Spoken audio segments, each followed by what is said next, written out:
relax, unwind, and step into the golden age of radio.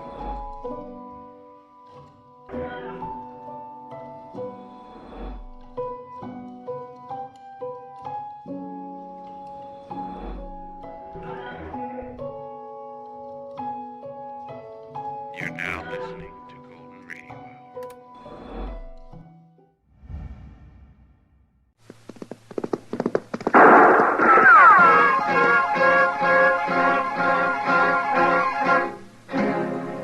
Around Dodge City and in the territory on West, there's just one way to handle the killers and the spoilers, and that's with the U.S. Marshal and the smell of Gunsmoke.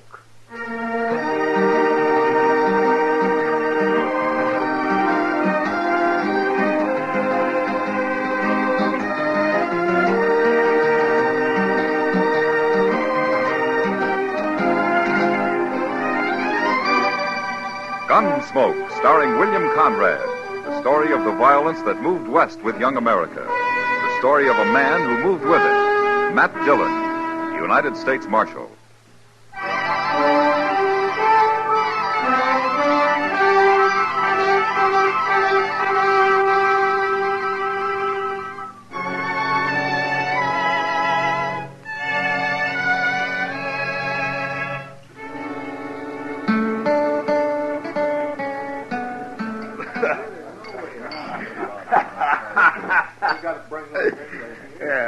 What'd you say your name is, soldier? Gallagher. That's my name. All right, Gallagher. Now, don't you think you've had enough?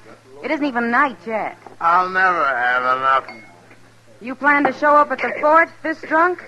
Lady, maybe I won't show up at the fort at all. Now, what do you think of that? Gallagher, you better start worrying about what Captain Shaw's going to think, not her. Hey, what are you doing here, Spear? I've been an hour looking for you all over Dodge. How'd you get that drunk in an hour, anyways? Drinking! Are you responsible for this? Oh, sure. The Indians pay me to keep you soldiers drunk. That ain't funny. He's a grown man, isn't he? That's not the point. What's the point? You shut up, Gallagher. We'll be an hour late now, and that's all Captain Shaw needs to fix us. Captain Shaw can go hang. You wasn't so drunk I'd leave you and just ride out alone. Yeah, that'd be just like you, Spear. Just like you. Come on, get up out of that chair. I'll drag you out. Oh, leave me be. Come on. I ain't have started here yet. Cut your peaches, gal. Thunder ain't rain. Shut up, Gallagher. Why don't you listen to your friend? You're just going to get into trouble here.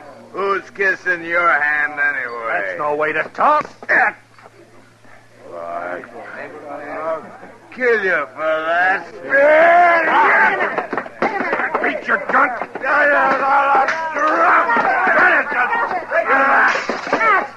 Matt, make him stop.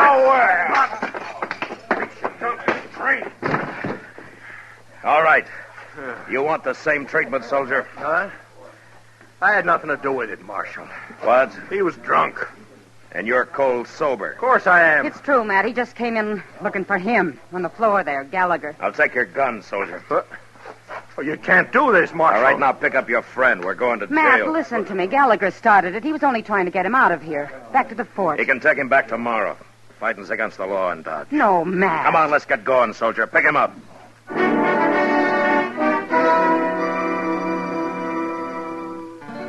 The past week, we'd had nothing but trouble in Dodge. Men had fought and gouged and knifed and shot each other till I began to wonder if they gave a thought to anything else in the world. It had set my temper on edge, and I suppose I'd become as bull-headed as they were. Anyway, I threw the soldiers in jail and went off to supper and forgot about them. For some reason, the town was reasonably peaceful that night. The change sort of took the edge off of me. Next morning, I felt half human for the first time in days. I turned that cowboy loose early, Mr. Dillon. He seemed tolerably repentant. Well, he should be, Chester. But those two soldiers look pretty glum. What are you going to do with them, sir? Oh, yeah. Well, you better go back and let him out, huh, Chester? We'll have the army in here looking for him if we don't. Yes, sir.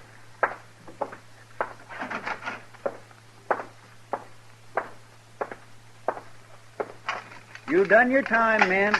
The law has forgiven you. Out you go, free as little birds. Oh, that sunlight will blind me this morning. We ain't about done our time, mister. In real trouble now. Oh, why do you say that? 'Cause it's true. We were sent to Dodge to pick up supplies, not to go to jail. You're not the first soldiers who've camped here overnight. Colonel Dobie's a just man. Captain Shaw's in command right now, Marshal. Colonel went to St. Louis for a time. Well, I don't know Captain Shaw, but I'm sure... He's just about as reasonable as you are, Marshal. Just about. You're Spear, aren't you? And I was as sober yesterday, remember? I locked you up for fighting, not drinking. You locked us up. That's all that matters now. Spear's right, Marshal. I guess I deserve what I'm going to get, but Spear don't. Nobody was killed. You're not going to hang. You don't know Captain Shaw. He can be awful hard. A little extra duty won't hurt you. First off, we'll be fined $10 by court martial. 1 month's pay. Yeah, that's a little high, I agree. There's nothing to what the cap might do on top of it. He's old Army. They say one time he gave a man 10 days' provisions and had him drummed out of camp with a straw halter around his neck and his coat turned inside out. And that was Indian country, Marshal, not around here. Why, the man's a scoundrel, that's what he is. Say, how'd the fellow make out, anyway? You'll have to ask Captain Shaw about that, if he knows. Well, the man must have done more than get drunk and fight. You won't get that kind of punishment. No, but close to it. Captain's dead set against liquor. Not a man in the company's been allowed to drop since Colonel Dobie left. Is that so? Sure is. Look, Marshal, I got it coming, but Spear here, all he done was try to get me back to the fort. You got to try to do something about it. Never mind, Gallagher. He won't do nothing. Spear, I guess I was a little hasty locking you up. I'm sorry about it. So am I. All right. What can I do? Ride out and explain it to Captain Shaw. I don't like interfering in Army matters. But, all right, I'll do it. You will? Yeah, but I can't today. Well, tomorrow won't be too late. I'll be out there tomorrow afternoon. I don't know whether to trust you or not, Marshal. Then you'll have to find out if you can, Mr. Spear. Yeah. You can't blame him much, Marshal, but I sure hope you do it. All right, boys, you're late enough now. You better get going. Come on, Spear.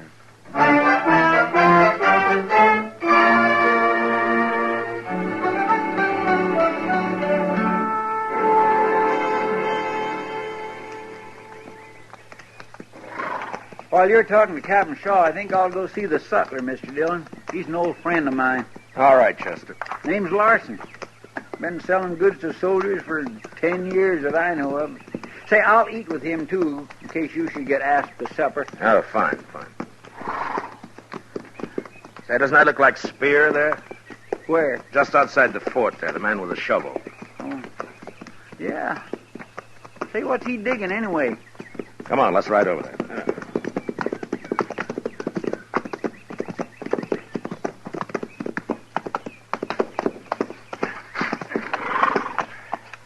Hello, Spear. You're too late, Marshal. Why? What's happened? We've already been tried, that's what. Well, what'd they give you? 2 months' pay and a month's punishment. What punishment? I don't know, Marshal. The captain will work on that from day to day. He's got lots of ideas. Is this one of them? Digging that hole out here? This isn't exactly a hole, mister. It's a grave. A grave? Whose grave? Mine. Oh, now, wait a minute, Spear. Well, it's for me or somebody like me. That's what he said. Ask him about. There comes the guard. I gotta keep busy. All right, I'll talk to you later, Spear. I won't be hard to find.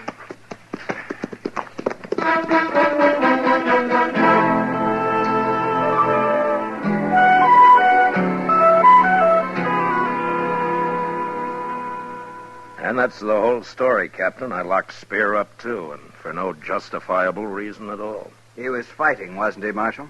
He was trying to get Gallagher out of there, that's all. I have already decided Gallagher's punishment will be the more severe. Yeah, but Spear doesn't deserve any punishment at all. Don't you see that? If I may ask, Marshal, what is your interest in this case? Look, I made a mistake, Captain. If I hadn't thrown Spear in jail, he'd be all right now. The man's been done an injustice. Not exactly. He'd been an hour late in any case. What? He and Gallagher had orders to report here to Lieutenant Adams at 6 o'clock. But at 6 o'clock, they were arrested in Dodge. If they had not been arrested, it would have taken them an hour to ride to the fort. Therefore, they would have reported in at 7 o'clock, 1 hour late. Oh, but Captain, Spear spent that hour trying to find Gallagher. A soldier must learn to take care of himself, Marshal. Evidently, Spear hasn't learned. So it's my duty to teach him. Ah, this just doesn't make sense. I am a soldier, Marshal. You are a civilian. I wouldn't expect you to understand. Anybody can understand what's just. The Army has its own justice, Marshal. Like making a man dig his own grave. Oh, you saw him. Of course. Gallagher's digging one behind the fort. Why? Sentimental reasons, I suppose. Of mine, to be sure. What does that mean? It goes back a long way, Marshal. You see, I served under General Winfield Scott at Veracruz in 47. And I remember an order he once sent down, and it concerned soldiers who'd been found drunk. Now, don't tell me General Scott had him shot. No. His idea was to impress upon the command that such a grave would be wanted sooner or later, either for the drunken man or for some drunken companion. And did the soldiers understand that? Soldiers understand orders, Marshal. Or they can be made to. Tell me, Captain, what do you think Colonel Doby would do about this? In Colonel Doby's absence, I am in command of this company. Then Spear will be punished even though he's innocent, huh? This is an Army matter, Marshal. Yeah. Goodbye. Goodbye, Marshal.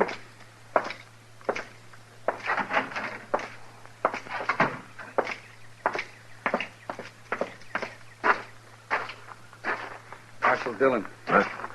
Yeah. I'm Lieutenant Adams. Oh, how do you do, Lieutenant? I'm the officer Spear and Gallagher were to report to night before last. Oh, yeah, the captain mentioned that. Tell me, how'd you make out in there? Well, I don't think Captain Shaw and I understand each other completely. I knew it was hopeless. Thanks for trying, Marshal. Tell me something, Lieutenant. What's the matter with Captain Shaw? I couldn't say, Marshal. But he's been 30 years in the Army. So? Colonel Doby's been in 10. Oh, I see. Will you join us at mess, Marshal? We eat in about 10 minutes. Oh, thank you very much. I'd like to, if you don't mind. Sorry I can't offer you a drink. Captain's orders. Yeah, I know. Lieutenant, when does Colonel Doby get back from St. Louis? We haven't heard. Soon, I hope. Yeah. You see, Gallagher can take it. He knows he's guilty, for one thing. Spear, I'm worried about. Already, he's not the same man he was. Yeah, I suppose he's lost faith in people. He was always a fine soldier. I just hope he can hang on long enough. No? Long enough for what? Oh, let's say long enough for Colonel Doby to get back before Captain Shaw drives Spear to something like... Come along, Marshal. We'll wash up.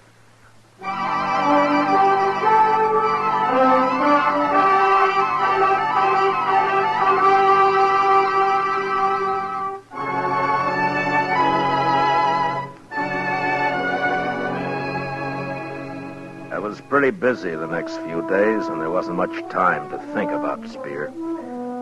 But when I did think about him, I got to wishing I'd never let myself be hired for this job.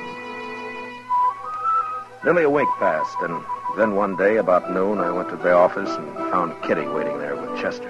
I told her you'd be along any minute, Mr. Dillon. It's nothing serious, I hope, Kitty. Well, it could be, Matt. She wouldn't tell me a word about it. I offered to help, but no, she said. She'd wait until you got here and then... All right, Chester.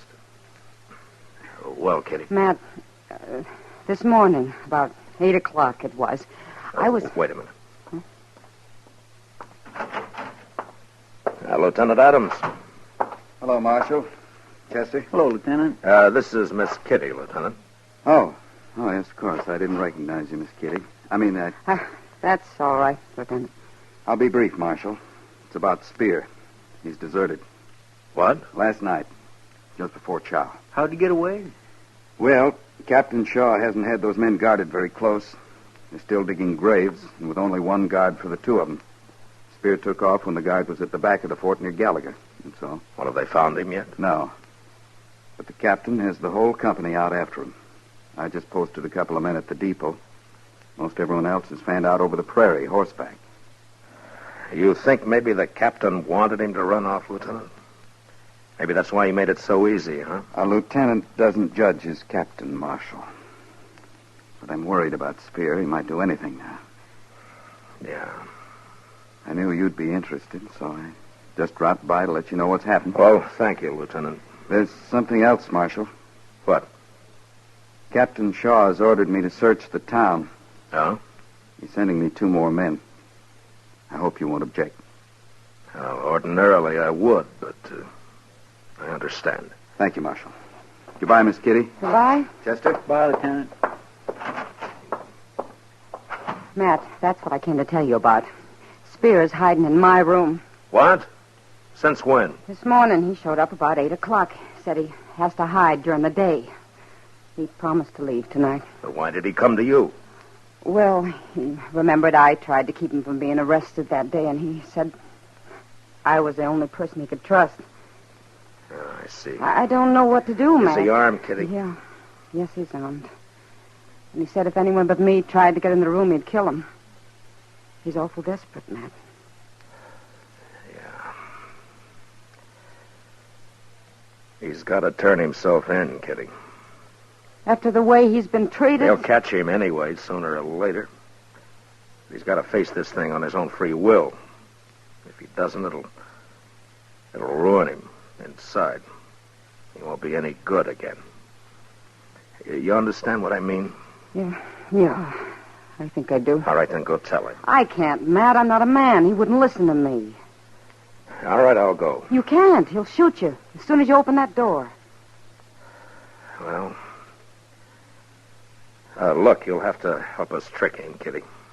No, please, Matt. He trusts me. You want to help him, don't you? Yeah.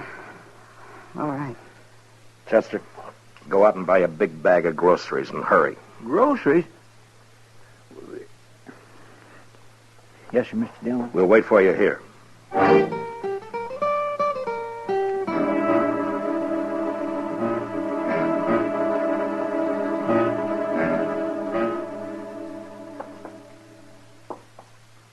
Stay off of your heels, Chester.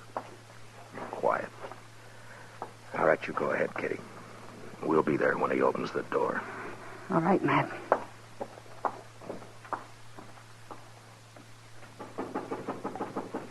It's me, Kitty.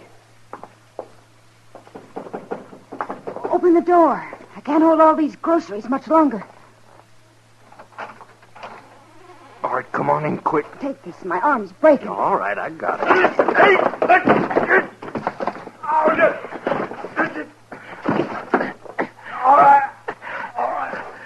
All right, close the door, Chester. Yes, sir. Come over here and take his gun away from him. I got it, sir. All right. All right, now get up. I said get up. Now sit in that chair. And don't try anything. I hope you're real proud, Kitty. Now, wait a minute, Spear. Nobody's betrayed you. We're trying to help you, that's all. Why don't you just shoot me, Marshal, and have it over with? Spear, you've got a bad deal all around, but the trouble you're in right now is your own doing. You're the one put me in jail. I'm talking about your deserting. Well, what about it? I'm just telling you, you're responsible for that yourself. And you're the only one who can square it. Give yourself up. Give myself up? You mean you're not taking me in? I got nothing to do with it. This is between you and the Army. Please, Spear, do it. He's right. You mean I can walk out of here right now? And you won't stop me? That's right. Why are you doing this, Marshal? Spear, I've been told that you're a good soldier.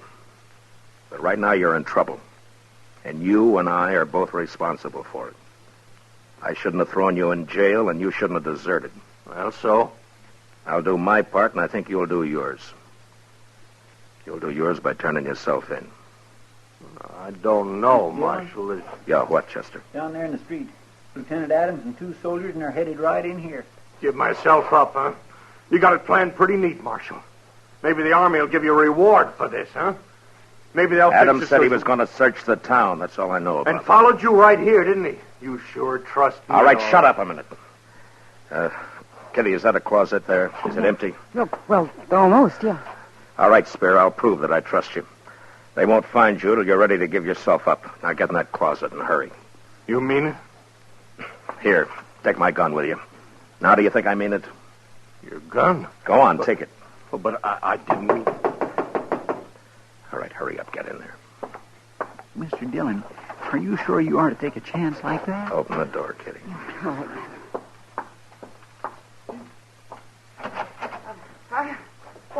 Come in, Lieutenant. Wait here, man. Yes. Well, hello, Marshal. How are you, Lieutenant? Yes, sir. Hello. Sorry to bother you this way, Miss Kitty. We're searching the town for Spear, like I told you. Yeah, well, I know, but how'd you get here so fast, Lieutenant? Just a hunch. Guess it was a bad one. It sure was. Miss Kitty'd never hide a fugitive of any kind in this world, no matter Chester. what he might have done. Chester. Yes, sir. I hope you'll excuse me for bothering you, Miss Kitty. Oh, that's all right, Lieutenant. Well, goodbye. Bye. Bye. So long. All right, Spear, they've gone. You can come out now.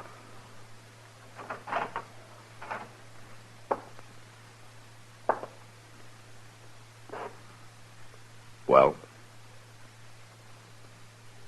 Here's your gun, Marshal. Thank you. We'll leave you here, and I'll send Lieutenant Adams back alone. That is, if you've decided. Okay, Marshal. Oh, that's fine. You're doing the right thing, Spear. Chester, give him his gun. Yes, sir. Here you are. Thanks.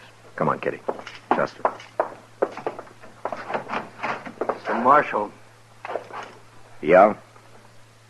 I'll be all right now, Marshal. No matter what that captain thinks of. Sure you will, Spear. Good luck to you. Thanks, Marshal. I thank you.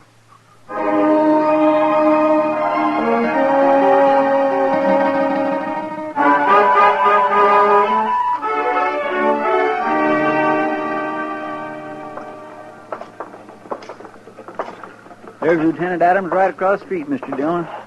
You and Kitty go on into the Texas Trail, huh? I'll join you later. All right, sir. Hurry back, Matt. Yeah.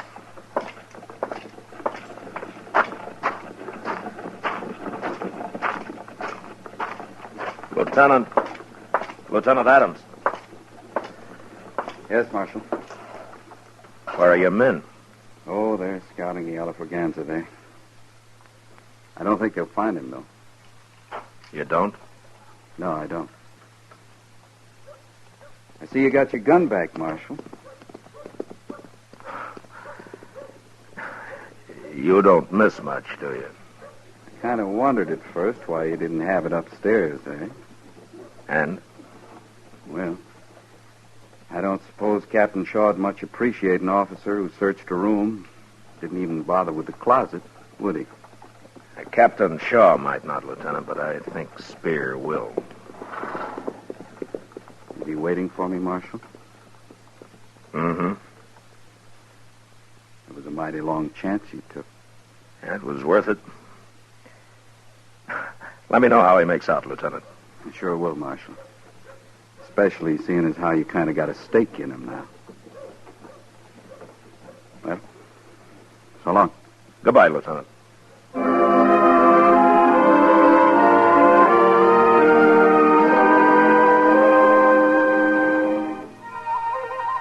I heard later that Spear was treated rough for the next few days, but that he took it fine.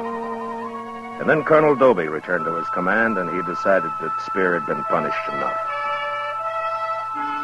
2 weeks later, Lieutenant Adams, accompanied only by Spear, was ordered on a scouting mission down toward the Cimarron.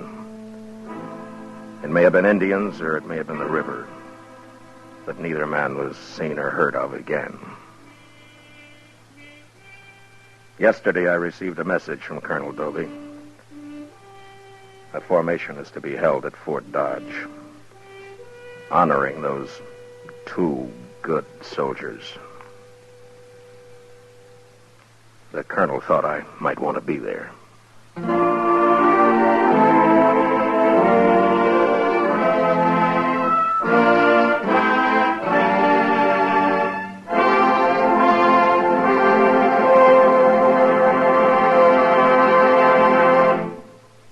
Gunsmoke, under the direction of Norman MacDonald, stars William Conrad as Matt Dillon, U.S. Marshal.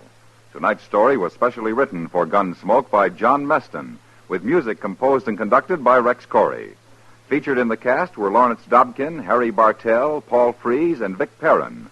Parley Bear is Chester, and Georgia Ellis is Kitty. Gunsmoke is heard by our troops overseas through the facilities of the Armed Forces Radio Service. Join us again next week as Matt Dillon, U.S. Marshal, fights to bring law and order out of the wild violence of the West in Gunsmoke.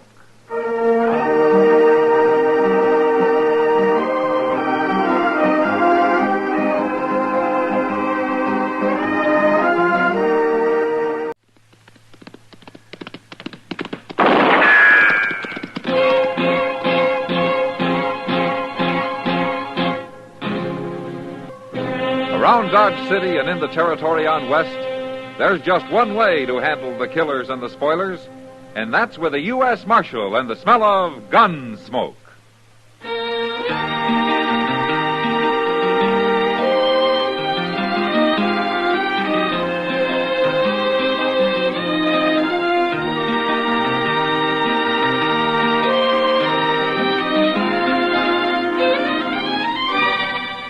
Gunsmoke, starring William Conrad.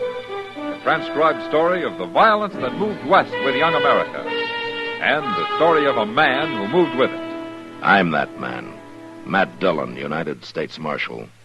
The first man they look for and the last they want to meet. It's a chancy job, and it makes a man watchful. And a little lonely.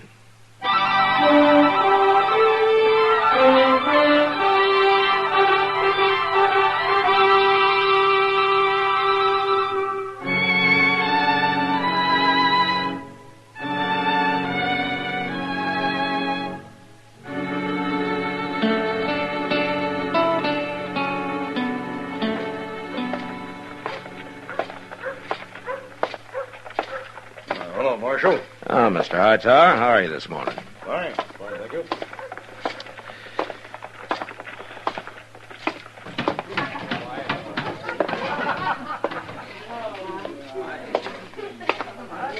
Hello, Matt. Hello, Kitty. What are you doing in here this time of day? Just looking for a little shelter. What? From his son. Oh. Yeah, I figure I can keep the peace in here as well as out there in that heat. Well, you're that lazy. We better go sit down. You know, that's a good idea. Oh, there's a table over there next to Olive and Kate. Oh, okay. Say, who's the old man they're sitting with? Oh, I don't know. He came in just before you did. Hey, Kitty. Huh? Kitty, you're missing all the fun. I don't hear your friend laughing. Oh, he's crazy. Hello, Marshal. Hello, Olive. Kate. Marshal, sit down. No, thanks, Kate. We're Oh, going to sit come on, Marshal, Kitty. Shall we, Kitty? Okay. Kitty, you gotta hear this. What'd you say your name is, old man? Well, I ain't so old. My name's Nip Colors. Nip Colors? I ain't a day over 60. Or a day under. Tell me, how come you never been to Dodge before? I only just bought me a ranch down on Crooked Creek. What's that got to do with it? I ain't never been in Kansas before. I made my money mining out in Arizona. I'm rich now, and my ma died. You mean your wife? No, Ma, my mama. Mama, she was real old. She kind of crippled up, but she died, and now I can get married. You mean that a man your age has never been married? I was, but she died a long time ago. You have any kids? Some, but they all run off soon as they got big enough. Well, this is kind of sad, Matt. Yeah. So you come to Dodge looking for a wife, huh? Yeah, I'm going to find me one, too. What makes you think you're going to find one here? Well, there's women here. I figured I'd look 'em over. And take your pick. Well, how else? Listen, there isn't enough gold in the world to get me to marry an old, ugly coot like you. Me either. You're about as romantic as a turkey buzzard. Why, I've seen water dogs I'd sooner cuddle. I wouldn't get any closer to you than I am now to save me from hanging. Olive, that's mean. Well, look at him. Oh, he can't help it. I mean, you don't have to talk to him like that. He's an old fool. He isn't doing you any harm, Kate. No. I don't mean to do no harm. But I got to find a wife. You don't need a wife. You need a bell around your neck and one leg tied up. I've had enough of this. Now, Kitty. I'll handle this. Olive, you and Kate get out of here and leave him alone. What? You heard me? Get out, both of you. Since when did you start running things around here? You ever see me fight? Kitty, will you take it easy? You girls will look like scarecrows when I'm done with you. You're first, Olive. Get up. Look, I don't want any trouble with you, Kitty. Then get away from this table. I'm going. You too, Kate. Sure. We don't want to talk to him anyway. You gotta excuse them, mister. They learn all that talk from the cowboys and such that come in here. They said that your name is Kitty? Yeah, that's right. Well, you're very nice, Kitty. Oh, sometimes a woman can handle women better than a man can. You're pretty, too. Yeah. Well, you better stay out of here, Nip. Go look for a wife someplace else. Well, I don't have to. What? Not now. I found one. You have? You? Me? Sure. I didn't want either of them to. I was just looking them over, but I like you fine. You make a good wife. Now, look, Nip, don't you go getting any ideas. It's okay, Kitty. I'll take care of everything. I'll be back in a few days. Oh, wait, We'll get married then. Matt? Oh, well, Kitty, and looks like you got yourself into something, doesn't it? Try to be nice to somebody. Try to do a good deed and see what happens. Oh, well, I wouldn't worry about it. Maybe you'll forget about it. You think so? No. Oh, what am I going to do? Why don't you marry him, Kitty? You ever see me fight? Now, Kitty.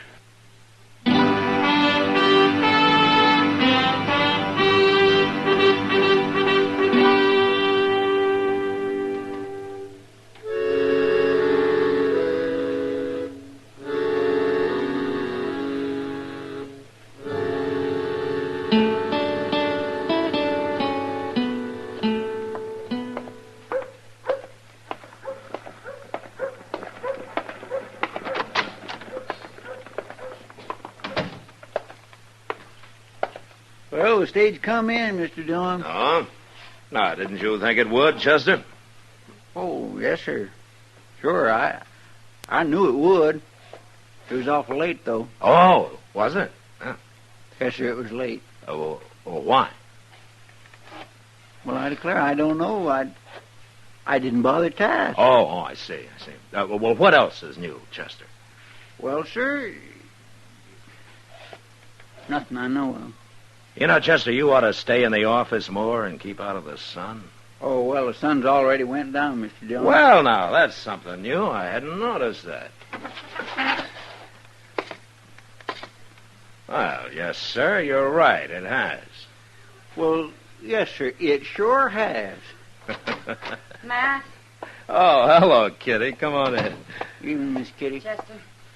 Matt, you gotta do something. What? Well, what's the trouble? That Nip Colors is back. Say, I want to get a look at him. Well, you will, Chester. He's back already, huh? It's been 3 days, and he's sure been busy. Well, what do you mean?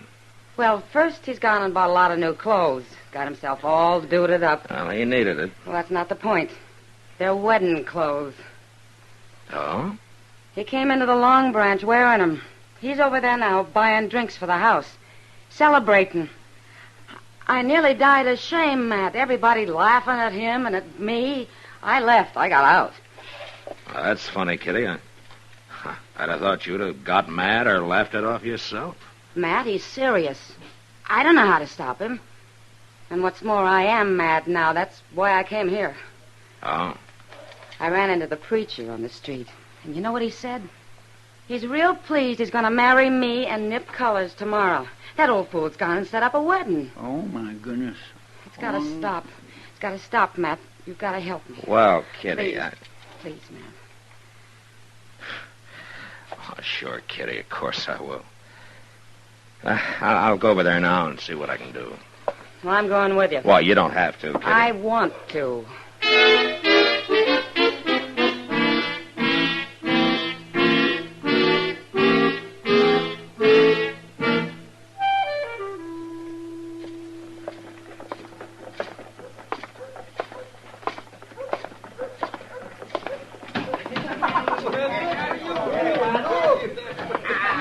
There he is, at the bar, talking to Olive. Yeah. Now maybe he's changed his mind. I doubt it. Look at that beaver hat. He must be rich. Matt, he's crazy. He's awful crazy. Oh. Easy now, Kitty. It's going to be all right. Hey, Kitty! Oh, no. Kitty! Hey, set up some drinks, bartender. Sam. No, never mind. Oh, what? Oh, you're the marshal, ain't you? Yeah, that's right. You come to the wedding, too, Marshal. Everybody's invited. Yeah, I'm going. I wouldn't miss it for nothing. You'll miss the next 2 days if you don't shut up, Olive. Now, wait a minute. Look, Colors. Kitty says that she doesn't want to marry you. Yeah, she told me that, too. You know how women are, Marshal. Kind of bashful like. Olive! Kitty isn't a bashful woman, Colors. She doesn't want to marry you. Now, can't you understand that? But she can't back out now. Oh, for mercy's sake, it's no use talking to her, I Matt. gotta have me wife, and I decided on her. That's how it's going to be. And I'm coming by for her noon tomorrow, and we're going to get church. You come by at noon tomorrow or any other time, and I'm going to be waiting with a shotgun to blow your head off, and I mean it. I think she does. No, that ain't no way to talk, Kitty. All right, Colors, the talking's over. What? You get out of town or I'm going to lock you up. Lock me up? In jail, and you'll stay there till you're ready to quit bothering people. Well, now, whoever heard of going to jail for wanting to get married? You see? I'm not going to argue with you, Colors. Now you take your choice right now. You're the meanest marshal I ever met. I just ain't going to jail. All right, Colors, come on. No, let me go now. I'll leave. I don't want to go to jail. All right, then get out. Well, I'm going. But I'll be back, Kitty. You'll see. And I'll be waiting with a shotgun. Oh, Kitty. Oh.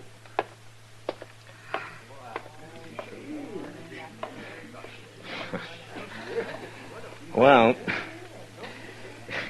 you let me know if he does come back, huh, Kitty? You'll know. Thanks, Matt. Yeah, sure.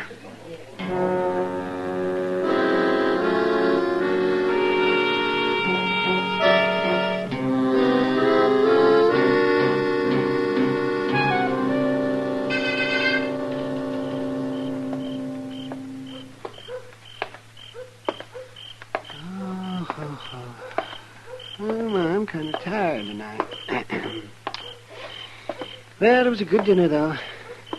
Turkey and chocolate sauce. Well, can you imagine that? Turkey and chocolate.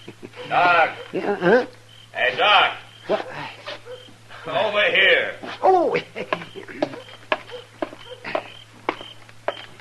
I didn't see you standing there, Matt. And I don't like standing in the light very much. Oh, no, I don't blame you.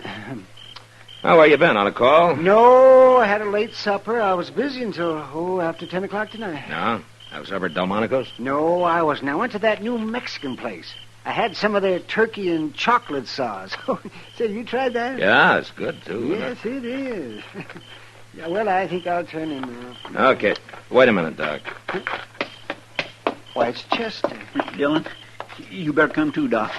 Oh, what's the trouble, Chester? Out back the stable. Old Nip Color, she's been shot. What? Yes, sir. With a shotgun.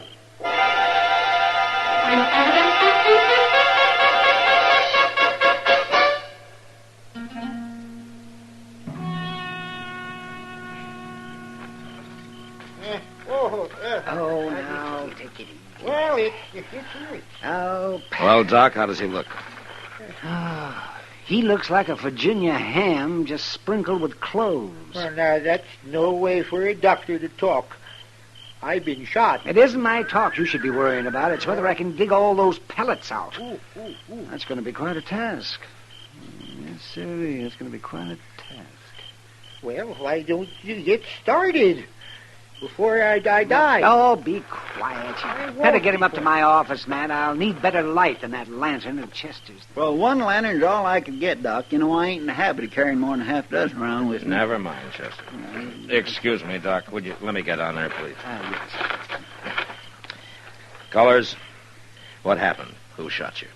Yeah, you got gall asking a dying man foolish questions. Doc doesn't think you're going to die, Colors. Now tell me, did you hear or see anybody? How could I see who shot me in the back? I mean before that or after that. I didn't care. After.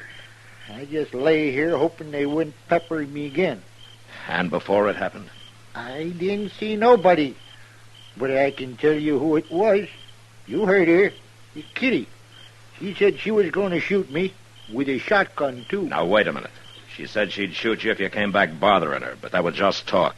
Kitty wouldn't shoot anybody. No. Look at my back. Where'd the shot come from, Colors? Out there, by the water trough. Chester. Yes, sir. Bring that lantern, will you? Let's see what we can find over there. Well, you mean you're going to leave us here in the dark? Well, it'll rest your eyes, Doc. You're going to need them. Come on, Chester. Ow. Fine way to treat a dying man. Hey, what if they're still around, Mr. Dillon? Won't they take a shot at us? It's not us they're after, Chester. Here, hold that lantern down by the ground here where it's muddy, will you? Okay.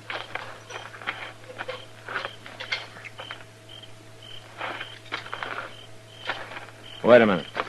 No, back here, Chester. There. Look at that.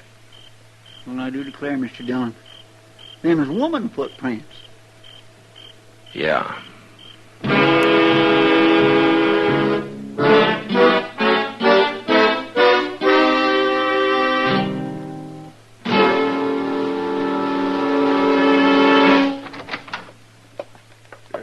Go ahead, Miss Kitty. Come on in, Kitty. What's this all about, Matt? Chester won't tell me a thing. Well, sit down, and I'll tell you. Must be serious to have me dragged away from work at midnight. Yes, it is, Kitty. It hasn't got something to do with old nipped colors again, has it? Have you heard anything? No. Well, what, Matt? He got shot Got shot? about a half hour ago by a woman. She used a shotgun. You're thinking I did it. Well, you were talking about doing it, weren't you? I sure was. And you know something else? I went out to get some air about an hour ago. I took a walk. Alone. And I got back just before Chester came in. I don't even have an alibi. Yeah. So, as soon as the word gets around, there are going to be a lot of people thinking you did it. Sure. Olive was there, too. She heard you threaten him. She'll be real pleased to testify against me. Yeah.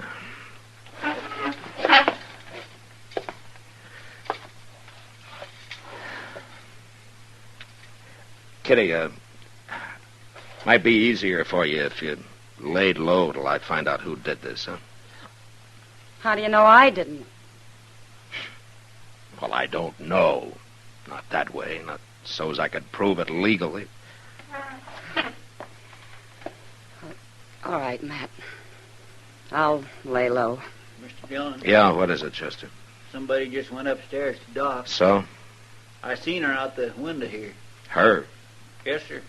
It was some old woman. And she seemed like she was in an awful hurry.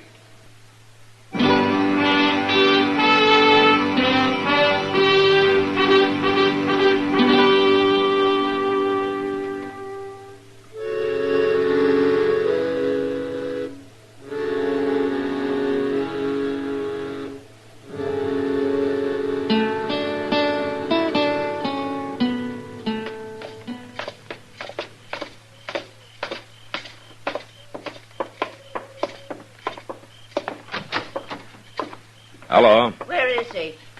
Are you looking for Doc? They told me he was here. Man at the stable did. They said the doctor brought him here. You mean Nip Colors? Where is he?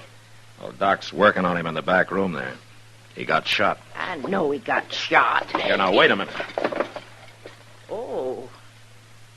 You're the marshal, ain't you? Who is she, man? Oh, we'd all like to know that. Who are you, ma'am? I'm Nettie Beecher. Now, let me go, Marshal. I got to see him. He's not going to die. You sure? And I thought maybe you'd come to finish him off. No, I come to see him and tell him I'm sorry. I got mad when I said he was going to get married. Oh? Well, were you engaged to him or something? Well, I thought I was. I've been with him 20 years, cleaning his house, cooking his food, raising his kids, nursing his old crippled ma. All them years he kept saying he'd get married again when his ma died. You thought he meant you. Who else would have him? Him and his crazy ways. I didn't believe it when he said some girl here was going to marry him. I didn't believe a word of it. Nettie, I'm the girl he was talking about. No, well, I'm right, ain't I? A girl like you marrying him? I told him no. If you didn't believe it, why did you shoot him? Oh, I didn't aim to kill him. I only wanted to hurt him some. But why? Because he never looked at me. 20 years, and he never once looked at me. But I'm sorry now, and that's why I'll come here. What's going on in here? Now, we'll tell you later, Doc. Right now, this lady'd like to see colors. Can she come in? Well, does she have to? Yeah, she has to. All right, but you come with her. I don't want any trouble in there.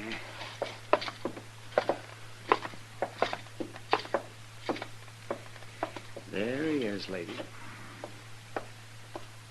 Mr. Colors? Nip? Well, what in tarnation are you doing here? Well, I'm sorry I done it. Well, you done it? It is me. You shot me? Made me mad, you're going off trying to marry some other woman. It made you mad? Why? After 20 years waiting, you asked me that? What? You been waiting for me? Ever since I come to work for you, after your wife died. Why, you never told me that, Nettie. Ain't for a woman to speak up. Well, you sure never did. Till tonight. Boy, you sure spoke up tonight. There comes a time when a woman has to, Nip. Hold your tongue for 20 years and then blow me up with a shotgun? Well, you're quite a woman, Nettie. Funny. I never noticed that. You ain't looked at me in 20 years. I'm looking at you now. Doc. Yes?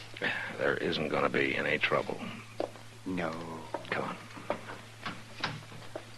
Well, what happened? Oh, they're talking, Kitty. Well, of course they're talking. What about?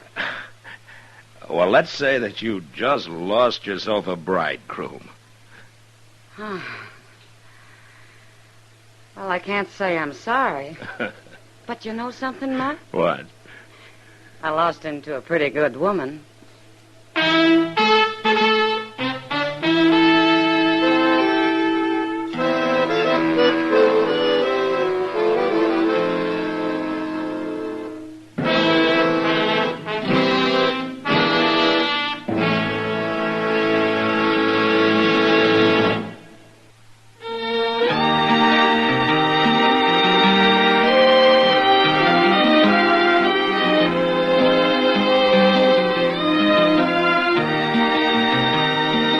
Gunsmoke, produced and directed by Norman Macdonald, stars William Conrad as Matt Dillon, U.S. Marshal. Our story was specially written for Gunsmoke by John Meston, with music composed and conducted by Rex Corey. Sound patterns by Tom Hanley and Bill James. Featured in the cast were John Daner, Michael Ann Barrett, and Virginia Gregg. Parley Bear is Chester, Howard McNear is Doc, and Georgia Ellis is Kitty.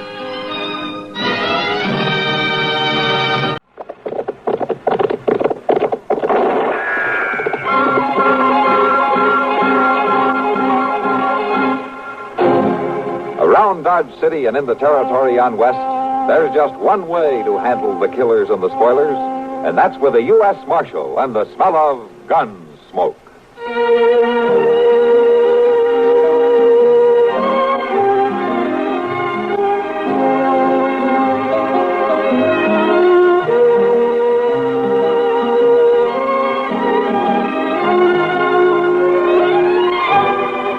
Gunsmoke, starring William Conrad, the story of the violence that moved west with young America, and the story of a man who moved with it. I'm that man, Matt Dillon, United States Marshal. The first man they look for and the last they want to meet. It's a chancy job, and it makes a man watchful and a little lonely.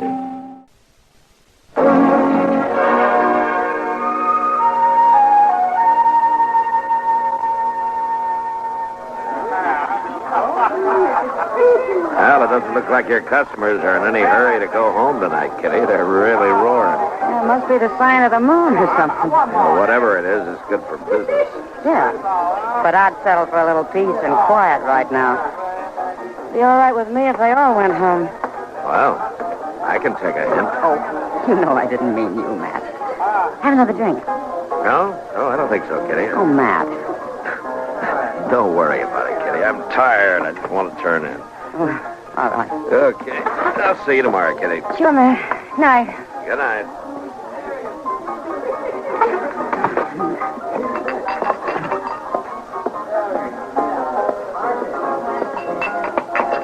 Oh, I could have come for them glasses, Miss Kitty. It's all right, Sam. Doesn't look like you've had much chance to get away from behind this bar. Oh, they get me pretty busy pouring, that's a fact. Yeah. Hello, Kitty. Oh, hello, Arnie. Glad to see that hard-nosed marshal go out of here. That's so? I've been waiting to sit with you. Well, now, Arnie, it's late. Seemed like he never was going to move along. Time you went on home, too, isn't it, Arnie? I've been waiting a long time. Well, you come back another time, huh? He ain't No more of a man than me. Matt's an old friend. I'm hankering to be friends too, Kitty. You and me, we could have a good time. Now, listen. I had my eye on you for a long time, Kitty. Huh? You're a pretty gal. Real pretty. Well, that's nice, Arnie, but I'm going home now. Not just a little glass of whiskey. No, Arnie, I said I'm going home. You better go home, too. Well, now, you ain't being very friendly. Well, I can be a lot worse. Now, go on home, Arnie, before there's trouble.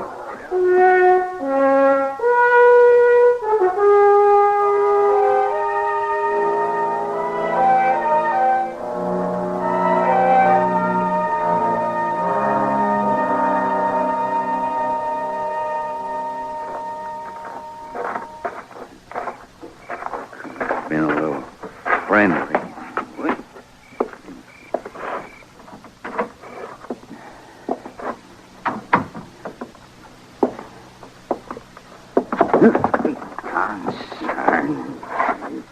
Never mind, pussyfooting, Arnie. I hear you.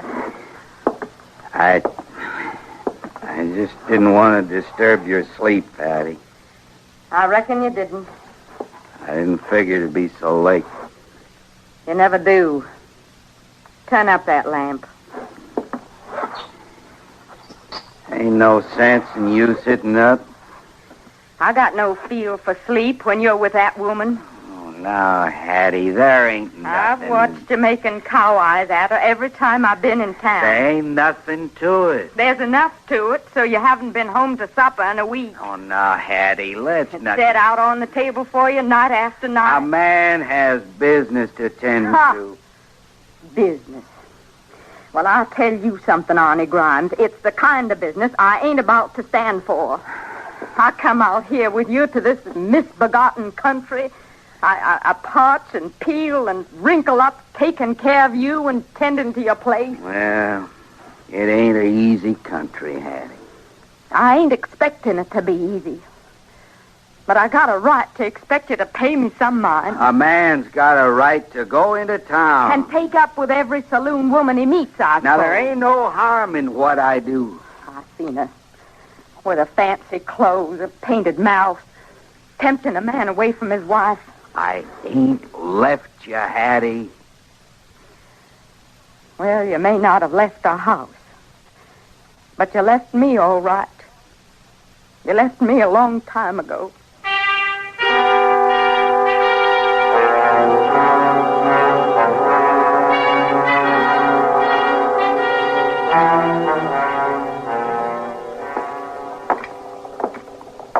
Thanks for dinner, Matt. Sure.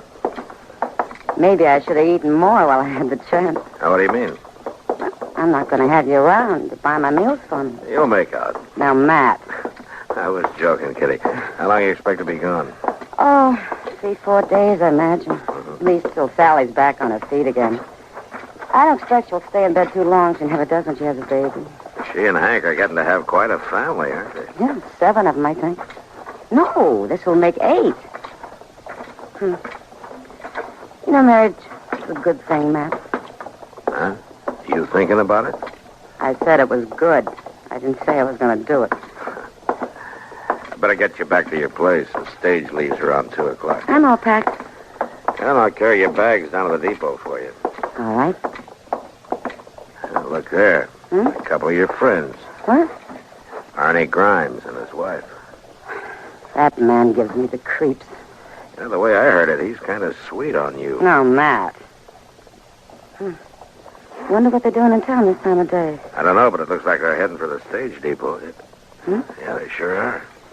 Well, why in the world would they... Oh, Matt, you don't suppose they're going to take the stage out, do you? It could be. Well, why in the world would they be going to Fort Larned? Maybe they got a friend having a baby, too. Matt, this isn't funny. I was looking forward to this trip. It's half ruined before you even start. Cheer up. Maybe they're only riding out to the crossroads. I probably won't be that lucky. Come on, we better get you back to your place so you can change, or you won't be making that trip at all.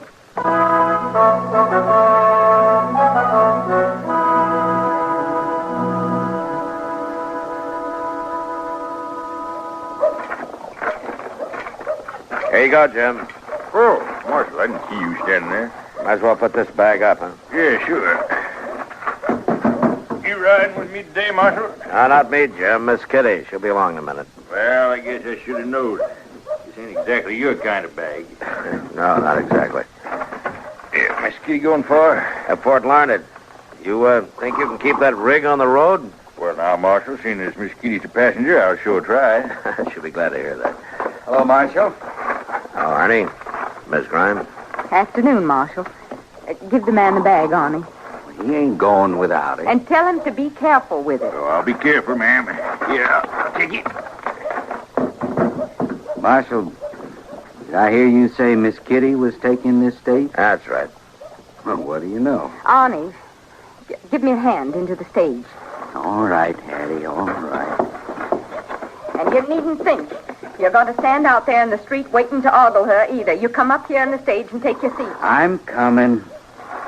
So long, Marshal. So long, Arnie. Have a good trip. You needn't worry about him none. He'll have a nice trip, all right. He's already started lollygagging about that woman. You keep your mouth shut, Hattie. She's a friend of the Marshal's. I wouldn't be surprised. She's a friend of most of the men, ain't she? Hattie. Sorry, Marshal. Never mind, Arnie. You better get in and sit down. Yeah, reckon I'd better. Matt. Oh, we just about to give you up, Miss Kitty. Thanks for holding up, Jim. Sure. Well, now, I'll see you in about a week. All right. You give my regards to Hank and Sure. Sally, will you? You tell him to send me back a cigar. Well, Give you a hand up, Miss Kitty. I can manage, thank you. You all sit down there? Yeah, all set. All right, take her away, Jim. Okay.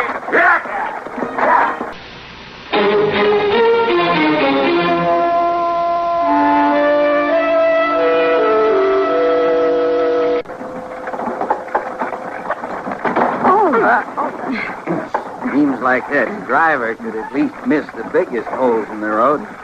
You all right, Kitty? I'm all right. Here, let me pick up that handbag No, for never you. mind. I can get it. Well, there ain't no trouble. She can get it. Okay, Hattie.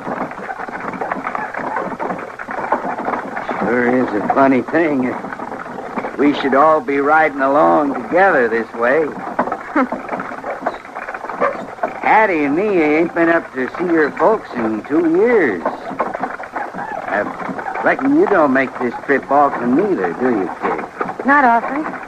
Yeah. Ain't what you'd call one of them deluxe rides, I'll say that for you. It just seems like we might as well be riding down a wash or a gully as on this road. Don't it seem that way, Kitty? Wouldn't you say? I guess so. I always say, though, that when you're traveling, it's the folks you're with that count.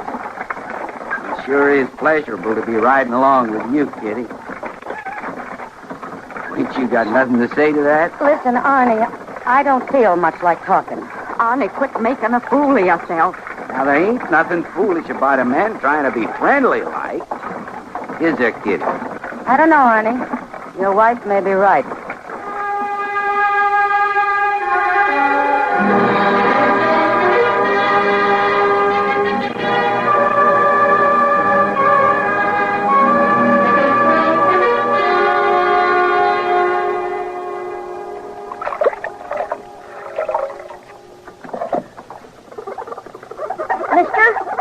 Don't bother me, boy. I'll get these windows clean and get in out of the sun.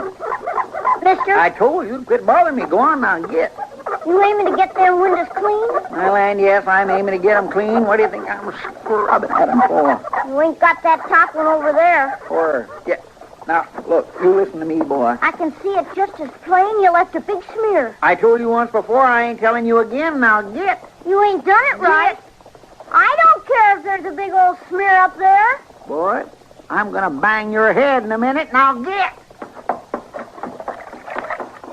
Well, I did miss a smear, too.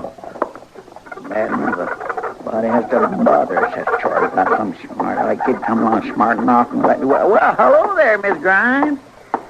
I want to see the marshal. Oh, yes, ma'am, but he ain't in there right this minute, Miss Grimes. He ought to be back any time. I'll wait for him. Inside there. Oh, well, all right, ma'am. I ain't trying to stop you. Never seen take time to eat fight other folks. Best keep the dust on these windows anyway. You got more water on you than you got on the windows, Chester. Oh, Mr. Dillon. If you keep on scrubbing, we'll almost be able to see out of that window again.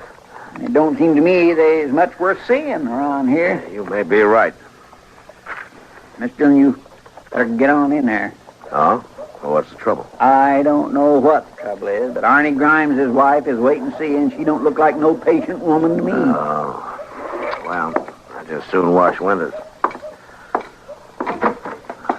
Hello, Miss Grimes. You, wanted to see me? I want you to make an arrest. Well, you better tell me what it's about. That's your business, isn't it, arresting folks? When they've done something wrong. Wrong's been done. And when there's proof. There's proof, all right.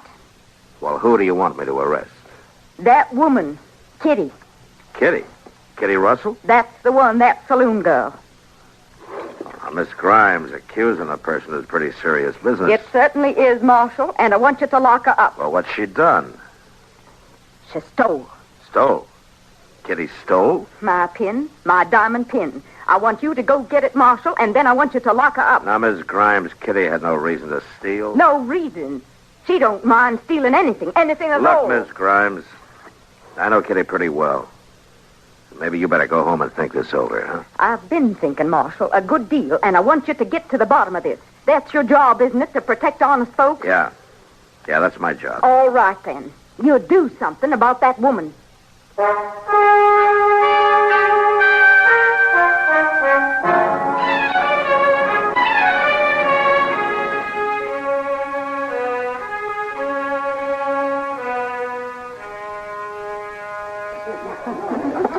Hello, Matt.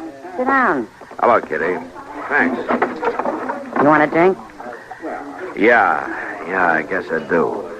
You look like you could use one. Sam, Yeah, Miss Kitty. bring Matt a drink, will you? Sure, Miss Kitty. You're not having one? No, it's a little early for me. Thanks, Sam. Sure. Now, what's got you worn down at this time of day? Well, Kitty, you wouldn't believe it. Try me. I have spent the last 2 hours with Hattie Grimes. That'd wear anybody down. What's wrong with you? That's about that stage ride you took together. You remember? I'll never forget it.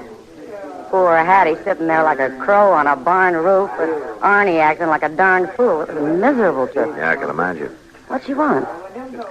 Well, Kitty, she spent most of the morning telling me how she lost a pen when she was on the stage. Huh? Yeah.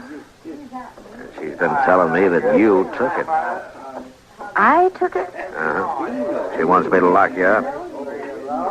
Is this some kind of joke? No, not to her, it isn't. I think she'd have put the irons on you herself if I'd let her. Matt, she must be crazy. You ought to be glad you got a friend in the marshal's office, Kitty. She's a mighty determined woman.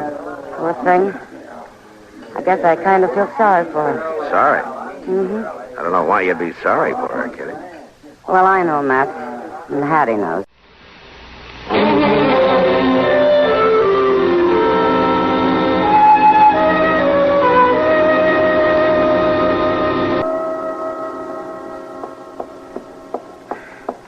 Well, hello there, Miss Kitty. Hello, Chester. Matt in his office? Yes, ma'am, he is. I was just going for the mail, but I could walk along back to the office No, with Chester, you. never mind. You go on for the mail. Well, all right, Miss Kitty. If you're sure you don't want me, it ain't far. I'm sure, Chester. Matt? Hello, Kitty. Come on in. Sit down. Matt, look here. Oh, what is it? Oh, where'd you get this? I found it in my bag this morning. I hadn't used this bag since I came back from Fort Larned. Matt, this is Hattie's diamond pin. Hattie's. You want to lock me up? Where'd you get it, Kitty? I don't know, Matt. It was in my bag, and I've no idea in the world how it got there. Well, I know. What? You took it. That's how. All right, Miss Grimes, come on in. You shouldn't leave the door open if you don't want folks to hear. I don't care who hears. Well, you ought to. I guess now the marshal will have to lock you up for certain. Now, look, Miss Grimes, I She's have... got the pin. You can see for yourself. You know I didn't take that, Mrs. Grimes. I know you did. And I want you locked up for it right now. Don't you let her get away. Kitty's not going anyplace. She'll be around if we need her. You're not going to lock her up? No, Miss Grimes, I'm not going to lock her up. That's right. That's right. Take her side. All you men take her side. Well, we'll see what the circuit judge has to say.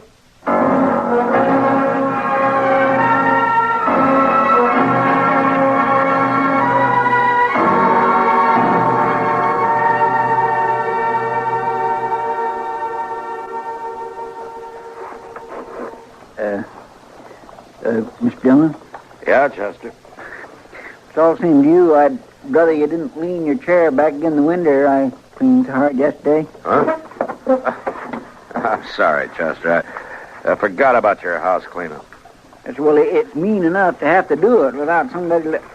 Well, I do declare. Look at that, Miss Dillon. What? Doc's been out already. Yeah.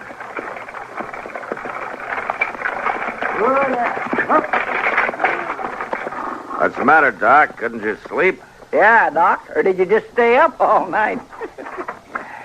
Matt, I've just come in from the Grimes place. Oh, who's sick? It's Hattie, but she's not sick. She's been beaten. Beaten? Beaten half to death. I thought you ought to know, Matt. I did what I could for her. She'll make it, but she's not too good. All right, Doc, thanks. Come on, Chester, let's get the horses.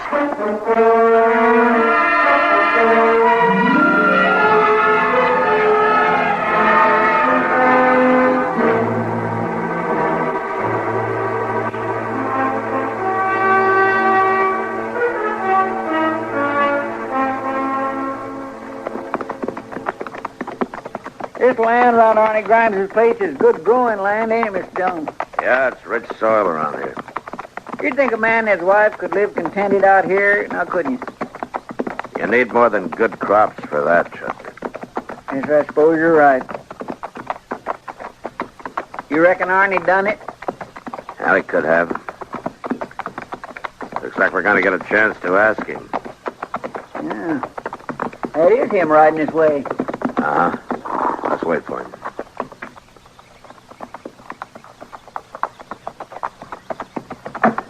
Hello, Marshal. Chester. Hello, Arnie.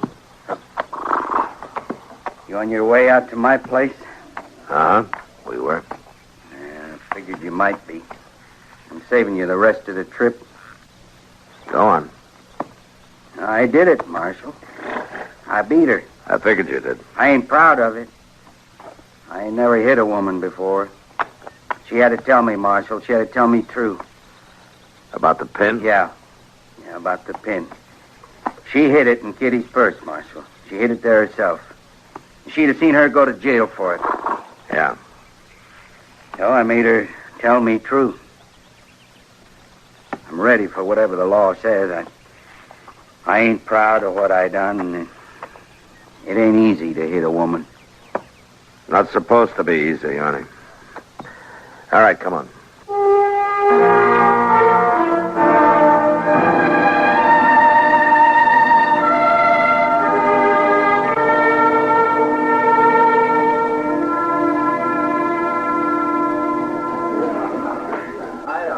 So that's the way it was, Kitty. Sometime during the trip, she slipped a pin in your purse. I don't know how she managed it, but she did. Oh, it doesn't matter. No, I guess it doesn't. It's all over now. No, Matt, it's not over. No? Well, what do you mean? It's not ever going to be over as long as men bring their women out to this country and then forget about them. They let them live on year after year, getting older and tireder and lonelier, and they never even think about making their lives pleasant or interesting or even bearable. Hey, hold on. You're beginning to sound like a regular prairie preacher. Well, I might take it up. I'd sure never lack for things to preach about. Yeah, I guess you're right, Kitty. Only don't take it up till tomorrow. I'm sorry, Matt. I think I know how you feel, Kitty. Yeah, I think maybe you do, Matt. I think maybe you do.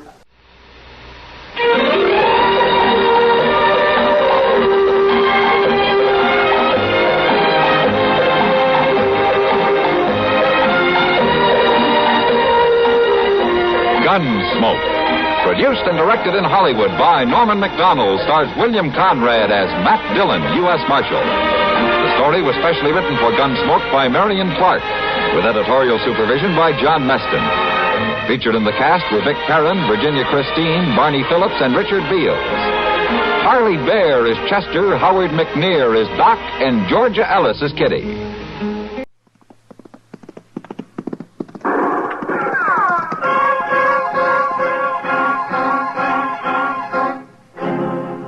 Around Dodge City and in the territory on West, there's just one way to handle the killers and the spoilers, and that's with a U.S. Marshal and the smell of gun smoke.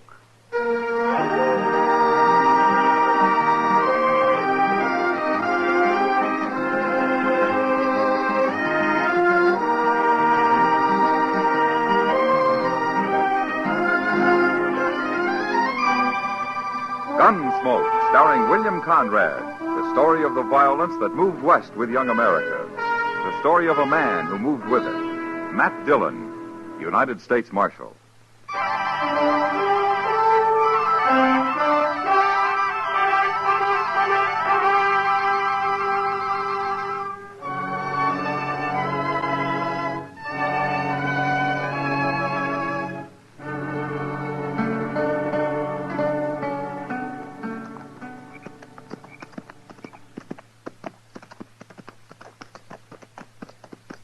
Hey, Gorse. Yeah? There's no moon tonight. What of it? It's spooky when there's no moon. You afraid of something, Arlo? Of me? You. What are you afraid of? Of course, I ain't been much afraid of anything since the second battle of Bull Run. That so? Oh. I took my first bullet at Manassas Gap. I thought sure I'd die, but I didn't. That's nothing. When I got shot on the Chattahoochee River over in Georgia, I knew I wouldn't die. How'd you know? I just knew, that's all. Weren't you afraid? Afraid of what? Dying. I've never been afraid to die. Well, I'm not afraid. Not anymore. Not since Bull Run. And what's all this about there being no moon, Arlo? Well, I said I'm not afraid to die. I didn't say I'm not afraid of anything. Oh, shut up. Okay.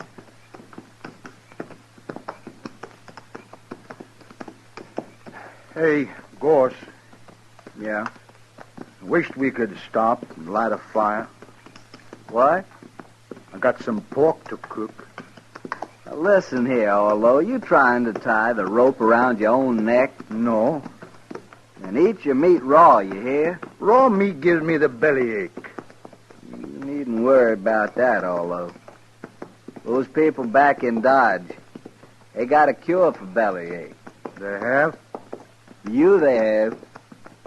A lariat rope over the limb of a cottonwood tree. Oh, they ain't going to catch us. They will if you go building bonfires all over the prairie to cook your dang pork with. Well, I'll just build a little bitty Indian fire, Gorse. Oh, shut up.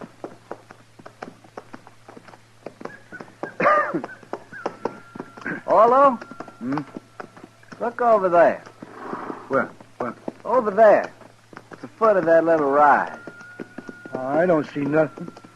That cabin, you do too see. Oh, that. What about it? There's no light in it, you fool, and there's no smoke. It's deserted. Well, that's good, ain't it, Gorse? Nobody to tell the posse which way we went. How do you know they got a posse? Well, they should have. Anyways, we'll sleep in that cabin. If somebody does come along, we can fight them off from there. Yeah. Come on. Come on.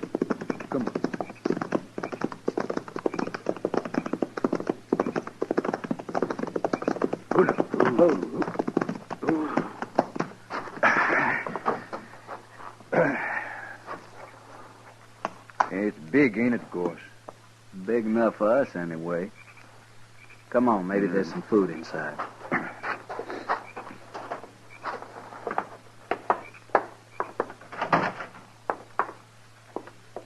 Hey, wait. There's a horse in here. He must have got in and the door blew shut, poor thing. Well, get him out. Yeah, easy, boy. Easy now, son. Easy, boy. I got him. Now, outside, fella, outside.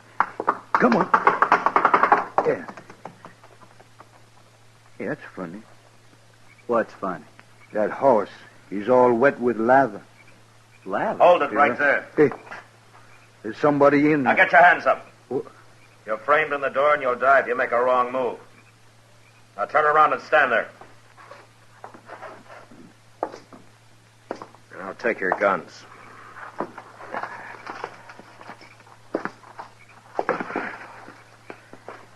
Who are you, mister? All right, get outside. Slow.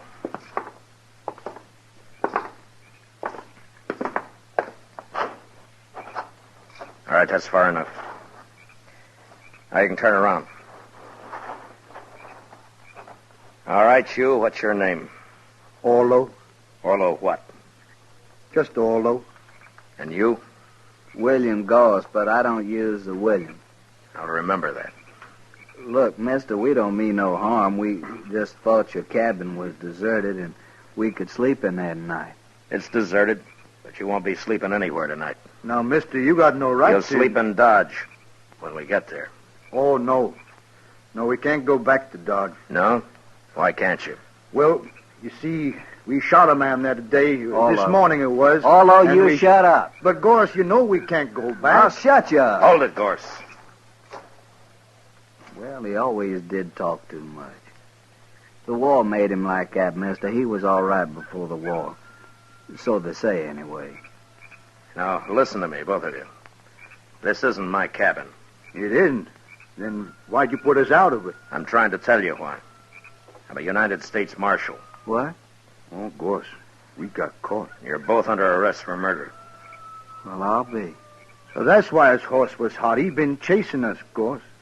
How could he have been chasing us? He was in front of us. I've been on your tail ever since you ran out of Dodge. The trail you were following led right here, so I made a circle and waited for you. Does that explain things? Hey, that's pretty smart, isn't it, Gorse? We was riding too slow. Yeah. But if I'd known what I was following, I think I'd have just ridden up behind and yelled at you to stop. We'd have run. Now explain something to me, will you? What are you men? We're just friends. Yeah, me and Gorse been friends for a long time. No, that's not what I meant. Look, you shot that store clerk in Dodge and you killed him. But you're sure not gunmen, and you're not bandits. Now, what are you? We're broke. We needed some money. But he wouldn't give it to us. He grabbed the gun instead out under the counter. And he'd have shot us with it, too. We had to kill him. That's all there is to it, Marshal. Not quite, I'm afraid. You killed a man, and I'm taking you in for murder. They gonna hang us? Not they.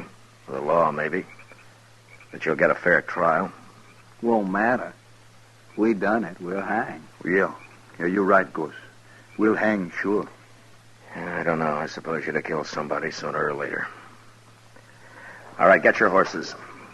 Ain't you gonna handcuff us or nothing? Why? Oh, no reason, Marshal.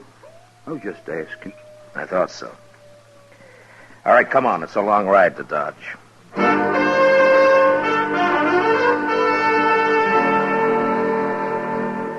It took all night to ride back to Dodge, but I didn't have to watch my prisoners any more than if they'd been a couple of riders I'd thrown in with on the trail. Maybe it was all their years in the war, in the army, that made them do whatever I, as a marshal, told them to do. The idea of not obeying me never occurred to them. Next morning, I had Chester lock them up, and then I went off to get some sleep. About noon, I got up, ate something, and dropped into the Texas Trail. Sit down, Matt. Yeah, sure, Kitty. I hear you brought in those murderers. Yeah, I did.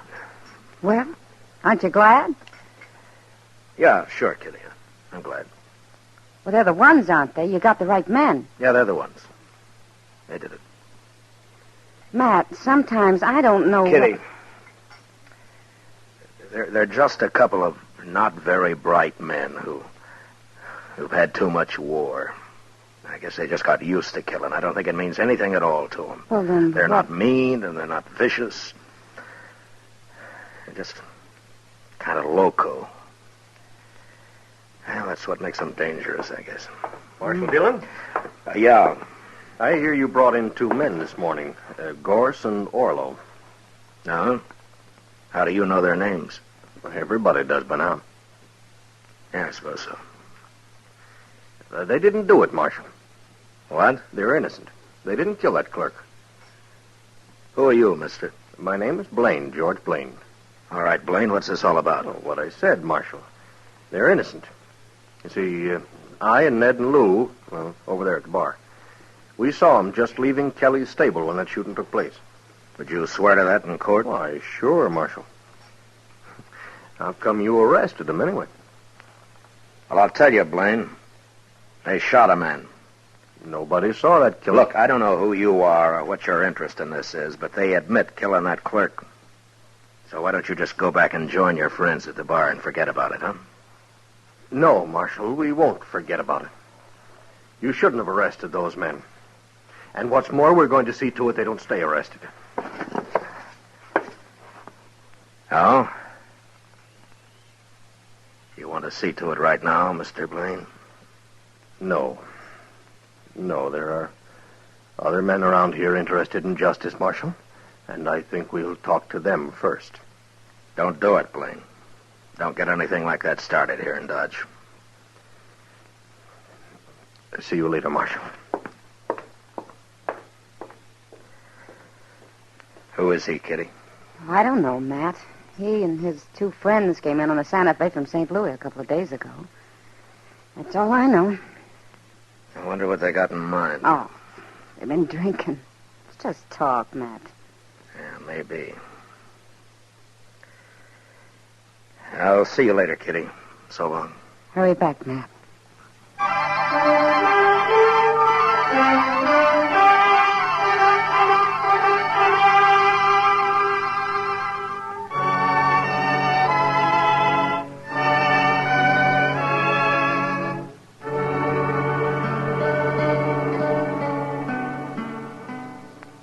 No, sir, Mr. Dillon, that fella come here, but I wouldn't let him talk to prisoners.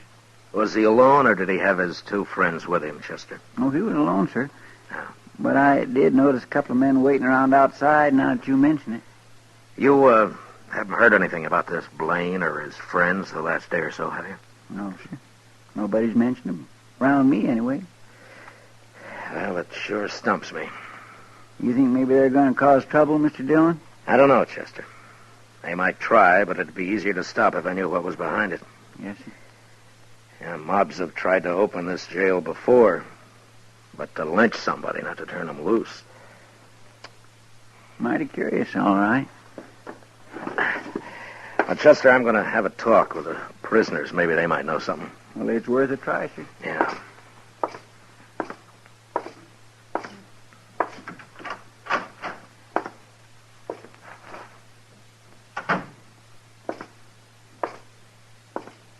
Hey, Gorse, it's the marshal.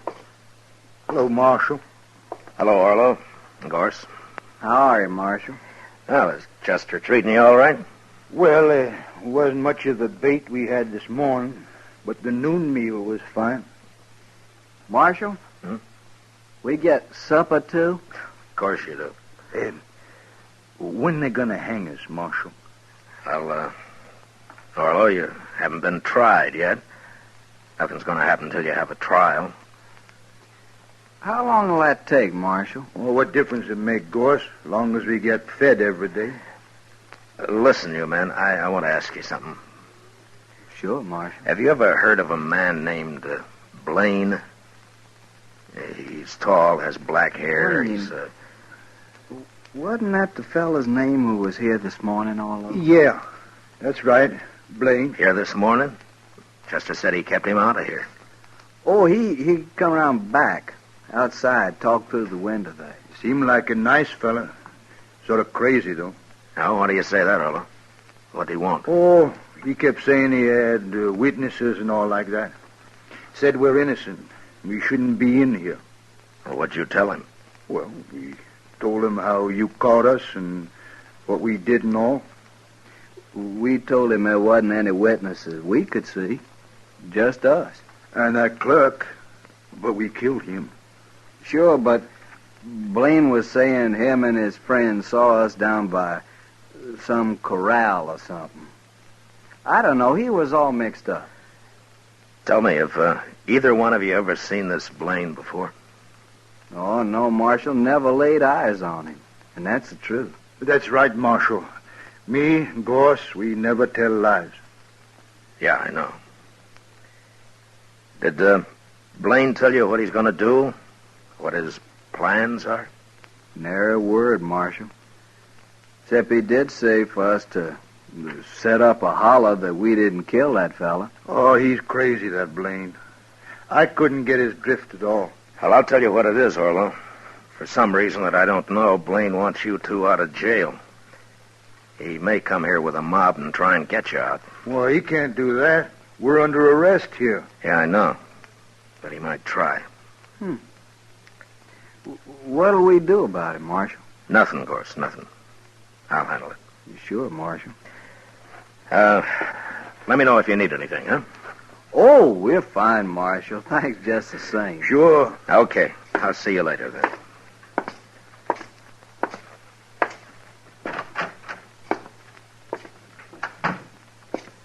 Hello, Doc. What are you doing here? I heard there might be some excitement, Matt. Now, you did, huh? Yeah, right here at the jail, too. Give Doc a gun, Chester. We can use another man. Name your preference, Doc. Shotgun or rifle? You sit right where you are, Chester. I'm not a gunfighter. My work begins where you fellas leave off. Well, you may have a busy evening, Doc. But I hope not. You never can tell, Matt. But I take things as they come. Yeah, I know. Mm-hmm. I better go and get my office cleaned up. If anyone gets shot, you send them right up there.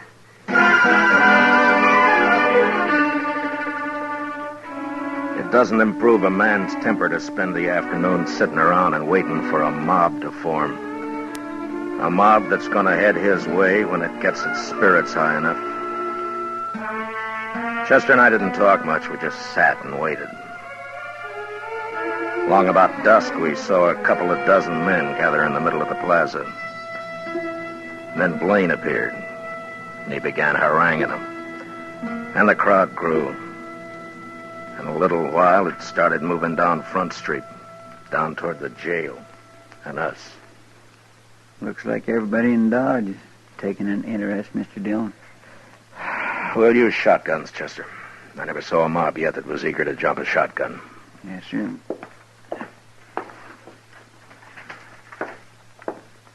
Here's yours, Mr. Dillon. Yeah, thanks. Well, let's go meet him outside, Chester. All right, sir.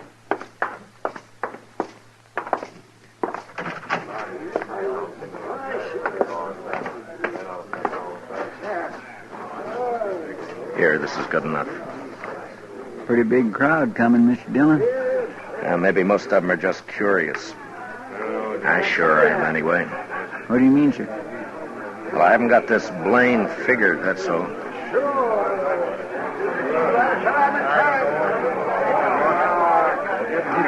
All right, hold it, man. Hold it, man. I'll see if I can talk some sense into the marshal first. Well, Marshal, I was right. There seem to be a lot of men in Dodge interested in justice. We want Orlo and Gorse out of that jail, Marshal. We want them freed. Aren't you going to say anything, Marshal? I don't see your two partners, Blaine, whatever their names are. Don't you worry about them, Marshal. Now, you tell us, you going to turn those prisoners loose, or do you want us to do it? Well, speak up, Marshal. Which way is it going to be?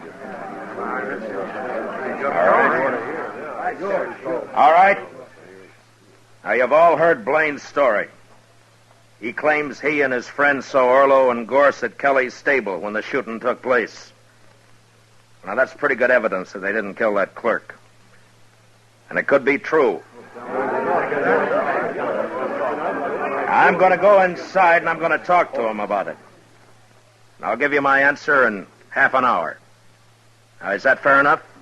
Yes. A half hour will just about do it, Marshal. I think it will, Blaine. But no matter what you decide, we're going to turn him loose. Isn't that right, man? Chester, keep an eye on Blaine. Don't let him leave here if you have to shoot him to keep him around. Yes, sir, but I don't understand why Just do as I say, Chester. Yes, sir.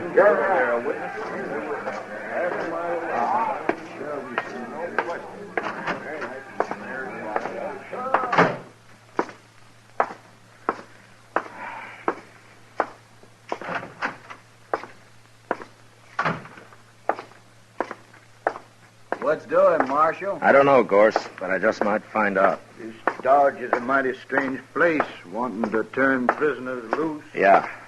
I'll be back soon.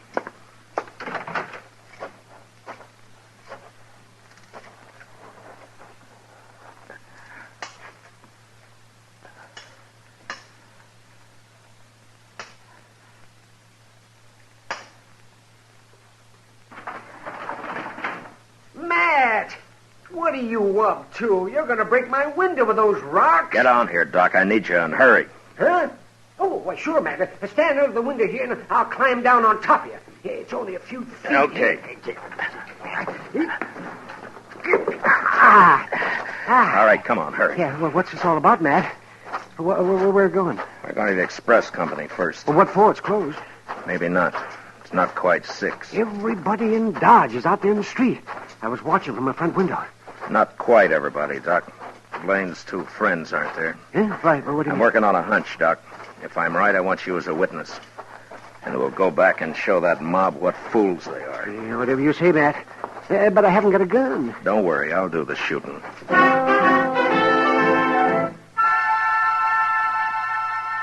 We reached the rear of the express company, and I took a quick look through the window.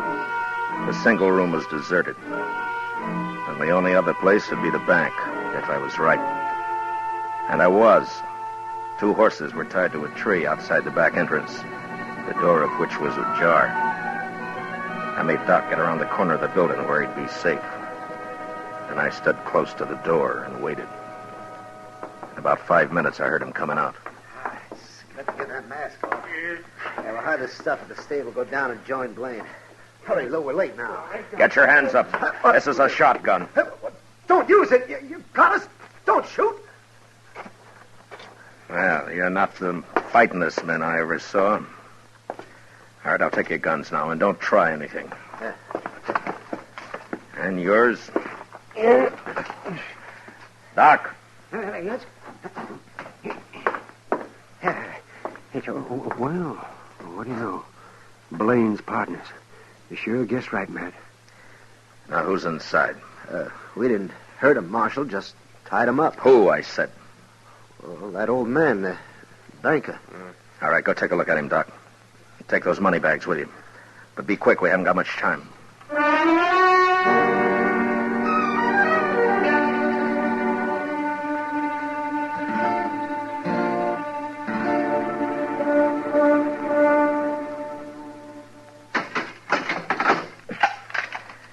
I'll have company for you shortly, gentlemen, so you just sit quiet, huh? Blaine's going to be mighty surprised at this. Come on, Doc.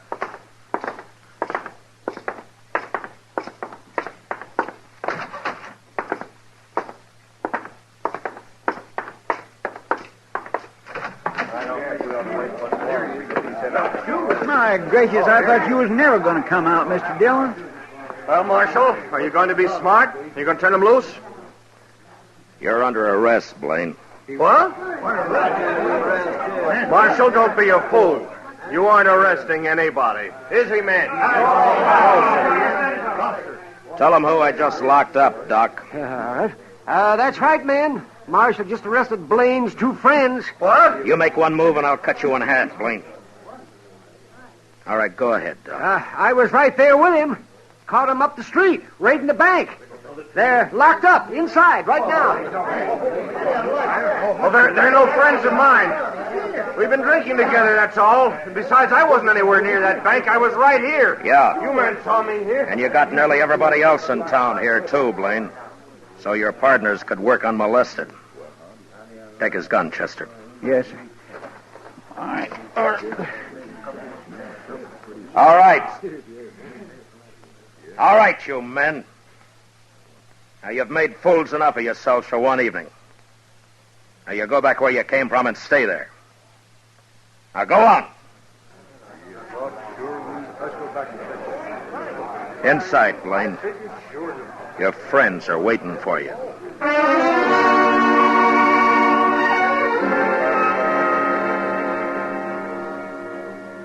I never did find out just who Blaine was. He kept his mouth shut all through the trial. It could be that he'd never been arrested before. But anyway, he and his partners got 5 years. That's better than Orlo and Gorse made out. They stood up and told their whole story as straight as if I'd told it myself. I guess telling the truth was about the only sense of right and wrong that the war had left them. They weren't bad men, but they were dangerous. And early one morning, a month later, up in Hayes City, on the order of the court, Orlo and Gorse were hung.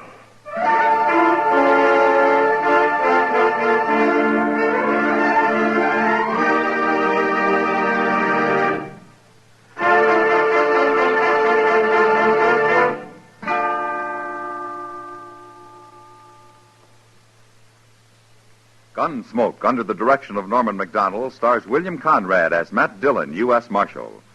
Tonight's story was specially written for Gunsmoke by John Meston, with music composed and conducted by Rex Corey. Featured in the cast were John Daner and Harry Bartell, with Lawrence Dobkin and Lou Krugman. Parley Bear as Chester, Howard McNear as Doc, and Georgia Ellis as Kitty. Gunsmoke is heard by our troops overseas through the facilities of the Armed Forces Radio Service. Join us again next week as Matt Dillon, U.S. Marshal, fights to bring law and order out of the wild violence of the West in Gunsmoke.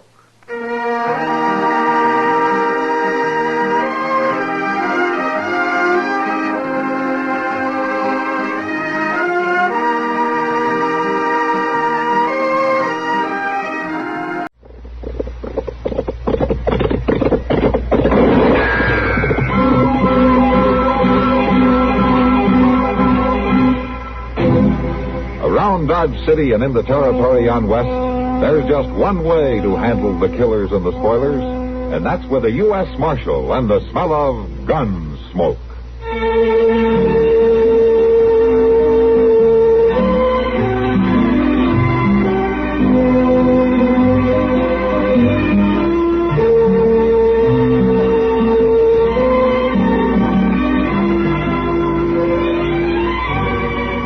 Gunsmoke, starring William Conrad, the story of the violence that moved west with young America, and the story of a man who moved with it. I'm that man, Matt Dillon, United States Marshal. The first man they look for and the last they want to meet. It's a chancy job, and it makes a man watchful and a little lonely.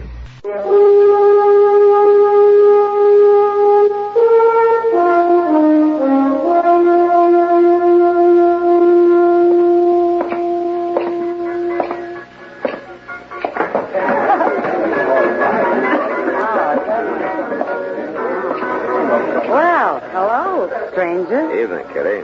Where you been? You usually poke your face in here more often than this to scare my customers. Oh, you complaining? No. It usually coaxes him into buying another drink. Well, speaking of drinks, Kitty, Sam? Yeah? One for the marshal. Sure, Kitty. Nothing the matter, Matt? Oh, no, nothing the matter, Kitty. It's just one of those nights, you know. No trouble? No, no trouble. No, nothing. Oh, one of those nights. Yeah. Here you are, Marshal. Oh, thanks, Sam. You know, sometimes, Kitty, I think if I have to play one more game of checkers with Doc. Oh, so that's where you've been. Sometimes you find yourself listening to the silence. Maybe you shouldn't have complained. No, why? Here comes something. Chester with Tom Cowles, and he's probably looking for you. Home, Miss Kitty. Mr. Dillon, Tom Cowles here just come out the office. I didn't know if I ought to bother you about it or not. Well, I see you made a decision, Chester. Never mind. Yes, sir. Well, anyways, why don't you just tell him what you've seen, Tom? Well, Marshal, I don't really know what it was, but, well, it was down there in the willows, thrashing around like maybe it was some kind of an animal or something. Well, I got to thinking maybe it was an Indian or a road agent or something. Now, wait a minute, Tom. Where was this?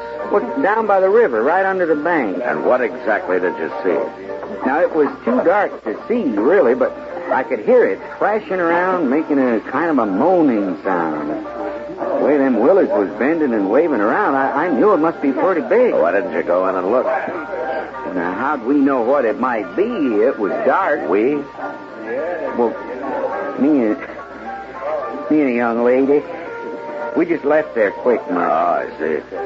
Now, just where was this, Tom? Well, out by the point, just west of town, Mark. Yeah, I've heard about the buggies being parked out there.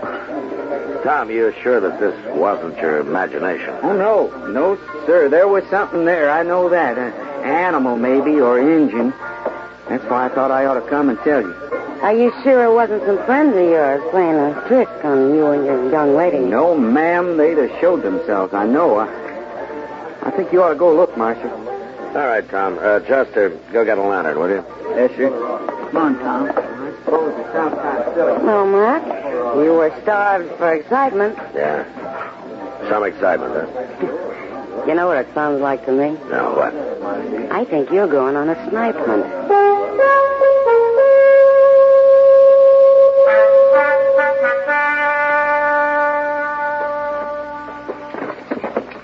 Over this way, Marshal. Come on, Doc. It's a fine thing to get a man out of bed for. And he said there was a moaning sound. You might be needed. Yeah, probably some blame drunken cowboy. You had nothing better to do.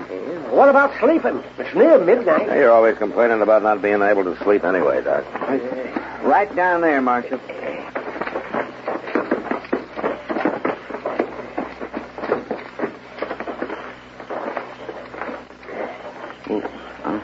I don't see anything now, but it was right down here. All right. Chester, bring a lantern, huh? Yes, sir. Where we're going to get wet feet. And you can catch you to death on a night like this. Over here, Chester.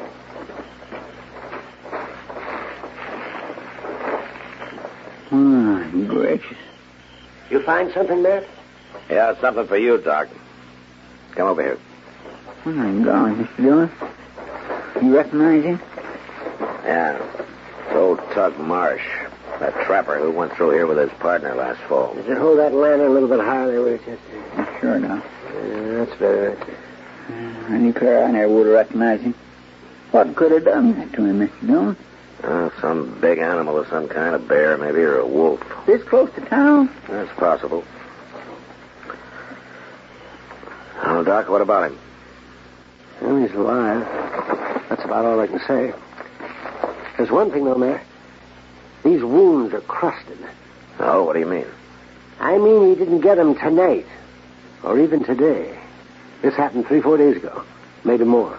But then I don't see how... He's come a long way since then. Look at his knees there. And his hands. You see that? He's crawled for miles. With wounds like that?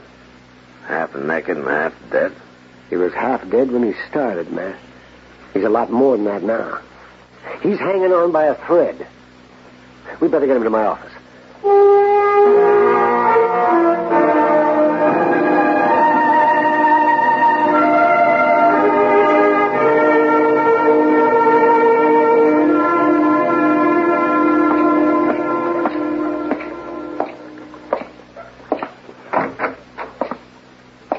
Morning, Matt. Morning, Doc. How's the patient? Well, I don't know how, but he's alive. And not just alive, but kicking, too. Oh? Hey, Doc, I'm hungry. See what I mean, Matt? You saw how he was not 12 hours ago. Who'd have believed it? Yeah. Can I talk to him? Why not? I can't keep him quiet anyway.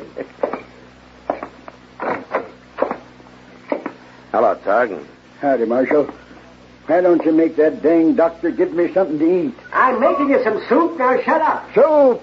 I ain't that in a week, and he gives me dishwater. You couldn't keep anything else down, and you need nourishment. Oh, dang it, if I could just get out of this darn bed. Take it easy, Tug. You've been through an awful lot. You're telling me what I've been through? Now I'm asking you. You want to tell me about it? It ain't no affair of the law. Maybe not. I just happen to be curious. Well, if you had any brains, you could see. I tangled with a bear, that's all. When was this and where? Oh, maybe 6, 7 days. Down the Nations, out toward the Cimarron. There you go. Now you eat this, Tug. Dishwater. It's good for you. You need something warm in you. Hey, Doc, you ain't told me. You think you can fix me up? There's nothing to fix up. The scar tissue's already forming. I ain't going to be so pretty, huh? Oh, well, that bear took half your scalp and a good part of your face. So there's nothing I can do about that, Tug. Yeah, I never was too handsome anyways. But that's all right. I'm a trapper, not a drummer. And them Cheyenne squaws ain't scared off by a few scars. What about my arm? You lost some muscle, but you'll have some movement left. Tug, the main thing is that you're alive and mending. Here, now, take some of that soup. Yeah. With rest and a little food, you'll be walking around again in a few days. Maybe trapping again in a month. I got something to do first. Tug, tell me what happened, huh? I told you I tangled with a grizzly.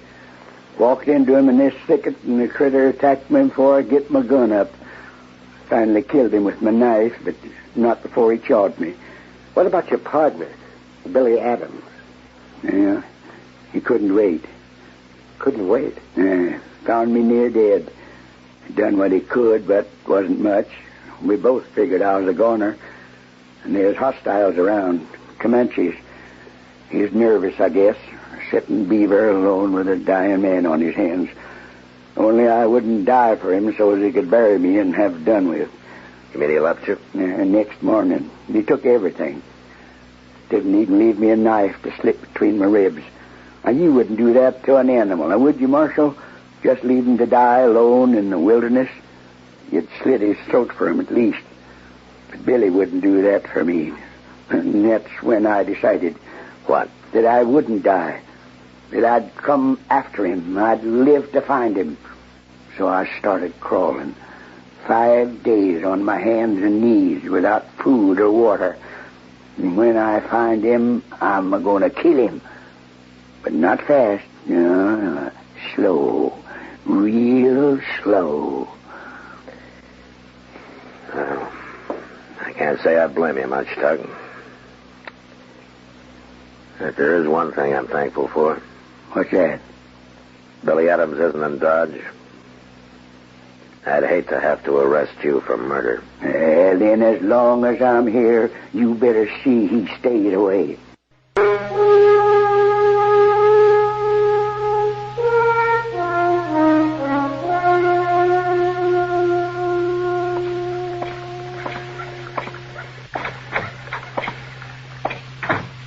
Well, Matt, you're late. The food's getting cold. Oh, sorry, Kitty. No, Doc. Yeah, Matt. Sit down. Yeah. The hash is actually edible today. That's good. How's your patient these days, Doc? You mean a star boarder, don't you? Yeah, well, I guess he's been around here long enough to be called that. 3 weeks. He isn't even about to leave. Is he still complaining of his aches and pains, Doc? No, it doesn't even bother now. He's just enjoying himself. At Doc's expense. Matt even bought him clothes. Well, he didn't have anything left, Kitty. I've seen him walking around town a couple of times, Doc. He seems almost back to normal. Well, yes. Well, considering everything, though, it has been a miraculous recovery. You know, I'm kind of surprised he doesn't want to be getting on about his business. Well, the truth is, he does. He's staying here on my orders. Oh? Medical reasons, or are you trying to slow him down?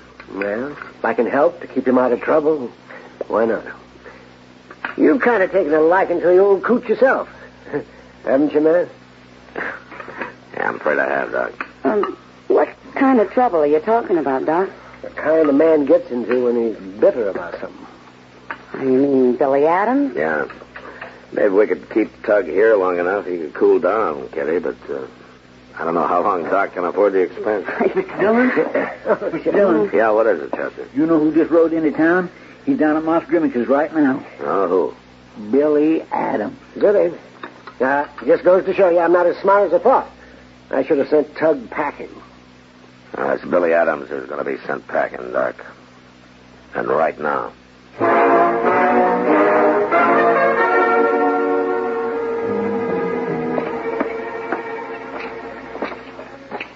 Hey, Moss.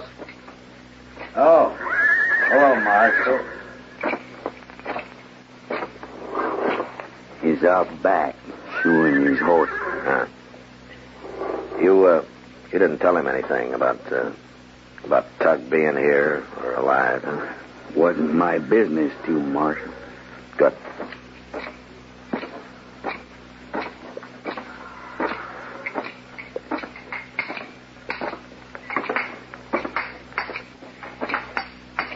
Billy? Oh, Marshal. What are you doing here in Dodge, Billy? Oh, just passing through. Shoeing a horse, buying supplies. I'm going on west, back to the mountains.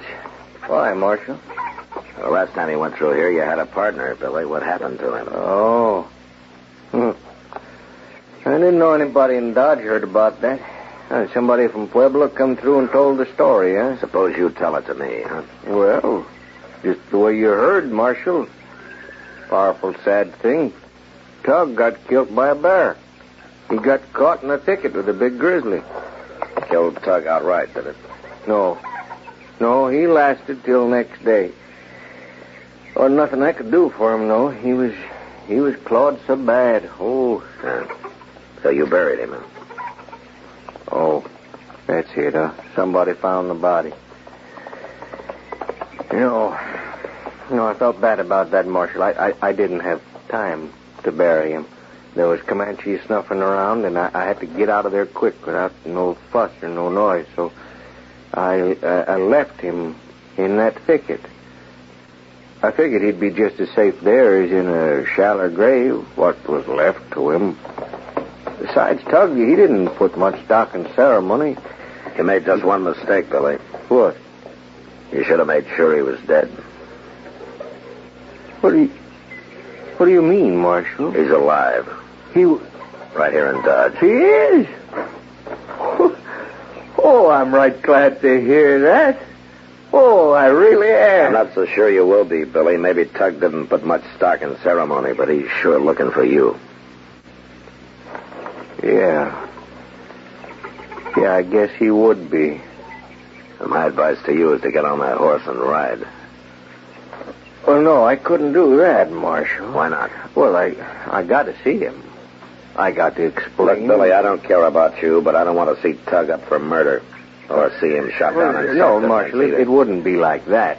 I think maybe it would. And I'm telling you to get out of town now. All right, Marshal. I'll oblige you. I'll camp just outside town, just west. You tell Tug that, huh? You tell him I'll be waiting right there for him. No. Well, there's things we got to talk about, Marshal. There's money I owe him for his split of the furs and all. I'll tell him nothing, Billy. Listen, Marshal.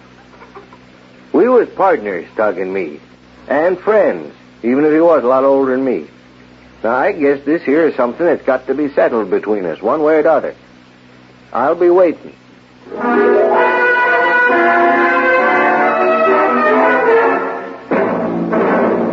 Mr. Dillon! Yeah, Chester. Did you see Billy? Did you tell him? Yeah, I told him. Well, the whole town's outside, Mr. Dillon, holding their breath to see what's going to happen. Chester, you didn't tell him. I didn't have to tell nobody. Plenty of folks seen him riding right down Front Street. And I suppose Tug knows. I don't know. He's up there, Doc. Is that where you're going? Yeah. You reckon there'll be a shooting, Mr. Dillon? Not if I can help it, Chester.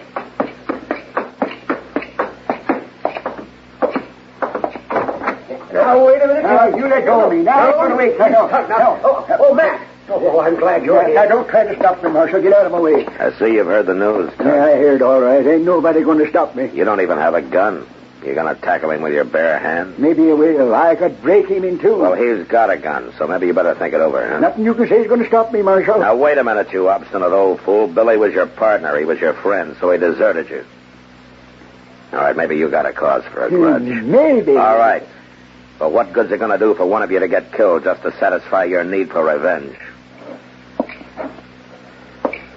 Tug, he wants to give you your half of the profits from the furs and trapping outfit. You talked to him? Yeah, I did.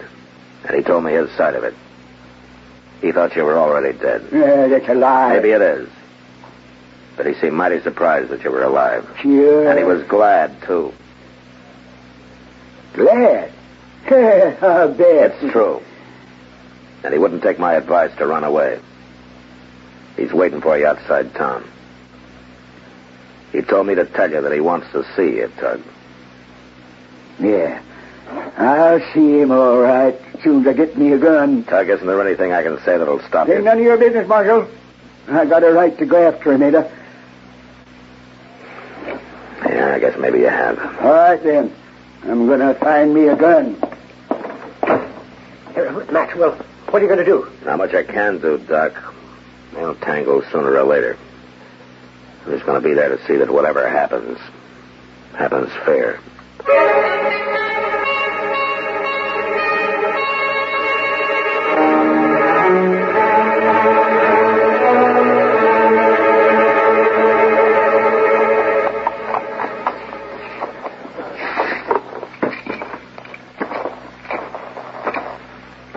Well, Marsh, what are you doing out here? I came to warn you, Billy. Tug's on his way. Yeah. Well, sit down, have some coffee. Are you cooking? Well, I might as well. I take it you're going to stay for the show. What are you planning on doing, Billy? Well, you'll see, Marshal. I don't think it's none of your business. Look, Billy, there's still time. Why don't you get on that horse and go? It's going to save an awful lot of trouble for everybody. You don't know Tug real good, do you, Marshal? He'd only get madder if I run. He'd just keep hunting until he found me again.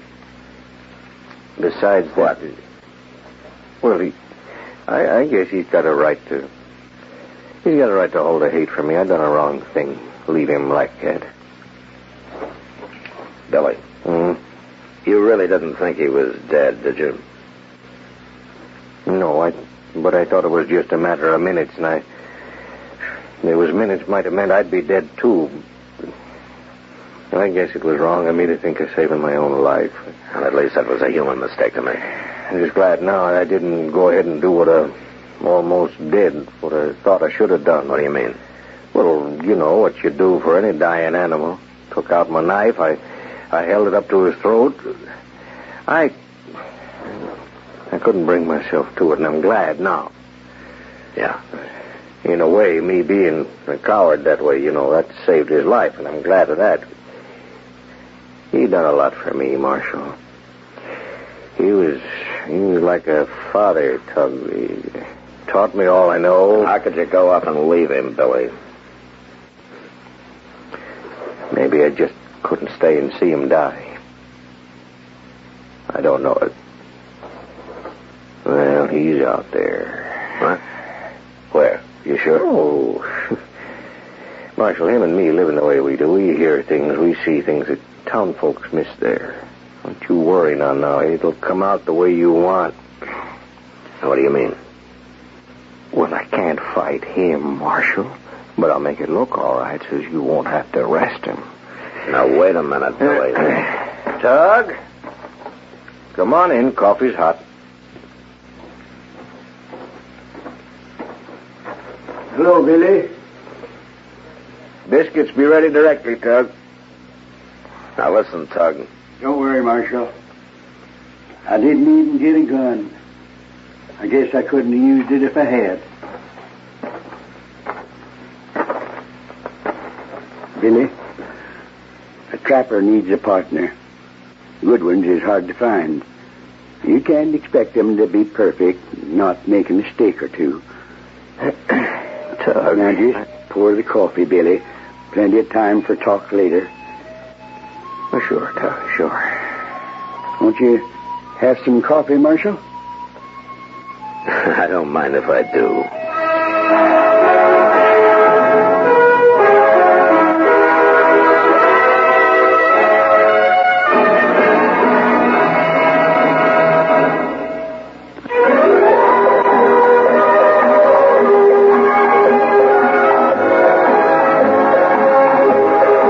Gunsmoke, produced and directed by Norman Macdonald, stars William Conrad as Matt Dillon, U.S. Marshal. The story was specially written for Gunsmoke by John Dunkel, with editorial supervision by John Meston. Featured in the cast were Ralph Moody, Lawrence Dobkin, and Vic Perrin.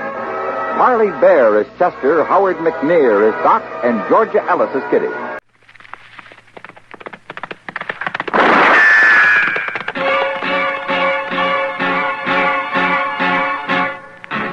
Around Dodge City and in the territory on West, there's just one way to handle the killers and the spoilers, and that's with a U.S. Marshal and the smell of Gunsmoke.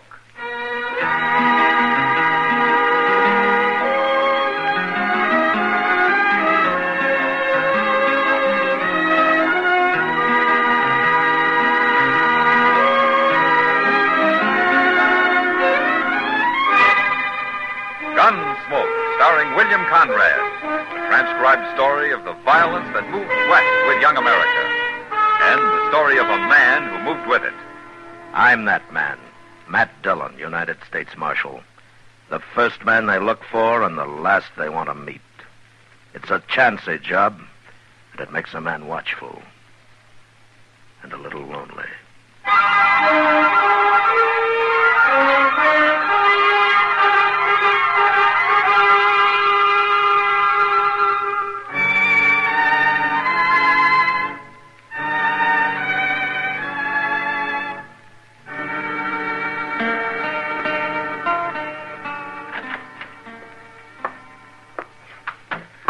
Sorry I'm so late, Mr. Dillon.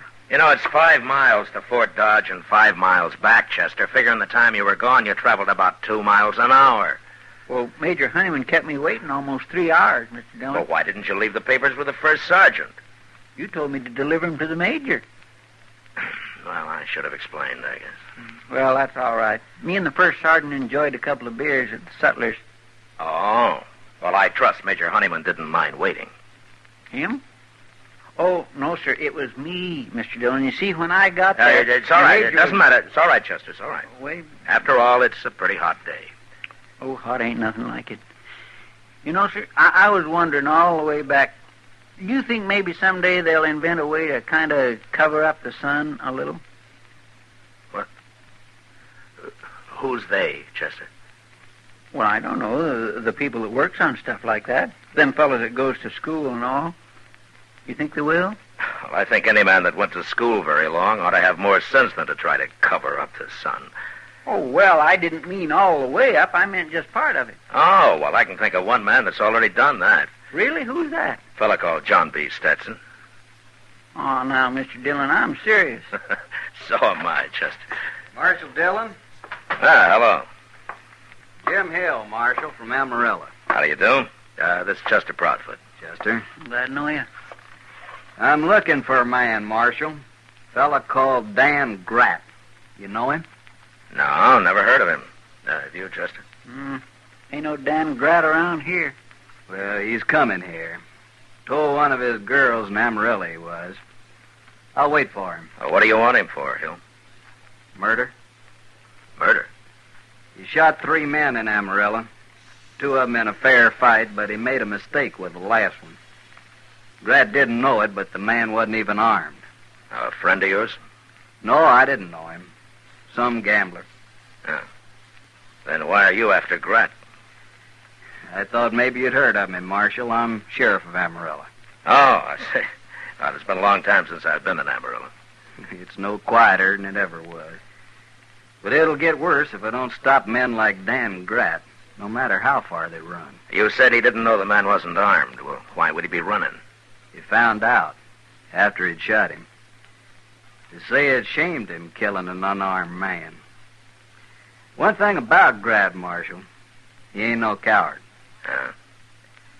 But he enjoys shooting people. He's a gunman. And I'll tell you something, Marshal. Dan Gratt ain't well known, but he's about as handy with a gun as anybody in the state of Texas. Men who watched him say he's the fastest they ever saw, bar none. Well, I'll help you take him, Sheriff. I only come here to tell you what I was doing in Dodge, Marshal. I don't need no help. Well, he's just a murderer. Why take a chance? I'm pretty good myself, Marshal. I ain't afraid of him. Oh, okay. And if you run into him first, save him for me. I'd hate to have made the ride up here for nothing. I'm staying at the Dodge house, Marshal, if you want to find me. So long. So long. Mr. Dillon, I don't quite make him out. Oh, why not, Chester? Well, I mean not wanting you to help him. If it's true what he says about this Dan Grat. The sheriff's like a lot of men, Chester. He's too proud, too confident in himself. It'll get him in trouble someday. Yes, sir. It's a mistake some gunmen make, too. You mean like Dan Grat? Oh, I don't care about Dan Grat, Chester. It's Sheriff Hill I'm worried for.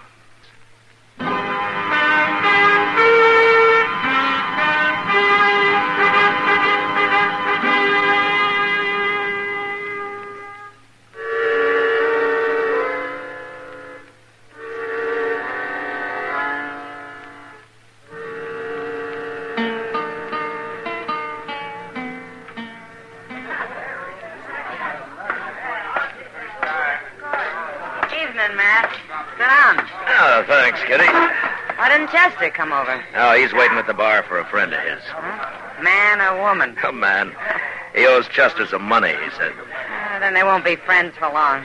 That's only $2. I lost friends for less money than that. You must have lived among mighty poor people. Any camp I've been in, most of the citizens went from rich to poor a couple of times every month. Well, that beats working for a living.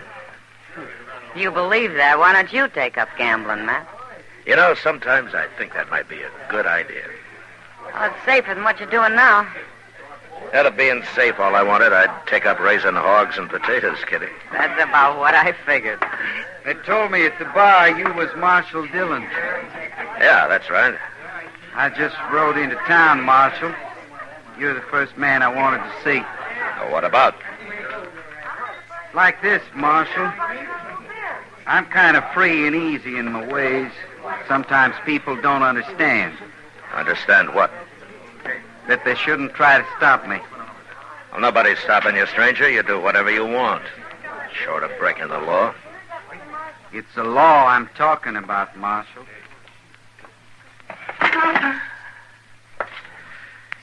All right, say it plain, mister. Sure.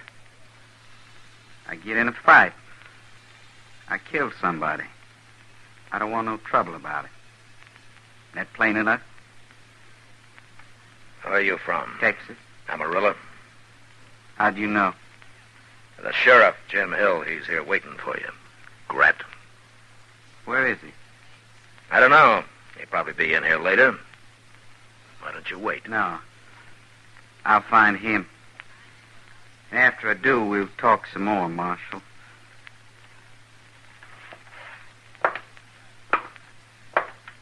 Grat. What? About breaking the law here. That includes resisting arrest. You explain it to me later, Marshal.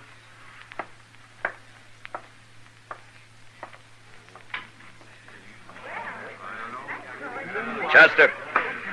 Yes, sir, Mr. Dillon. Chester, go find Sheriff Hill and tell him Dan Grat's in town.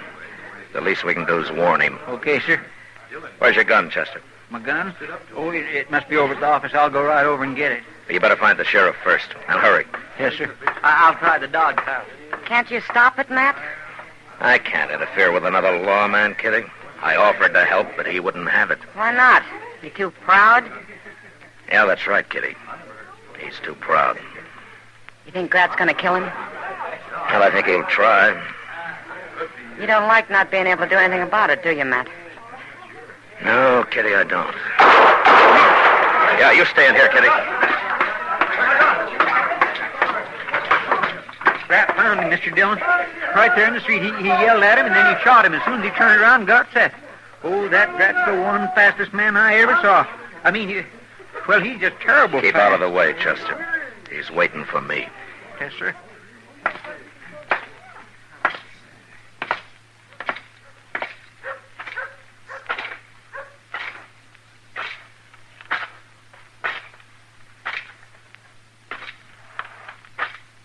matter, Marshal? I break one of your laws? You just killed a man, Grat. He ain't the first man I've killed. Jim Hill was a lawman. He was here to arrest you for murdering an unarmed man in Amarillo. I didn't know he was unarmed. Your mistake. I'd have killed him anyway. I can kill anybody. Like you. Right now.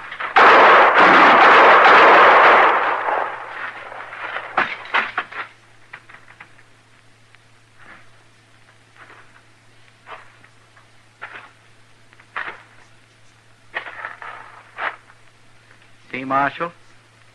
How easy it is?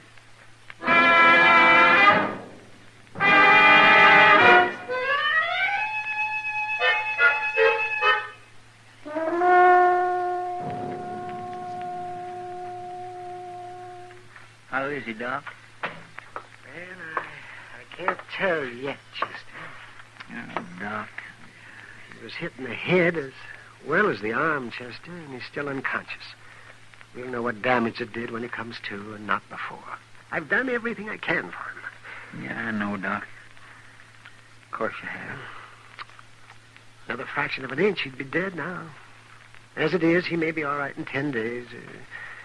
Well, who knows? I don't. Brad hit him first shot. I could tell. Mr. Dillon still got one off. I don't know why he had to miss him. Of course he missed him, Chester. Matt was out on his feet when he fired that shot. He dropped his gun before he fell. And who wouldn't with 2 bullets in his arm? Is it ruined, Doc? His arm? No, it's not ruined. It'll be stiff for a while. Doc? Mm-hmm. I'd have tried to kill Grat if I'd have had my gun. I was going to pick up Mr. Dillon's and do it, but Grat kicked it away from me. It's a good thing he did. I wanted to kill him. I know, I know how you felt. It's a terrible thing watching a man like Mr. Dillon get shot that way, Doc. Of course it is, Chester, but killing Grat won't help him now. Well, if Mr. Dillon dies, I'll kill him. I'll get me a shotgun and I'll kill him. I'll blow him in half, then we'll see how doggone fast he is. No, calm down, Chester. You mustn't get it. I tell you, you go put some coffee on the stove right over there, yeah? We'll both need it before the night's out. Okay, Doc. But I sure hate to think of Grat standing around at some bar bragging how he shot down Mr. Dillon.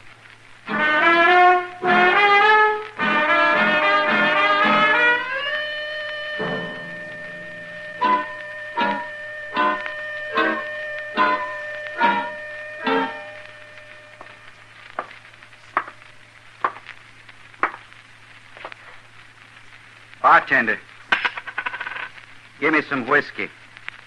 Coming up. You're Dan Grat, huh? I don't know you, mister. No offense. I heard your name, Grat. Everybody's talking about you.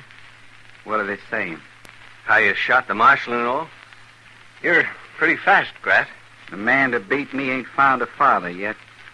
How come you didn't kill the marshal? He's still alive? They say he is. Whiskey. What's this, bartender? Shot of whiskey. I said I wanted some whiskey. Well, that's whiskey. Don't fool with me. Get me the bottle. This here's Dan Grat, bartender. Fella that shot Marshal Dillon tonight. You didn't say you wanted the bottle. Get it. Oh, no. What's the matter with him? You a friend of the marshal? Some is, some ain't. How about you? Me? I don't care one way or t'other. Make up your mind. Well, sure, Grat. I'm on your side. I wouldn't be talking to you if I wasn't. I guess I got some more convincing to do around here about who's top dog. Not me, Grat. You don't have to convince me. Then act like it. Well, sure. I was asking how come you didn't kill the marshal? He dropped his gun when I hit him in the arm. Why'd that stop you? I don't shoot unarmed men. You don't? What? I said, don't you? You're armed, mister. Now, Grat, I ain't done nothing. I don't like your talk. You know about me, don't you? That gambler should have had a gun in Amarillo. I don't know what you're saying, Grat. I don't know nothing about you. Take out your gun, mister. Go on, take it out. No, Grat. No. Do what I tell you. But not me. No, I didn't. Your time's up. I didn't.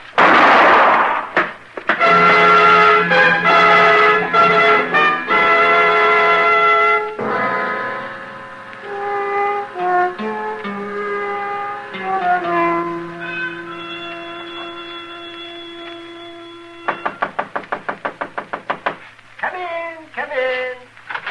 Well, hello, Kitty. Hello, Doc. Oh, Matt'll be glad to see you, Kitty. Is conscious? Oh, sure, he has been all morning, since about dawn. Of course, he slept some since then. He's going to be all right, Doc. Kitty? Uh-oh, there's your answer. Let's go back and see it.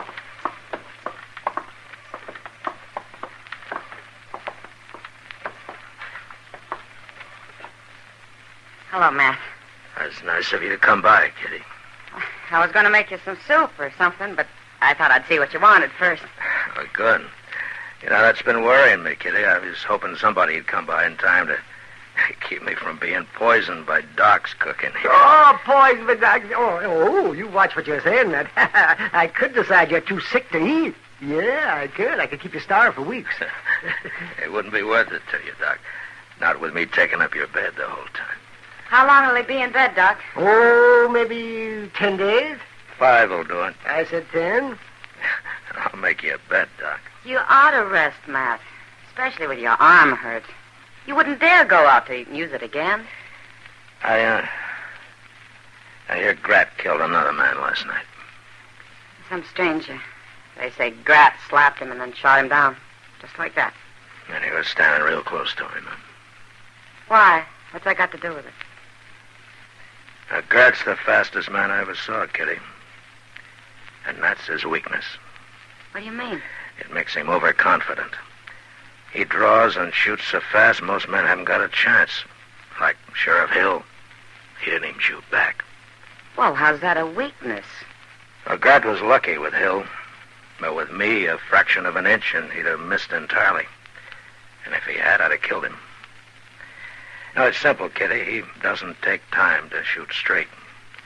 He doesn't think he has to. And he'll die for that someday. Matt. Yeah? You're not going to face him again. As soon as I'm able to. You can't. With that arm? Grat's so sure of himself he might not even notice my arm. What do you mean? He already knows about it. He does? What? You'll see, Kitty. When the time comes.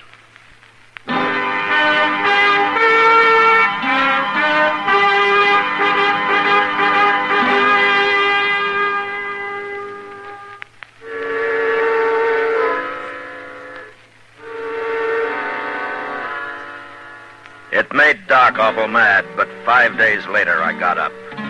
And then for the next week I spent every day down by the river, drawing and shooting. Drawing and shooting for hours on end. Doc told me I'd have a headache and the gunfire didn't help ease it, but I kept on.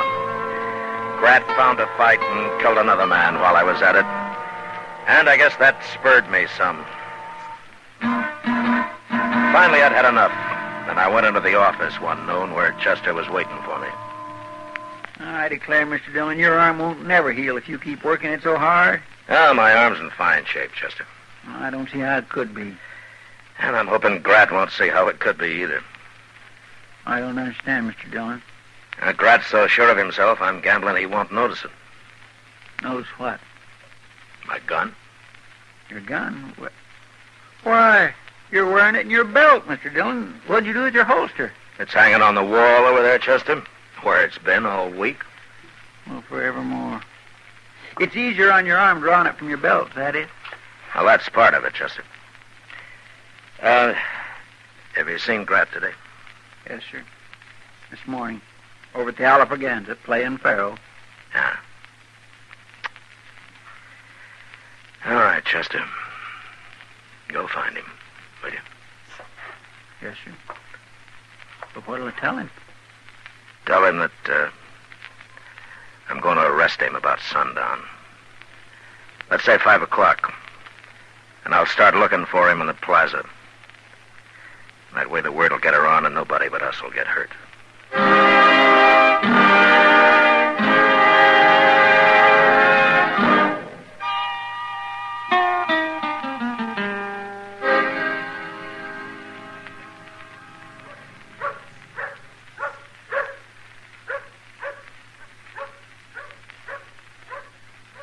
swear, Mr. Dillon, it just gives me the jumps for us to be sitting out here all alone.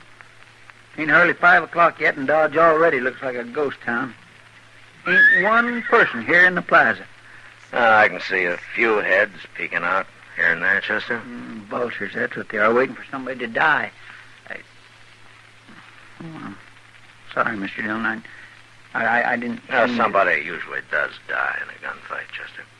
It ain't fair. You with a bad arm? Can't you wait a while, Mr. Dillon? No. That's killed too many men already. No, I've waited long enough. Well, I'll fight him. By golly, I will. I'll fight him. You would, wouldn't you, Chester? Yes, sir. Thank you.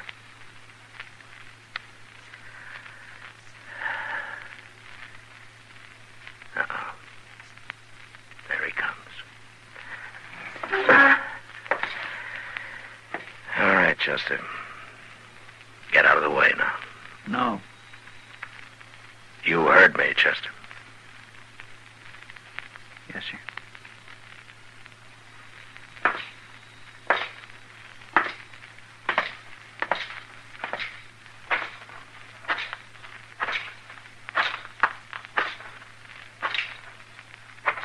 All right. That's far enough, Grat.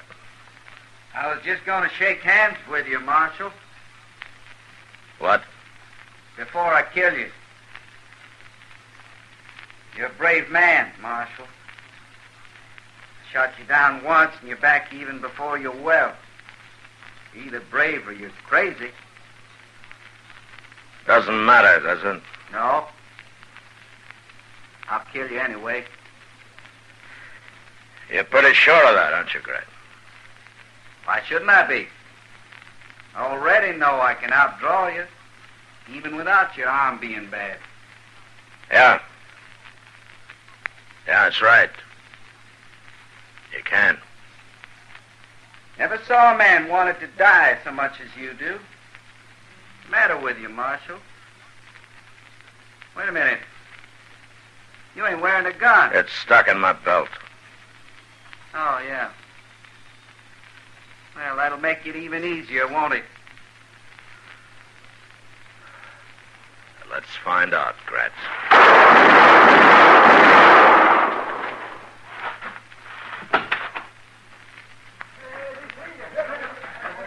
You've got him, Mr. Dillon. You got him. Yeah. You hit him all 3 shots. I could see every one of them. Well, I took more time than he did. And he took plenty. But he was too sure of himself, Chester. And that's what I was counting on. He drawed first, though. Yeah, he wasn't in any hurry this time, Chester. He knew I couldn't do much with a bad arm.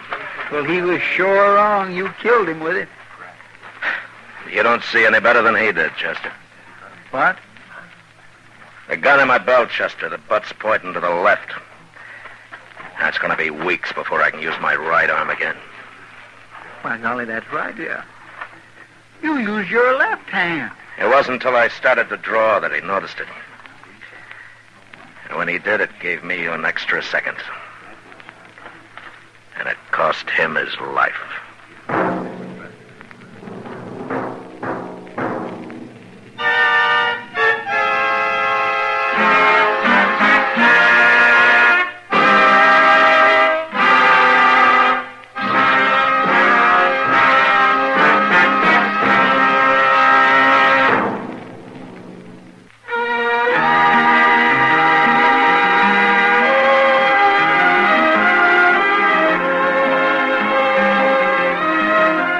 Gunsmoke, transcribed under the direction of Norman Macdonald, stars William Conrad as Matt Dillon, U.S. Marshal. Tonight's story was specially written for Gunsmoke by John Meston, with music composed and conducted by Rex Corey. Featured in the cast were Vic Perrin, Paul Dubov, Harry Bartell, and John Daner. Harley Bear as Chester, Howard McNear as Doc, and Georgia Ellis as Kitty.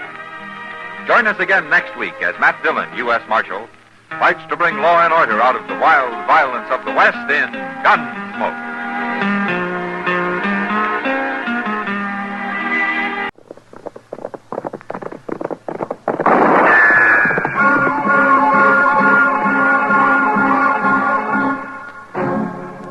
Around Dodge City and in the territory on West, there's just one way to handle the killers and the spoilers, and that's with a U.S. Marshal and the smell of Gunsmoke.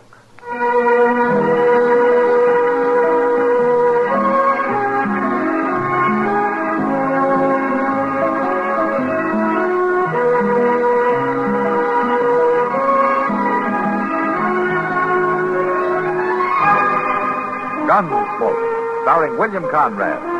The story of the violence that moved west with young America. And the story of a man who moved with it. I'm that man.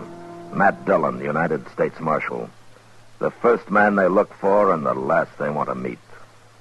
It's a chancy job, and it makes a man watchful. And a little lonely.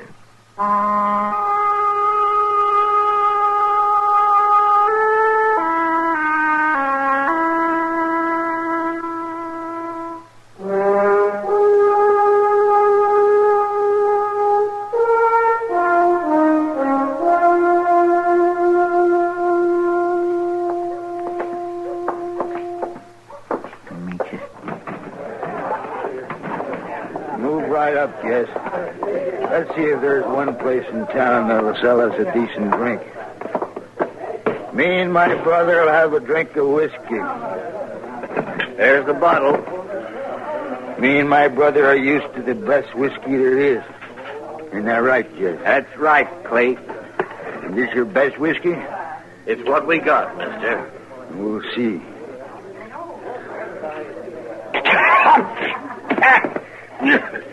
You call that whiskey? Now, look here, haven't you... You call that whiskey, Jess? Go on, drink it.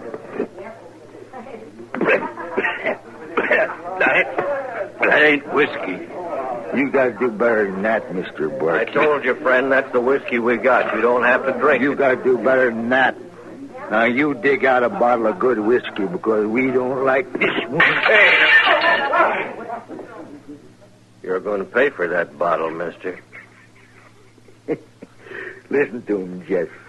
He says we're going to pay for that bottle. You hear that? I heard it. Well, I'll tell you, Mr. Barkeep. We ain't going to pay for that bottle, and we ain't going to pay for this one. Well, come to think of it, maybe I do have a better one down here under the bar. You hold it, mister. Cover him, Jess. Now, you wouldn't want to come up with no gun, Mr. Barkeep. That wouldn't be healthy. Jess can shoot real good. Go and show him, Jess. No, there's no need for shooting. I don't want no trouble. You show him anyway, Jess. Pick off some of them glasses all lined up so nice and pretty.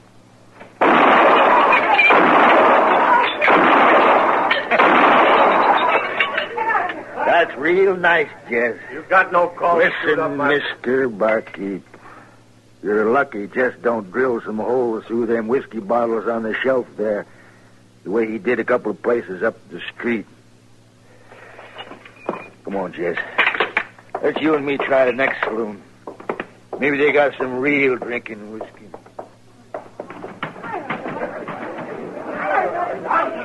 You're pretty lucky at that, Jim. They've been all over Dodge, drinking places, acting like it was a joke. I sure wish Marshal Dillon would get back to town and start doing his job around here.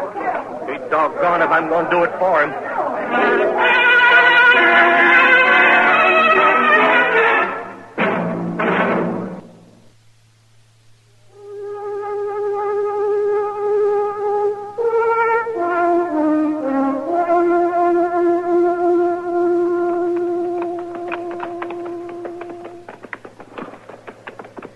I sure will be glad to get back to Dodge, Mr. Dillon. Wichita just ain't my kind of town. Especially for 5 days. I didn't think that cussed trial would last that long, did you? No. Sir, Wichita is just too blame fancy a town for me. Why, you know there's lots of fellows there that wears their Sunday suits on weekdays, and they ain't gamblers nor undertakers neither. Yeah. Something the matter with you, are they, Mr. Dillon? You ain't done much more than grunt for the last 20 miles. I don't feel much like talking, Chester. Or listening. Oh. Well...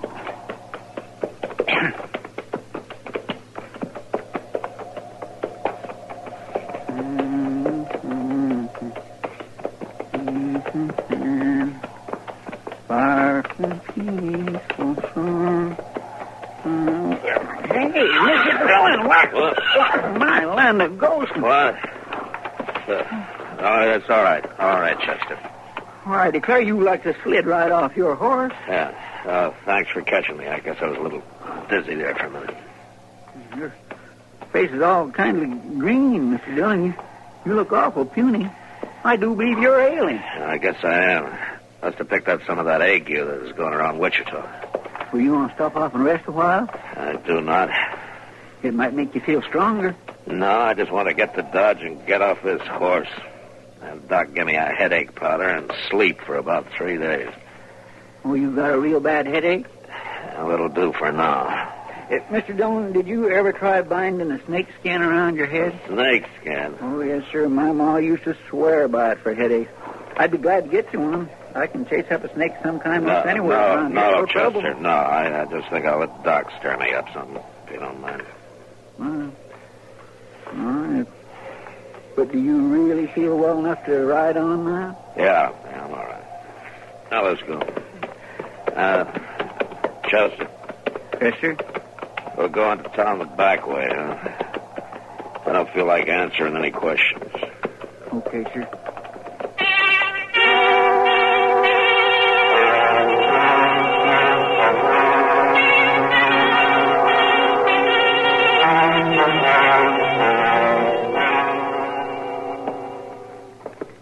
All right, you can put your shirt back on, Matt. There's no question about it. You got a dose of that ague. I told you that the minute you walked in here.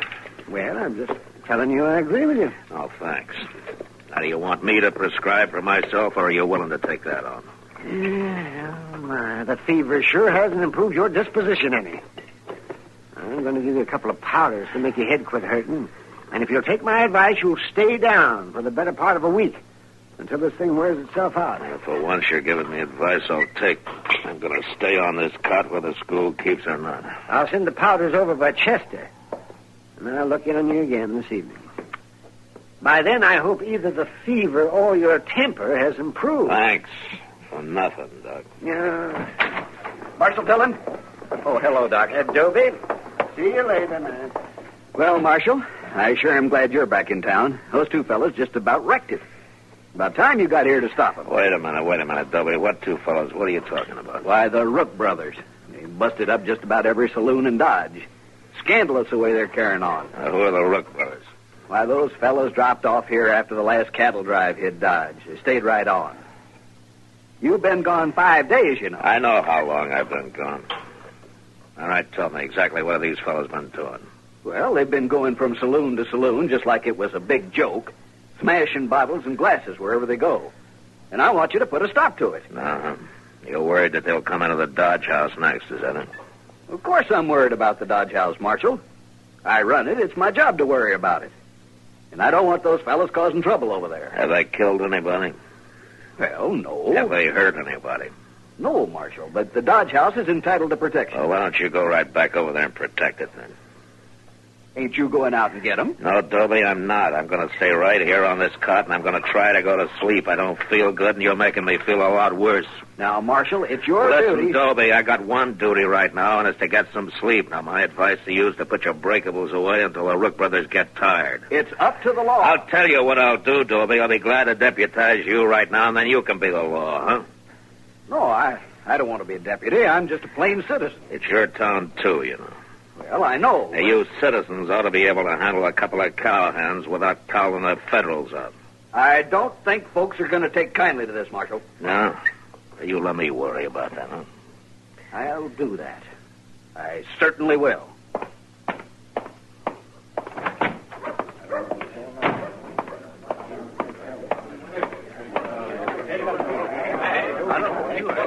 You find him, Dobie? I found him all right. He's in there lying down on his cot. Says he's going to stay there. You mean he's not going to do anything? Just a minute. I'm telling you exactly what happened. I went in there and told the marshal the whole story.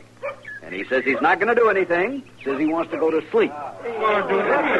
Sure don't sound like daylight. No, I don't. He's a changed man, I tell you. A changed man.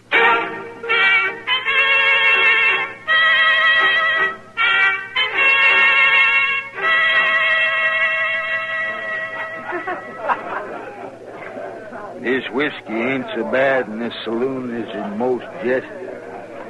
Let's see what else they got to sell. Well, they got pretty girls. You see that? You see that, Jess? I see. I think maybe I'll just sit down and drink my whiskey with this little lady. Well, don't bother on my account. Webb here is good enough company for me. I sure am, mister. Yeah. Hey, now, just a minute. You can just stay here and watch me. You might learn something.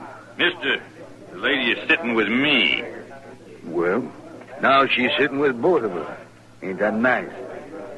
Don't you think that's nice, little lady? In about 1 minute, I'll tell you what I think. You heard her, mister. There's one too many at this table to suit me. Well, now, we can sure fix that. Can we, little lady? You could leave. That'd fix it. That's not exactly what I had in mind. Now, we can do all this nice and polite-like. My name is Clayton Rook, and this here's my brother Jess. You, mister, you're free to leave. I ain't about to leave. All right. Then you just sit there quiet-like and watch me and this nice little lady have a good time. You keep your hands to yourself. Quit mauling her. You're quite a little gentleman, ain't you? But you wouldn't want no trouble, would you? Jess,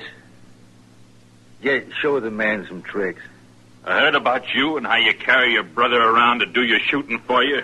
Ooh, I can shoot, mister. Then come on outside. We can sure find out about that. No need for waiting, mister. I can kill you while I'm sitting right here. I wonder if this'll get the marshal off that cot. You shouldn't ought to shot him, Clay. I didn't notice you doing nothing. Let's get out of here, Jesse.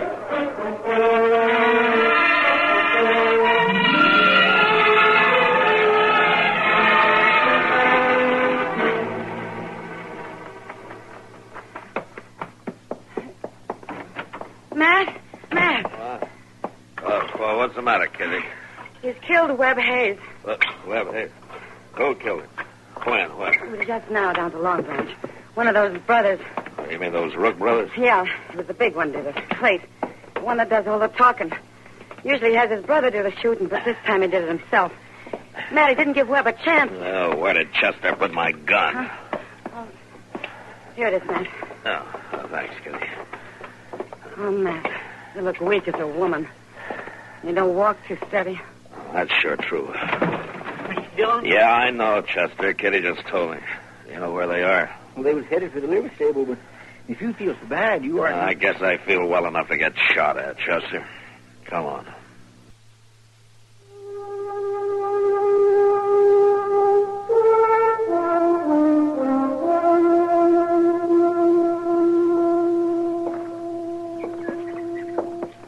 It's going to be pretty dark in that stable, Mr. Dillon. Yeah, that's what they're counting on. It makes us stand out awful clear being out here in the sun, don't it? Yeah, just keep close to the building as you can, huh?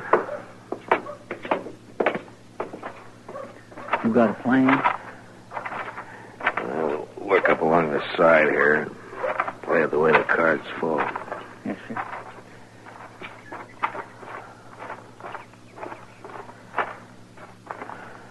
We got you covered two ways, Marshal.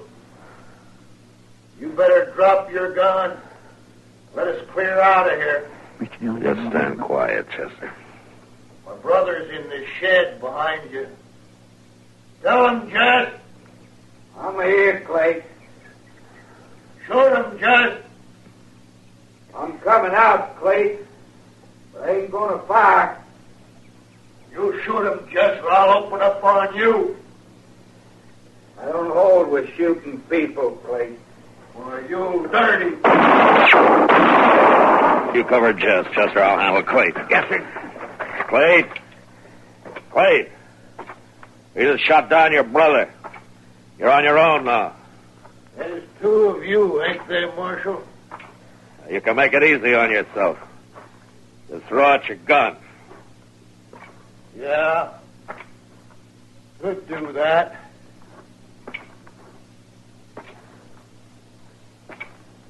Only I ain't gonna.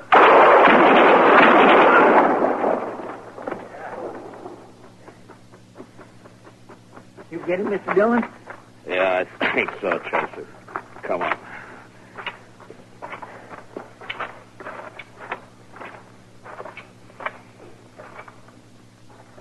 Yes, sir. He sure is dead, Mr. Dillon. How about the other one? Oh, I don't think he's hurt bad. Anyways, I got his gun. Now, let's have a look at him.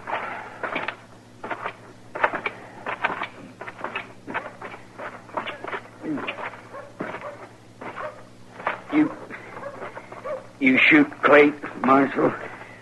Yeah, he's dead, Jess. You shouldn't ought to kill that man. I don't hold with shooting people. Shooting up bottles is different. But I don't hold with shooting people, Marshal. You hurt bad. Funny thing, Clayt shot me in my gun arm. It's going to be a while before I can use it. Well, the saloon keepers will be glad to hear that. That's a fact. You better go find Doc Adams and get your arm fixed up. And then you ride out of town, huh? Tell you the truth, Marshal, I'll be glad to get out of Dodge. You gonna see that Clayt's buried? Yeah, we'll see that he's buried. I'll take care of things here, Mr. Dillon.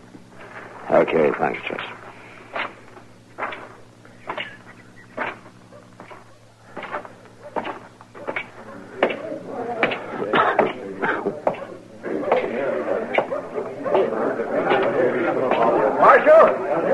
Marshal Dillon!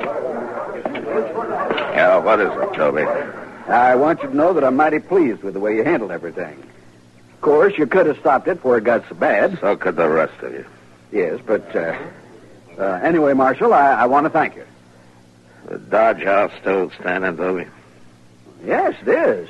You suppose everything's going to be all right for a little while? Oh, yes. And I'm glad to hear it. Now, you're blocking my way, Toby.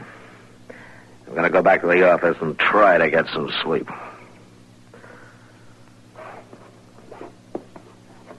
Thank you. Good afternoon, gentlemen.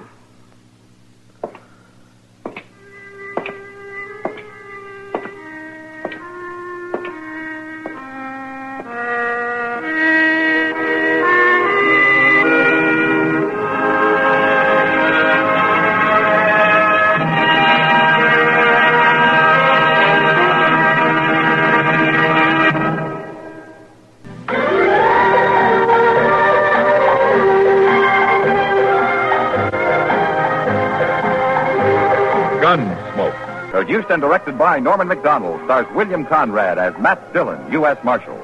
The story was specially written for Gunsmoke by Marion Clark, with editorial supervision by John Meston. Featured in the cast were John Daner, Vic Perrin, Harry Bartell, Lawrence Dobkin, James Nusser, Barney Phillips, and Don Diamond. Harley Bear is Chester, Howard McNear is Doc, and Georgia Ellis is Kitty.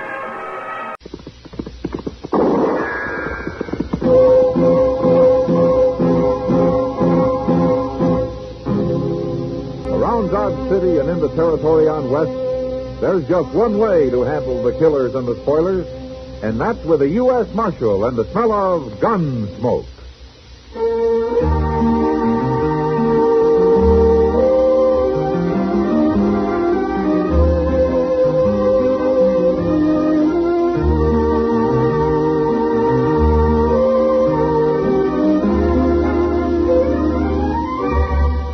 Gunsmoke, starring William Conrad. The transcribed story of the violence that moved west with young America. And the story of a man who moved with it. I'm that man, Matt Dillon, United States Marshal. The first man they look for and the last they want to meet. It's a chancy job, and it makes a man watchful and a little lonely.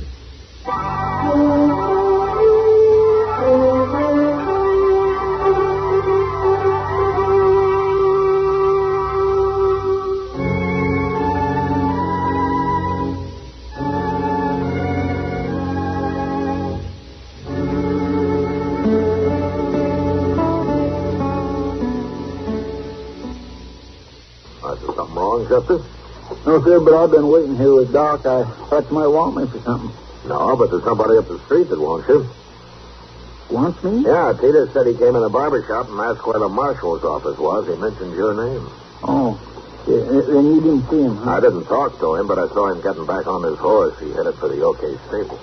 Oh, I wonder who he is. Some stranger. I never saw him before. What do you look like? Well, he's built kind of like a stork. All legs.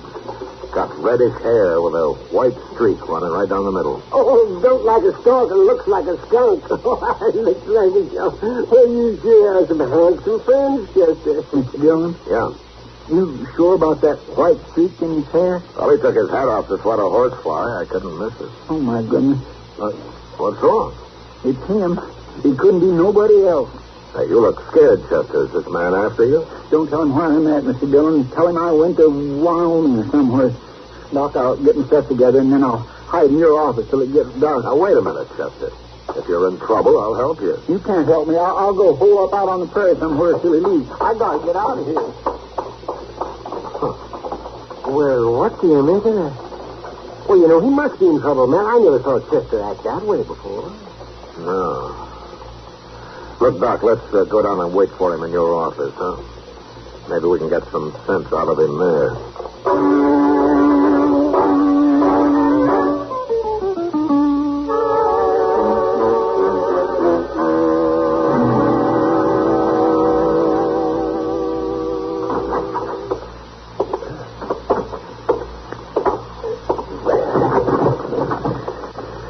When it gets good and dark, I'll take a rope and lower my stuff out your back window, Doc. Fine, Jerky. I'm always happy to help out anybody who's on the run. I ain't running, Doc. I'm just hiding out for a spell. Look, Chester, what if this man decides to outweight you? You're going to spend the rest of your life wandering around the prairie? He won't wait long, Mr. Dillon. He hates town. Well, then maybe you'll come looking for you out there. Well, that's better than finding me here. Why? Magnus just don't belong in a town amongst civilized people. He's too countryside. Chester, who is Magnus? Magnus Proudfoot, Mr. Dillon. Magnus Proudfoot? My baby brother, doggone him. Well, what in the world are you running away from your brother for, Chester? I don't know what he's doing here, that's why. You can't tell what Magnus will do next, Doc. You can't count on him. What do you mean, Chester? Mr. Dillon, when Magnus was 10 years old, he took off from home and went and lived off the land all by himself for 2 years. With a rifle and a knife and a horse. And you know something else? I swear he ain't slept in a bed since then. Well, I don't see anything so wrong with that. Well, how would you like to have a little brother that wouldn't never come in the house except to feed now and then? And sometimes he wouldn't even show up to do that for months at a time. He claims being around people too much dulls a man's senses.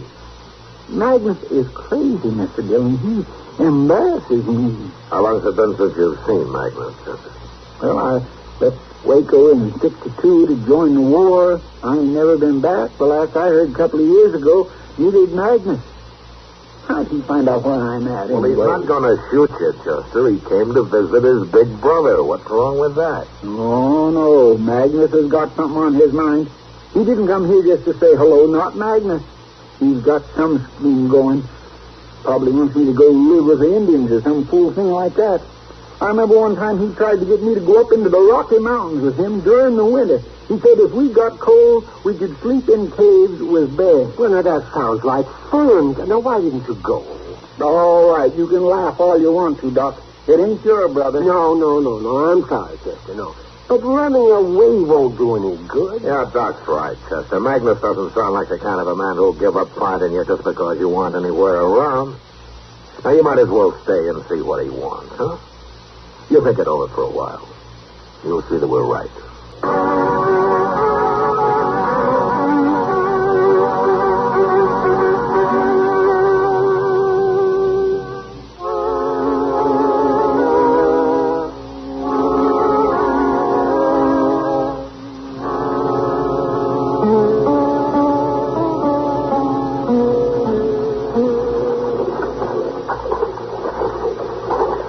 Anywhere else, Chester, he must still be in the stable here with his horse. He always did like horses better than people. The door's open. Let's take a look. Huh? Well, I don't see nobody, Mr. Dillon. Let's go, huh? Now, wait a minute, Chester. Holler for him. Oh, no. Go ahead. He might be in the back there where it's dark. Well, go ahead. Magnus. Magnus. See, he ain't here, Mr. Now, Dillon. wait a minute. Now, look. There he comes. Yeah.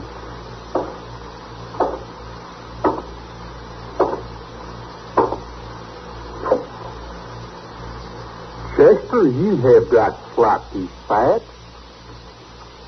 Oh, Magnus. Soft living done it. Magnus, what are you doing in Dodge City? I have come looking for you. Why? Why ain't you in Texas where you belong? How come you don't talk like a Texan no more, Chester? I've been away too long, but that don't answer my question. What are you doing here? Why, I have come to help you. To help me? Well, I always could take care of myself better than you, Chester. And when I ran into Ma last summer and she told me about you, I got worried. I figured as how you might need me. Need you for what? To help you run things here, help you be marshal. What? Help me be I ain't no marshal. He's... Oh, I forgot. Magnus, this is Marshal Dillon. How do you do, Magnus? But I thought you was the marshal, Chester. Of course I'm not. What gave you that idea? Ma? She said you wrote her. I ain't wrote Ma for over a year, and when I did, I told her I worked for a marshal. I didn't say I was one. Honest and truth, Mr. Dillon, I never said no such thing in no letter. Well, Ma's getting kind of old. She mixes things up some these days. She sure does. Anyways, I'm proud to know you, Marshal Dillon. Tell me, is Chester a good help to you? Yes, he is. He's a fine help, Magnus. Good. Well, I come all this way. I reckon I'll stay. I'll go to work for you, too. Magnus, you can't just walk up to somebody and say, I'm going to work for you. Why not? It ain't polite. Nobody asked you. Nobody told me not to. That's why you ain't no more civilized than you was 10 years ago. Oh, I learned a lot in the Army, Chester. I saw a lot of places, a lot of people. How long since you slept in bed? Well, not since I first went off from home, I reckon. How long since you lived in a town? You know I don't like towns. I generally ride around them. How long since you talked to a woman? Besides Ma, I mean. Now, Chester, you know How long since you had a drink? I don't never drink. You gamble?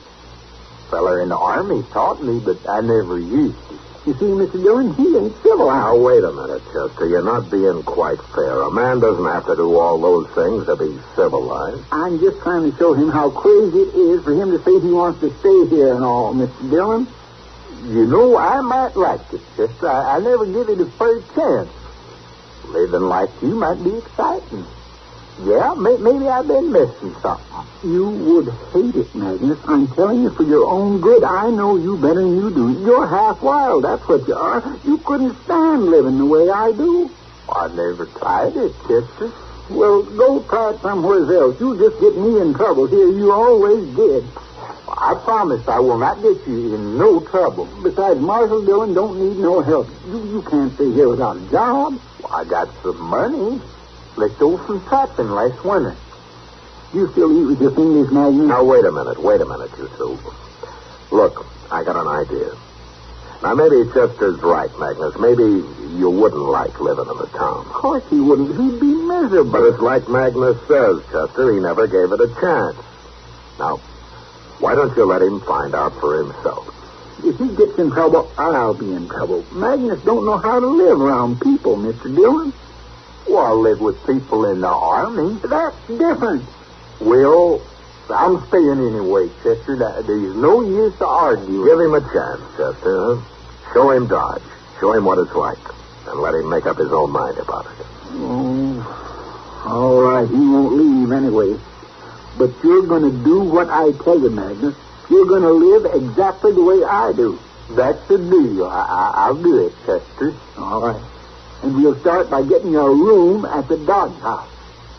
Oh, no. I'll sleep lots better in the stable here with my horse, Chester. Hey, you see what I mean, Mr. Dillon? Magnus Proudfoot, you follow me. You're going to sleep in a bed tonight if it kills you.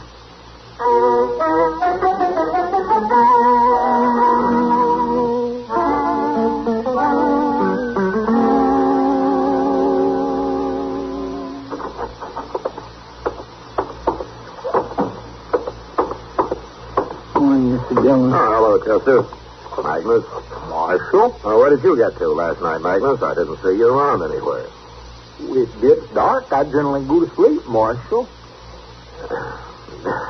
Yeah, sure.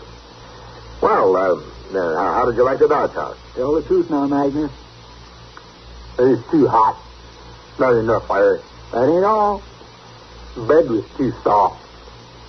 But I slept good. I bet you was in that bed in 5 minutes, Magnus. You slept on the floor. I know you did. You cheated. I'll try it again tonight, Chester. You're going to try more than that tonight. You need me for anything today, Mr. Dillon? Nothing that I know of, Chester. Then I think I'll spend the afternoon at the Long Branch playing cards. Gambling, Magnus. Oh, now, Chester, you don't want to do that. That's evil and wicked. Besides, it's wrong. Are you going to live like me, or are you ready to give up? I got to gamble, too, or can I just sit and watch? Magnus, I'm going to get you wet all over. You're going to gamble. Well, I'll go see to my horse now. Okay, but you wait at the stable for me. I'll pick you up there. I'll wait.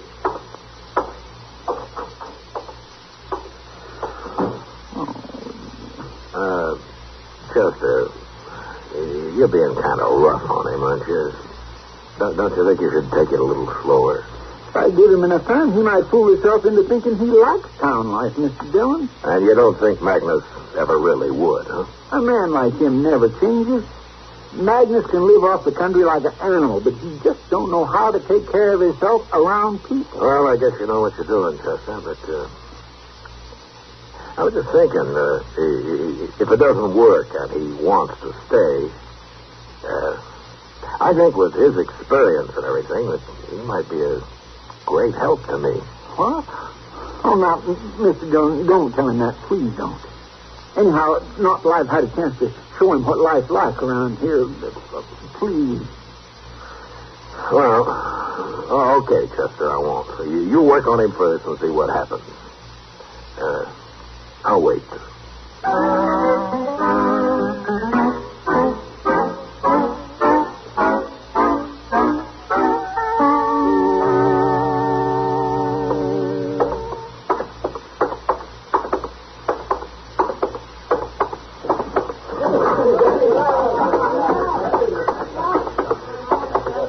I think I'll have a beer, Sam. Oh, Mr. Dillon.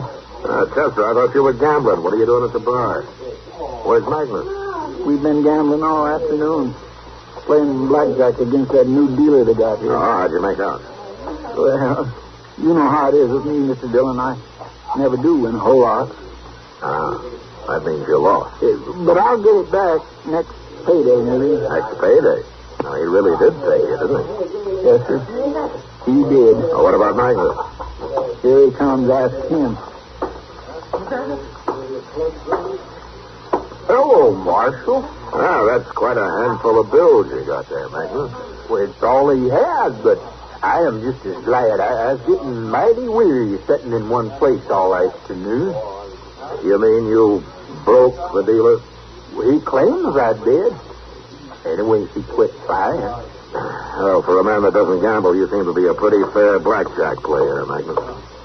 All I know is what that feller taught me in the Army. Well, he must have been a good teacher. He is a gambler, Marshal. A crooked gambler, to boot. What? That's why he taught me, Chester, to show me what happens when you gamble. Wait a minute, Magnus. You mean the dealer you were playing against today was crooked? Well, most of them, Marshal. That's what this feller told me. Magnus, I just figured something. You couldn't have won unless you were playing crooked, too. Of course I was playing crooked. That's the only way I know how. Well, Magnus, suppose he'd have found out they'd have been a cheating. He's not very good. Not near so good as this fellow has taught me in the Army. Oh, my gracious. Well, what are you going to show him now, Chester? I don't know. Hello, Matt. Chester? Hello, Kitty. Well, you just come in? Yeah, I heard Chester's kid brother was here. I wanted to meet him. Sure, Miss Kitty, that's fine. I mean, you want to meet him? Oh, I sure do. Magnus, this is Miss Kitty, a real live woman, Magnus. How do you do, Magnus? Well? That's for married women, Magnus. I'm still a miss. Oh, I don't get around women much. Well, it's not too late to start. If you have something against us. I'm generally off in the country somewhere alone. So you don't see many women, is that it? I don't see none at all. What do you do, Magnus? Hunt and trap? Mostly. Sometimes I just travel around looking. Where, Texas? I've been all over, Miss Kitty. I've been most everywhere. I'll bet you've never been to Canada. Last winter, I was trapping up there. You never told me you was in Canada, Magnus. You never asked me. You like Canada, Miss Kitty? I never got that far north, Magnus. Is it pretty? It's awful big. It's pretty, too. It's cold. Sometimes the trees crack. Yeah, sounds like rifle shots. You ought to hear that. It's kind of exciting. I'll bet it is. Spooky, too, huh? The first time it is, you get used to it. But that awful cold, Magnus. I don't think I'd ever get used to that. Well, it's no worse than a blizzard on the prairie. And besides, you get more shelter in them big trees up there. And the snow, it's real deep. That's the best shelter. It's awful warm when you get way down deep in the snow there. Like one time when I was coming back from my trap line. All right, and we Magnus, that's enough. It's supper time. We got to go eat. Well, that's mean. Let him finish the story, Chester. I'm sorry, Miss Kitty, but we got to eat sometime. Oh, Miss Kitty, ma'am, have you ate yet? No, I haven't. I'd be right proud to buy you a date. Supper? Chester and Marshal Dillon will be there. Well, I'd love to come, Magnus. Thank you. Oh, my goodness, my nerves won't stop. No, wait a minute, Kitty. Let me buy a drink all the way around before we go, huh? Well, I never drank. Well, I kind of think maybe Chester will need one before the night's out.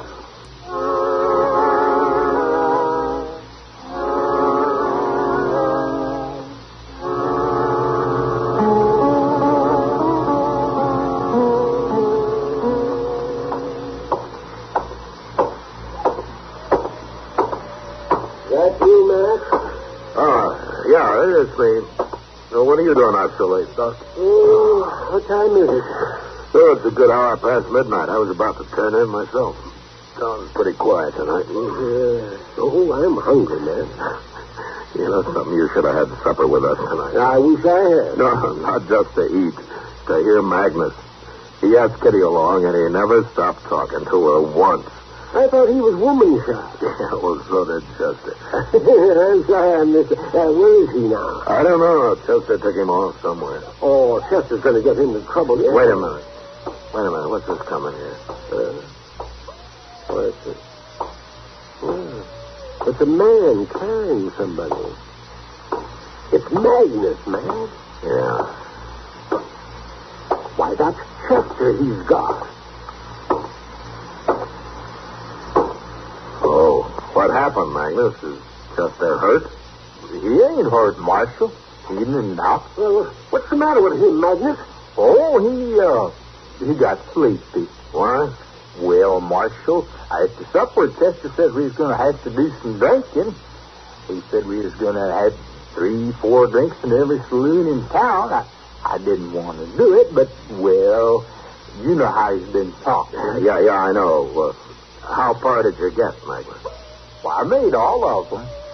But like I say, Chester, he got sleepy the last few, and I carried him along so he wouldn't be disappointed about it tomorrow. You carried him along like that? It's the only way I could, Marshal. Follow me, Magnus, and we'll put him to bed. Well, his room ain't down that way, Marshal. That's the jail. Well, we'll lock him in the cell and put him on the floor, Magnus. He might roll out of bed and get hurt otherwise. Besides, I always lock up men that get that, sleepy.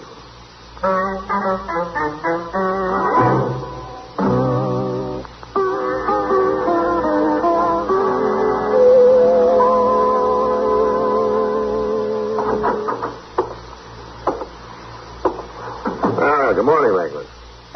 Where's Chester, Marshal? Marshal? Oh, he's out back washing up. I turned him loose a while ago. Well, how's he feeling? Well, he says he feels fine. Says he can't imagine why he fainted that way. Never done it before, he said. It's soft living, like I told him. Oh, hello, Magnus. I come by to see if you'd like to get some coffee, Chester.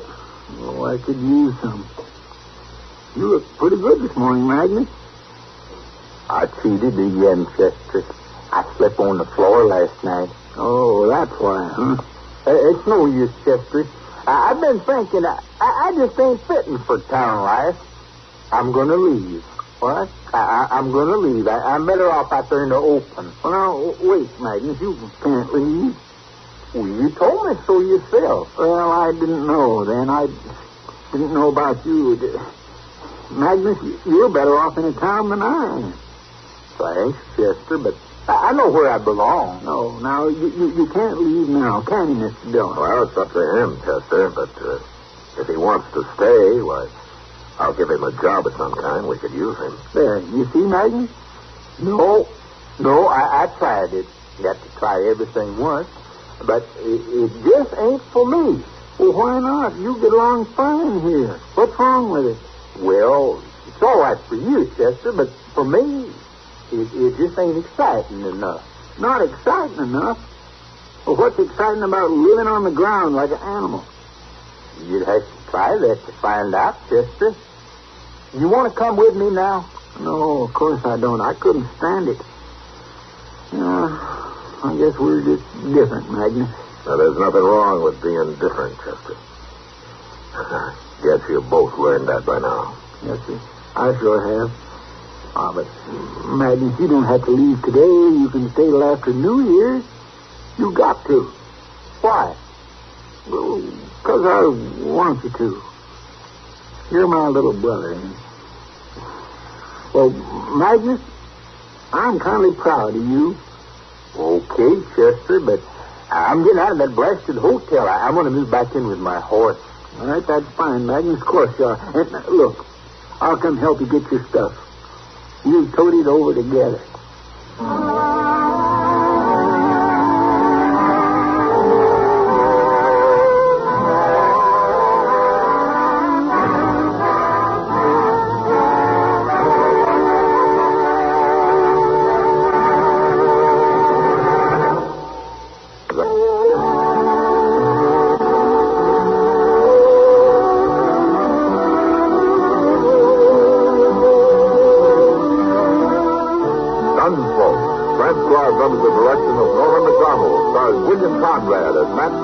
U.S. Marshal. Tonight's story was specially written for Gunsmoke by John Meston, with music composed and conducted by Rex Corey. Sound pattern by Tom Hanley and Ray Kemper. Bob Easton played Magnus. Marley Bear is Chester, Howard McNear is Doc, and Georgia Ellis is Kitty. Join us again next week as Matt Dillon, U.S. Marshal, fights to bring law and order out of the wild violence of the West in Gunsmoke.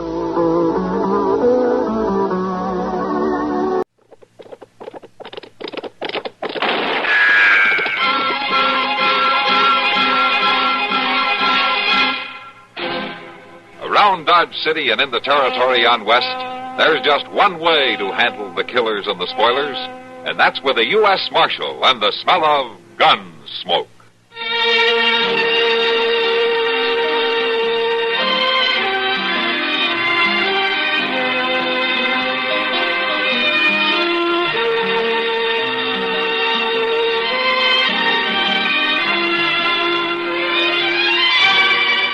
Gunsmoke, starring William Conrad, the story of the violence that moved west with young America, and the story of a man who moved with it.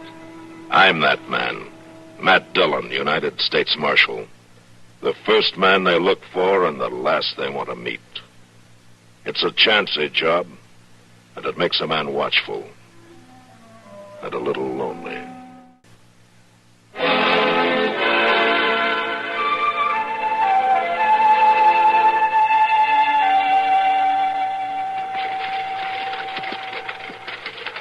I don't think I like Dodge too much, Andy. Kind of scares me. Oh, it ain't a bad town, Millie. Besides, we'll only be here long enough to get the old wagon sold. Well, that's the livery stable, isn't it? Yeah. Who there? Who? This shouldn't take very long.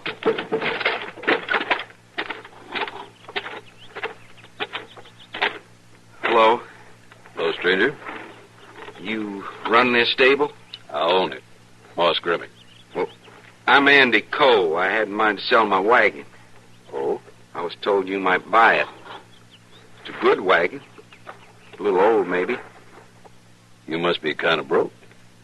We just moved into a shack down by the Arkansas, and we're looking to get a start somehow, but we need a little eating money till I find a job. I'll sell the wagon cheap, Mr. Grimmick. Well, maybe I can help you out. Let's have a look. What's that? Well, something spooked that team. They're running wild. Pull it! Pull back! Pull out of it! Pull out!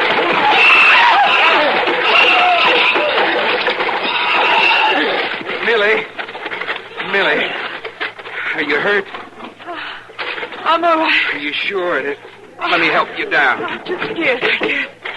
Shaken up so much.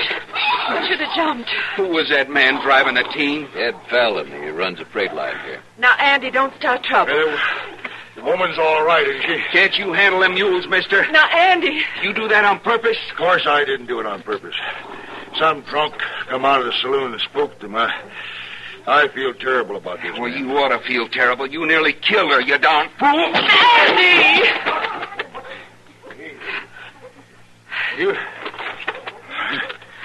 You got a bad temper, ain't you? You just bet I have. Well, so have I when I get riled. I'll fix you good for this. I'm waiting. Andy, stop it. Next time, you better be wearing a gun, mister. Oh, now you're threatening me with a gun. No, he isn't. And you're not going to start wearing one either, Andy. Well, we'll see about that. What's the trouble here? Hello, Marshal. Chester, it's a good thing you've come. Well, this man's threatened to come after me with a gun, Marshal. He smashed into my wife with his wagon. He didn't do it on purpose. I wonder he didn't kill you. He didn't kill me, though. I'm not even hurt. There's no cause for all this trouble. He shouldn't be driving mules if he can't handle them. What happened, Fallon? Cowboys spooked my team and they run off. I couldn't help it. Well, you sure ain't done their wagon much good. We were going to sell it, too. Oh. Well, I'll tell you what. I'll pay for it. What's it worth? Never mind about that. Would $20 cover I it? ain't asking for money. I'll take it. We need that money. Why, sure. Sure. Here you are, man. Thank you. You're pretty broke, are you? We're broke, all right. Well, maybe I can help you out. I'll give your husband a job, starting tomorrow. Andy, you here? Yeah.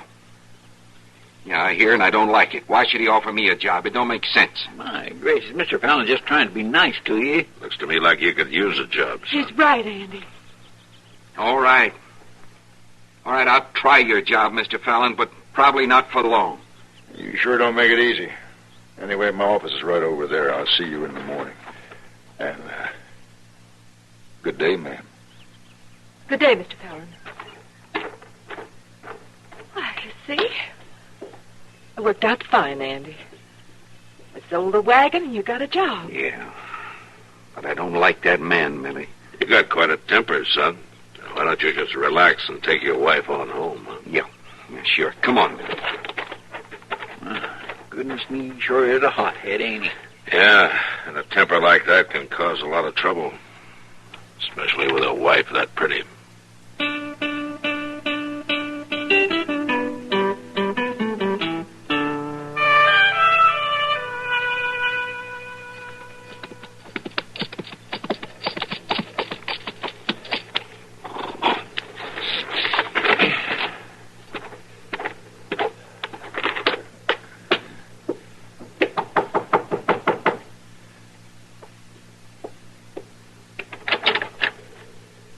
Oh.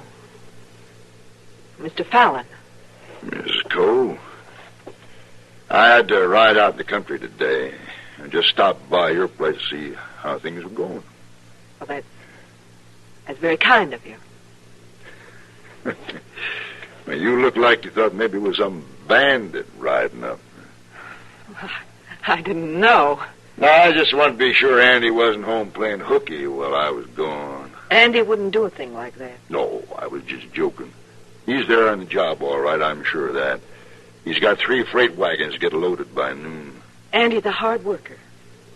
You're going to be real pleased you hired him, Mr. Fallon. Here now. You just call me Ed. We're friends, ain't we? Why, yes, of course.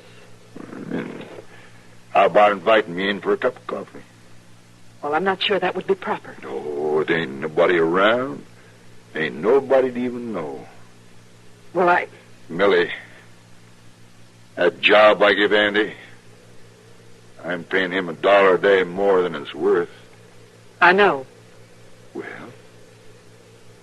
I sure could use a cup of coffee. All right, Mr. Fallon. I'll make you a cup of coffee. Now, that's right neighborly, you, Millie. I like that just fine.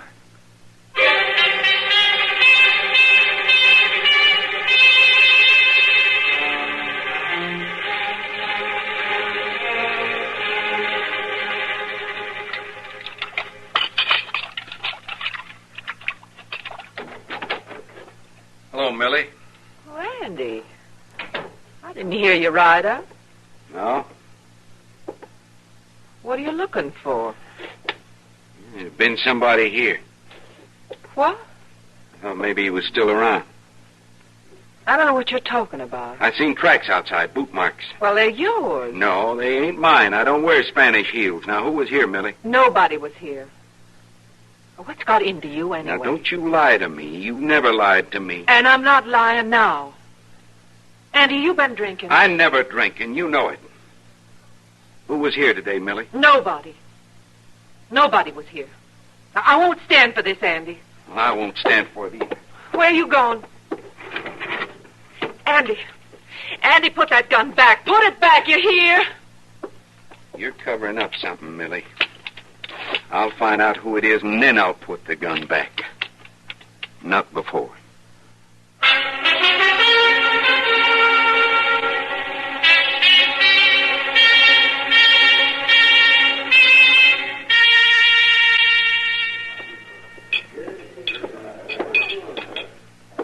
There you are, Matt. Thanks, Kitty. You know, that's better beer than we've been getting lately. Yeah, I think it is. Maybe I ought to start charging more for it. On second thought, kind of flat, isn't it? You're a hard man, Matthew. Say, how's Andy Cole getting along in his job with Fallon? I don't know, Kitty. I saw Andy today. He was wearing a gun. Well, that doesn't exactly make him stand out around here, does it? Yeah, that's the first time I've seen him wear one since he arrived in town. Oh? Yeah, I asked him about it. He told me some man was visiting his wife yesterday. She wouldn't tell him who it was. I tried to talk to him, but it didn't do any good. No. Never does in a case like that. Evening, Mac. Kitty? Hello, Doc. Sit down, Doc. Oh. How about a beer? Oh, now I'd like that. Sam, bring Doc a beer, will you? Yes, Miss Kitty. You two look mighty glum. Is something wrong? They were just talking about Andy Cole. Andy Cole? I met his wife today. Nice girl. Oh? Where'd you meet her? Here in town? No, I was driving by their shack by the river there, so I stopped and said hello. So you're the one? What? Nothing. What were you saying about Andy? Well, Matt's worried about him. Andy's wearing a gun today for the first time. What for? He suspects somebody's been visiting his wife. Maybe he's after me then. This isn't a joke, Doc. Well, no, I guess it isn't. Andy's a good boy, but he's awful hot-headed. You know, this morning I made Millie Coe a promise. But I think maybe I should break it. What are you talking about? She gave me a note to deliver. Asked me not to tell anyone about it. It was for Ed Fallon. Fallon? Did you give it to him? Yeah, just now when I came in. He's standing right down there at the end of the bar. Oh, yeah. You know what was in the note? No, she didn't say. Just that it had something to do with business. That's what she told you, huh? Yeah. Why, you think it was something more? I don't know, Doc. But if Millie wrote a note to Fallon, could be he's the one. Yeah, I'll be back.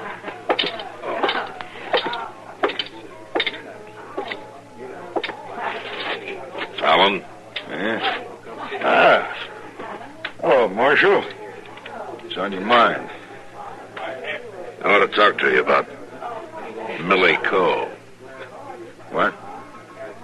Have you been seeing her? What business is it yours would I do, Marshal? I'm trying to stop a killing, Fallon. I thought you might want to help. I believe in law and order. You know that. Then keep away from Millie Coe. Now, look, Marshal. Andy's wearing a gun, Fallon. You saw him. If you have been seeing his wife and he finds out, he'll kill you. You seem to know a lot about this, Marshal. Enough to know that you got a note from her today. That note had to do with business. Whatever it was, I'm just warning you. Stay away from her.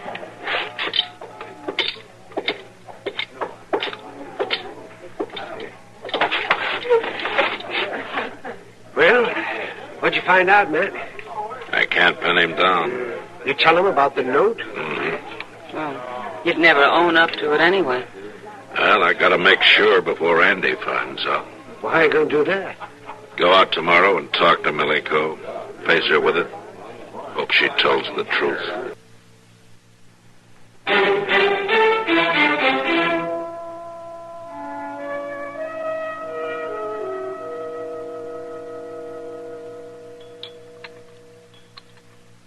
More coffee?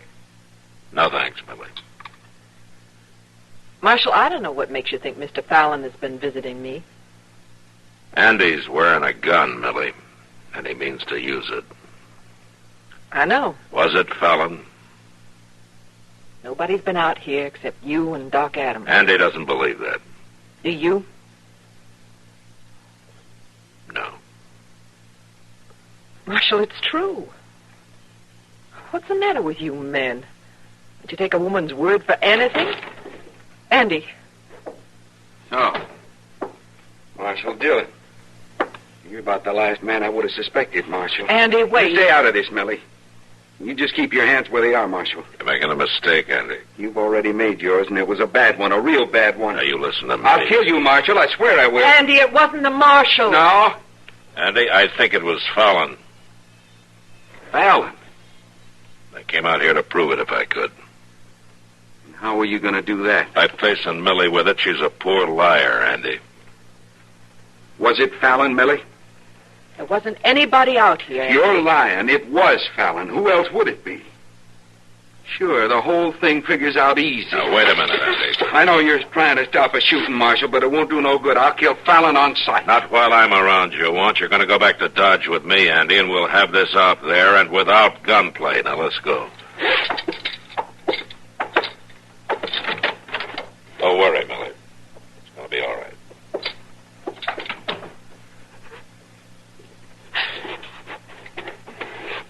Andy. Oh, Andy.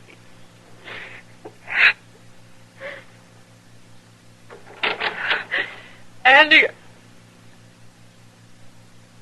You. It's me, all right. You surprised? We're both here. Andy and the Marshal. Yeah, I seen them. I've been waiting for them to leave. How long you been here? Long enough to see Andy ride up. He knows it was you. He knows you've been visiting me. The Marshal told him. The Marshal told him. What kind of a lie is that? It's true. You told him, Millie. Nobody else could have. You got me in a fine mess now, hadn't you? I wish I had told him. I wish I had. You're no better than the rest of them. Prettier, that's all. You get out of here. Not quite yet. First, I'm going to teach you a lesson. I'm going to teach you to keep your mouth shut. Get out of here. Like I said, not quite yet.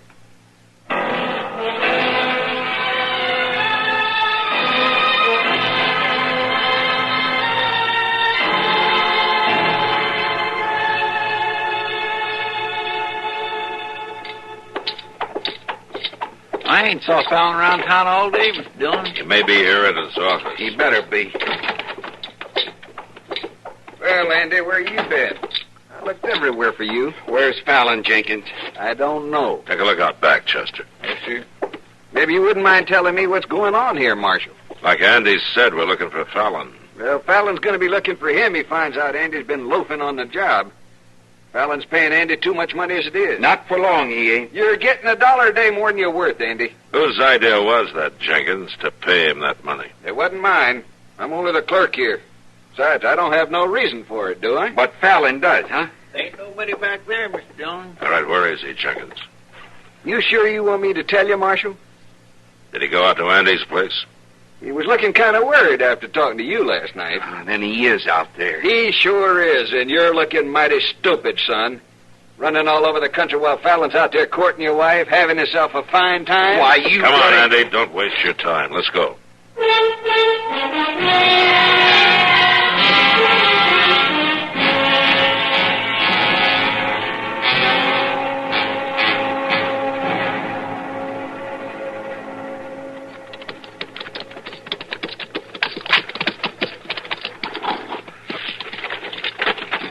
See no horse. He's sure he must have come afoot. I just got a feeling that there's something wrong. Andy. Millie. Millie, what happened to you? Andy. Well, what happened? Are you hurt? I'm all right. Fallon. Where's Fallon? He's here. I know it. Now, where is he, Millie? In there. In the house. Fallon. He got shot. Who did it, Fallon? Who shot you? Millie. Millie? I tried to beat her. She shot me. I ain't doing so good.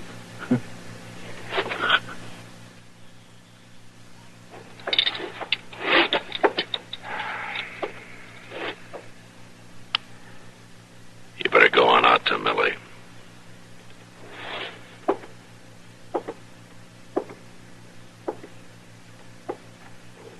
Millie? Millie, I was wrong not trusting you. Why didn't you tell me that first day? I didn't want any trouble, Andy. But I was wrong, too. I'm not telling you. Well, the trouble's all over now. I was going to the river to wash when I heard you ride up. Come on. I'll go with you.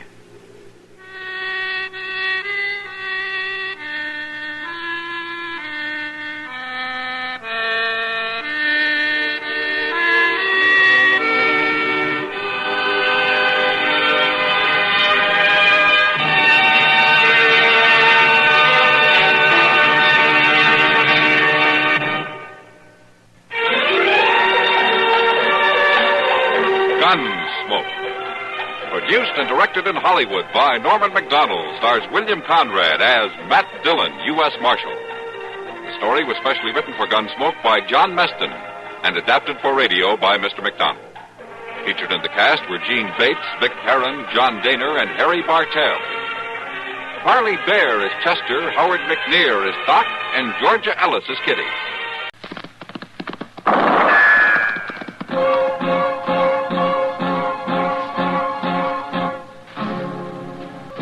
Around Dodge City and in the territory on West, there's just one way to handle the killers and the spoilers, and that's with a U.S. Marshal and the smell of Gunsmoke.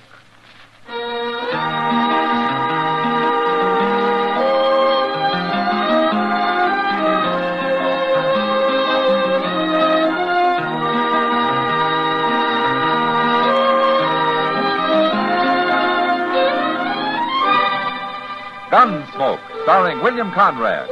The transcribed story of the violence that moved west with young America. And the story of a man who moved with it. I'm that man. Matt Dillon, United States Marshal. The first man they look for and the last they want to meet. It's a chancy job, and it makes a man watchful and a little lonely.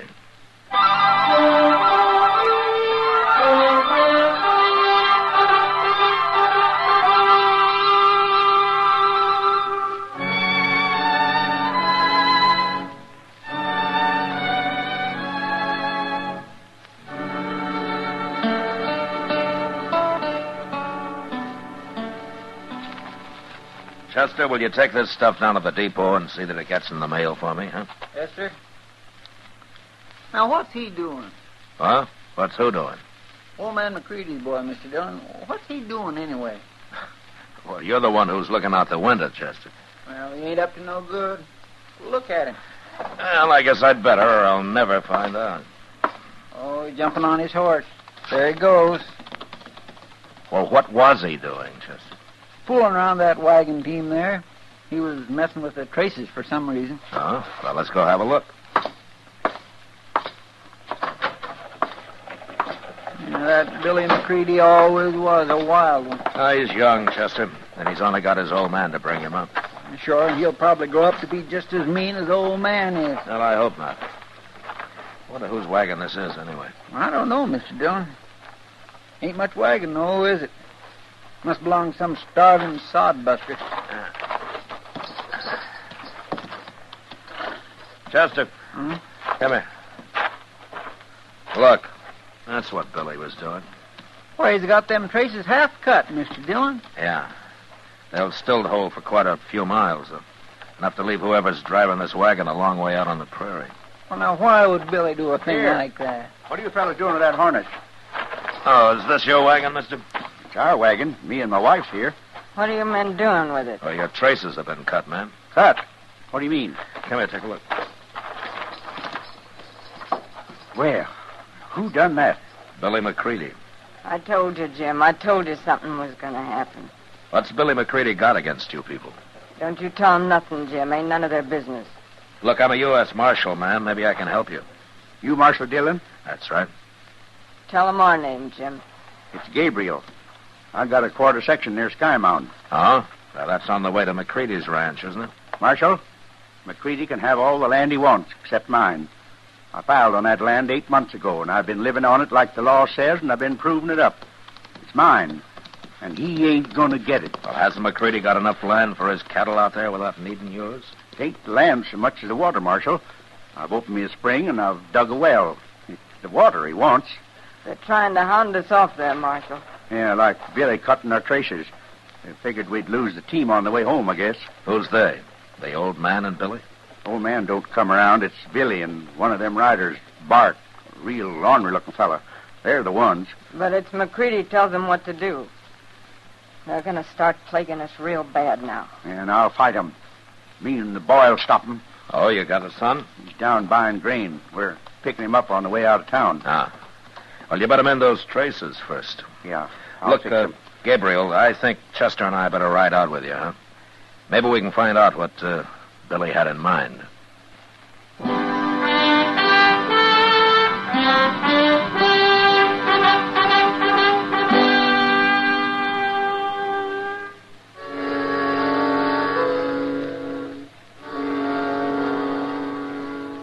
It was dark by the time we got to the Gabriel place, and when we did, we saw lamps burning inside the house. At first, Gabriel thought his wife's sister and her family had arrived from back east. But then we noticed 3 horses standing outside. Families came west by wagon, not horseback. So I told the boy to take their team around to the shed while Gabriel and his wife walked into the house as though they suspected nothing. They left the door open. Chester and I got down and sneaked up to where we could hear what was happening.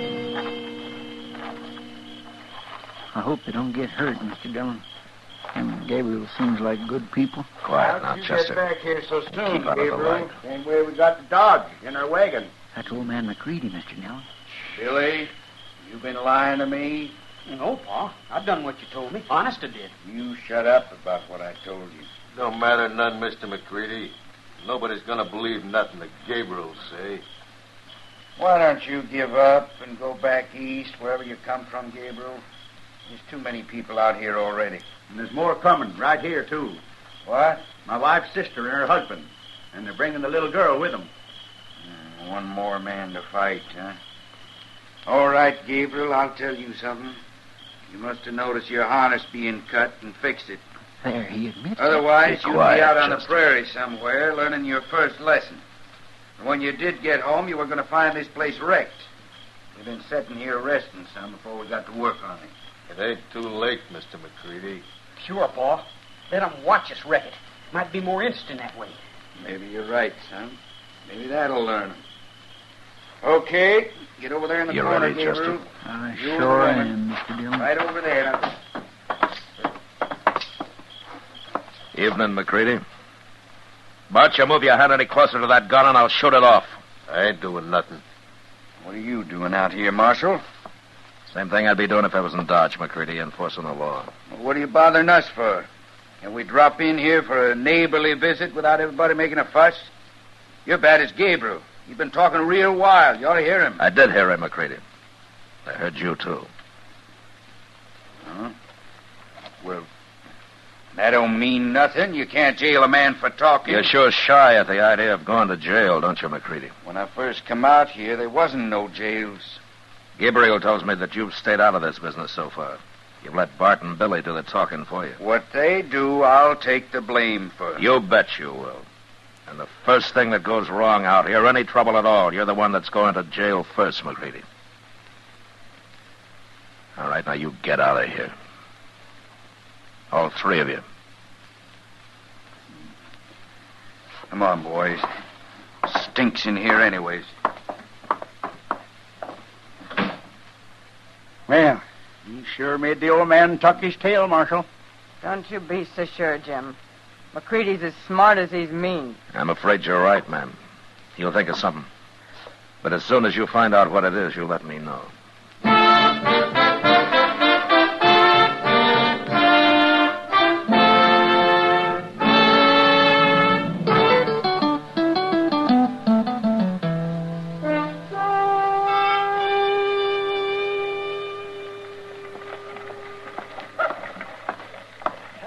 Good morning, Matt. Hello, Doc.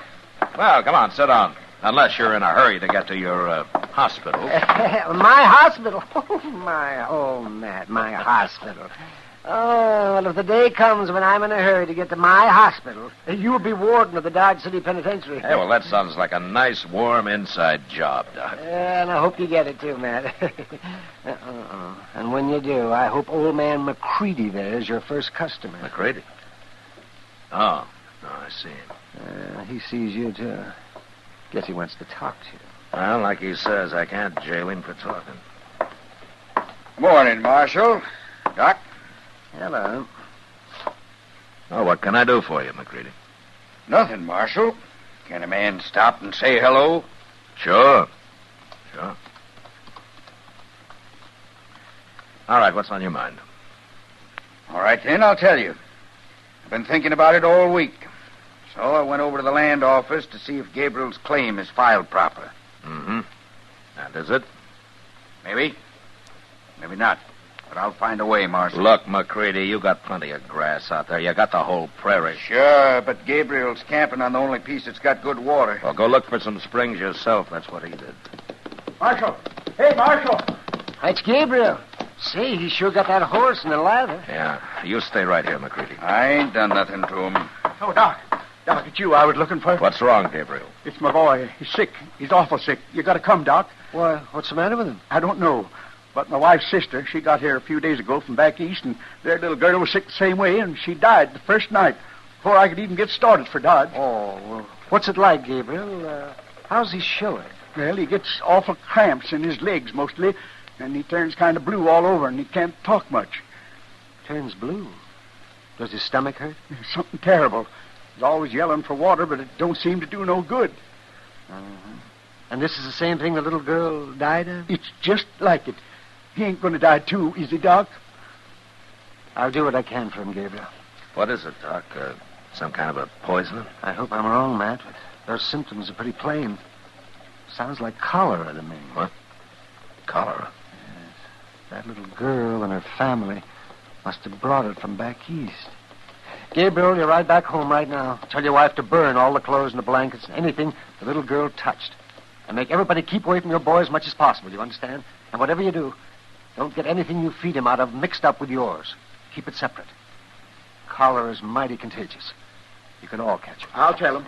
I'll tell him you were coming. I'll hurry. Well, ain't no business of mine. I'm going on out to the ranch. Goodbye, gentlemen. McCready wouldn't care if they all died. No, I guess he wouldn't, Doc. I'll walk you down to your office, huh? It's going to take me a little time to get ready. It's bad, Matt. Cholera is real bad.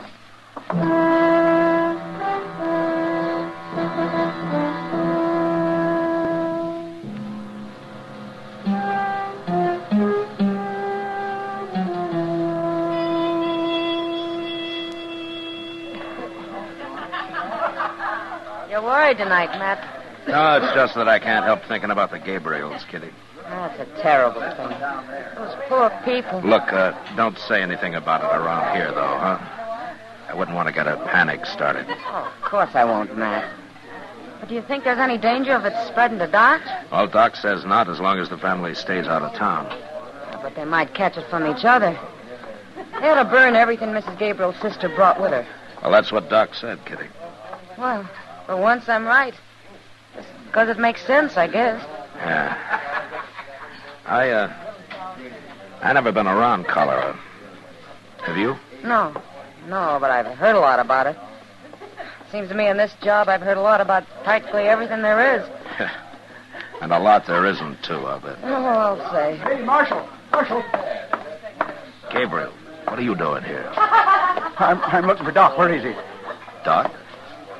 Oh, he never showed up, Marshal, and I just can't find him no place. Well, he should have been there this afternoon. Well, that's what I figured. And then come dark, I got worried.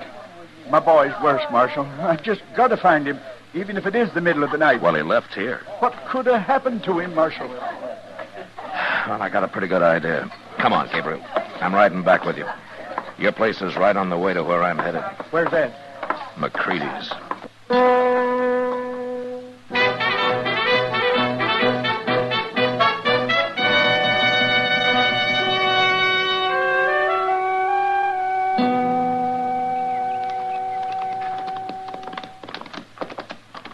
There's my house, Marshal, but I don't see Doc's buggy nowhere. Well, he came horseback, Gabriel. I doubt if he's here, though. Yeah, it must be 8, 9 o'clock already.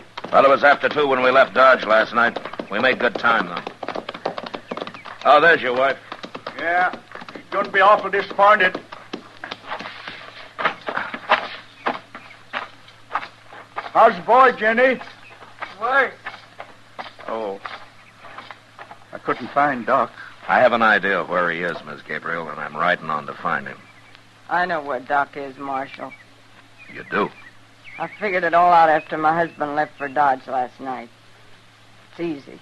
There's nothing in the world would keep Doc from coming when someone's sick. Except one thing. What, Jenny?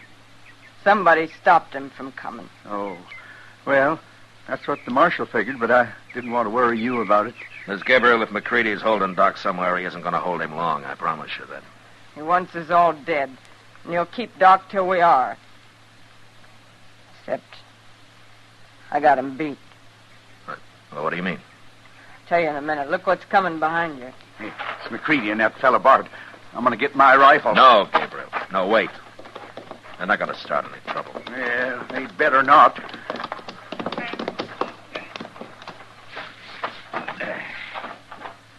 Morning, Gabriel. Miss Gabriel. Marshal. Hello. Come out to help, Marshal? Yeah, that's right. Well, me and Bart thought we'd ride over and see if there wasn't anything we could do. I mean it. I'm trying to be neighborly. Get back on your horse, McCready, and show me where you got Doc hid out. What? Doc's here, ain't he? What are you talking about? I said get back on your horse. Bart, you tense one more muscle, and I'm going to take it you're going for your gun. All I'm doing is breathing. All right. Now, Now we're wasting time, McCready. Now, wait, Marshal. I don't know nothing about Doc. Listen to me, you men. The marshal's right. We're wasting time. But I can save some. How? Where's your boy, McCready? He's at the ranch. You don't feel good. Why? He come by here yesterday. Late, after my husband started for Dodge. After I got everything figured. Said he'd been away on the prairie a couple of days. He told me he was here. He didn't cause you no trouble. No, he didn't. It's not much trouble to bring a man a cup of water. Well, that's all he wanted. I suppose you wouldn't give him any. I gave him some. I went in the house and got it for him. And what are you complaining about? Didn't he thank you pretty enough? My son's in there, McCready. And he's been drinking water, too. Lots of it. He and Billy, they used the same cup.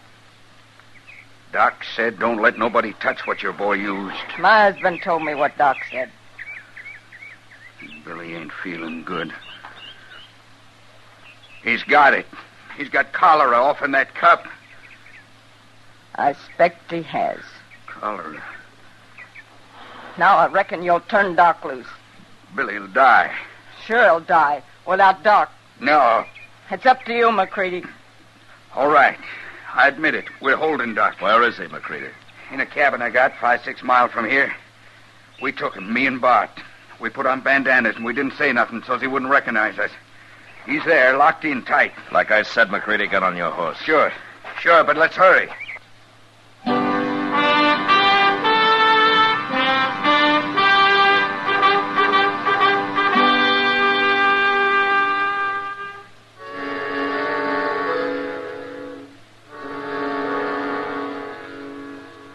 I expected to find Doc fighting wild when we reached the cabin, but instead he was pale, sober, and as calm as I'd ever seen him.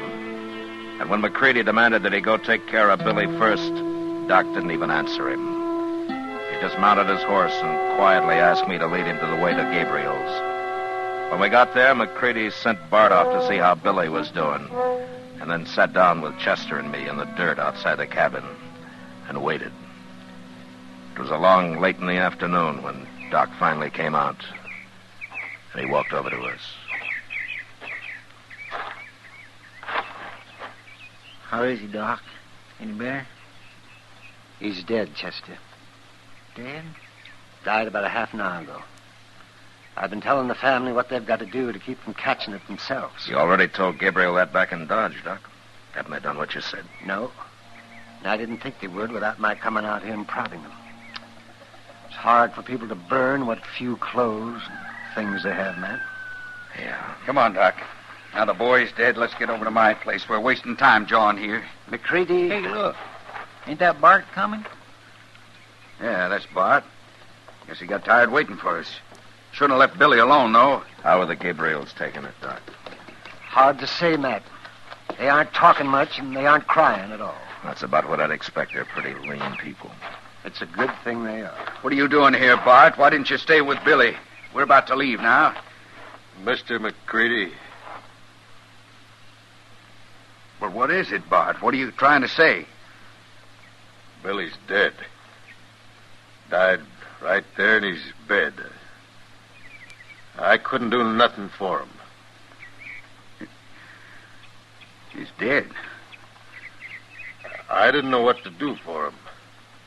He got all blue, real cold, and he choked up and died.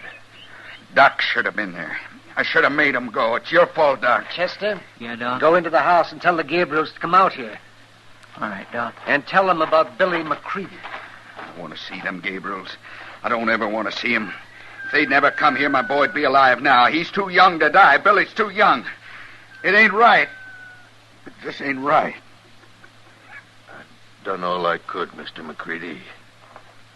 I put blankets on him. I straightened him out when he cramped up. I poured a lot of water into him. It ain't your fault, Bart. You ain't a doctor. How would you know what to do? You didn't kill him. That's enough of that talk, McCready. Why don't you shut up? Wasn't your son that died, Marshal. It was mine. Here come the Gabriels. Their son died, too, you remember? Yeah.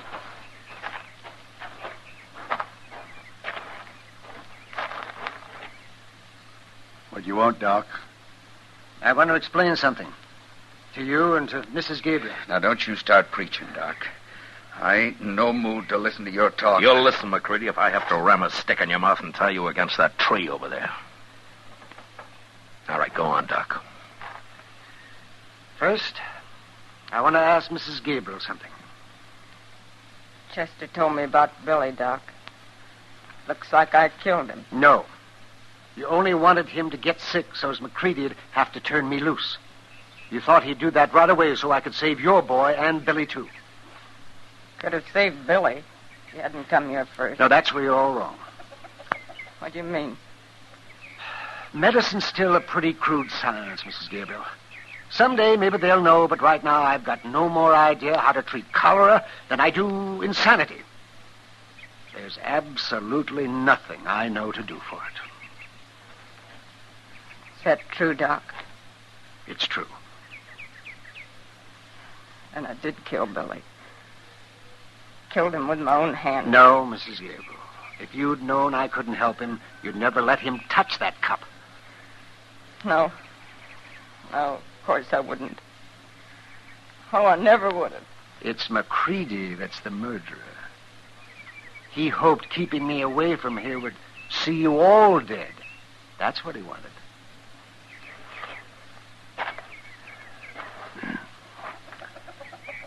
But all McCready's going to get for his murdering ways is the death of his own son. So you think about it, McCready, the rest of your life. And remember what it says in the Bible? The Lord does have his way of vengeance, after all. Doesn't he? All right, come on, everybody. Let's get to work. See what we can do to keep anybody else from catching us.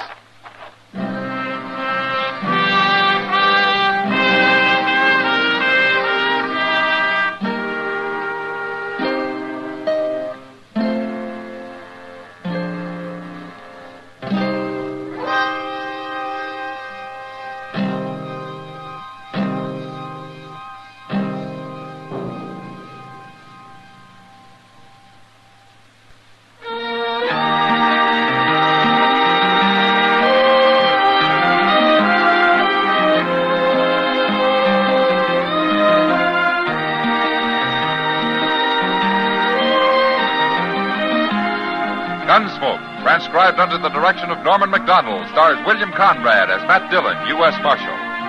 Tonight's story was specially written for Gunsmoke by John Meston, with music composed and conducted by Rex Corey.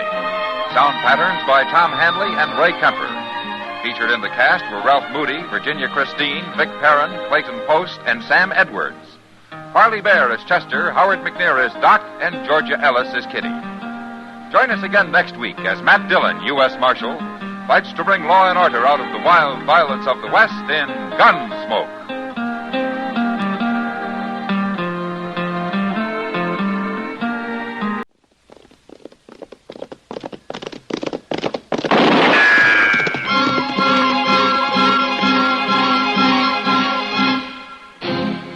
Around Dodge City and in the territory on West, there's just one way to handle the killers and the spoilers, and that's with a U.S. Marshal and the smell of Gunsmoke.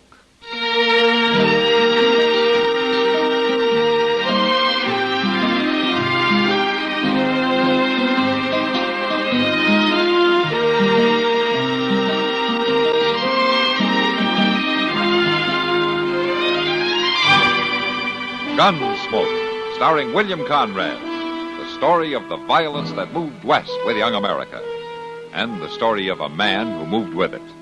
I'm that man, Matt Dillon, United States Marshal. The first man they look for and the last they want to meet. It's a chancy job, and it makes a man watchful and a little lonely.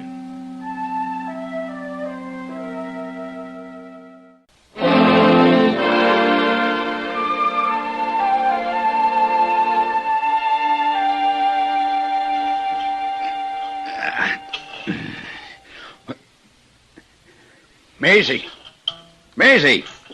I'm coming. I told you to wake me at sunup. I know, but you were sleeping so I sound. got me a long ride. Now get me some food. It's all ready. Potatoes and side meat. Coffee's on the stove.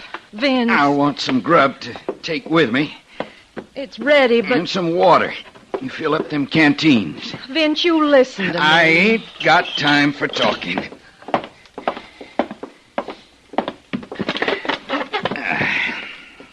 Pour the coffee. It ain't no good, Vince, you riding off like this. There. I'm going to get that marshal. It won't do no good. You can't bring Billy back. He's dead, Vince. Let him rest. He's dead, all right. Hung by the neck until dead. Turned in by that marshal in Dodge. It ain't ever gonna set easy, your brother dying that way, but you can't change it. More shooting ain't gonna change it. I promised him.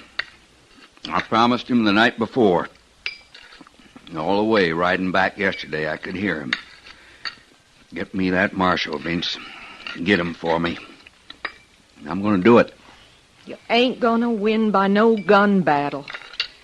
I got me a plan. I'm going to fix it. There ain't no way to fix things with guns.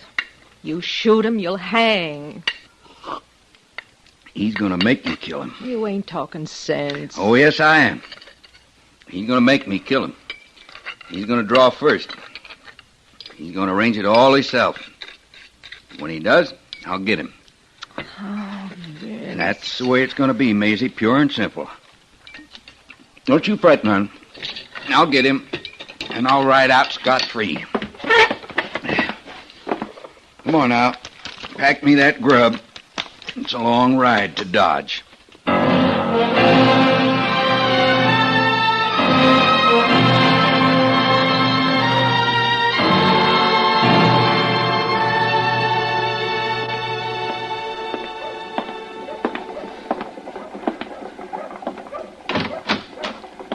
You the marshal? Yeah, that's right, Matt Dillon. What can I do for you? Well, now, Marshal, I was kind of figuring that maybe I could do something for you. Oh, is that so? Now, what's your name? Vince Wiley. I'm glad to know you, Wiley. What's on your mind? I'm thinking about settling near here. Buying me a ranch, maybe. Yeah, that's good. How do I come into it? Well, I'll tell you right out.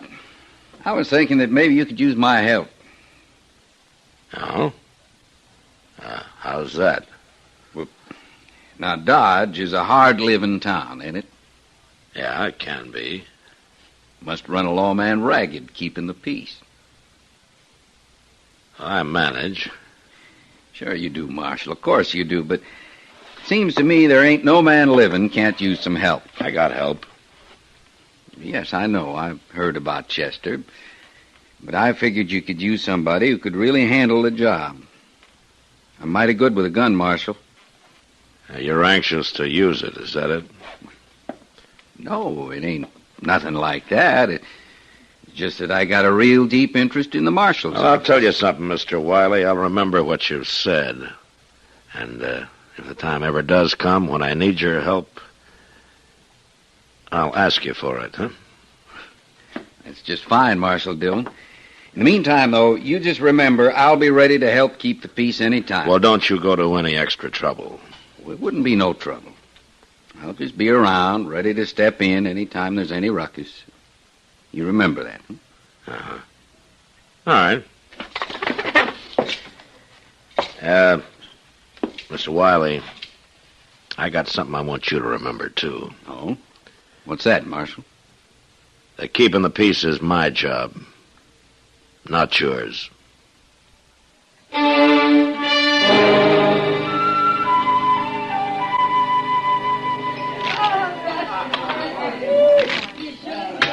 I ain't gonna wait much longer, Tooey. Just hand over my money. You're talking too big, Rod. I ain't so sure it is your money. You saw the cards. And I seen the way they come off the deck. You ain't calling it a crooked deal now, are you? And I ain't handing over no money, neither. You'll hand it over. Right now. I got a gun, Rudd. It says you better put that knife down. I got a gun that says you both better stand steady. Mind your own business, mister. Keeping order is my business. Drop that knife. You ain't... Drop it! Now, put the gun on the table. I don't know who you are, mister, but I don't give my gun to no stranger. Put it down.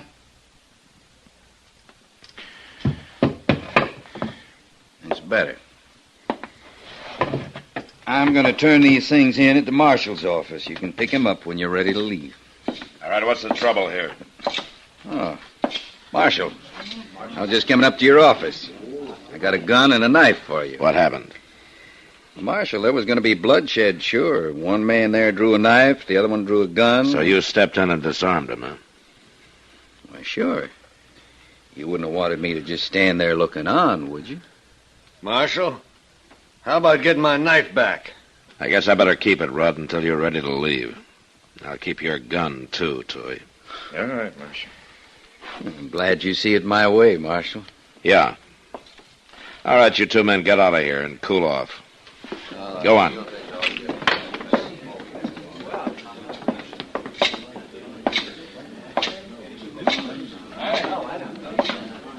Sit down, Matt. Thanks, Kitty. Well, you got here too late for the excitement. Yeah, so I see. That Vince Wiley sure handled the situation in a hurry. Stopped the fight before it got started. Uh-huh. Saved a lot of wear and tear on the furnishings. You know, it's nice to have somebody do something. No broken bottles, no smashed chairs. He stopped it without even busting any heads. Are you telling me that things do get busted when I stop a fight, Kitty? Well, no, Matt. It isn't that. I guess it's just that, well, you can't spend all your time here waiting for trouble. No, I sure can't. Well, wouldn't it be kind of nice to have a fellow like Wiley around just in case? Yeah, maybe so, Kitty. Maybe so. Well, I don't know what you're so ouchy about. I should think you'd be grateful to him. Seems to me that you're grateful enough for both of us. Oh, here he comes. Why don't you tell him about it? I will. Mr. Wiley? Ma'am? The house would be glad to buy you a drink. You saved us a lot of damage stepping in the way you did. Why, thank you, ma'am. Sit down, Mr. Wiley. Thank you. I was just telling the marshal Well, excuse me. Oh, Matt? Don't you want a drink? No, thank you, Kitty. I gotta get back to the office. I'll see you later. All right. I'm sorry you won't stay, Marshal. You'll manage.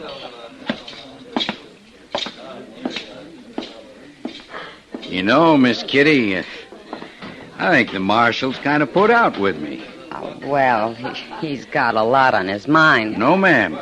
No, I think it's just that he don't appreciate me. But he will. I aim to see that he does.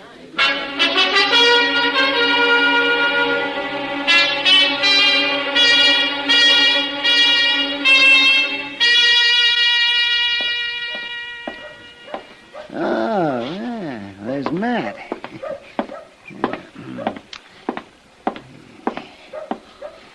Hello, Matt. Huh? Hello, Doc. Yeah, I guess I just closed my eyes for a minute there. Well, why don't you sit down? Yeah, well, I don't mind if I do. You know, Matt, it's too bad you aren't a patient of mine. Well, not for me, it isn't. I prescribe rest and sunshine for a lot of my patients, but I never saw anybody who takes to it as easily as you do. Oh, that's a pretty old joke, Doc. Aren't you getting a little tired of dragging it out all the time? Well, now, Matt, your sitting here in the sun isn't exactly new either. Yeah. I'm kind of surprised to find you doing it these days, though. Oh? Just what does that mean?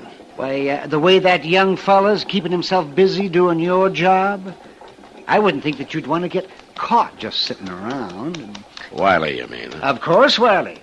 If you don't know who I'm talking about, Matt, well, You're the only one in town who doesn't. Yeah. Yeah. He's been mighty busy. He stopped a street fight this morning. He sent a couple of drunks packing yesterday, and...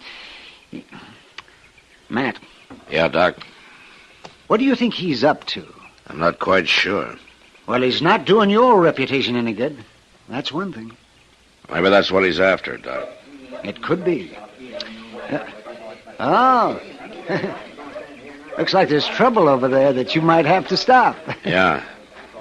Yeah, I wonder what Dobie and Chester could be so head up over. Well, we'll find out if they don't start fighting before they get here. Just go right on over there, Mr. Dobie. You're just plain apple-headed. Well, I know what I see, Chester. Well, ain't nothing to it at all. That fella ain't done nothing to amount to nothing since he come to town. What's the trouble, Chester? Mr. Dillon, Mr. Dobie here says you got a new deputy. And he's doing a fine job, Marshal. But he ain't no deputy, is he, Mr. Dillon? No, Chester, he isn't. Well, if he ain't, he ought to be. He sure is keeping the peace in this town like it's never been kept before. Why, he ain't doing nothing at all. That wily fella steps into a fight now and then, don't amount to nothing. He stops things before they get a chance to start. That's what we need around here. A firm hand. A firm... Why, that Wiley ain't nothing but a busybody. Just this morning he run old Newt Price out of town. Newt? Yes, sir. And everybody knows old Newt never done nothing to hurt nobody in his whole life. He was drunk. Well, forevermore, what if he was? All right, never mind, Chester. But Mr. Dillon, Mr. Dobie and the folks is talking like this Wiley fellow's doing a better job than you are. I said never mind, Chester. Well... all right. And I tell you, Marshal, you ought to give some thought to this man Wiley. He's protecting property in this town for a change. I'm giving him some thought. Well, I'm glad to hear it. Good day, Marshal. Prune-faced old gossipy... Why, Mr. Dillon, ever since that... Let it go, Chester. That Wiley fella ain't done nothing but put on a big show, picking on drunks. Well, he seems to have a lot of people talking about it. Yes, sir, he sure does. And I just can't figure out, though, why he'd want to put on an act like this. I can't either, Chester. But I'm sure going to find out.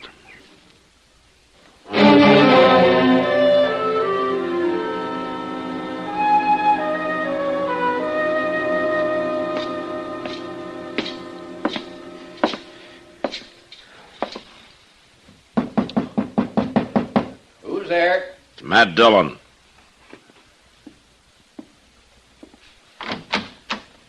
Hello, Marshal. I want to talk to you, Wiley. Sure you do. Come on in. You, come to take me up on my offer, after all? I've come to tell you to quit going around town acting like the law. I'm just trying to help out. I don't want that kind of help. Well, now, I don't know, Marshal Dillon. There are a lot of citizens in this town who seem to like what I'm doing. Well, I'm not one of them. It ain't likely that you would be. Just what are you after, Wiley? After? Is it my job that you want? You want to be the marshal, is that it? No, I don't want to be no lawman. But I wouldn't mind fixing it so you wasn't no lawman neither. You don't want my job, huh? You want me, is that it? Makes you nervous now, Marshal, don't it? No. I've had men come gunning after me before. Well, you see, Marshal, that's where I'm different. I ain't gunning for you. At least not right out. Well, whatever it is, you're through. I don't know what you mean. I'm just telling you to move on. Yeah, now, Marshal, I tell you to get me out of town, you're going to have to shoot me. Well, that's up to you. No, it ain't, Marshal. It's up to you. And I ain't going to draw on you. It ain't healthy to draw first. I had a brother that done that. He done it. He killed a man. And the marshal took him in for murder. Ah. So that's it. Yes, sir, that's it. I didn't take in a man named Wiley. I'd remember that. And I took a small advantage of you, Marshal. I just sort of changed the name from Wilson. Wilson? Billy Wilson? That's the one. He drew first, and they hanged him a little bit ago, remember? And he was guilty of murder. Well, I ain't going to take no chance like that. No, sir, I ain't going to draw first. You are. When I kill you, it's going to be all nice and legal like Now, you listen to me, Wiley. Ever since you come to town, you've been trying to show me up. You've been trying to goad me into a fight. Looks like I come pretty close to doing a fair job, too. Well, it isn't going to work. Yes, it is. And there ain't nothing you can do about it, Marshal. I ain't breaking no law. I'm helping you keep the peace, ain't I? You start complaining on me, folks will think you're afraid for your job. You're wasting your time. I got plenty of time. I'm not going to give you a pat hand, Wiley. If you kill me, it'll be murder. And then they'll hang you just the way they hung your brother. Now, your scheme isn't going to work. Oh, I'll find a way to make it work, Marshal. I'll find a way.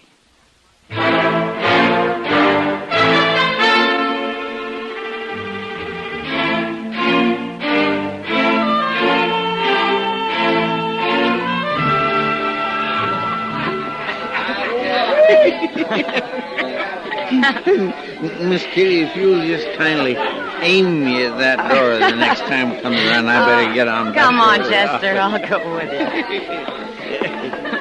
Oh, thank you. There we go. Miss Kitty, you better watch that door. It hit me from behind. Chester, you sure you can make it back to the office? Well, my land, of course I can. I think I better get somebody to walk along with you, there don't ain't you? no need to do that. No need in the world. I'll make it just fine. Well. Good night, Miss Kitty. Night. Uh-oh. Miss Kitty? Yeah? You watch that door. It's downright dangerous. Oh, I will, Chester. Good night. Night.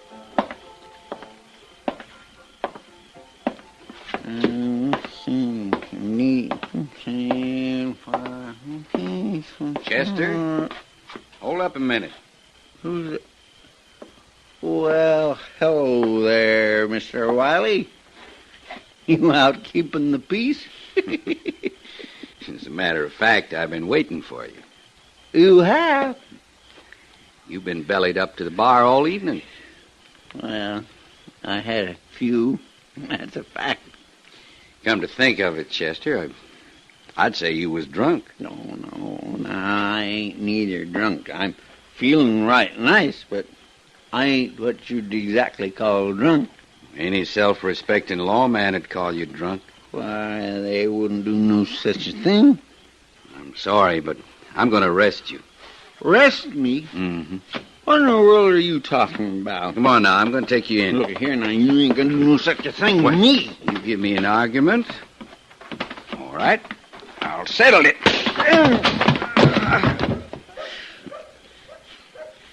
Now, maybe the marshal might feel like coming to look for me.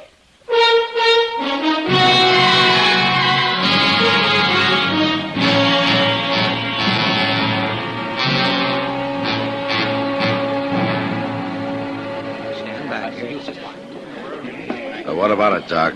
Is he going to be all right? Yeah. Oh, yeah, sure, Matt. Yeah, now, Chester, just take it. Nobody's going to hurt Chester by hitting him in the head. Yeah, now, all right, Chester. You can sit up now. Oh, that hurts something awful, Doc. Yeah, I don't wonder. From the smell of whiskey around here, I'd say your head was bound to hurt, whether anybody hit you or not. All right, listen to me, all of you. Now, who did this? Who hit Chester? No. Didn't anybody see who did it? No need to ask anybody, Marshal. I did it. You pistol whipped him, huh, Wiley? Just didn't seem I had no choice, Marshal. Your own assistant gets rowdy out in the street. Rowdy? Chester was never rowdy in his life. Well, now, I don't know about Shut that. up, Dobie. Okay, Wiley. Okay. You've been looking for a fight with me ever since you came to town. Well, now you got one. All right, Marshal. Just remember, I ain't gonna draw first. Nobody's gonna draw, Wiley. I'm just gonna beat you blue. You'll have to draw first, Marshal, because I ain't. You'll have to draw. Well, go ahead, draw. You ain't gonna beat me. He shot the marshal. Matt, your arm, it's bleeding. Not yet, Doc. All right, Wiley, you drew first. I didn't mean to. Now, don't shoot, Marshal, don't shoot. You can stop crying, Wiley. I wouldn't want the job of burying you. But just get out of town before I change my mind. I'll go, Marshal. He sure ain't carrying none, Mr. Dillon. Well, Marshal Dillon, I think you were completely right. Shut up, Dobie. And you just remember one thing. Anytime you think I'm not doing my job, you can write to Washington for a new marshal. And until you do, I'm in charge around here, and I'll choose my own deputies. Has anybody got anything more to say? All right, then. Come on, Doc. After you get Chester patched up, you can take a look at this arm.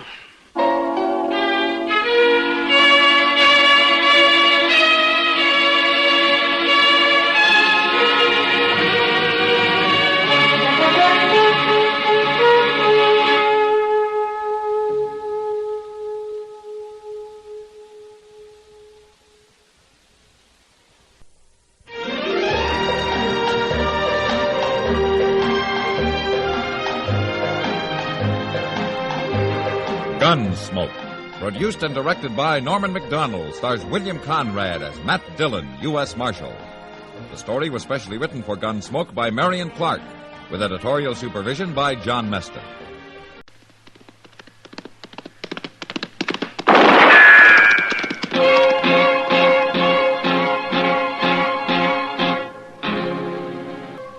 Around Dodge City and in the territory on West, there's just one way to handle the killers and the spoilers, and that's with a U.S. Marshal and the smell of Gunsmoke.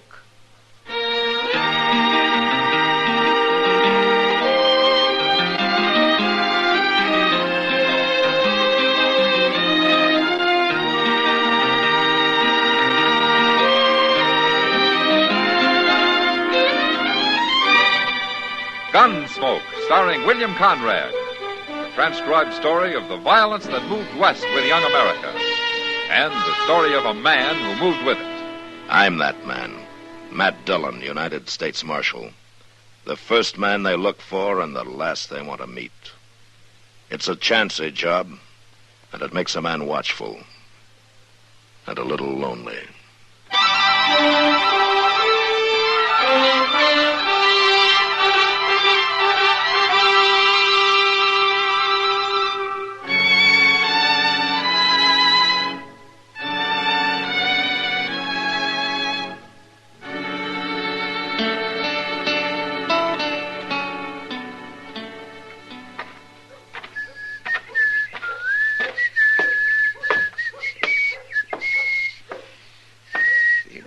Oh, Mr. Dillon? Oh, sit down, Chester. Get yourself out of the sun. It ain't only me you ought to get out of the sun. Oh, what do you mean? See them two fellows down the street there? You see them? Yeah? Oh, what about them? Well, they've been standing there most an hour, Mr. Dillon, arguing. And you've been listening to them for most an hour, huh? Oh, no, I was in Teeter's getting me a haircut. Oh. But I was watching them. The young one, he's the tall one, he don't say much. But the old one that keeps jabbering at him, I swear, I don't see how that boy can stand it. Well, all he has to do is walk off, you know. Yeah, I suppose. My, they sure do look like they never got far from the sod, don't they? Yeah. Oh, look at that. Oh, he slammed that old fella into the wall. I knew he'd get enough sooner or later. He's hitting that old man again, Mr. Dillon. Yeah, they'll be using knives next. Come on. He stopped hitting him. He's just kindly squeezing him now. Yeah. At least he made that old man quit talking at him. Well, that's one way of doing it. You know more about it, and I don't. Let me go, buddy. You grab my rib. I ought to crack your neck. He'll do it, too, Mr. Dillon. All right, turn him loose, fella. What? I said turn him loose. Now. All right. You're meddling, mister. It's my business to meddle. I'm the marshal here. Marshal? That's right. Well, I wasn't hurting him none. You're all right, ain't you, Uncle Oliver? Little bear hug ain't gonna ruin me. He didn't mean nothing by it, Marshal. Didn't mean nothing, but why, he liked to killed you. Viney plays rough sometimes. You're his uncle, huh? Yeah, Viney's pa died not very long ago, and he practically never did have a ma, so I'm kind of taking care of him. Isn't he a little old and need taken care of? I think I'm 22. You don't understand. Viney's lived all his life out on the prairie. This is the first time he's come to town, but he's going to make out fine. Oh. You'll see. Oh, Uncle Oliver. No, I mean it. You be an important man someday, Viney. As important as Marshal here. Hey, wait a minute. I got an ID. I know what it is, too, and I'd like it fine, Uncle Oliver. But I can't be Marshal. Now use your head. I am using it. Why can't you be Marshal? 'Cause they got him, that's why. I don't mean right now. You gotta learn how first. And you know how to learn how? By working for this Marshal. You follow them around, Now, help wait a them minute. out, find out all the things they done. Oliver. Ain't I right, Marshal? No. What's wrong with it? Now, for one thing, I don't need a helper. Oh, everybody can use little help. Chester Proudfoot gives me all the help I need. What's Chester Proudfoot? I'm Chester Proudfoot, doggone it. Oh. Well, there you are, Uncle Oliver. There I am, nothing. What do you want me to do? Get rid of Chester Proudfoot, shoot him or something? Now, here, now, look here. What kind of talk is that? Are you darn people crazy? Yeah, he's right, Viney. That's no way to talk. I'm surprised at you. You'd be more surprised if I did it, wouldn't you? Yeah, now. I'm going to find our wagon and get me some sleep. I'm tired of talking to you. He don't mean nothing by it, Marshal. He's young and hot-headed. Well, I sure hope you're right. He come to the city to make his way, and I'm trying to help him. Now, there's nothing wrong with that. There is plenty wrong with that, the way he was talking. Well, no use arguing. I'm going to go do me some gambling now. I'll see y'all. Why didn't they stay out on the prairie where they belong? I wouldn't worry about him, Chester. Well, you don't have to. It's me they was talking about. Forget it. Come on, I'll buy you a beer. I thought you was taking Miss Kitty to dinner. Yeah, I am, but we got time for a drink. Oh, I could sure use one.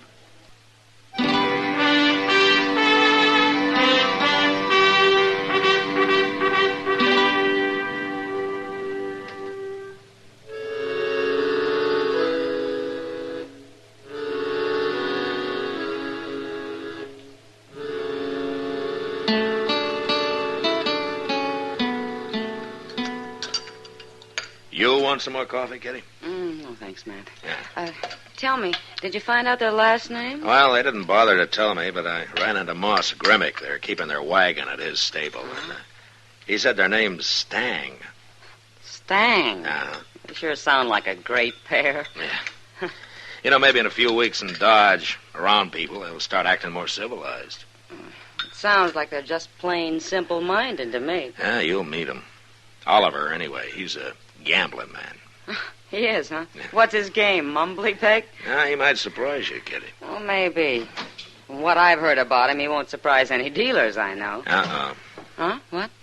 You're about to meet Viney now. Oh.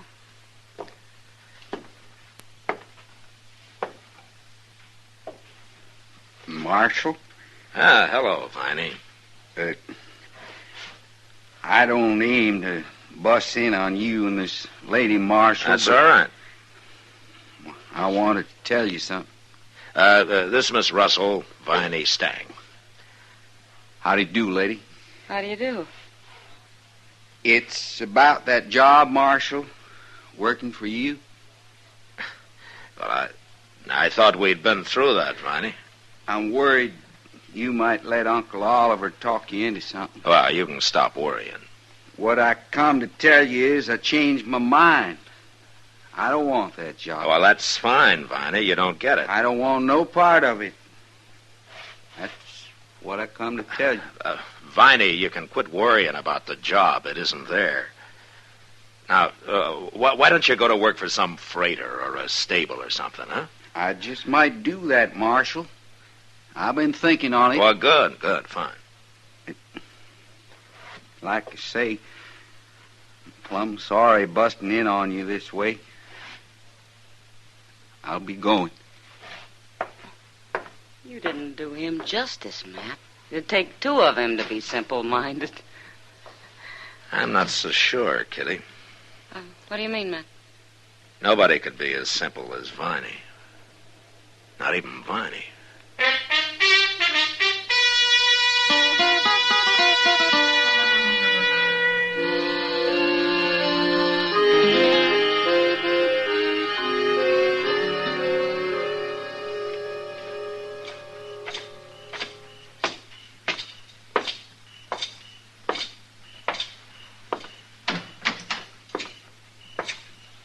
Evening, Mr. Dillon. Evening, Chester.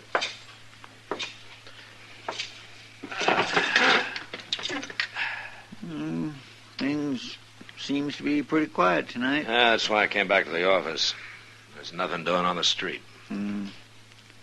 They say there's a big Texas herd arriving in a couple of days. Oh? About 5,000 head. Well, that ought to wake Dodge up. And keep it up. Yeah. I bet them cussed cowboys out there on the prairie right now figuring out some new way to tear this town apart. Yeah, they'd have to be pretty smart to do that. Yes, sir. Oh, I throwed the mail on your desk there, Mr. Jones. No? Oh, yeah, I see it. Thanks. I'm going out back a minute. Okay.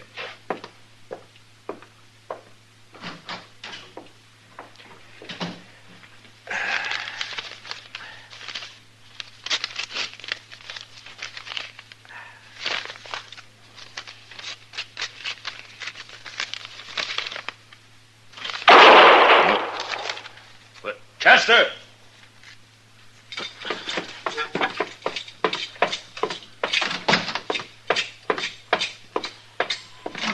Chester! Hey, Chester! What's going on down there, Matt? What? Well, I don't know, Doc. You see Chester from up there? Oh, there's somebody lying in the high grass out there. Huh? Where? I'm pointing, Matt. Oh. Yeah.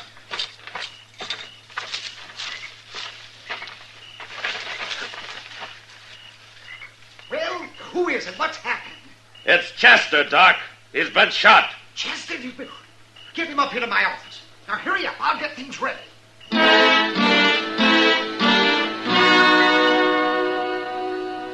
There was nothing to do but forget about the gunman and carry Chester up to Doc's. He was still unconscious when I got him there. And after Doc took a look at the crease in his head, he wouldn't even guess how much longer he'd stay that way. And, of course, I knew now why Viney Stang had come up to me at the restaurant, made such a big point about not wanting Chester's job. He was planning all the time to shoot him. So I went out after Viney, and I went almost everywhere. But I didn't find him. Finally, I tried the Long Branch, where I thought Oliver might be gambling, and then maybe he could lead me to it. Evening, Matt. Hello, Kitty. You look like you're about to strike. I am.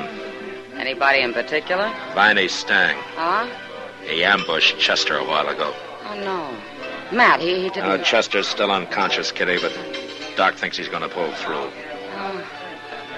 Oh, you sure it was Viney did it? Sure enough to be looking for him. Last I saw him was in the restaurant. I thought Oliver might know something about him. Has he been in here? Well, he was till about an hour ago. He got sleepy. What? Well, that's what he said. He went out back, said he was going to have himself a nap. On the ground? Well, I'd be surprised if he ever slept in the bed. Yeah, you may be right. Well, he had supper out there, too. We quit the faro table and went to the bar and got some beer, and then he pulled some jerky out of his pocket and went out back to eat and sleep the whole thing off. Nothing's too good for Oliver. Well, I hope he won't mind my disturbing him. Matt, I'm going to go over to Doc's and see if there's anything I can do. Yeah, you tell him I'll be by later, huh? Yeah, all right.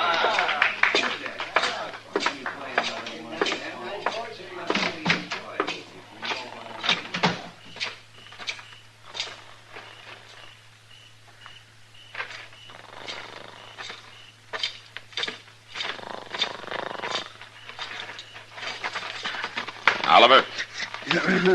Oliver, come on. Wake up. Hello, Marshal. Wake up. I want to talk to you. Yeah, Come on. Sure, I'm awake. Come on. Man, Gotta get a little sleep now and then. Where's Viney, Oliver? Viney? I don't know. When did you see him last? Why, this afternoon. You haven't seen him since? No. What do you want him for, Marshal? Something wrong? Chester's been shot. No. Ambushed. Ambushed? That's right. Well, you think Viney did it, huh? Well, he didn't, Marshal. Viney never killed nobody in his life. I didn't say he killed him. What? I said he shot him. Hit him in the head. Chester's still unconscious. He ain't dead? You seem disappointed. Now, look here, Marshal. We Steins don't go around shooting people. I won't stand for nobody saying we do. I want Viney, Oliver, and you're going to help me find him. You know his ways. You know where he might be. Viney didn't do it. He threatened to. And tonight he tried to fool me. Said he didn't want Chester's job. Chester doesn't have any other enemies I know of. But you're going to help me find Viney, or I'll let you wait in jail till I find him. Now, you take your choice. Jail? That's right.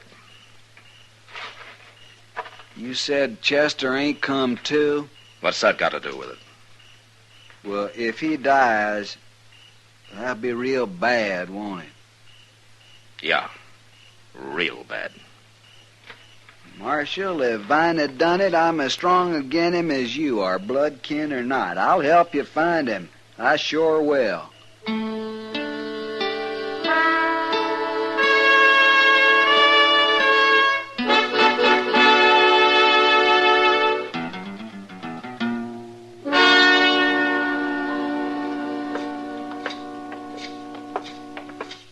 Well, look in the oasis here, Marshal.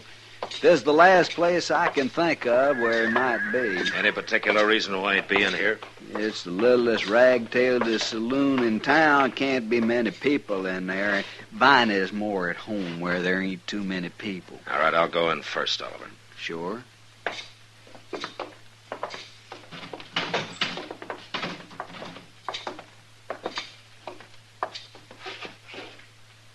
Well, there's nobody here but the bartender.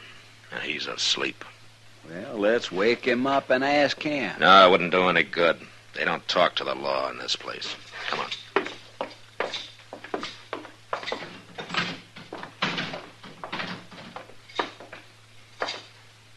I'm just plumb confounded, Marshal. I don't know where to look now. We've been everywhere that boy might be. Maybe. Well, you think of some place then. You think of it, Oliver. I'm going back and see how Chester's coming along. You talk like you don't believe me. I'll believe you when you find Viney. All right, I'll find him. I'll look all night if I have Not to. all night, Oliver. It's about 10 o'clock now. You look till midnight.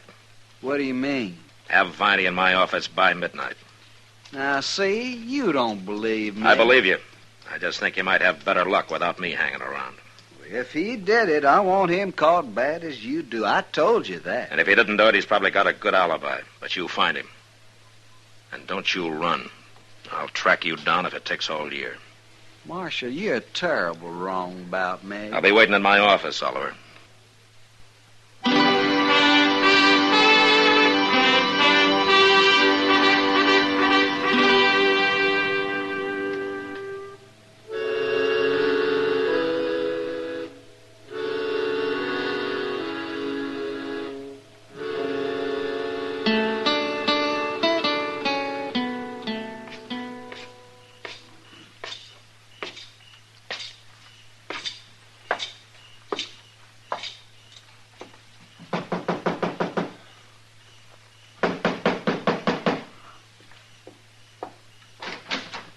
Oh, come in, Matt. Come in.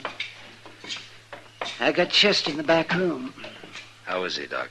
Oh, I can't say for sure yet, but my guess is he's going to be all right. It'll take time, though, of course. Well, as long as he makes it. Is he conscious? No, not now. You mean he was? Well, he came to about a half an hour ago. He wasn't very clear, of course, but he was mumbling something, and he got his eyes open for a few seconds. Didn't last long. He passed out right away again. Oh, what was he mumbling about? Did you catch any of it? Well, it was about the shooting. He saw who it was, Matt. He did? Mm-hmm. But he didn't get the name out. Viney's or anybody else's. Oh. I asked him, but he passed out again before he could say it. I don't suppose there's any way of telling how long it'll be before he comes around again. Huh? Oh, no. No way in the world. Might be in an hour, and might not be for a day or two. But he did see who it was. Oh, yeah, sure. But he didn't say who. So, that's no help. Yes, it is, Doc. How? If Chester saw Viney, then Viney must know he did. He won't make him feel very easy. Well, you've got him in jail, haven't you? No, but it won't take long now. Oh, and Doc, while I'm gone, you lock this door and you keep it locked, huh? Sure, Matt, yes.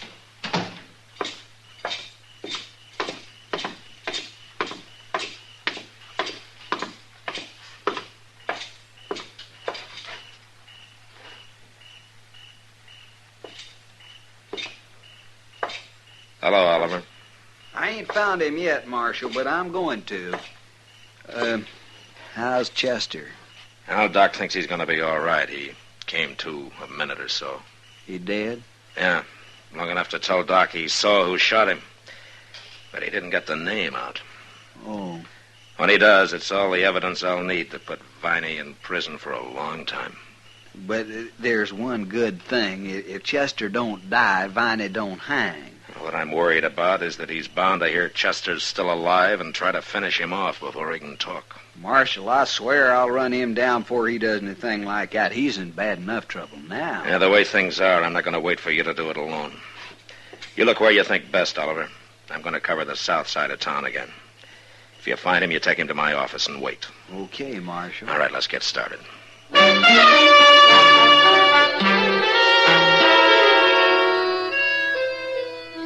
As I left Oliver and walked down Front Street, I noticed a figure standing in the shadows directly across from where we'd been talking.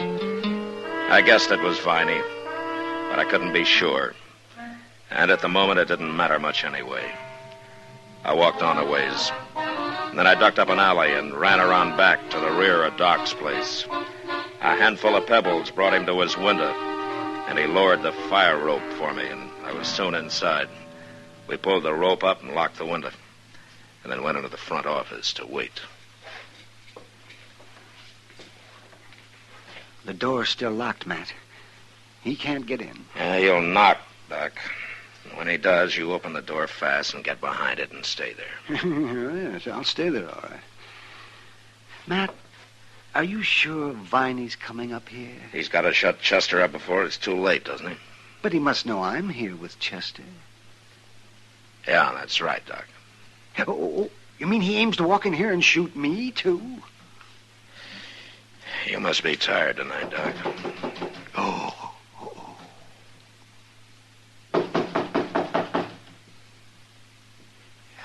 Shall I open it now? Well, I'm ready if you are. Now, you watch yourself, Matt. All right, go ahead, open it. Yeah, I'm coming. I'm coming.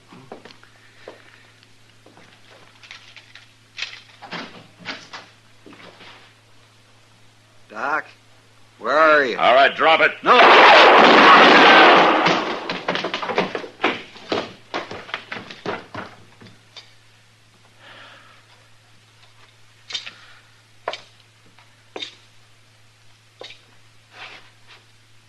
All right, Doc. He's through. Why, Matt, it's Oliver. Yeah. Wait a minute. Who's that? Stand back, Doc. Sure.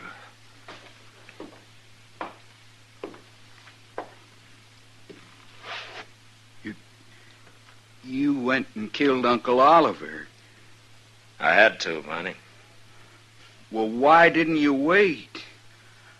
I'd have stopped him. Then why didn't you stop him downstairs? I couldn't get over there fast enough. Where have you been, Viney? Uncle Oliver told me to go wait for him by the river this evening, but I figured he was up to something. And then I heard about Chester, and I knew. I've been following him ever since. I was afraid to show myself. I thought you'd shoot me, Marshal, just like you shot him. I told you I had to shoot him. But he was only trying to help me like he promised Pa he would. He tried too hard. All I want is to go home. I didn't want Chester's job. I told you that. Don't you even remember? Yeah, I remember. But you forgot something, Viney. What? You forgot to tell your Uncle Oliver.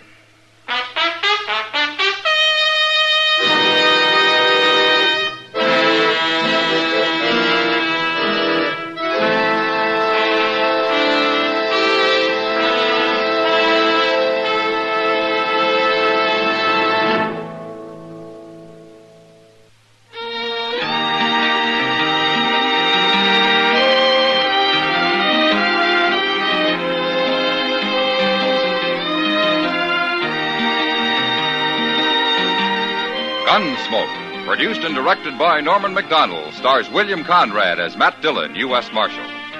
Our story was specially written for Gunsmoke by John Meston, with music composed and conducted by Rex Corey.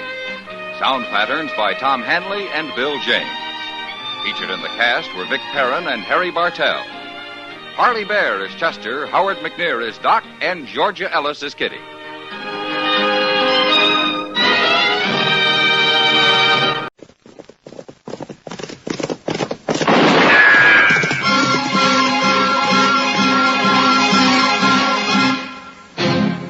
Around Dodge City and in the territory on West, there's just one way to handle the killers and the spoilers, and that's with a U.S. Marshal and the smell of gun smoke.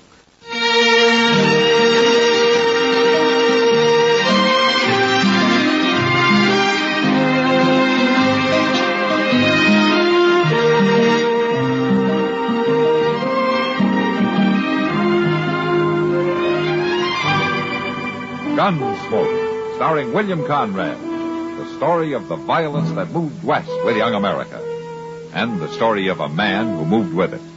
I'm that man, Matt Dillon, United States Marshal. The first man they look for and the last they want to meet. It's a chancy job, and it makes a man watchful and a little lonely.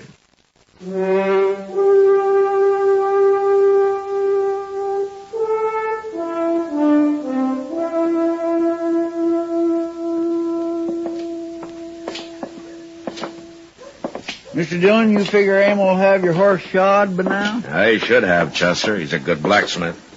I swear I don't see how nothing but prairie can wear out shoes so fast. It wears your boots out fast enough. Well, yeah, but they ain't iron. Well, the shape my feet's in, they might well be.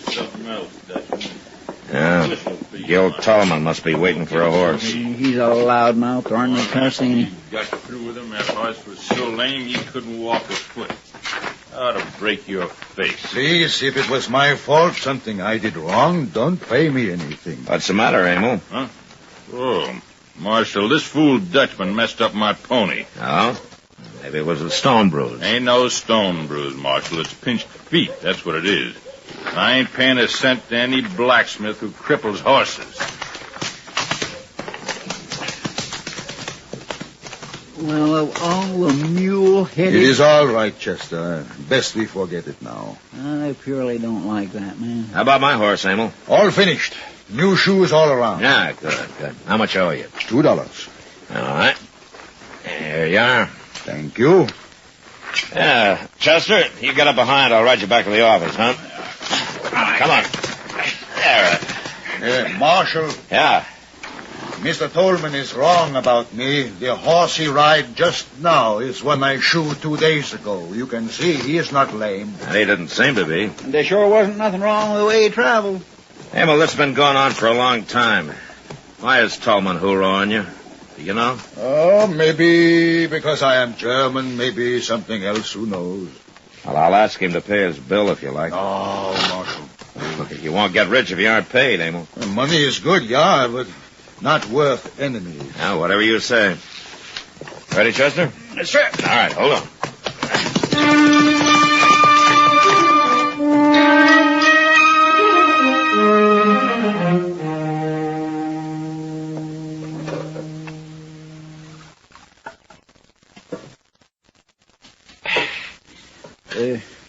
You want some coffee, Mr. Dillon? No, thanks, Chester. Say, you know what? Lily Langtry's going to be in here in a couple of weeks. Oh, how do you know? Well, Mr. Hipple over at the Opera House told me. And in case I don't get to see her, he's going to let me have one of them big picture posters. He is, huh? The Jersey Lily. My, I sure would like to be tall hog at that tall. Hello, Mac. Chester? Hello, Doc. Hey, did you know Lily Langtry's going to be here? Did I know? Well, of course I did, Chester. Already paid Hipple for a chair. Oh, my. Well, is this all you two got to do? Just sit around and talk? Things are kind of quiet, Doc. You know, we can't always have a few shot-up cowboys just to keep you busy. Besides, we're waiting for the evening stage. I could just get the loan of $1, but I could get to see the Lily. All right, Chester. Here's a dollar. Now, will you be quiet? Mr. Dillon, Marshal Dillon. Oh, Amo. Well, come on in. Oh, yeah, well, hello, Amo. Hey, you're all dressed up, Amo. You got your Sunday clothes on. Yeah. I'm meeting stage. 5 o'clock. Oh, is that so? Got new wife coming. You got a wife? Is right. Well, I didn't know you were married, Amo. Oh, no, not married yet. I will get married after she arrives. Well, who is it, Amo? Well, I am doing good now. I'd want to have wife and children. But girls here in Dodge don't want Emil for husband, so I answer advertisement in St. Louis paper. An advertisement? What for? Advertisement says young German woman wants husband, so I write to the paper and say come to Dodge City, be wife of Emil Volheta. And she's coming on this evening's stage, huh? That is right. Well, what do you... Why, that's just fine. Yeah. It sure is, Amo. You got a place for her to stay? Yeah, I talked to Mr. Dobie at the Dodge House. She'll stay there until I get place ready behind my smithy. It's here. The stage just pulled up the other side of the plaza. Oh, well. Well, good luck, Amo. Marshal, you and Doc and Chester come too. What? Yeah, I want you to meet Gretchen. We'll be proud. Oh, good. Oh, the funny thing, for a blacksmith, I'm very weak.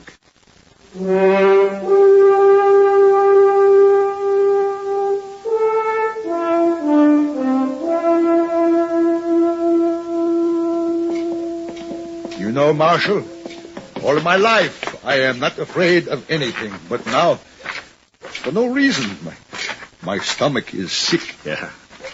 There's only one woman getting off the stage. That must be her. Yeah. Say, she's a pretty little thing, ain't she? Yeah, she sure is. Well, go on, Amo. She's standing there waiting. We'll wait here. Well, go on. Oh. Well, go on, man. Go on. There's plenty of time to be nervous later. Ja. Fräulein Schiller. Ja? Grüß Gott. Ich bin Emil Volheta. Ich bin fröhlich und glücklich, dass Sie gekommen sind. Volheta? Ich hoffe, die Reise war nicht zu schwer. Nein, ganz gar nicht. Ich bin erfreut, hier zu sein. Meine Freunde sind sehr liebe Leute. Ich werde sie Ihnen vorstellen. Ja? You wonder how they can understand each other talking that way? Oh, for heaven's sakes. Oh, you are You just do? serious. Oh, look, he's bringing her over. Sprechen Sie Englisch, Fräulein Gretchen? Ja, natürlich. Marshal Dillon, gentlemen, Miss Gretchen Schiller. How do you do, gentlemen?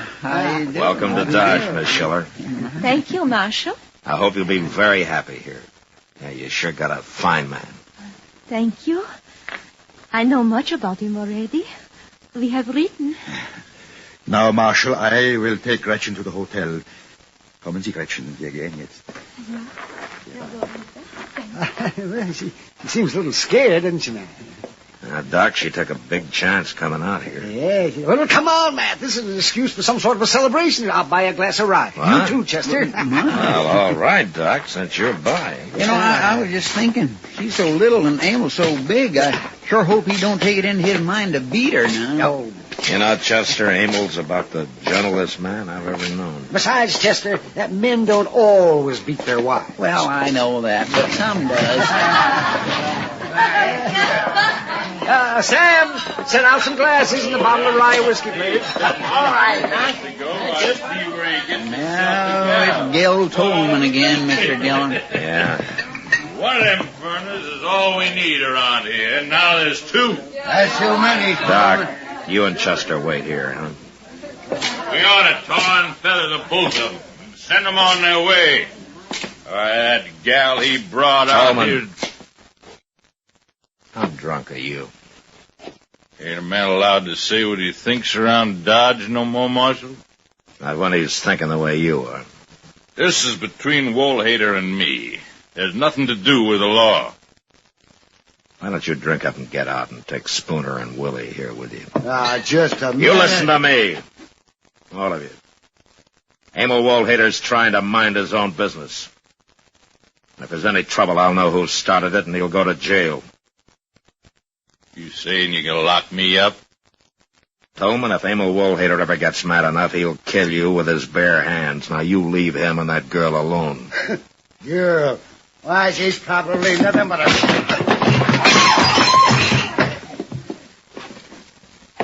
All right, Tolman. You and Spooner carry Willie out of here. Okay, Marshal. We'll go. But just remember, I got a score to settle with that blacksmith.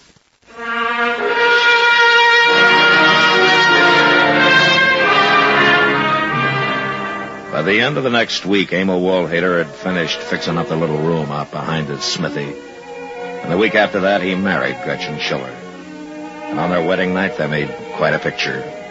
Standing there by the fire out behind the smithy, the great giant of a man and his little bride, smiling and happy. As somebody had brought a barrel of beer, and there were boiled eggs and pickled pig's feet and roast chicken and smoked beef. And some of the women had brought sugar cakes and dried apple pie, and some of the men whiskey. It was good fun until Tolman and his two friends arrived. Well, I didn't think he'd have the nerve to show up here, Mr. Dillon. Neither did I, Chester. Where is the dancing? Kindly drunk. Yeah, so are Willie and Spooner. Willie, you go find yourself a gal. Hey, you two, Spooner. Me, I got one waiting. I'm gonna dance with this little old gal. How about it, Mrs. Woolhater? Emil? Come on, gal, dance. He don't care. Emil? We are all friends here, but Nobody's dancing right now, Tolman. Why don't you forget it? Well, if it ain't the marshal. You are welcome here, Mr. Tolman. There's food on the table and drink. I don't want nothing to drink. I want to dance. Hey, you start up that music. Come on, you. We're going to dance. Maybe you drink too much to dance, Mr. Tolman. Why don't you just go home, Tolman, and sleep it off, huh? Me and Gretchen's going to dance right now. Let go. Sorry to do this, Mr. Tolman, but now we put you in water. Put me down, you stupid ass. Cool you off. Put me down. All right. There you go.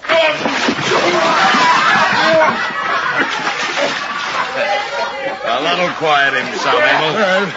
Well, it's better than hurting him, I think. You filthy Dutchman. Oh, I'll pay you back for that. Come on, Willie. Spooner, let's get out of here. Everybody, have fun.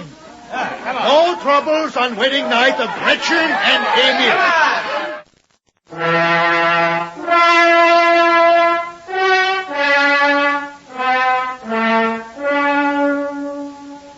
There wasn't any more trouble that night or in the week that followed. I kept my eyes open, but there was no sign of Tolman or his friends, and Dodge was pretty peaceful. And then late one night, trouble did come, but not in the way I'd expected. I'd been out at the Crockett place, and when I rode back up to the office, Chester was waiting for me. Mr. Dillon? Hi, Chester. Oh, Mr. Dillon, I sure am glad you're back. What's the matter? Oh, there's been a fire. What? It was the blacksmith shop. What? A bunch of the men still over there. What? Well, where's Emil? I don't know. Nobody ain't seen him. What about Gretchen? Oh, Miss Kitty, that's her. Oh, she's awful upset, poor thing. By the time we got bucket lines going, the place just about burnt to the ground. Well, how'd it get started? I don't know, but a shack like that flares up pretty quick. They didn't have time getting nothing out, beds or tables and such like. Look, there it is. Yeah. There isn't much left but a pile of coals. There's Miss Kitty right over there. Oh, yeah. Hello, man. Gretchen? Kitty? Oh, Marshal, he's gone. All gone. It's going to be all right, Miss Wolfeater. Kitty, why don't you take her over to your place? Huh? Oh, yeah, that's a good idea. You come with me, honey. Oh, no, I can't. Emil will be back. He will worry. Well, the marshal can tell him where you are. Well, where's your husband, Gretchen? He was called away. Well, when? A few hours ago, a man came for him. What man? One of the men who came our wedding night with Mr. Tolman. Oh, she means the night of the chivalry, man. Yeah, it must have been either Willie or Spooner. Yeah, that's right. Leave, Mr. Phillips. Oh, thank God. He was so pinchtig, Himmel. I'm going to take her with me, Mr. Wolfeater. Yeah, you are kind, Miss Kitty. Right now she needs a woman. Yeah, sure. Come on, Gretchen. Let's go. Yeah, all right. Marshal, I think somebody set that fire. Well, why? Somebody wanted me away from my place. So he told me I was needed down the trail toward Willow Bend. A horse had pulled up lame because of thrown shoe. Yeah? But there was no horse. Well, who was it, Emil? It was the man Spooner. Emil, if you'll say Tolman was behind this, I'll have him in jail by morning. No, Marshal, I don't know for sure. But anyway, this I settled myself. I won't have any killing, Emil. There will be no killing. But for the first time, I am very angry. Not so much for me, but for little Gretchen. What are you going to do? I will wait. Next time I see Tolman, I will teach him lesson.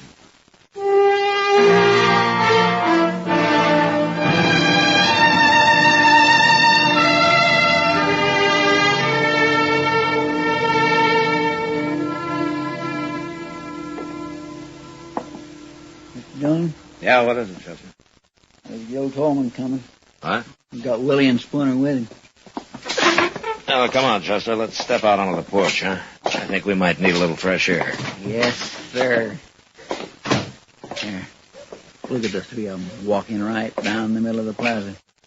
There's Emil across the street waiting for him. Yeah. Hey, Tolman! You and your boys come over here. Why, sure, Marshal. What do you want? Old man. Crazy Dutchman. All right, Tolman, all of you, drop your guns. Now, just a minute, Marshal. Drop them, I said. Come on. That's better. Now, gentlemen, I think the blacksmith wants to talk with you. What? Mr. Tolman, I don't mind when you don't pay me for work. I don't mind when you are a little drunk. But when you do something to hurt my Gretchen, I mind very much. What are you talking about? I am going to fight you, Tolman. You lay a hand on me, Spooner and Willie here will tear you to pieces. I don't want to fight other men, but if they try to stop me, it's too bad. You're crazy. No, just very angry. Boys, get the Dutchman.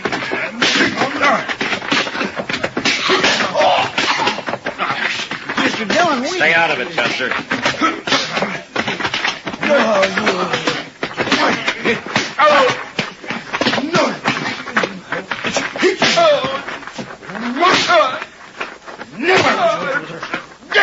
All right, Emil.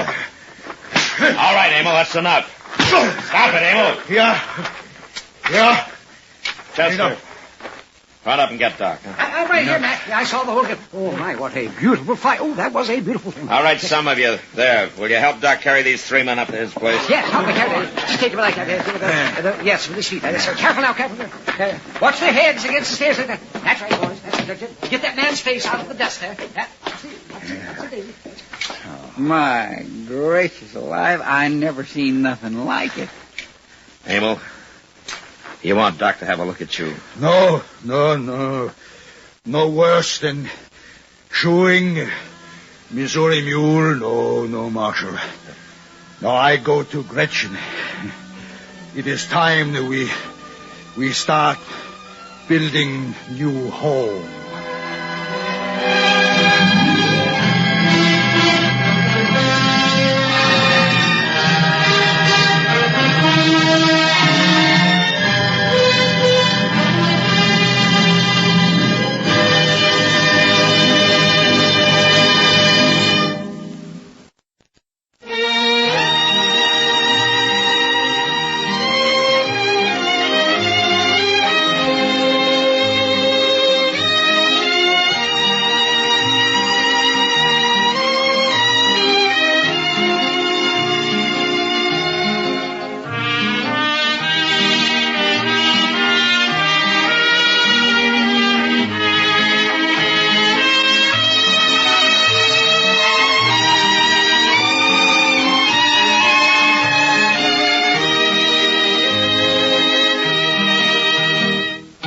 Gunsmoke. Produced and directed by Norman McDonald. Stars William Conrad as Matt Dillon, U.S. Marshal. Featured in the cast were Parley Bear as Chester, Howard McNear as Doc, and Georgia Ellis as Kitty.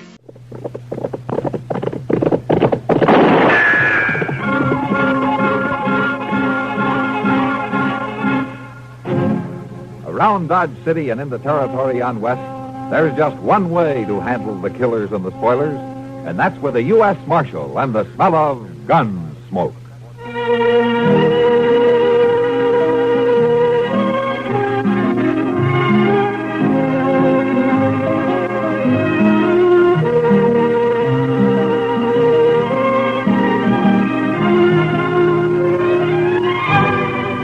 Gunsmoke, starring William Conrad, the story of the violence that moved west with young America, and the story of a man who moved with it.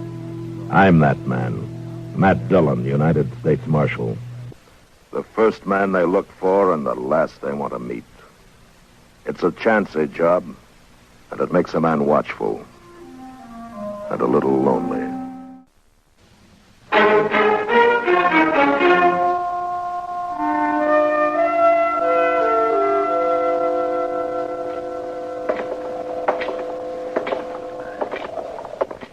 Pretty cold morning, ain't it, Mr. Dillon? Yeah, I'm ready for spring, Chester. The tail end of winter always gets on my nerves.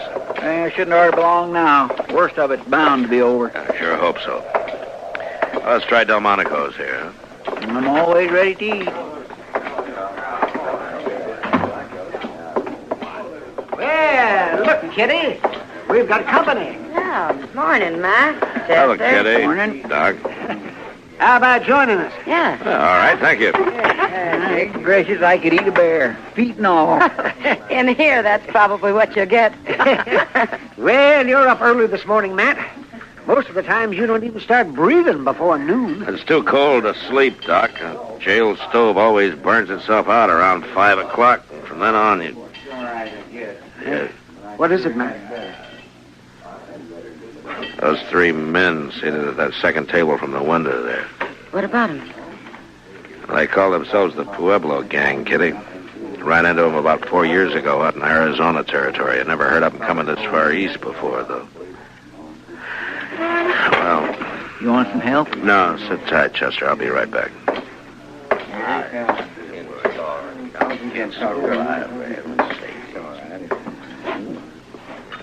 It's the Parks brothers, isn't it? Ed and Rio, and Chuck Evans. Well, what about it? Easy, Rio, easy. Dillon, our food's getting cold. You got something on your mind or not? No, nothing important, Rio. I figure it's quite an honor to have the Pueblo Gang in town. I just thought I'd drop over and tell you how I felt, that's all. And how do you feel? Well, that depends, Ed. You boys here on business or pleasure? Does it make a difference, Mark? Yeah, it makes a difference. Now, I know your reputation west of here. Half the stage holdups in the last 5 years from Colorado to the California border can be laid right to your door. But as far as I know, you're clean in Dodge City. So far. All right, you just keep it that way. But you make one move here and your time's up. Right then, you're short. And I'll take you. All three of you. You understand? Sure, we understand. We'll think it over, Dillon, let you know what we decide. Rio, you talk too much. See you around, boys. You can put that gun away now, Chester. Yes, sir, I was just going to be ready in case. Matt, those men were in the Long Branch last night. They're bullies, and they're mean. Yeah, I know. What are you going to do, Mr. Dillon? Want them out of town? Not unless they give me some reason to, Chester. Yes, sir, but... The law doesn't say you can hang a man because he might steal a horse. Well, let's forget it and eat, huh?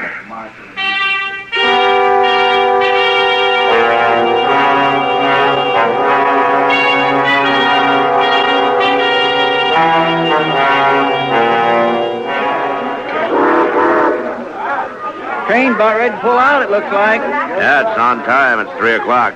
Be in St. Louis tomorrow night and Chicago the next day. That is if the engine holds up. Oh, they don't break down as much anymore. Oh!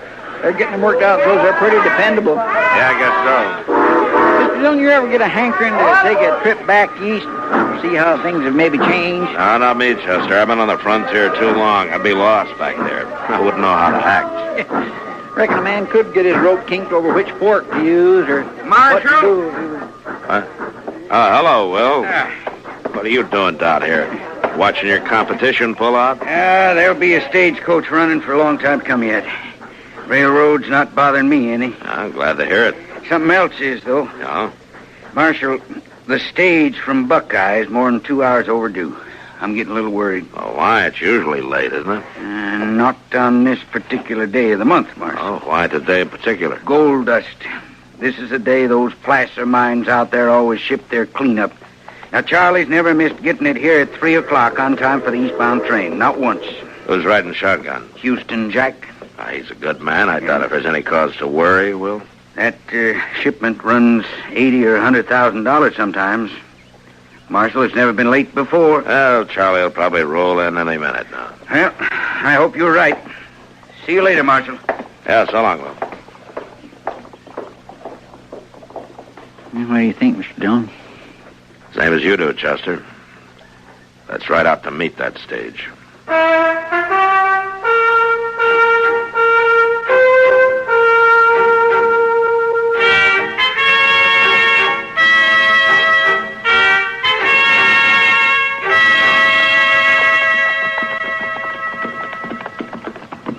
I still think I heard a horse went in, Mr. Dillon. Yeah, I thought I heard it, too.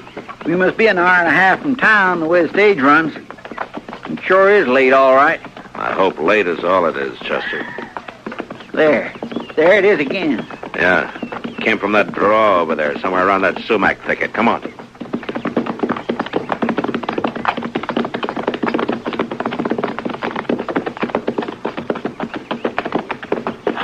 Look, wheel tracks leading off the trail. Yeah.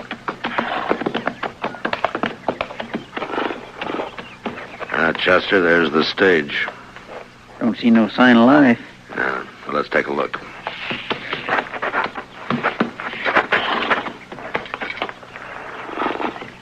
Tracks all around. Must have been 3 or 4 horses here. Yeah, 3 the way I'm figuring it. I'll lay any odds you want that this is some of them. That's Houston Jack. Yeah. Shot in the back of the head. And they didn't take any chances. They must have ridden up behind the stage and fired without any warning.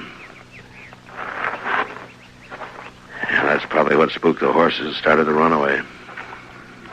Yeah, they shot the lead horse. It's an old trick. Charlie's still up there on the box, Mr. Dillon. They got him, too. Yeah. Here's the strong box. Been forced open. It's empty. That's the same way they used to work it out west.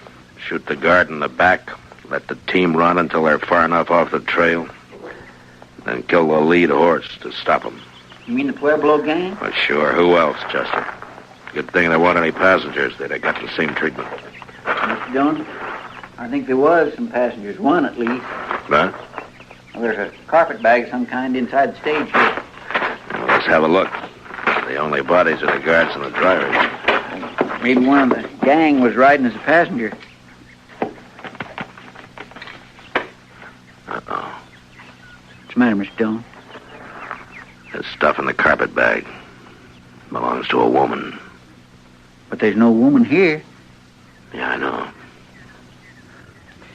Well, then they must have taken her. Yeah. All right, come on, Chester. Let's try to pick up their trail.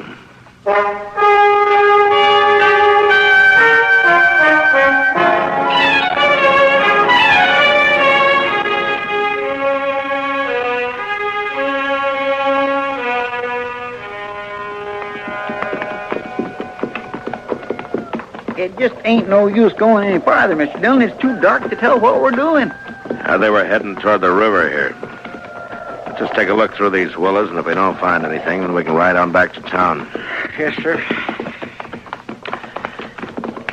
You know, Chester, I still keep getting a faint whiff of wood smoke from somewhere.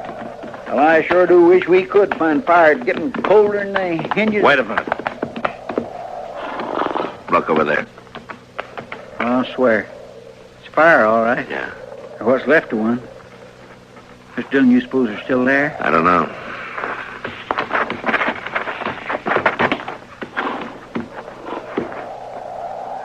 There's nothing moving.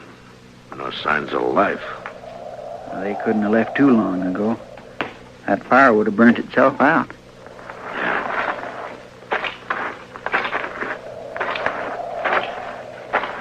I say we're too late, Mr. Dillon. I think they've gone. Looks that way, all right. Yeah, a half hour or an hour ago. Made a fast camp, stayed long enough to warm up. What was that? I don't know. Here, over here, Chester. Help me. Help me, please. Chester, throw some brush on that fire, huh? Yes, sir. Miss, it's all right. You'll be all right now, miss. 3 of them robbed the stage. Killed the driver and the guard.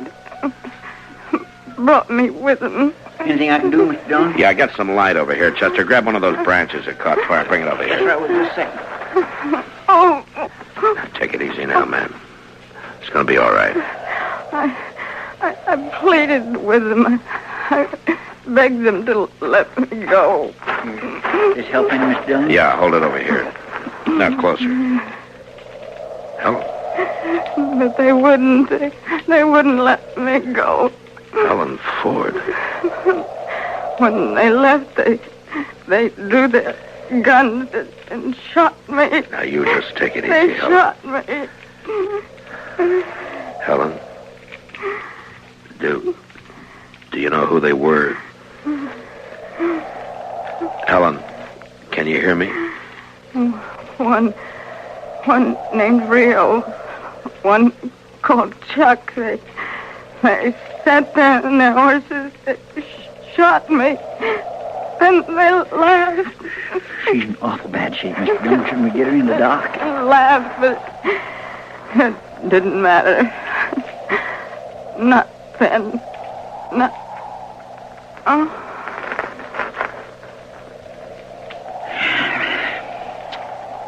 Guess it's too late now. Yeah, it's too late.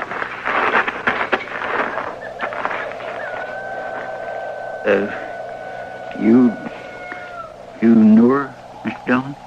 Yeah. A long time ago, Chester. And things happen the way they do.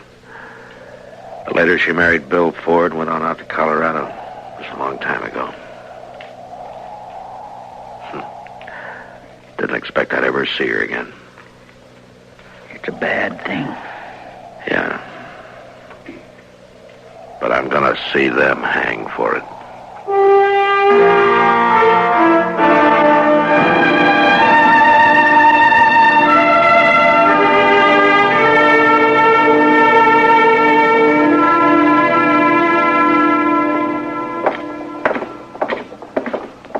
Over here, Chester, let's check the livery stable. Yes, sir. They could have pulled out, of course, but I'll lay odds they came straight back to town. Well, it won't take long to find out.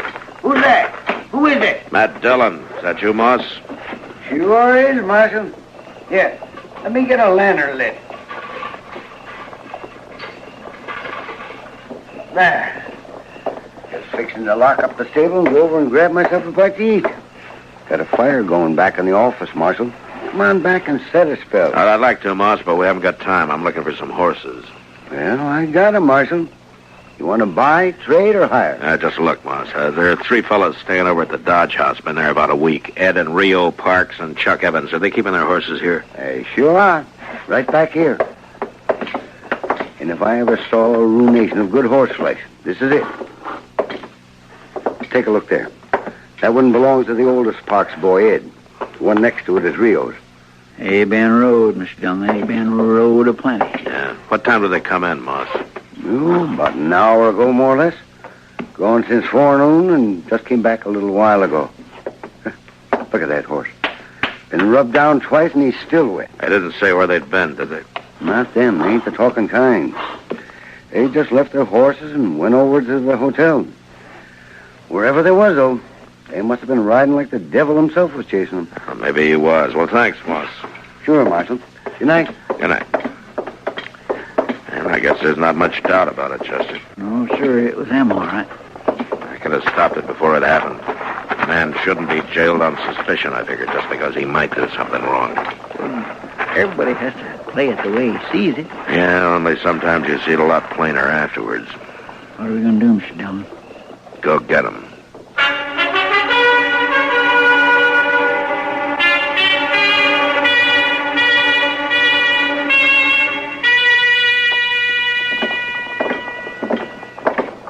Where do we start looking? Long Branch. Oh, and one thing, Chester, before we go in, leave the play on this one to me. Just keep me covered, that's all. Mr. Dillon, what was her name before she was married, Mr. Dillon? Marlowe, Helen Marlowe. All right, let's go.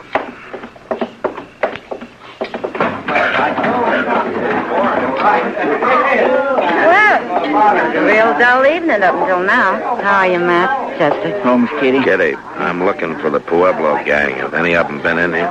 Yeah, one of them's here now. Rio Clark, he's over there at the faro table. Oh, yeah. Well, what's wrong, Matt? What happened? They held up the Buckeye stage, killed Charlie and Houston Jack and a passenger. A woman, Helen Ford. Oh, no. I'll see you later. There's 500 there. 500 says I got the card. You gonna cover me or not? What's the matter? You all a bunch of pikers? Well, maybe they haven't been out robbing stagecoaches, Rio. What do you mean by that? Maybe they don't make their living by killing women.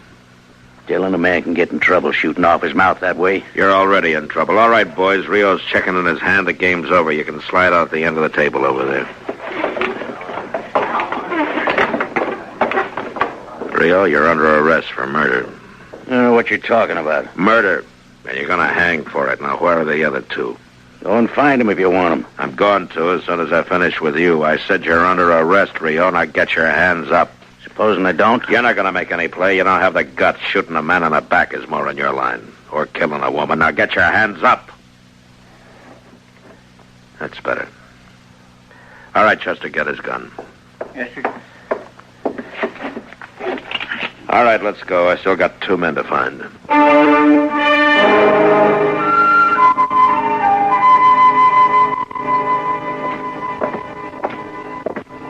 It's getting colder, Mr. Dillon. Yeah, it's clear as a bell, though. Look at that moon. Where you reckon they are? We've been in nearly every saloon on Front Street. I don't know, Chester, but wherever they are, we'll find them. Maybe the other two won't be took as easy as Rio was. It's up to them. If they want to surrender, they can. Never shot a man with his hands up. Wait a minute, Chester. In Ben's barber shop. That man he's shaving. It's kind of hard to tell with all that lather. That's Ed Parks. Come on. There's just him and Ben in the shop. Wonder where Chuck Evans is. Don't worry about him later.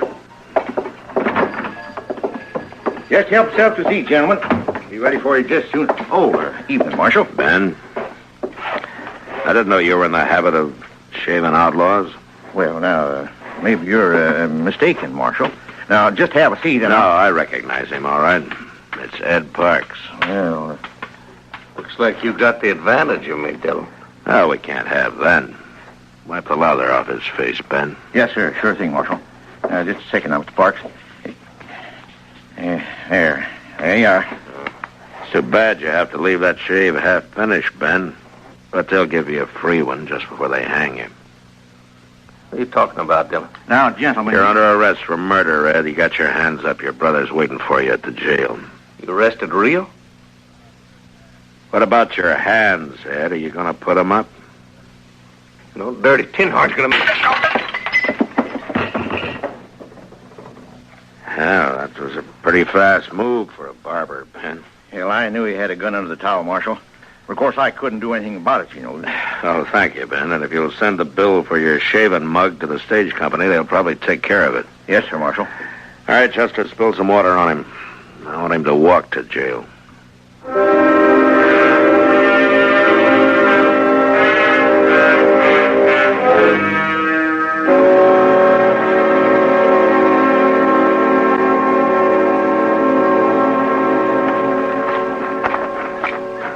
bet Chuck Evans got clean away, Mr. Dillon. The word must have got to him. Well, he had to do it awful fast. The clerk said he checked out of the hotel less than 10 minutes ago. Moss! Yeah, the light must hurt his eyes. He never keeps a lantern burning. Afraid of fire, maybe. Moss, are you there? Yeah? What's wrong? Who is it? It's Matt Dillon. Strike a light, will you? A man could fall over something in this stable and break his neck. All right. Don't get excited. Used to it myself. Know just where everything is. Don't see any point in wasting oil when I... Now, what's on your mind, Marshal? Chuck Evans. Is his horse still here? Yes, indeed. It most certainly is. As a matter of fact, he's back there saddling up right now. Good. I told him it seemed like a fool time of night to start out on a trip, but you can't reason with anybody that treats horses the way that bunch does. I guess not. What? Answer him. Yeah, what is it? Give me a hand back here, will you? I'll tell him yes. All right, I'm coming. What's this all about, Marshal? Nothing to get yourself worked up about. Just stay right here and stay out of the way. Come on, Chester. Yes, sir. He's got a lantern back there in the stall. Yeah. Now, you were right about one thing. He's trying to leave town. Give me a hand with this, Moss. I can't seem to get... You gone somewhere, Chuck? Now, look, Dillon, you got nothing on me, and I'll lay you off. The Parks boys are in jail. I don't know anything about it, Dillon. You can't prove a thing, and you can't shoot me. I'm not even wearing a gun. Hanging there on the saddle. Yeah, so I see. If the other boys did something, I don't know anything about it. You're a liar, Chuck. And you're a coward. Now, you got no call to talk like Shut that. up. You're under arrest. Chester, get his gun off the saddle. Look out, Mr. Dillon. He's got another gun. I'll kill you, Dillon, so help me.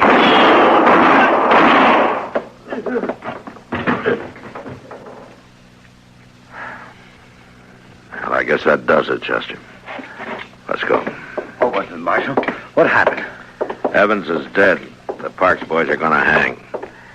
You're short 3 customers, Moss. Who's going to pay the stable bill? Well, you got their horses. Sell them. I never thought of that. Well, it serves them right. Anybody who treat a horse the way that... I guess it's over, Mr. Dillon. Yeah, it's over. And it sits as well. This country will be a lot better off with them dead than alive. I guess so. Even the moon looks brighter. Yeah. You're still thinking you should have jailed them on suspicion, ain't you? I'd have half a Dodge in jail if I started that. No, Chester, it's the kind of a chance a lawman has to take him. Yes, sir. Whether he likes it or not. Yes, sir. And I'm not liking it much right now. In the morning, I'm going to talk to the preacher about holding a service for Helen. That's all I can do for her right now.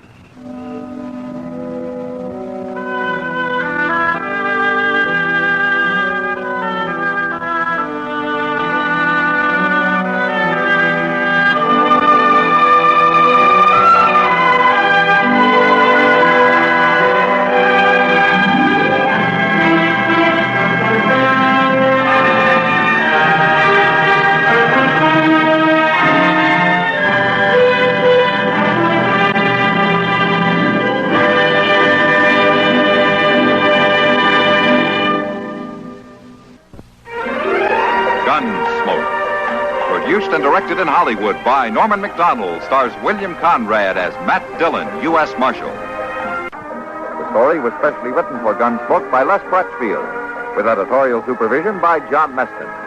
Farley Bear is Chester, Howard McNear is Doc, and Georgia Hawkins is Kitty.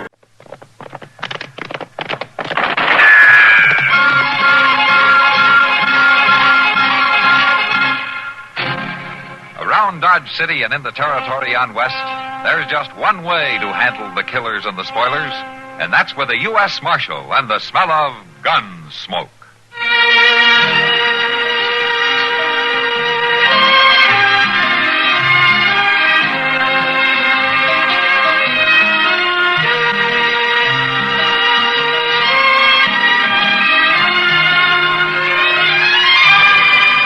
Gunsmoke, starring William Conrad. The story of the violence that moved west with young America. And the story of a man who moved with it. I'm that man.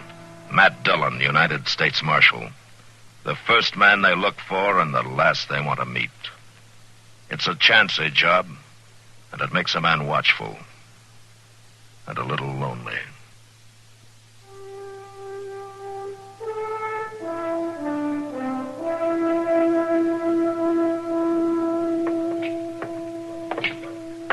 My, morning like this makes a man feel mighty perky, Mr. Dillon. Yeah, it looks to be a nice day, Chester. Sun shining, fine breeze starting up, and breakfast waiting right down the street there.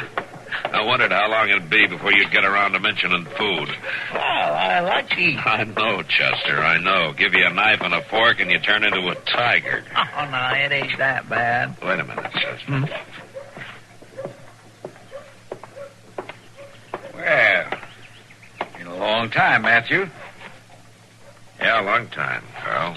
Just rode into town 5 minutes ago, and the first man I run into is you. Well, I'm the first one a lot of them run into. This is Chester Proudfoot, Carl Killian. Chester? I'm Killian. That a badge you're wearing, Matthew? Uh-huh. I'm a U.S. Marshal here in Dodge. Lawman. Well, who'd ever have thought it? Yeah.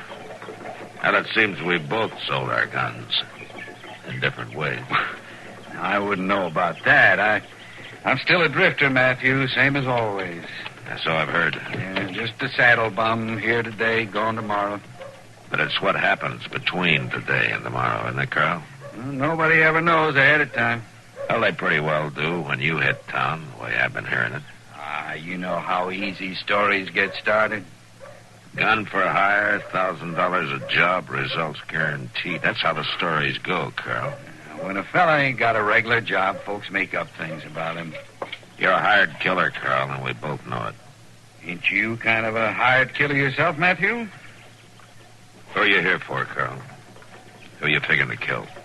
Well, now, if I was the kind of man them stories say, you don't think I'd answer that, do you? You're here for a killing. Nothing else would bring you to Dodge. You a lawman for real, Matthew, or just bronco in this town for your own benefit? I'm a lawman. Funny. Years back when we used to cut brush for strays down on the Pecos, we'd lay there at night in our bedrolls, look at the stars and talk. But we never figured it'd turn out like this someday. Carl, why don't you get out of town while you still can? No, I figured to look around a few days, see what kind of place you got here. I'll see you, Matthew. Nice to meet you, Chester. So long. Well, them is the coldest pair of eyes I ever seen in a man's head, Mr. Dillon. He got married the year after we worked together, Chester, and some fence cutters burned his place one night, killed his wife. He run them down and shot them, all four of them. And then he couldn't seem to stop after that. Who do you reckon he's after? I don't know. Well, it gives you the creeps not knowing when or who. Forget it, Chester. Come on, let's get some breakfast, huh? You go on ahead, Mr. Dillon. For some reason, I guess I just ain't hungry.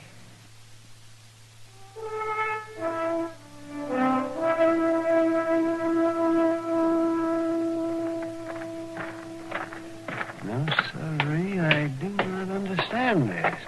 Well, we'll see what... Matt? What's this friend of yours up to, anyhow? Huh? Which friend, Doc? Carl Killian, that's who. He's not a friend. Been a long time since he was. Why? What's he been doing? That's just it, nothing. He's not been doing one blessed thing. Well, then. Not everybody in town knows who he is and what he's here for. But they don't know who the mark's on. Why, it's got them so spooked they're ready to jump out of their skins whenever a door closes. Well, I can't do much about it, Doc, until he tips his hand some way. He hasn't committed any crime in Dodge, and he's not wanted anywhere else. And why isn't he wanted? And he always managed to goad his victims into making the first move, so it's self-defense. Yeah. You got any idea who he's after? No. Well, there's 24 or more men around town who think they're the one. One of them may be right, Doc. Killian stopped in front of Wilbur Jonas's store window this morning, stood looking in there for a while. As soon as he left, Wilbur locked up and went home. And he's been sitting home there in this parlor ever since, with a shotgun across his knees. I doubt he's after Wilbur. But you don't know. One of you men the marshal? Yeah, I am. Come on in. Marshal, there's a man here in Dodge that's fixing to kill me. Oh? Well, what's your name? Tex Bartow. This man calls himself Carl Killian. He's been hired to follow me here and do me in. Well, half the town thinks that same thing, Tex. Yeah, but I know. I seen him in Pueblo 2 weeks ago, and now he turns up here. Pueblo, huh? I got in some trouble there, Marshal. Not with the law. I was cleared. But I killed a man in a fight, and his friends swore they'd get me one way or another. How does Killian figure in it? He was there. He seen the fight. I didn't know who he was then, but I remember his face all right. And they hired him. I know they have. He ain't here just by accident. You might be right, man. If Killian was in Pueblo just before he came here, that must be where he was hired. Yeah, maybe.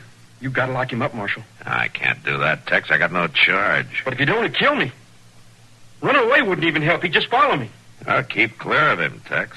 And don't let him push you into drawing against him. Where you staying? Dodge House. All right, then go on over there and stay there. And keep off the street, huh? All right. In the meantime, I'll try to figure something out. Okay, Marshal. So long.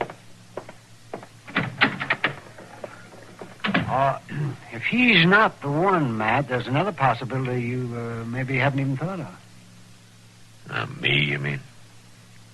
Yeah, I thought of it, Doc. Would he take a job like that? With you being friends once? You think he'd really do that? Yeah, he'd do it.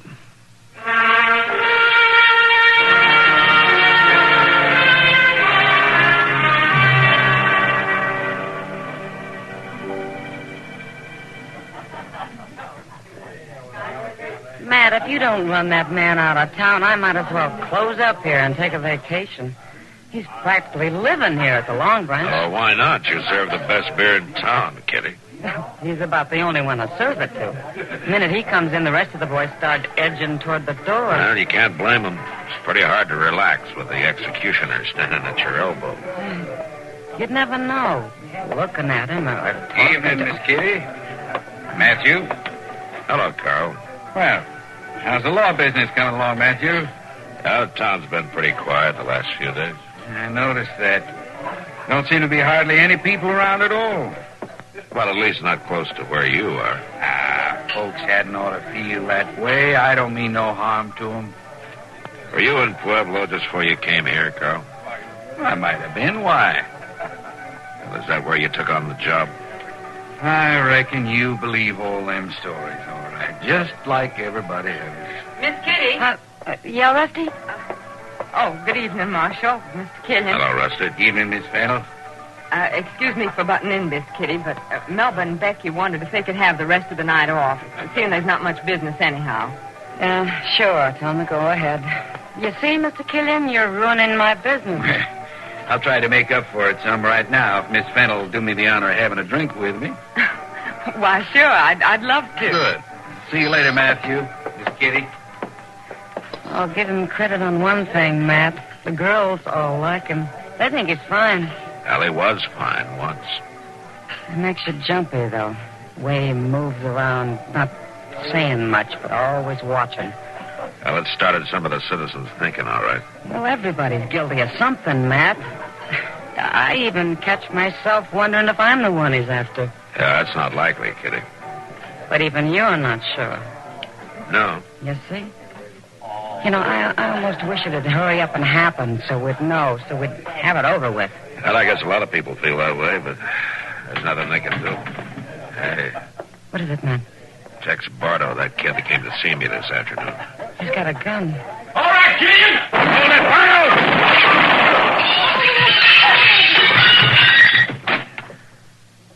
He tried to shoot Killian in the back. Yeah, tried is right.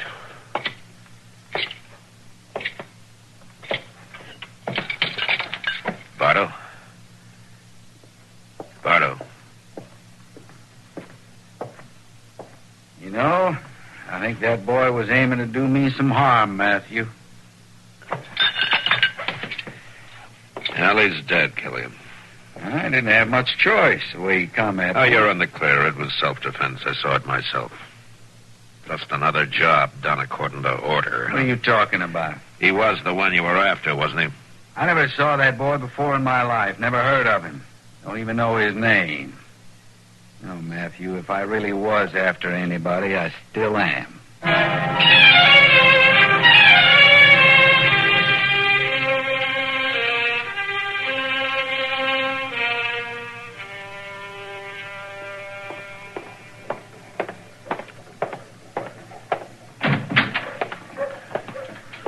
Evening, Mr. Dillon. What are you doing back here, Chester? When I gave you the night off, I didn't figure to see you till morning. I'm giving up. Going to bed. Can't have no fun at all in this town as long as that doggone old Killian's around. He has kind of slowed down the nightlife, hasn't he? They just ain't nobody out no place, hardly. And them that is so busy looking over their shoulder and jumping sideways that a man can't get to feeling easy no matter how hard he puts his mind to it. Yeah, it just seems a shame to waste all that hair grease and that boiled shirt, though, Chester. I figured you'd end up as the king of the Long Branch. Well, now, that's another thing. You know that little old girl over at the Long Branch I've been kindly sweet-talking lately? Oh, Rusty Fennel? Yeah, well, now she can't see me for dust. She just keeps hanging around him all the time. That's not smart to get serious over a dance hall girl anyway, Chester. Well, now, Rusty ain't just a common dance hall girl, Mr. Jones. She comes from a real good family. Oh, is that so? Well, yes, sir. Her papa and mama's dead, but she's got a rich uncle that's a very important man, and his health ain't too good neither the last couple of years. So that's why you're so interested in her. I thought it was true love, Chester. Yeah, well, now, Mr. Dillon, I ain't one to always be thinking about money, but it sure don't hurt none to know that the only heirs is just her and her cousin in Pueblo. Pueblo? That's where her uncle and her cousin live. Why, what's the matter, Mr. Dillon? Chester, I think I'll drop over to the Long Branch and have a talk with Rusty. Well, she ain't there now. She left with that doggone Killian.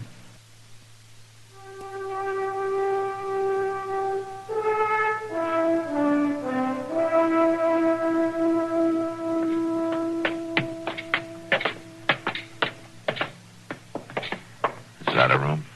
Yes, sir. Second door down the hall, the landlady said. All right, Chester, you wait here by the stairway. I'll see if she's come home. Yes, sir. It'd be better if I talked to her alone. All right, Mr. Dillon.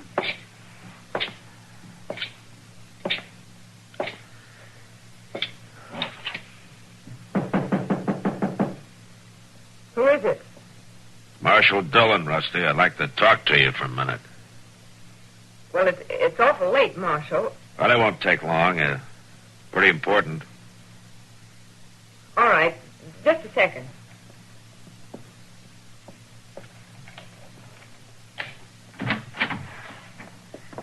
What is it, Marshal? Mind if I come in? I guess it's all right. Thanks. Please, don't mind the room. When a girl lives alone, she gets careless about throwing things around. That looks fine to me.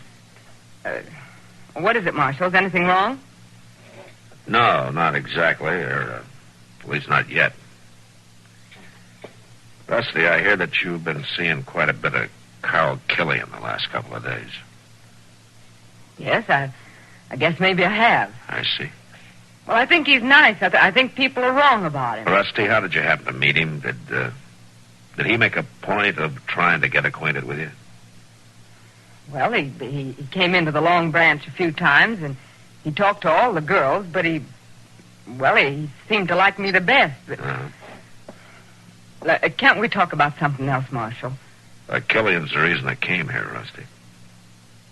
Well, come on over by the window. It's so hot in here. Oh? All right, sure. Here, let me open it for you. Thanks. This is better, isn't it? Yeah, that's fine. You got a nice view of the street from here. That's one reason I took the room. He's behind that screen in the corner. That's quite a street. Always something going on down there, any hour of the day or night. Yeah, I guess that's right. He didn't want to see you. There's the night stage pulling in from Walnut Creek, Pueblo, and Denver. Rusty, your life's not worth 10 cents. Mine either. What? I say, it looks like they're carrying a short load tonight. If I know him, he's got a gun on us right now. You're the one he's here to kill. I don't believe you. Now, just take it easy. I'm going to jump his move. It's the only thing I can do, and I just stand still.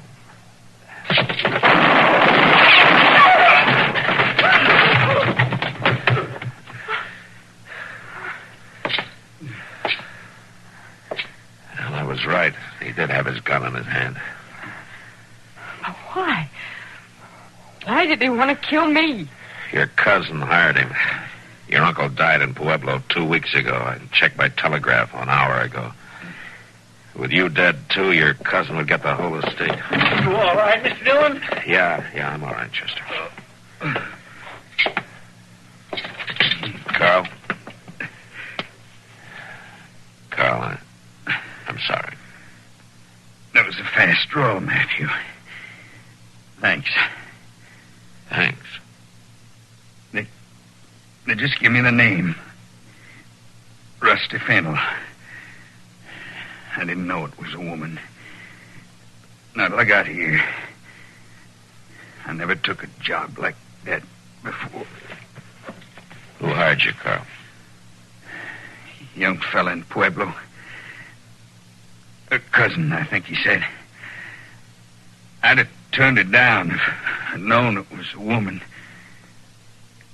Had to go through with it, though. Matter of honor. Now, you call it honor if you want, Carl. It's all right, Matthew. I'm finished. I'm glad of it. I like the girl. Funny. Only job I ever failed on was the last one. The only one I ever failed.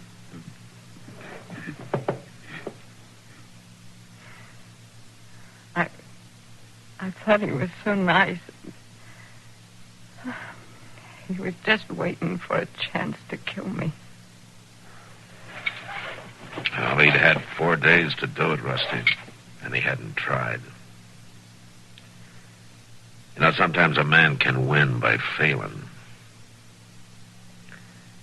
And maybe he got just what he wanted.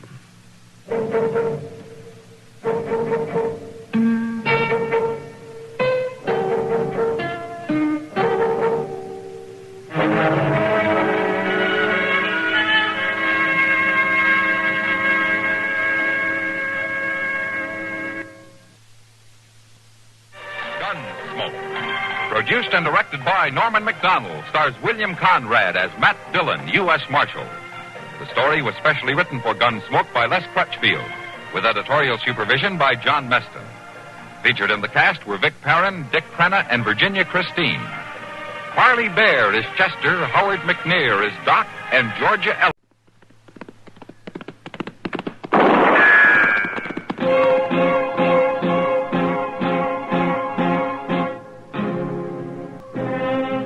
Around Dodge City and in the territory on West, there's just one way to handle the killers and the spoilers, and that's with a U.S. Marshal and the smell of Gunsmoke.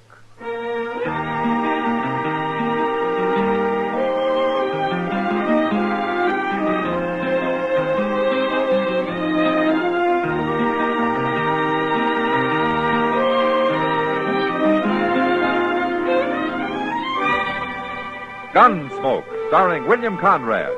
The transcribed story of the violence that moved west with young America. And the story of a man who moved with it. I'm that man.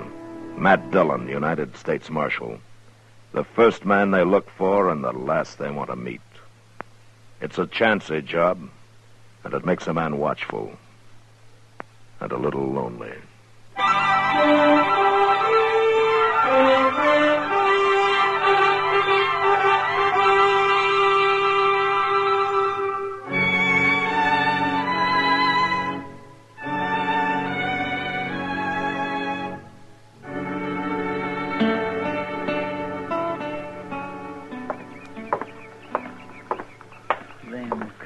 Smart Alex make me so mad. Act like they think about he ain't got a lick of sense in his head. Honest and truth. Honest. I swear to goodness, Mr. Dillon, there's times a man's got to choke his words right back down in his craw to keep from starting up a ruckus. Oh, what's the trouble, Chester? What? There's a fellow over at the Dodge House, a traveling drummer out of Baltimore, and you know what he said? Now, what'd he say? He said they got a railroad train over there in England somewheres that goes 150 miles in 3 hours flat. Oh, is that so? He said they'll have trains like that here one of these days, going clean across the country. In 30 or 40 years, according to him, a man can get on one in New York City and get off a week later in San Francisco. You don't say. Well, now, you don't believe that, do you, Mr. Dillon? Well, I guess we'll just have to wait and see, Chester. Well, I don't believe it. A human body just ain't built to go that fast. It'd get a man's innards all out of whack, choke him to death trying to breathe. Maybe. The good Lord wanted a man to go 50 miles an hour. He'd have put wheels on him. Well, yeah. Good morning, Matt. Chester. Oh, come on in, Doc. Oh, my, I just been at the livery stable, Matt. Well, what's the matter? Is Ma sick? No, it's old Crowbait Bob. Moss Grimmick's been letting him sleep in the hayloft in return for helping with the chores. Yeah, I heard he has. Well, old Crowbait took sick in the night sometime. He couldn't get up this morning. Oh, what's wrong with him? Yeah, nothing that 30 years off his age wouldn't cure. And 1,000 or so less bottles of rot-gut whiskey. Well, if he's sick, we ought to get him out of that hayloft. Well, but I can't figure any place to move him. He wants to see you, Matt. Right away. See me? What for? Well, I wouldn't say. But he claims it's mighty important. It's something he wants to do before he dies. Before he dies? I'm just trying to make him comfortable, Matt. That's all I can do.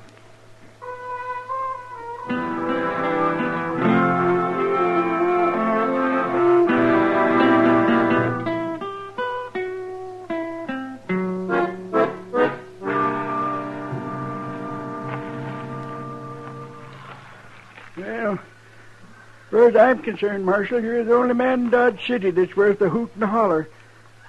Except Moss Grimmick. Why, but for him and... Marshal, I'm a gol-darn liar. Oh, what do you mean, Bob? Oh, there's lots of nice folks here. Of course there is. I reckon the only ones I'm really talking about is that high-fluting niece of mine and that sneaky old husband of hers. And I was wondering, Bob, if maybe we ought to let Ruth and Elbin know about your being sick this No, morning. sir, no. Let them know nothing. Let them sit out there in the precious ranch and rot. They ain't showed me no care for years. Yeah. Well, it's up to you, I guess. Marshal, the reason I sent for you is because I want to make my will. Make a will? No, I know. It don't seem likely a worthless old coot like me would have a reason to, but that's where you're wrong. Well, Bob, I'll do whatever I can, you know that. And I only got one thing to leave. Let's see, it's here. Yes, it's right here in this here leather box. I want you to take care of it for me, Marshal. See that it ain't open till after I'm gone. Ah, Bob, that'll probably be years sometime. No, you don't know. Doc's trying to fool me, too, but I know where I stand. All right, Bob, I'll take care of it for you. Look, Doc's gone after a rig, and we're going to move you over to the jail, huh?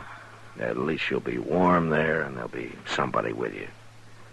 And I'll write up a will of some kind, and you can sign it. Yeah, I'm much obliged to you, Marshal. That there box is mighty valuable. And I want to be sure the right party gets it. Sure. Who does it go to, Bob? It goes to Miss Kitty. What? Kitty Russell? Yep. Yeah, she's a fine girl, Marshal. Just a gol-darned angel, that's what she is. Just a gol-darned angel.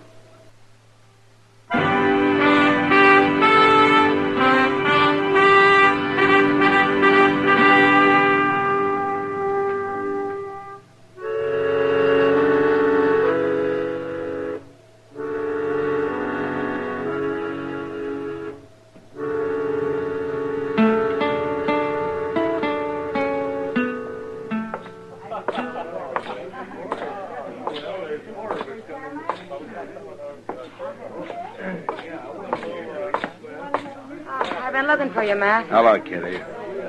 How does it feel to be an heiress? Oh, stop it. That's all I've been hearing for the last 3 hours. How's the old man, Matt? We got him moved over to the jail, Kitty. Fixed up a cell for him, and Chester's staying there this evening to look after him. Must be terrible to know you're dying. Be all alone like that with nobody of your own. Yeah. I asked him about sending for his niece, Ruth Gudler, and her husband, but he was dead set against that. And I don't blame him. Not the way they've treated him. Yeah. It seems like they might have done something for him. They could have found a place for him out there in the ranch. So he drank too much. Maybe he had a reason to drink. Yeah, maybe. Maybe he is worthless. But he never meant any harm to anyone. No. Crowbait's all right. I didn't know that you and him were so thick, though. I treated him like a human being, that's all. No. Good evening, Mac. Kitty. Hello, Doc. Well, Kitty, I hear you're about to inherit $1 million. That's foolishness, Doc. Old Bob never had 2 quarters to rub together. Never can tell now. Well, at least you get it, Kitty, whatever it is. Oh, I wish he hadn't done it, Matt. I didn't expect any payment. Payment for what? Nothing. Forget it. Mac, you mean you didn't know? Didn't know what, Doc, you keep quiet Where now. do you think Crowbait's been getting his meals? I suppose Moss at the delivery stable was feeding him. Moss has been letting him sleep there is all. Doc, if you don't... Why, Kitty's been feeding him for the last 2 years. Kitty, is this true? All right. What of it? They waste enough food here in the Long Branch to feed 10 men like him. Didn't cost me anything. It was just... Oh, come on, let's have a drink.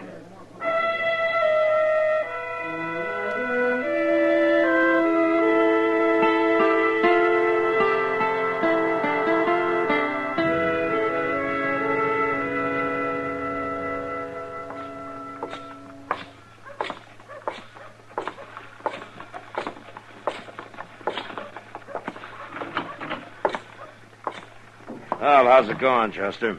Fine, Mr. Dillon. We got visitors. Huh? Oh, good evening, Miss Gudler. Alvin.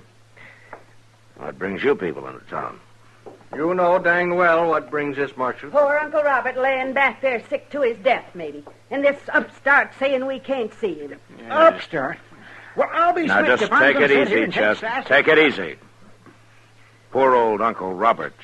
Would that be Crowbait Bob by any chance? Marshal, now you're insulting a dear relative of my wife. What a thing to call Uncle Robert. Why, we had no idea he was took down and ailing this way. No, I don't suppose you did, since you haven't spoken to him in the last 5 years. Well, that was just a family misunderstanding, Marshal. When one's own kin is took bad sick about he'd be mighty heartless if they didn't let bygones be bygones. Yeah, sure. Why, I even brung him some nice chicken broth and baked him an egg custard pie. That's real thoughtful of you, Miss Gudler. You must have heard the rumors. Rumors? About him turning out to be wealthy. Why, we haven't That heard a dance thing hall about- girl ain't getting 1 cent, Marshal. No, sir. We'll take her to court. Why don't you do that, Alvin, if you know some way of beating a legal will? Well, he was out of his mind. Doc and I'll say different. We demand to see him. Right this minute. I'm sorry. He left orders against it. Well, then take that food back to him and tell him who brung it. That'll change his mind. All right. Chester. Yes, sir. Take this back to the cell, will you? All right. He was asleep for a little while. Well, if he's asleep, just leave him. All right, sir. You be sure and tell him we brung it. Oh, I'll hire a brass band and tell the whole country down. Now, Marshal, you know that's a terrible thing. A woman like that to undermine a man's feelings for his own kinfolk. Look, Alvin, if you want to do something for him, why don't you pay off some of his bills around town? Pay off his bill. That's right. $10 or $15 to Moss Grimmick, 20 or so to Wilbur Jonas at the general store. Why don't he pay him himself if he's got Now, all wait that a minute, money? Ruth. It might just make him stop and think twice if we was to pay him off. Pay out good money on bills that worthless old shut coot up, rat- Ruth. All righty, Marshal. We won't bother you no longer. We'll be going now. Hellbent, what are you... Come on, Ruth. Good night, Marshal.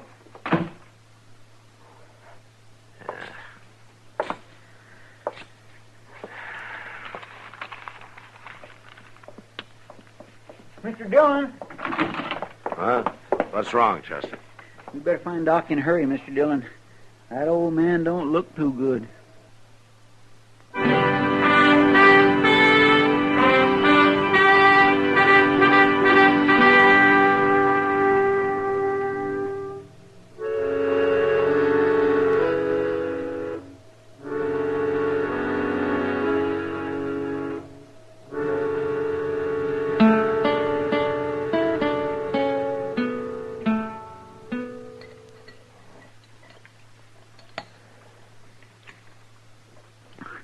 It's a mighty good pie, Mr. Dillon, even if old Miss Gudler did bake it.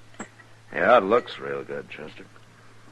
Makes a man feel kind of funny eating it, though. No? Well, I reckon old Crowbait wouldn't want it to go to waste.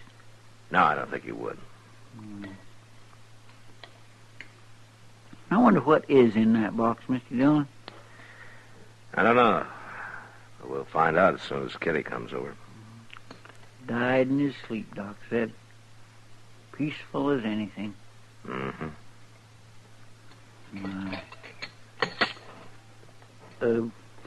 If you really ain't gonna eat that last piece of pie...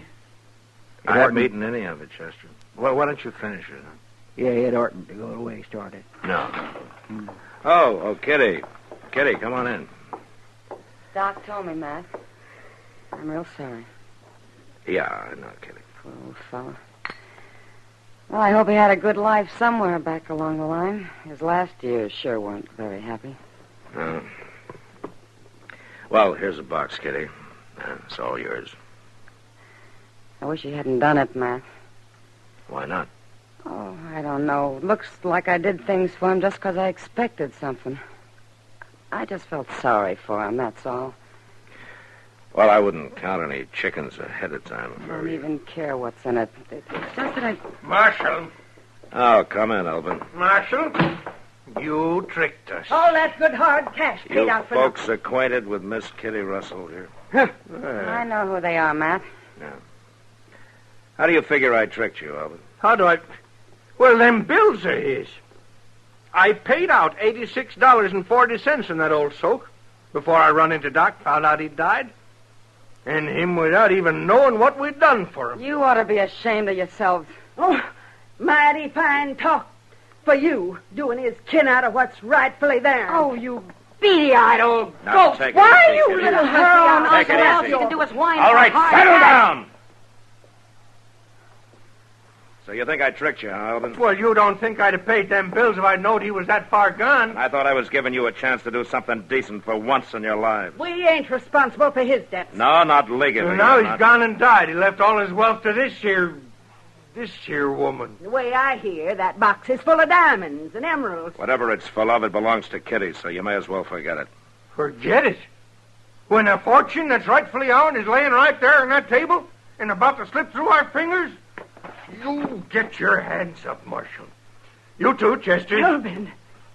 Elvin, that was a real foolish move you just made. You know. Now, you hand over the gun. Stay back, Marshal. I'll shoot. Elvin, I said hand over the gun. Marshal, so help me, if you take one more thrust... You hit him. You hit Hellbent. All right, drag him back and lock him up, Chester. Yes, Mr. Dillon. All right, come on. You're locking up Hellbent. Assault with a deadly weapon.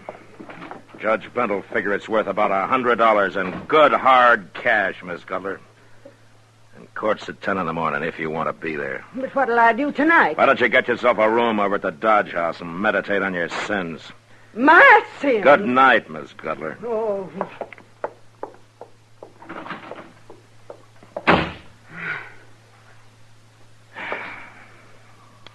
Well, now I suppose you want to take a look at your diamonds and emeralds, huh, Kitty? Can't we just burn it, Matt? Not even open it? Crowbait wouldn't have wanted you to do that. Yeah, I know. Anyhow, you got too much curiosity to do something like that, and you know it. Well, you win, Matt. Okay, let's see now. Yeah. I guess if we break the seal on the catch. There we go.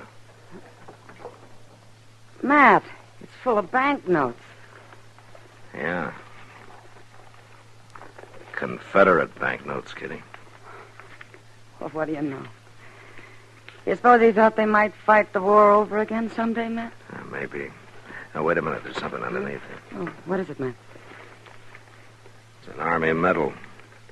Bravery in Action Field Citation. Awarded to Lieutenant Robert Danford Conroy. So that was his name. For conspicuous heroism during the storming of Chapultepec Heights, September 13, 1847. Signed General Winfield Scott, Commander-in-Chief, United States Expeditionary Forces in Mexico. Here's a silver dollar, Matt. Uh-huh. Well, at least that's worth something. Oh, look. It's a ribbon. Silk hair bow. Tied to a curl. Lock of hair. Matt, I wonder who she was. Well, whoever it was, a long time ago. Medal, a curl, dollar. A box full of worthless paper. Story of a man's life, Matt. Yeah. And there have been worse stories. Well, I'll keep the curl and the medal. And you know something? What? We'll spend the dollar on a drink. All right, Kitty, I think that'd please him. Come on.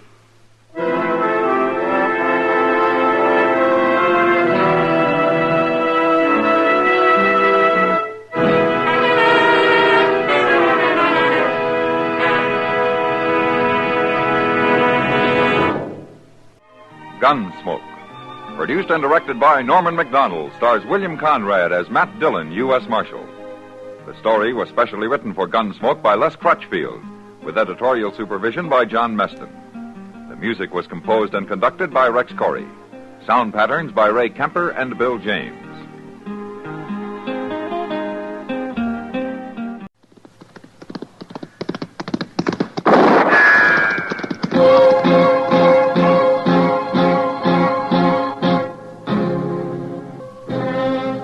Around Dodge City and in the territory on West, there's just one way to handle the killers and the spoilers, and that's with a U.S. Marshal and the smell of gun smoke.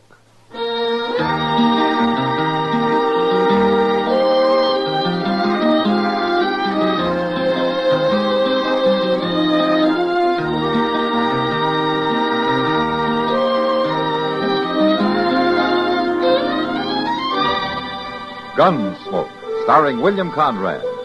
The story of the violence that moved west with young America. And the story of a man who moved with it. I'm that man, Matt Dillon, United States Marshal. The first man they look for and the last they want to meet. It's a chancy job, and it makes a man watchful and a little lonely.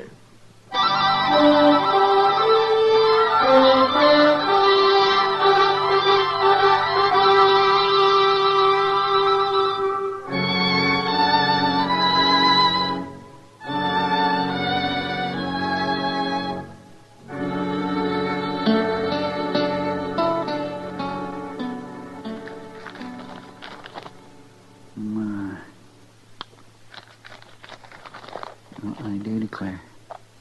So forever. You know, Mr. Dillon, a man can get a whole lot out of books if he just puts his mind to it. Yeah, I guess he can at that, Chester. Did you know they got books on everything? Man takes the time to read them. There's books on politics, history, geography, hog raising. Which one are you working on now? Well, this here book ain't exactly one of them top ones, but it's still mighty valuable, Mr. Dillon. Oh, what's it called? Advanced Theories in the Art of Draw Poker. Well, you know, there you could stand some improving, Chester, if that game last night was any sample. I'll get it back. That's why Doc loaned me this book of his. Doc loaned you? Chester, Doc lost more in that game than you did. Well, yes, but the cards just wasn't with him. But he's got the theories down cold. Why, this book tells you every play there is, Mr. Dillon. Oh, hello, Tessie. Well, come in. He's come back, Marshal. Oh? Who's come back? Stead Rudger. I just saw him ride in. I'm afraid, Marshal. He's been away a long time, Tassie. I know, but he won't have changed any. You know the kind he is. 6 years, a man can calm down an awful lot. Not Stead. A lot of things have changed since he left. I guess that's true enough. When he finds out about me and Tom, there's going to be trouble. Marshal, can't you arrest him? Arrest him? On what charge? He hasn't done anything. But he will, Marshal. Believe me, he will. You got to keep him and Tom apart. Where's Tom now? Over at the Long Branch. Marshal, what are you going to do? Look, Tassie, I don't go looking for trouble. Now, Stead can't expect to find everything the same way as he left But it. he will, Marshal. I know. Hello, Stead. Evening, Marshal. Well, Tassie. Well, hello, Tassie. How are you, Stead? Talk about luck. Come here to ask the marshal where to find you, and right here you are. And prettier than ever. No, Stead. No. Now, what kind of talk is that for a man to hear from his intended? Marshal, please. Stead, wait a minute. You've been away quite a while, haven't you? Long enough. Too long, maybe, Stead. Tassie's married now. Married? That's right. It's been almost 3 years, hasn't it, Tassie? Who'd you marry? Tom. My brother, Tom? That's right, Stead. Sneaking, rotten snake. You've got room to call names riding out of town free. Is there never a word from no you? good double-crossing brother of mine. Sure, he's so no good he's worked himself half to death trying to save the ranch after your pa died. Well, Pa's dead, huh? 2 years ago. So Tom got the ranch along with my girl. Well, Tom made a clean sweep for himself. Tassie, you better run along now. You leave this to me, will you? All right, Marshal. Goodbye, Stead. Tassie, as far as I'm concerned, you're still my girl. I said goodbye, Stead. She's still my girl. Instead, I'm going to give you some advice. You forget about her. You just ride on. I may just do that, Marshal. But not till after I talk to Brother Tom. All right, let's get it over with. You'll find him at the Long Branch. Thanks. And you'll find me right beside you while you talk. No call for that. I just aim to tell him something. No? Tell him what?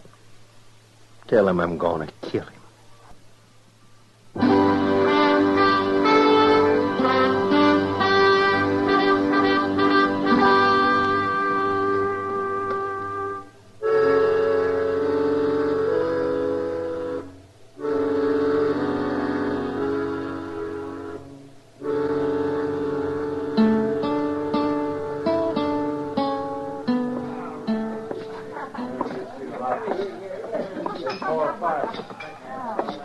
Some things don't change, Marshal. Yeah, such as? This here old Long Branch. Just a little noisier is all. Uh-huh. Well, your brother's down there at the end of the bar. So I noticed. Well, now, Stead Rudger. Hello, Miss Kitty. You still look the same. You haven't changed much yourself, Stead. Come on, Marshal, let's go. See you later, Miss Kitty. Yeah, sure.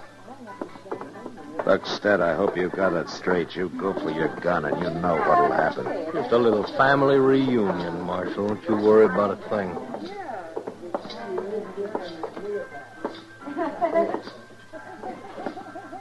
Good evening, Marshal. Well, haven't seen you for quite a spell, Stead. Heard you was in town. Tell me, how are you, Tom? Stead, it's good to see you. What you holding your hand out for? Waiting to rot? I just thought we'd shake for old time's sake. It's for old time's sake I'm going to kill you. Now, Now, wait, Stead, if that's a joke or something. You ran into Tassie in my office, Tom. I don't think it is a joke. But, well, Stead, you got things all wrong. I can explain about things if you just let me. Same way you explained to Tassie, maybe? Look, I didn't mean to do it, Stead. It just happened. You was gone so long. Well, I just fell in love with her, that's all. You're claiming that makes it all right? I thought you'd forget her, Stead, before you'd been gone a month. That's how it was with her. In 6 months, she was all over. I'll just bet she was, with you helping her. I'm telling you, she'd forgot about All right, fine. Then she forgets easy, Tom. So in 6 months, she'll forget about you. Marshal, are you going to stand for this? I can't run him in for talking, Tom. We're going to settle this ourselves, Tom. Just you and me. You're a gunman, Stead, for 6 years now. I heard about you. I ain't got a chance against you. You should have thought of that before. Wait a minute. Tom, are you in any position to pay him off in cash for his share of the ranch? Well, reckon I could borrow it from the bank, but he ain't got no share, Marshal. Pa left the whole thing to me. The whole thing to you? But tomorrow night you won't be worrying about the ranch or about Tassie. What do you mean? Just listen to me, Tom. Early tomorrow morning I'll be sitting on the front porch of the Dodge House, just waiting for you. And unless you want it to happen right in front of Tassie, you better ride in. If you ain't showed there by sundown, I'll ride out after you. Stead, Good night, Marshal.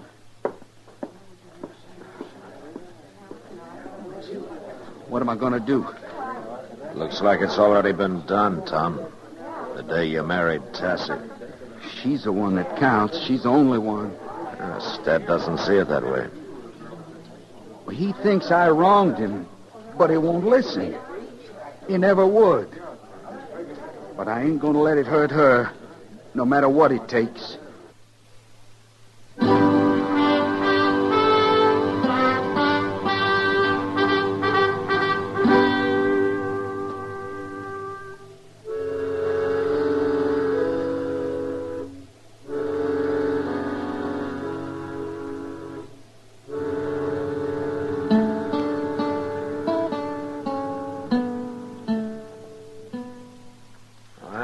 Tell you what, Doc, I'll stay and I'll raise you 50 cents. Yeah, 50. Oh, you will. Yes, well, I'll just go right along with you on that raise, Matt. Yeah, well, I was hoping you would, Doc. Sure you will. How many cards you want?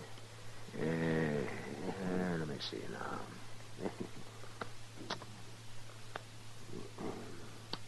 Give me 3. 3? Oh, raised me 50 cents on nothing but a pair. Oh, my. And I'm taking 1. You ought to read that book I loaned to Chester. No? Might keep you from pulling such darn fool moves as that. Well, I'll try to get around to it before the winter's over, Doc. Ah. All right, Doc. Here's another $1 at you. $1? Oh, Matt, are you crazy? One way of finding out, Doc. Drew 3 cards, then go right in for $1. Yes, you're aiming to bluff. But you're talking to the fellow who invented bluffing. Is that so? Well, Doc, if you'll just see All right. I'm staying right with you. And I'm upping you 50 cents. Oh, yes, if a man wants to throw his money around like a rum-drunk Comanche, I'm always glad to oblige. Oh, come on in, Chester. How's Stead making out? Well, he's still sitting there on the porch of the Dodge House, but he's getting kindly fidgety, Mr. Dillon. He is, huh? I reckon he ain't going to wait much longer. It can't be more than a half hour till sundown. Yeah. Well, I guess we better ride out ourselves, Chester. No, you don't, Matt. No. Not just when I got you over a barrel. Doc, I got some business to attend. It'll keep until we finish this hand. It's your bet, Matt. Oh, you watch this, Chester. It's right out of the book. All right, you raise 50 cents, Doc, and I'll call you. Oh, John, I was hoping you'd raise it some more. You're greedy, Doc. Okay, lay him down. It is a pleasure. Yes, I drew to a flush, and I made it. All blue. Oh, my, that pot looks like it's worth about $5. Doc, wait just a minute. You know that pair I held? Well, they were aces, and I drew 3 cards. Pair of deuces, and another ace. Well, I declare. A full house? Oh, but the book says the odds against you... I never read the book, Doc. Let's see, that comes to $5.25. Thank you, Doc. Guess we better head out, Chester. All right, Mr. Yeah, but, Matt, it's against all theory. Yeah, you're probably right, Doc. It was a hunch, that's all. Doc, I ain't got much time for reading anymore. I'll get that book back to you first thing in the morning. Keep it, Chester. Keep it!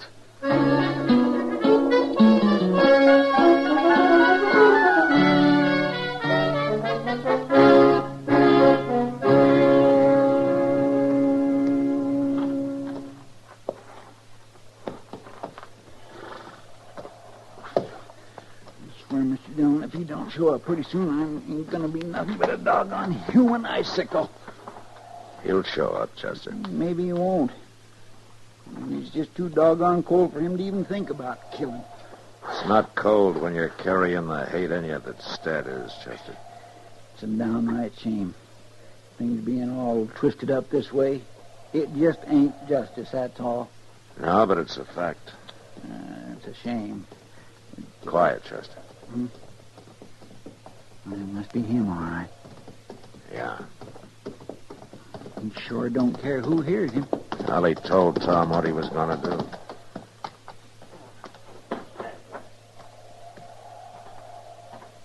Tom? Hold it, Stead. What? It's Marshal Dillon.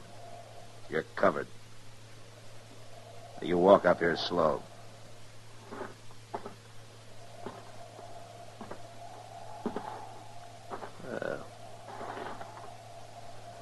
So 'tis the marshal, and still riding herd.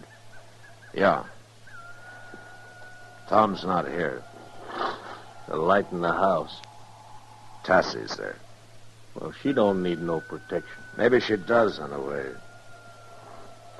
I'd ask you something, Ted. How do you feel about Tassie? You know how I feel. Maybe. But do you love her enough to put her ahead of yourself? It ain't a matter of that the way I look at it. No, I'm afraid it is, Ted. Marshal, you know you're taking quite a bit onto yourself, ain't you? I'm just trying to stop a killing, Ted. I know you could get him to draw on you and claim self-defense, and you'd probably go free. But it won't get you what you want, Stead. It will get me what I want. And she'll forget him in 6 months. She'll never forget him. And neither will you. Oh, Tassie! Here, wait a minute. What you doing? I could have told you this, but I figured it was better to get you out here and show you. Is that you, Marshal? Yeah. Could you come out a minute, Tassie? Stead's here. All right. Look, Stead, if you love her, you think it over before you go on trying to kill your brother. No, Marshal. Tassie? Stead may be riding on tonight, and I figured that he ought to have a look at his nephew first. What? Can you hold a match here, Chester? Yes, sir. Oh, look at... Well, now, careful. Shh. Don't wake him up. Nephew?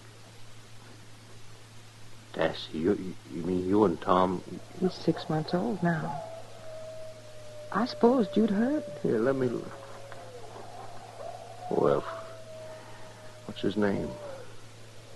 Stedman Rutger. Stedman? It's Tom's idea. He wanted to name him for you. It's awful cold for him out here. Oh, yeah. Well, get him back in the house, Tassie. Oh, listen, it's... like Marshal said, I'm riding on tonight. I just wanted to see him and say goodbye and good luck, Tassie. If ever you need for anything, why, you can reach me somehow.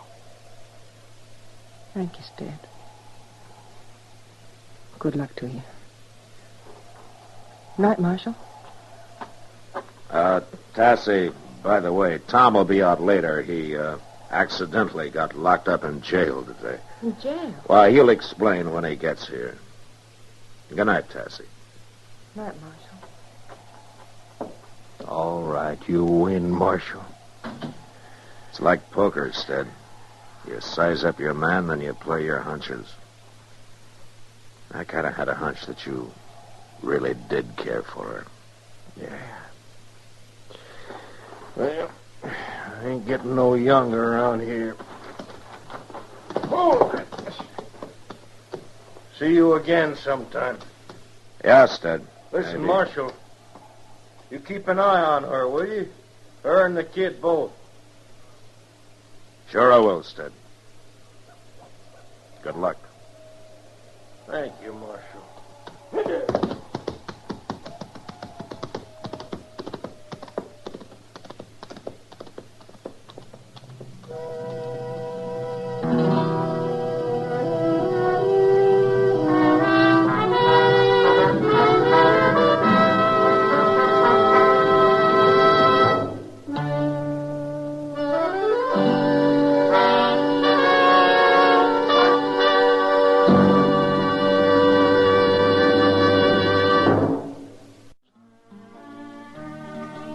Gunsmoke. Produced and directed by Norman MacDonald, stars William Conrad as Matt Dillon, U.S. Marshal. The script was specially written for Gunsmoke by Les Crutchfield, with editorial supervision by John Meston. The music was composed and conducted by Rex Corey. Sound patterns by Ray Kemper and Tom Hanley. Featured in the cast were Lillian Bayef, Lawrence Dobkin, and Vic Perrin. Harley Bear is Chester, Howard McNear is Doc, and Georgia Ellis is Kitty.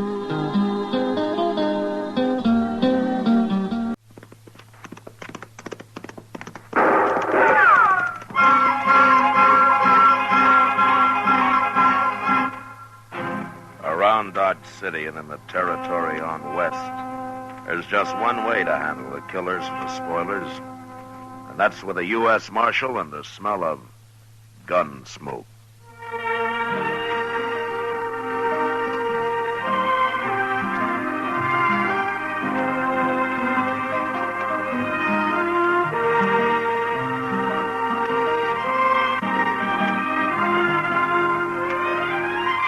Gunsmoke, the story of the violence that moved west with young America. The story of a man who moved with it. Matt Dillon, United States Marshal. Gunsmoke, starring William Conrad.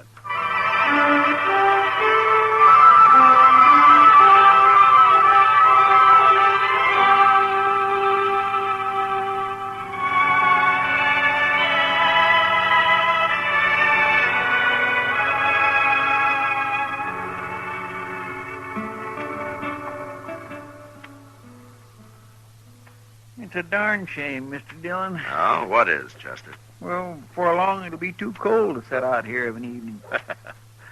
Winter's too cold, summer's too hot. How do you like spring, Chester? Oh, spring's all right, up here. But I remember back in Waco, we all got the ague every spring. Terrible fever.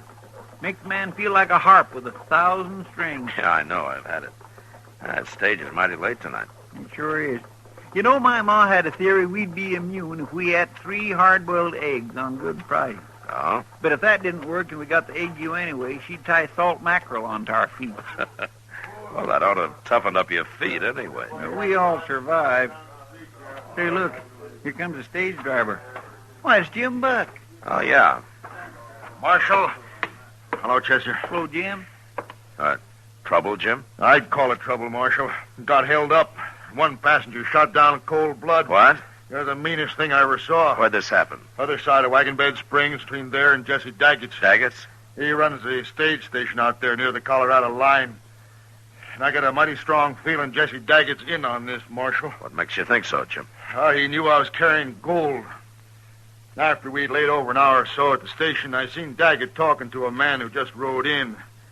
Cussed-looking a gunman as you'd want. Well, then what happened? The fellow rode off. Left before we did.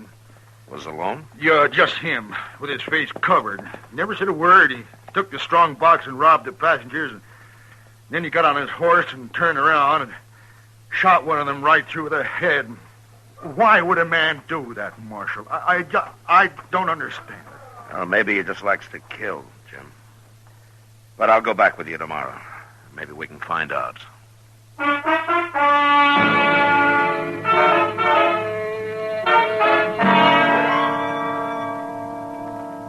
We made the trip down to the Santa Fe Trail next day, through Wagon Bed Springs and on to Jesse Daggett's stage station.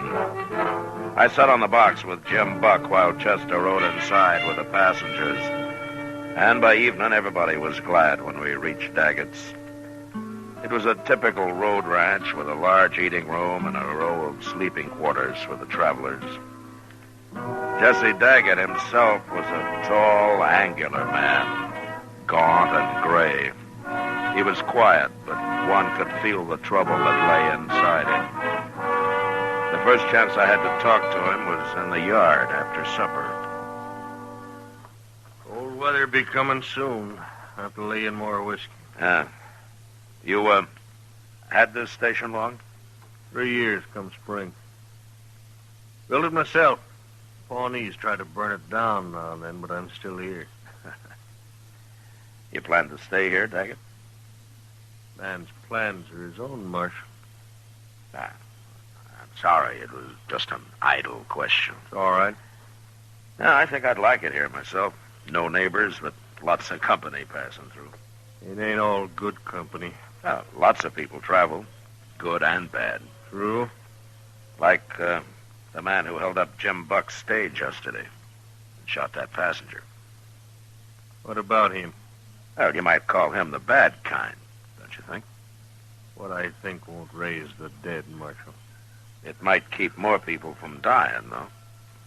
I figured that's what you're doing here, looking for that fella.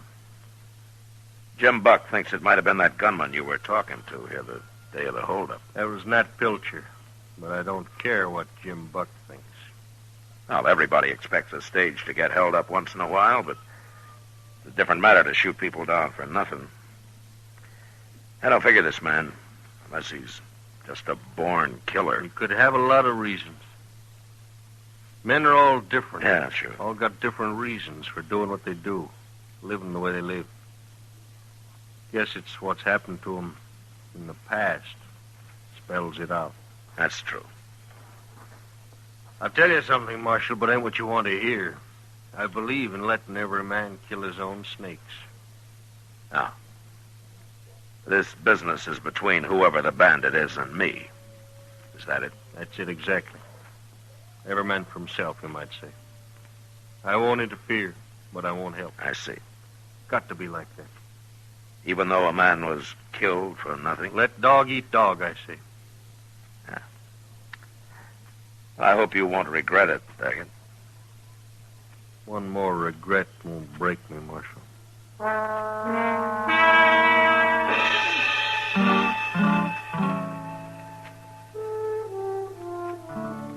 Trying to get anything out of Jesse Daggett was hopeless. But I still couldn't agree with Jim Buck that he was partners with the road agent. Daggett somehow wasn't that kind of man. Anyway, there was nothing to do but wait and let things happen. 2 days passed while Chester and I sat in the eating room and played two-handed stud. Now we got mighty restless. Late afternoon of the second day, however, Jim Buck drove back with his stage. The travelers came in first, went to their rooms, and then Jim came over to say hello. I wish I had a job like yours. Nothing to do but sit around, play cards, drink whiskey. Well, we do a lot of thinking, Jim. That's what makes up for it. You do, huh? Uh-huh. Well, you done any about finding Jesse Daggett's friend? Nat Pilcher? Well, if we did find him, Jim, we couldn't prove anything. No, neither could I guess. But you might just shoot him for luck. You're too suspicious, Jim.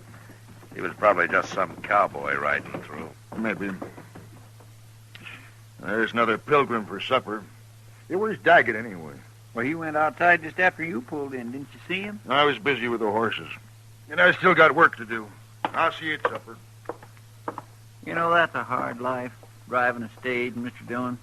I don't think I'd want to do that. Well, you might give it a try first, Chester. Wait a minute. I heard there was a marshal here. Yeah, that's right. What can I do for you? Me? You can't do nothing for me, Marshal. No? Well, then what do you want? I just wanted to see what a marshal looks like. A live one.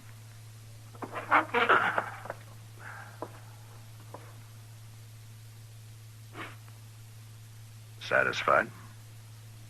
Sure. Then get out of here. You're touchy, Marshal. Real touchy. But I don't aim to start no trouble. I only come in to say hello. Friendly like. What's your name? Pilcher. Nat Pilcher. I thought so. Sure. I'm a friend of Jesse Daggett's. An old friend. Where do you live, Pilcher? You got a job around here? I'm a cowboy, Marshal. Know anybody needs a good hand? Oh, what do you do besides ride? Funny. You ask that. Is it? You being a lawman, dear. Ever hear of Charlie Hall, sheriff over in New Mexico? I have. They say Clay Allison shot him. That's what they say, Marshal. But I know for a fact it wasn't Clay. Nice meeting you, Marshal. See you later.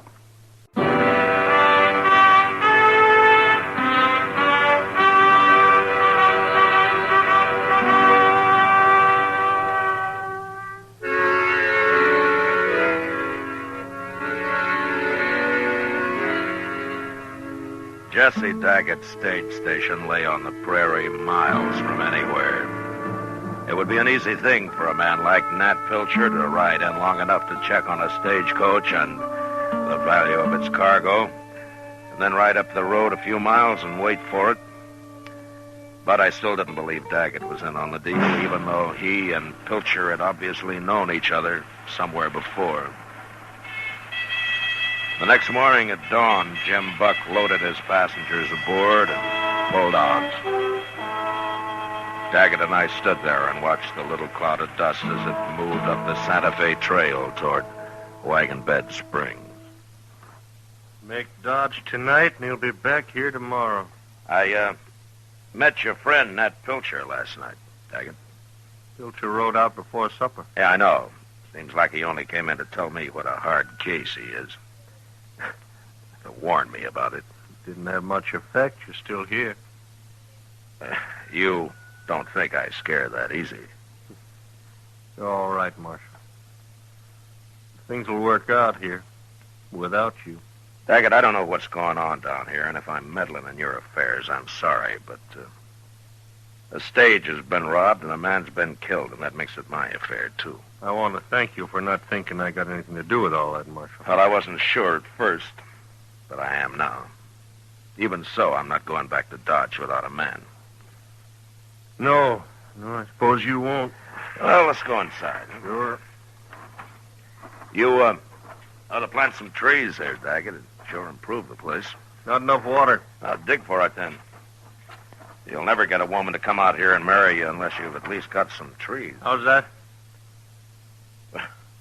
There's no offense. I was just remarking that women like things growing around the place. Let's say I meant it generally. No offense. I thought to have a woman here once when I first planned about running a stage station. That was over in New Mexico. Seems like a long time ago. Oh, things don't always work out. Yeah, I was mighty fond of her, Marshal. But I lost her. I've been a little lonely ever since. You came close. That's better than some men do. I don't know about that. But it is funny how a man goes right on living, even when his luck's about run out. Yeah. Come on inside. I'll heat up some coffee. Good.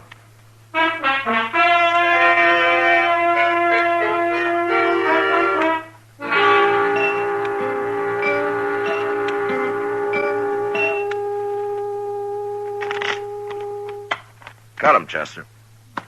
Mr. Dillon, do you mind if we don't play anymore? I'm beginning to see things. It's okay with me.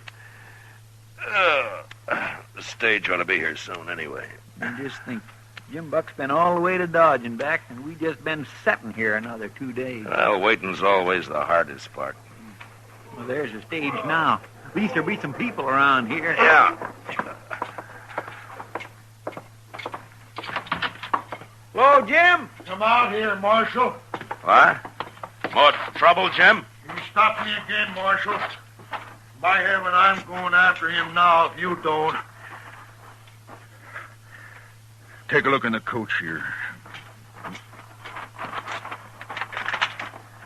Why? What, the woman? Is she dead, Jim? Of course, she's dead. She's got a bullet in her. Where are your other passengers? There ain't any. She's the only one this trip. Look at her, Marshal. He killed her. And there's some blood soaking through your jacket, Jim. You hit bad? In the shoulder. Knocked me off the box. I wasn't going to stop at all. And he just rode up and put a bullet in her and rode off. Never said a word. You think it was Pilcher? Well, let's ask Jesse Daggett here who it was. No. Take a look in the coach, Daggett. Take a good look.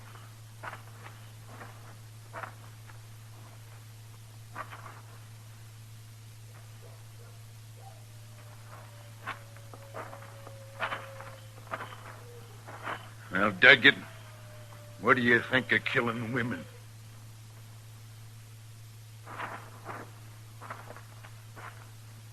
Look at him, Marshal. I told you. You ever see a guiltier-looking man? You're wrong, Jim. Doesn't even make sense. Well, he didn't do it. No. But he's in on it somehow. Chester, I'll help you bring the woman inside. Then we'll see what we can do about your shoulder, Jim. Come on.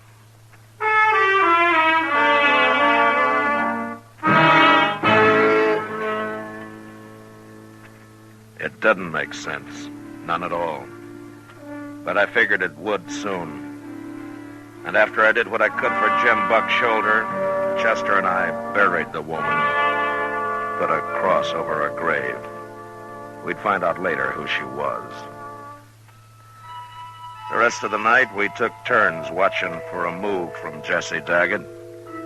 And sure enough, an hour before dawn, he saddled up and rode out into the prairie. We let him get a little start and then took a couple of his horses and followed him. You think he's going to meet Pilcher? If he can find him. We must have come 10 miles already. Yeah, about that. We shouldn't have let him get so far ahead of us, though. Well, we're right on his trail. Yeah, I know. Hey, what's that up there? Huh? Look. What's the man? Yeah, come on. Come on.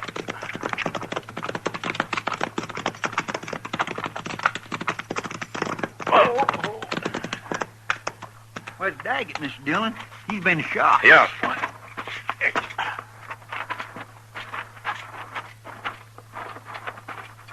You followed me, Marshal. How bad are you hurt, Daggett? Pretty bad. Pilcher? I'd have killed him, but my gun didn't go off. And he got me easy then. No luck left at all. Right? Any idea where Pilcher is now, Daggett? Said he was going back to the station to get you. Took my horse with him. I'd have come with you this morning. Wasn't your business. This was between me and Pilcher. Come here looking for a fight. I didn't want to kill anybody no more. Not even him. So he drove me to it. Finally, that woman yesterday. Knew I couldn't stand that. You mean he shot her and the other passenger just to prod you into a fight? Marshal, I'll tell you now about... I had a woman out in New Mexico. Nat Pilcher tried to run off with her. I didn't shoot him, though. I shot her instead. I figured it made more sense. You killed her? I don't think he'd have minded so much if I'd have killed him, but I figured he wasn't doing nothing I didn't want to do myself. I didn't blame him none. I blamed her. Pilcher's been after me ever since. I could have stopped all this if you'd told me sooner, Daggett. Every man's got to kill his own snakes, Marshal. I tried. You can have them now. I ain't gonna live long. I'm sorry, Daggett. Chester will stay with you. I'm going back to the station. Both go. I can die alone. I ain't afraid. No. Goodbye, Daggett. Bye, Marshal. Chester. Yes, sir. Do what you can for him. Poor fella. I'll send somebody out to help you bring him in later. Yes, sir.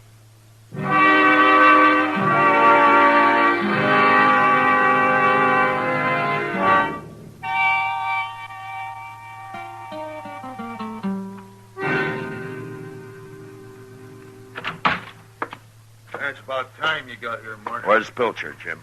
Out back, looking for whiskey. Where's everybody else? It's been a busy morning. How's your shoulder? It hurts. I gotta get up to Dodge somehow and see it. Morning, Marshal. Oh. Hello, Pilcher. You been riding? So have you. Man like me rides a lot, Marshal. You should have kept going. I wanted to see you again before I left. That's what Jesse Daggett told me. I'm gonna kill you. And then Jim here. Wait a minute. Shut up, Jim. Pilcher, you can drop your gun belt and take your chances in court. If you like. My chances are better right here, Marshal. It's your choice. It's always been my choice. Except for the night Jesse Daggett shot his wife. Did he tell you about that? It doesn't matter now. To me, it does. You... No!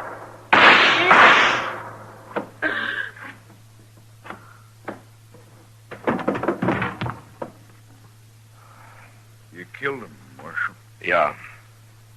You hit? No. What's this all about, anyway? A woman. Jim, I'm going to hitch up the stage and drive you into Dodge. Yeah. I'd be grateful for that, Marshal. We'll have to go out of our way some. Oh? Why? Daggett's luck ran all the way out this morning, that's why.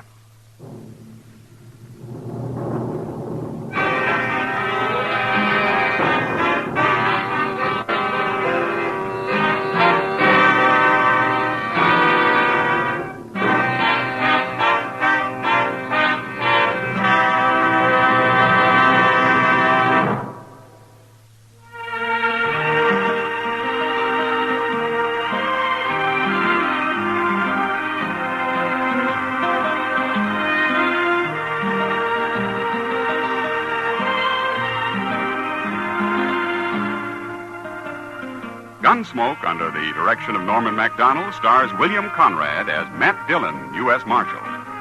Tonight's story was specially written for Gunsmoke by John Meston, with music composed and conducted by Rex Corey. Featured in the cast were Jack Edwards, Lawrence Dobkin, and John Daner. Parley Bear is Chester. Ken Peters speaking. Our freedom to worship God is a precious national heritage. Attend the church or synagogue of your choice with your family and support it actively. Light your children's life with faith. Bring them to worship this week. Join us again next week as Matt Dillon, U.S. Marshal, tracks a renegade during his fight to bring law and order out of the wild violence of the West in Gunsmoke.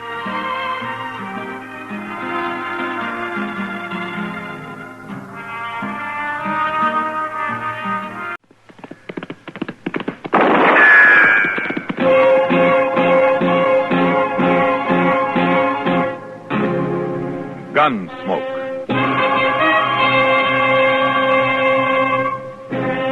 Around Dodge City and in the territory on West, there's just one way to handle the killers and the spoilers, and that's with a U.S. Marshal and the smell of gun smoke.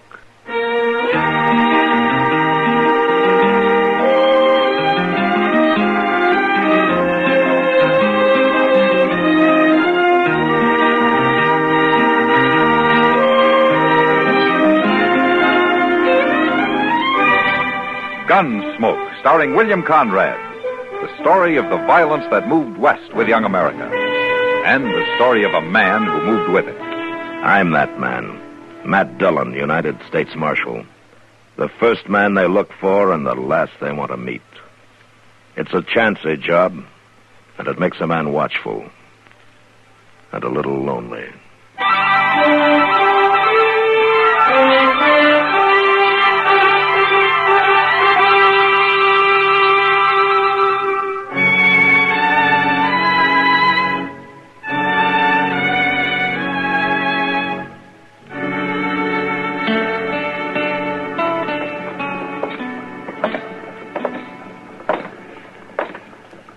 You know, Mr. Dillon, it's pretty doggone funny when you stop to think about it. What is, Chester? Life is. No? You Been reading another book? Well, yes, sir, I have. It's one Doc lent me. It was wrote by some fellow named Shakespeare. Did you ever hear of him, Mr. Dillon? Shakespeare? Yes, sir.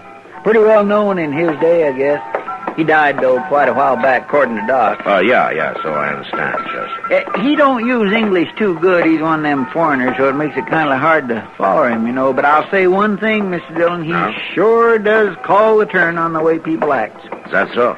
Why, the things that was going on over there in Europe and all them cities in the olden days, it's just the same as what modern folks are doing here in Dodge right now. You don't say. Why, they were scheming and plotting and lying to one another just the same as now. Well, then at least things aren't getting any worse, huh? Every time a person turned around, somebody was killing somebody, seemed like. Used swords and knives, mostly. It appears they didn't have no guns to speak of back then.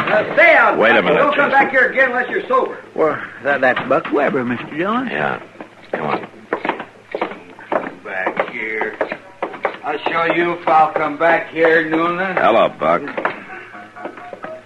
Marshal? What seems to be the trouble? No trouble, Marshal. No trouble at all. No?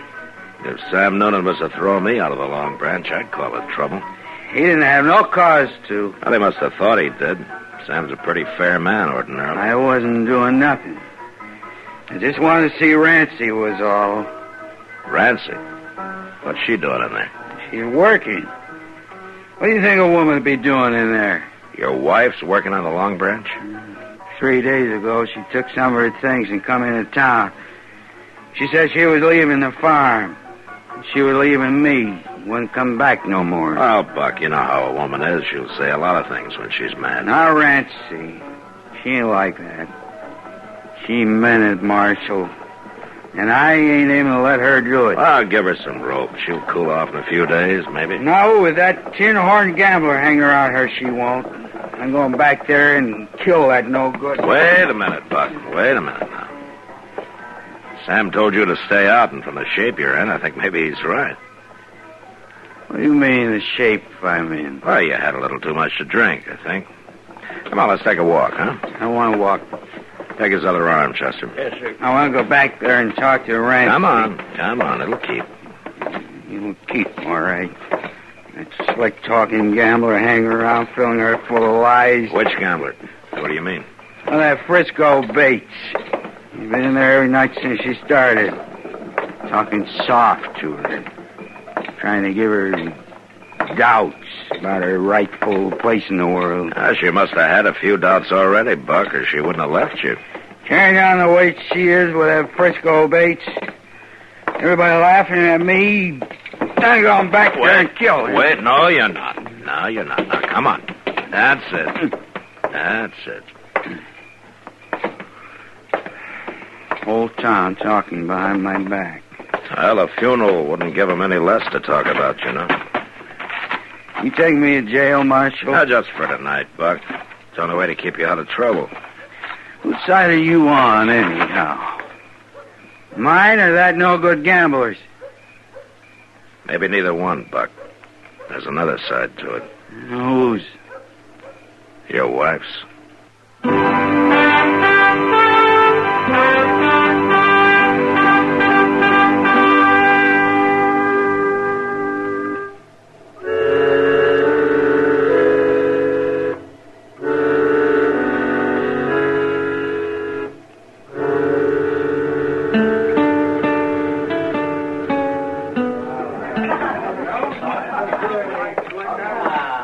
Good to see you, man. Hello, Kitty. Thought you might be going to pass us up this evening. That's hard to break the habit. Kitty, I understand Rancy Weber's working here now. That's right, Matt. She started 3 nights ago. Is she around? She'll be back in a minute. Right now, she's crying. Oh? Yeah, her husband came in drunk and mad a while ago and started abusing her. Yeah, I know. I just locked him up for the night. I'm glad you did, Matt. Buck Weber could be real mean if he got started. I'm afraid he's already started, Kitty. What about this Frisco Bates? Oh, so that's it. I told Rancy the talk would get around. Anything to it? I don't think so. Not really. Buck's got the idea there is. Well, he's a touchy one, Matt. He's awful hard to figure. Yeah, I know. I hated to see Rancy start here, but she told me she'd left him. She didn't have a cent to her name. I thought she might be better off here than some of the other places. At least I can sort of look after her. I'm sorry, Kitty. I shouldn't have acted like that. Oh, good evening, Marshal. How are you, Rancy? Oh, if you two will excuse me, I better look after a couple of things. Yeah, sure, Kitty. I guess you're probably kind of surprised to find me working in a place like this. No, I'd already heard about it. I saw your husband a little while ago. Oh. You, sure you know what you're doing, Rancy? I'm sure, Marshal. It's an easy life to get into, but it's rough to get out of. So's farming. And I'm afraid Buck's going to cause you trouble. He's caused me trouble for 7 years. Is that so? 7 years of drudgery. Make a woman a slave and work her to death. Never a decent word. You know, some of the easy ways work out hard, too, Rancy. Well, I take my chances. But Buck might as well get it through his head right now. I'm not going back, not ever. I doubt if Buck's going to see it that way. He has to. What can he do about it?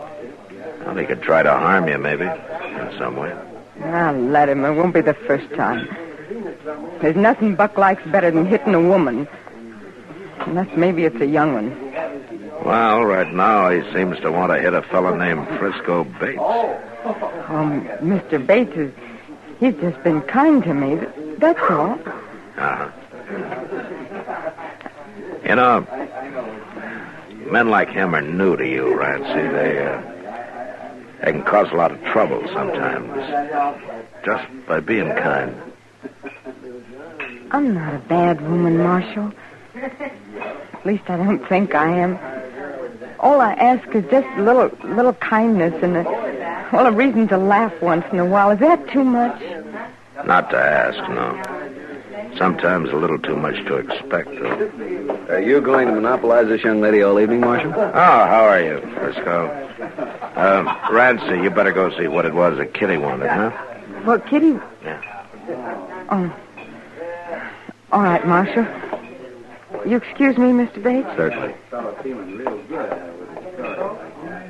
Is this a policy of the law in Dodge City, Marshal, interfering in people's personal affairs? Sometimes, yeah. At least when their personal affairs seem to be heading toward a killing. You mean Rancy's husband, I suppose. Well, he came around looking for you, didn't he? The way he's been treating her, I may go looking for him. Why her, Frisco? There are other women around. Not like Rancy. She's out of place here. She's not the kind to be working here. You know it. Maybe she won't be long. I've asked Rancy to go away with me, Marshal. I've asked her to marry me. Does that surprise you? A little bit, yeah. It surprised me, too. But that's the way it is. Rancy agree to it? Not yet. But she will. And Buck Weber won't have a thing to say about it. He won't, huh? I wouldn't count on that if I were you.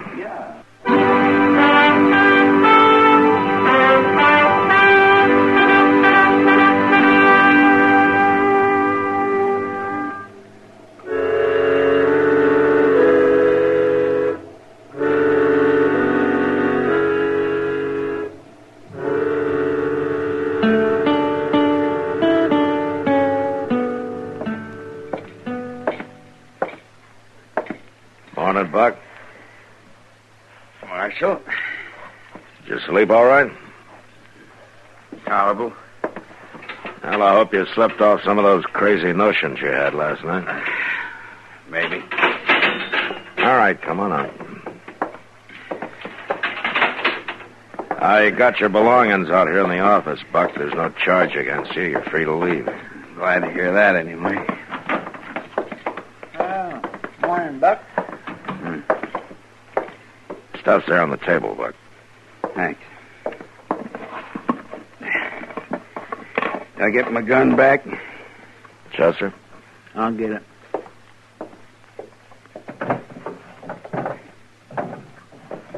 There you are, Buck. What are your plans? Well, I reckon I better ride back out home and take care of the chores. Stock's used to being fed a couple hours earlier than this. Not what I meant, Buck. What about Rancy? I ain't rightly made up my mind yet, Marshal. Leave her alone, will you? Give her a chance to use her own judgment. Don't seem like she's got much of that from the folks she's took up with the last few days. It's her own business. She's a grown woman. She's a married woman, too. She hadn't ought to be carrying on the way she is. She hasn't done anything wrong. I ain't saying she is.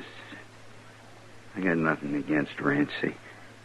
Any woman's liable to get out of hand once in a while and start thinking fancy. I get her back out there on the farm for a week or two, she'll come to her senses. Uh-huh. It's just that Frisco that's causing all the trouble, trying to turn her head. As far as I can see, all he's doing is treating her with a little respect. It's a matter of opinion, Marshal. Well, if the law's got no more dealings with me, I'll be getting on. No dealings, Buck. Not right now, anyway. Good.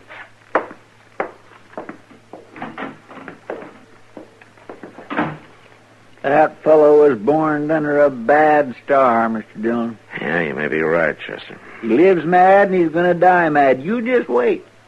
That's about all I can do, Chester.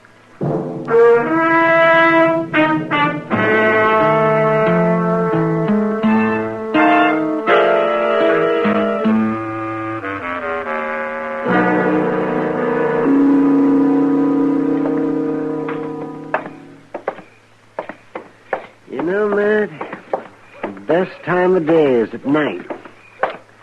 I always look forward to it. Oh, why so, Doc? Because after dark, this flea-bit town doesn't look so goddamn ugly. That's why. I see. If a man puts his mind to it, he can even imagine he's someplace else. Seems to me if a man really wanted to, he could pull up stakes and be someplace else. I don't know about that. A couple of years out on this blasted prairie leaves a man uncivilized for the rest of his life. Doc, you were born uncivilized. Oh, in medical school, I was regarded as a lad of culture and refinement. Medical school? I always thought you had veterinary training. I'd have been better off if I had. There's more animals around here than people. And that's not counting the people that are animals. Or just the same as, anyway. Oh, they're improving a little bit year by year. Oh, yeah, sure, they're improving. They're all for themselves, and the devil take the hindmost. That's what. Human nature doesn't change, Matt. Well, that's what Chester thinks. Since you started him reading Shakespeare. It won't do him any harm. Come on, Doc. It's over back of the Dodge House, I think. Yeah, you say civilized, huh? Oh, sure, yeah. Improving. People shooting each other all the time and bullets flying around. Come on over this way.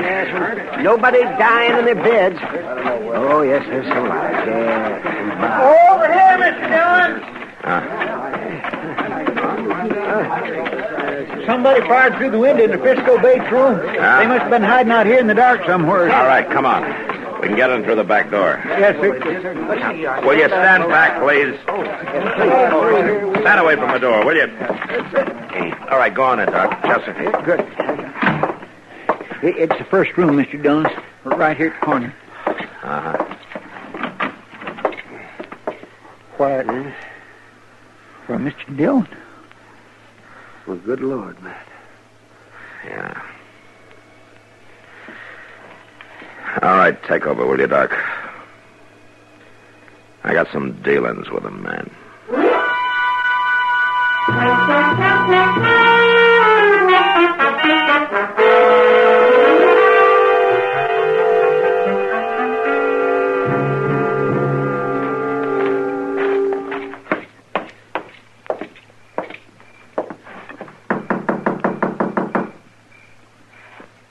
I don't hear nobody inside, Mr. There's Dillon. one way to find out. All right, hold it, Buck. Why, Marshal, I thought I heard somebody knock. You did. Been doing some shooting, huh? No, I was just cleaning my gun. Sit down, Marshal. I'll clear this stuff off the table. Never mind, Buck. Here, let's have a look at that pistol. What for? Well, there have been 3 shots fired here. Oh. Yeah, I forgot there was a coyote bothering around this morning. There were 3 shots fired in town tonight back of the Dodge House. That's so. And a half a dozen people saw you running away from there right afterwards, Buck. Why, I ain't been out of the house since dark. Huh? And somebody's been riding one of your horses pretty hard, still lathered. You don't say. The way I figured, Buck, you waited outside Frisco's window till you saw the lamp lit and a shadow on the blind, then you fired through the window and ran for your horse. That about the way it was? Yeah. Just about. Then you're under arrest for murder. There won't nothing come of it, Marshal. When a man's wife's being bothered, there's an unwritten code. There's no code about killing from ambush. Well, you had it coming to him. The jury will see it that way. He was trying to get her to run away with him. Everybody in town knew about it. They didn't know she'd made up her mind not to do it. What do you mean? She told Kitty tonight. And she went over to tell Frisco, but he wasn't in. The clerk of the Dodge House gave her the key to Frisco's room so she could go back and wait for him. What are you saying, Marshal? It was Rancy who lit that lamp tonight. It was her shadow on the blind. Well, then I... That's right, Buck. She's dead. And juries don't have much sympathy for men who kill women. You're gonna hang, Buck. Just as sure as shooting.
Gunsmoke. Produced and directed by Norman McDonald. Stars William Conrad as Matt Dillon, U.S. Marshal. Featured in the cast were Parley Bear as Chester, Howard McNear as Doc, and Georgia Ellis as Kitty.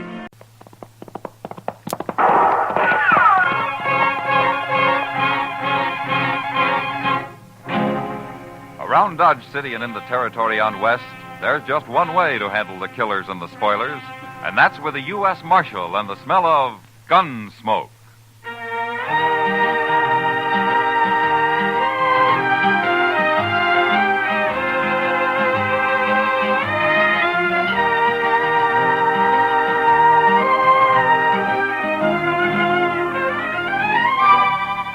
Gunsmoke, starring William Conrad. The story of the violence that moved west with young America. The story of a man who moved with it. Matt Dillon, United States Marshal.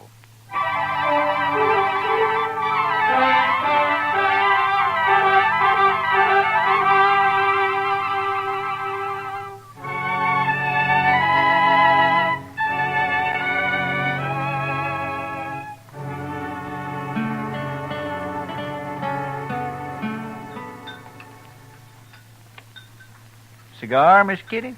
You know I don't smoke in public, Chester. Oh, excuse me. Mr. Dillon? Thanks, Chester. Yeah, I believe I will. You know, for a Cowtown restaurant, this place serves the toughest steak I ever ate. Well, you should have had the calf fries, Kitty. Oh, next time, I certainly will. Say, that reminds me. When are we going fishing, Mr. Dillon? You said last week we might take a day off soon. All right. How about now, this afternoon? You mean it? Well, sure. You want to go, Kitty? Oh, thanks, Matt, but there's a new girl at the Texas Trail. I told her I'd help her make a dress today. I'm late now. Huh? Well, I'll have to drop by the office first, Chester. All right. If you want any help eating those fish, let me know. You know how to cook catfish? You bet I do. We'll be around then. Hey, Mr. Dillon, look at those men down there by the jail. Yeah? Now, what's so curious about a wagon load of buffalo hides, I wonder? Maybe they got a white one. If they have, I want it. See you later, Matt. Chester? So long, Kitty. Kitty.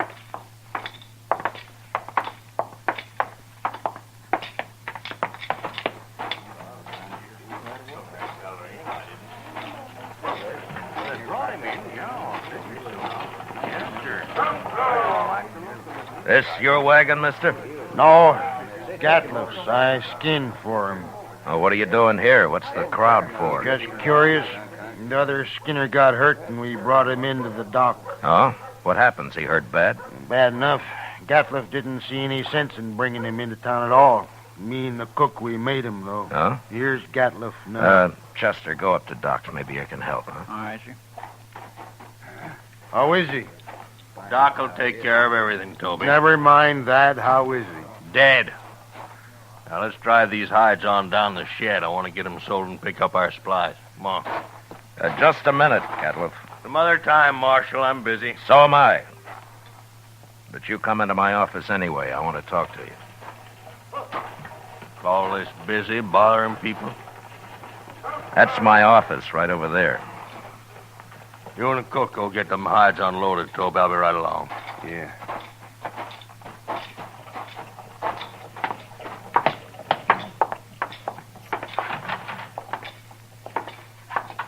Now, what do you want, Marshal?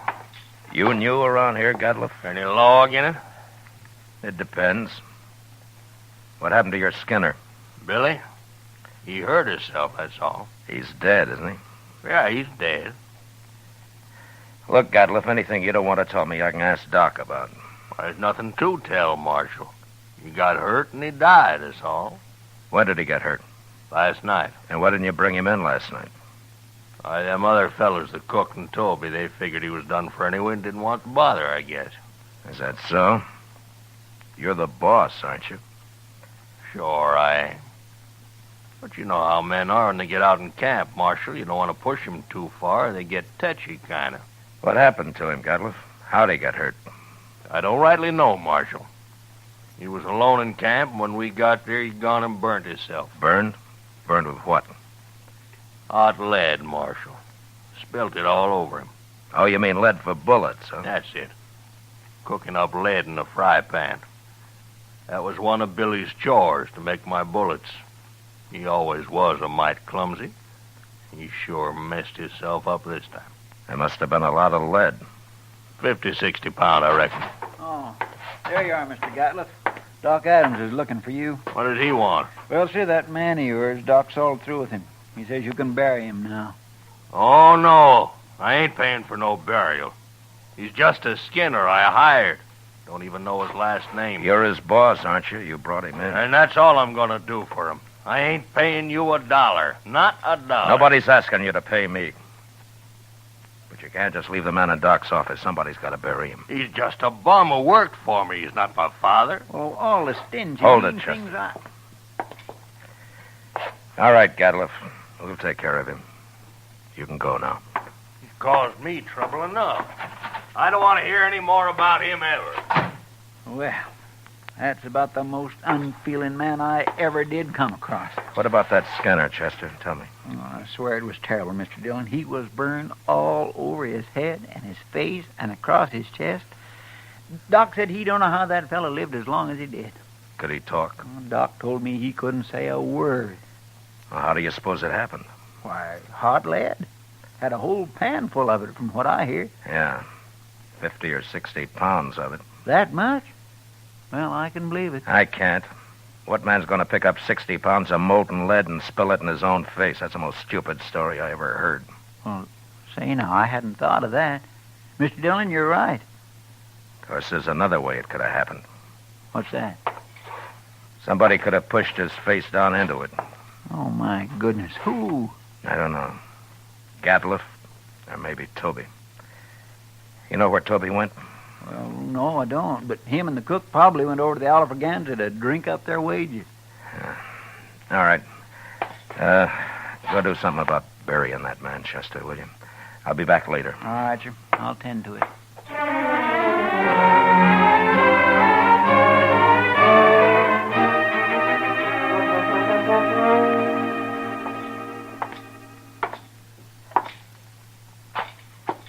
There's the cook, Toby. Oh, hello, Marshal. Cook, he went to get him some boots while he still had the money. Come on over to a table. I'll buy you a drink. You will? I mean, sure, Marshal, sure. Sam, set out a bottle of rye and another glass. Yes, sir.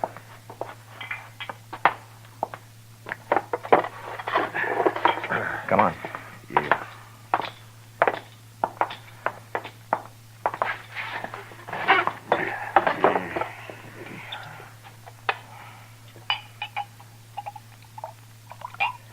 Here you are. Thank you. Well, here's to your friend, Billy. He's no friend of mine, but he died a bad death. I'll drink to him.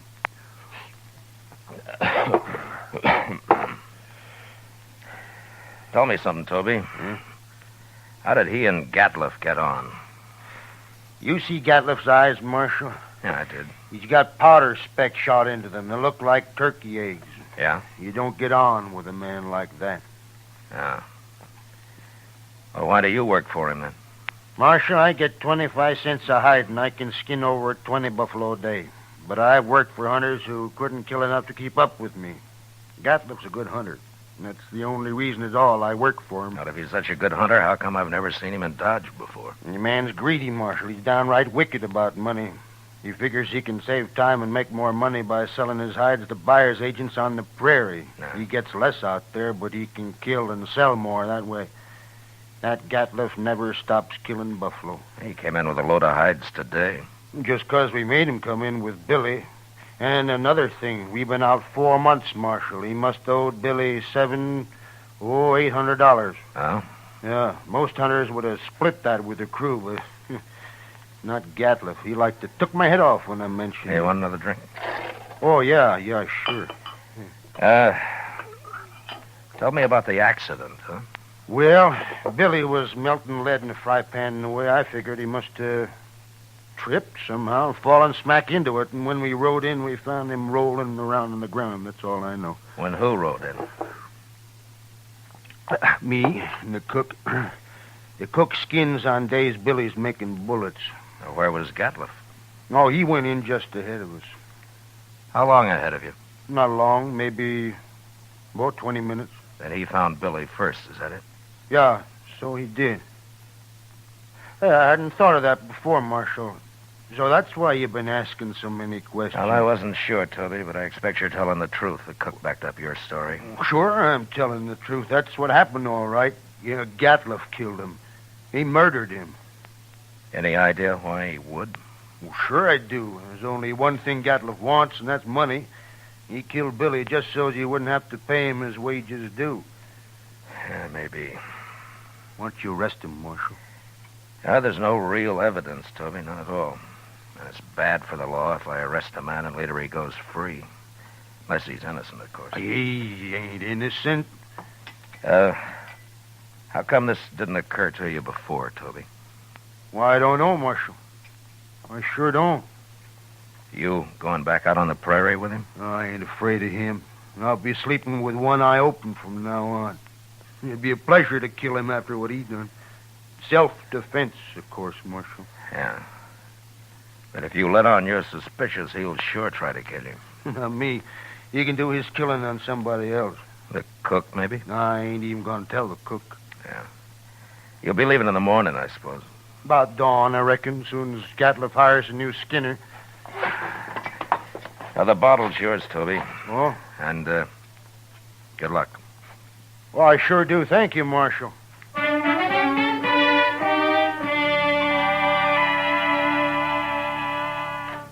Later in the day, Chester and a couple of other men buried Billy out on the hill. As Toby said, he died a bad death, and it was made worse by the men who'd done it to him, going scot-free. But I figured anybody as greedy as Gatliff would someday overplay his hand, and I hoped I'd be there when he did. The next morning, Chester told me he'd heard that they'd left Dodge. And that afternoon, we went off fishing. When we got back, Kitty cooked up our catch for supper, and she did a real good job of it. That was fine, Miss Kitty. Just fine. Anytime, Chester. You catch 'em and I'll cook 'em. Say, do you know how to make antelope stew? I've made it. And sourdough biscuits? Of course. Oh, my goodness. Chester. You sound like you're about to propose. Oh, my gracious. No, Mr. Dillon, my. Why, Chester, I always kind of hoped. Well, oh, I didn't mean... Well, that is... I mean... Well, mercy, well, who'd marry me anyway? You ever ask anyone to, Chester? Well, yes, ma'am, once I did. Well, what'd she say? She said she would. She said, yeah. Oh, what happened? Marshal Dillon here. Yeah, come on in, mister. They sent me after you, Marshal. Nestor camp across the river. Oh, what's the trouble? Man got knifed over there. Killed. Oh, was it just a fight or what? They don't know who knifed him, Marshal. Come on, Chester. Thanks for the supper, Kitty. Sure, Matt.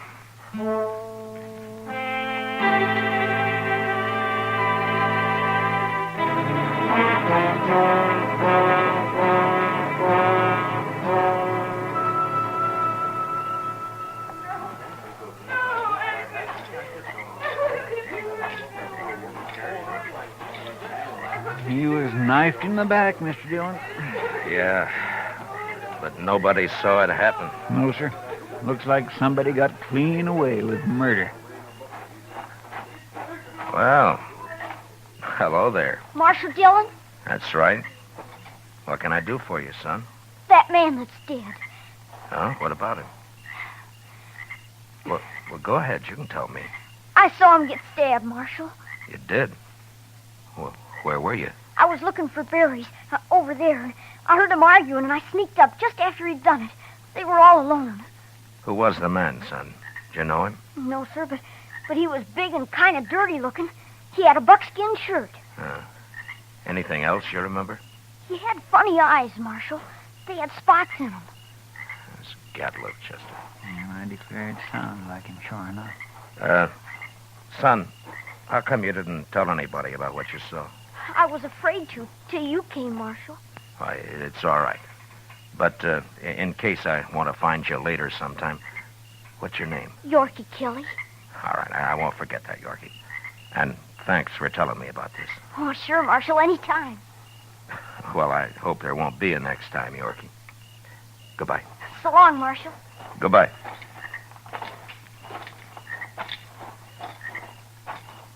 Yeah, I guess it was Gatliff, all right. Yeah. Seems like a dangerous sort of man to be running loose. No, I got him now, Chester. As soon as I find him. I hope so, Mr. Dillon. I certainly do hope so.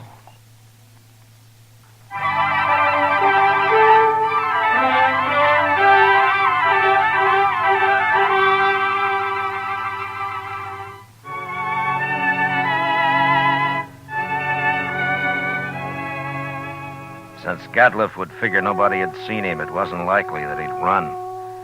And anyway, there wasn't much sense in trying to track him down in the dark. So Chester and I didn't start out until the next morning. Ordinarily, a man would ride into the prairie and disappear. But with Gatliff, it was a little different. At least we knew he'd be somewhere around Buffalo. It was late afternoon before we reached good hunting grounds, and almost dark when we spotted the first hunter's camp. We just gonna ride right up to him, Mr. Dillon? Now, this isn't Gatliff. He had mules. This man's got horses. Yeah, that's right. Keep your eyes open just the same, Chester. Oh, yes, sir.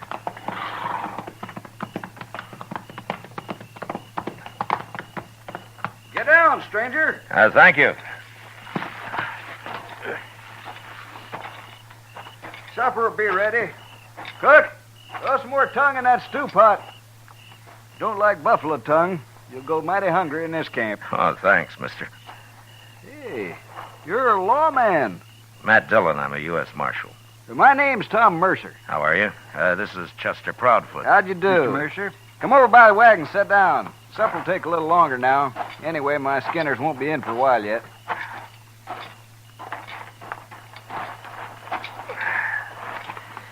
Well, how you doing, Mr. Mercer? Oh, fair, Marshal, fair. Had a stand of about 100 today. Killed every one of them but a couple of old bulls. Oh? That's why the boys are out so late. Have you been here long? About a month. Move on in a couple of weeks. I don't know, Marshal. I think this whole southern herd's going to be clean wiped out for long. Next year I'm going to Dakota. Too many hunters, maybe, huh? That's just it. That's it, exactly. Have you seen any in the last day or two, Mr. Mercer? Just who you looking for, Marshal? Man named Gatliff. Big man. Speckled eyes. What's he done? You know him? No, I don't. Nobody's come near us in over a week. You're not much help. Except for that stew the cook's making. Oh, you like that. We're having dried apples, too. Oh? I mighty near could eat a buffalo raw, the entire beast. You must be part Indian. Well, no, sir. I've seen one of them eat a whole liver raw. Got propped up against a tree and ate every bit of it and then went sound asleep right there in the sun. He was sure some sight. Where'd you ever get that close to an Indian? Oh, Indians ain't always bad. Take last fall, about 20 of them rode right down into our camp. We thought we was done for, sure, but you know what happened? They were looking for meat, that's all. We let them take what they wanted, they rode away. Just as peaceful like as a man could ask. They're going to get real hungry when the herd's gone. That's so, Marshal. That is surely so. That's what makes them mad. Don't you think that's reason enough? Fella told me a couple of weeks ago he run into a bunch west of here. He was looking for scalps, all right, but good buffalo man with his old Sharps 50 can pick off Indians at 1,500 yards. They're no match for him at all. Not unless they stalk him. Oh, they've done that, sure. Hey, here come my skinners. Let's go get outside some of that stew. Good. All of it. Don't you ever feed this man, Marshal? Only when he works, Mr. Mercer. Oh, now, Mr. Dillon.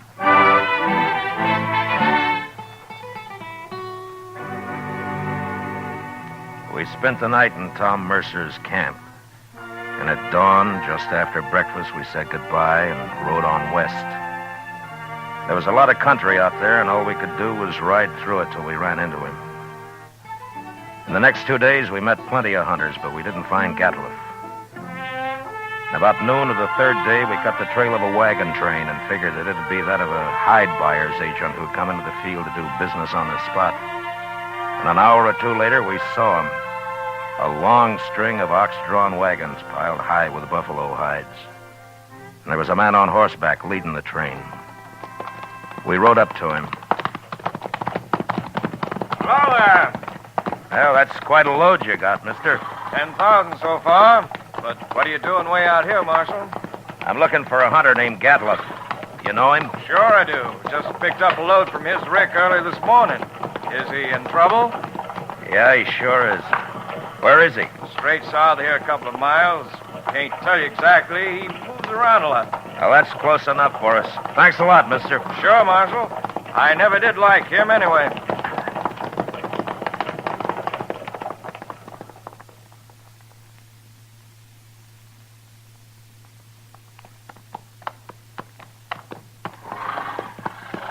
There's an empty rick over yonder. That must be it. Yeah, but he's moved his camp. Not far if it was just this morning. Chester, what's that out there? Where? Hey, that looks like a man. Come on. There.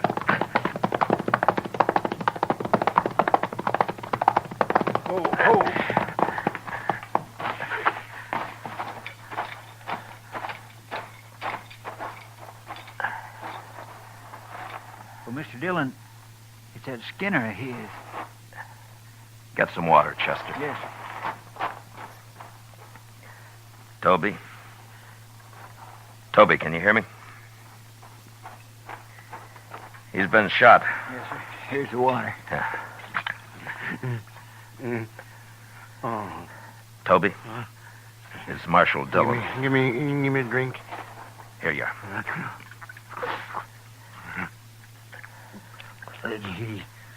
He shot me, Marshal.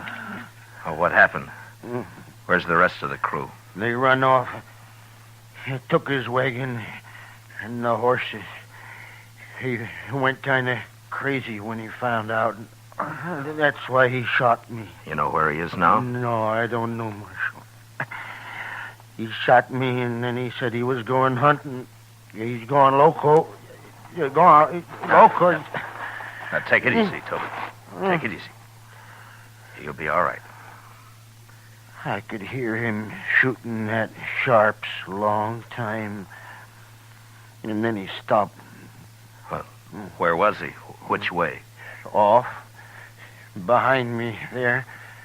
I could hear him. Chester, you stay with him. I'm going after Gatliff. All right, sir.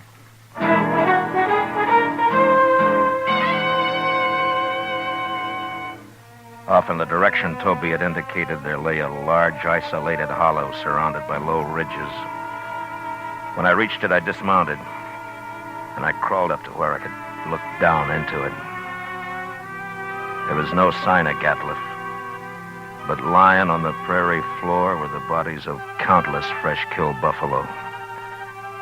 It was a strange sight. The old bulls, the cows, the little calves lying there blackening the prairie grass. I got up and stood, looking at it for a long time. And then suddenly, out in the middle, I thought I saw a slight movement. And a second later, there came the familiar boom of a Sharp's 50. And I dropped behind a ridge and waited. And then Chester rode up. Have you found him, Mr. Dillon? Yeah. I thought I'd better come along. You see... Toby's dead, is that it? Yes, sir. All right. Well, Gatliff's down there in the middle of the hollow. But we can't get anywhere near him as long as he's got that Sharp's rifle. He's killed a small herd of buffalo in there, and now he's lying out in the center of them. Well, that's the darndest thing I ever heard of, Mr. Dillon. He must have gone crazy, just like Toby said. Yeah. What's he shooting at now?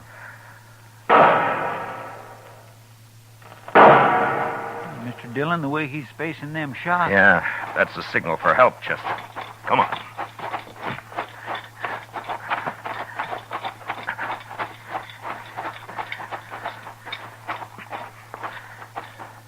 Say, maybe this is a trap. Be ready to take cover behind one of these animals. It might be.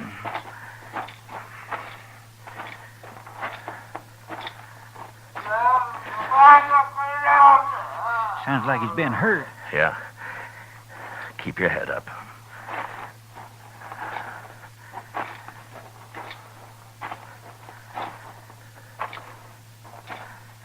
There he is, behind that big bull. Yeah, I see him. Why, Mr. Dillon, he's all... There have been horses in here. Indians. My goodness. Come on.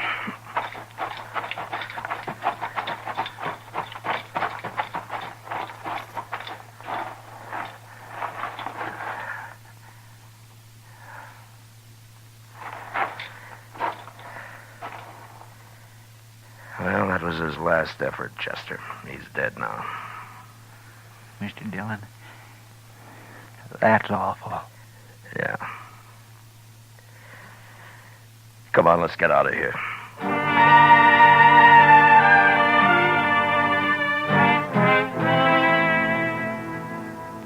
I don't know how the Indians caught Gatliff. He'd gone a little mad, and maybe that made it easy for him. But they finally got themselves a buffalo hunter. And into their unbelievably savage torture of him had gone all the hatred and desperation of a race being slowly starved and driven from their homeland. And then they'd put him there surrounded by his own bloody slaughter. And they'd gone off with a gesture of contempt, leaving his rifle and his ammunition by his side. And having seen what they did to him, I'll never know how he managed to fire even one of those shots. For all of his evil, Gatliff had died harder than any man I'd ever seen. Chester and I rode back to Dodge. And it was never mentioned between us again.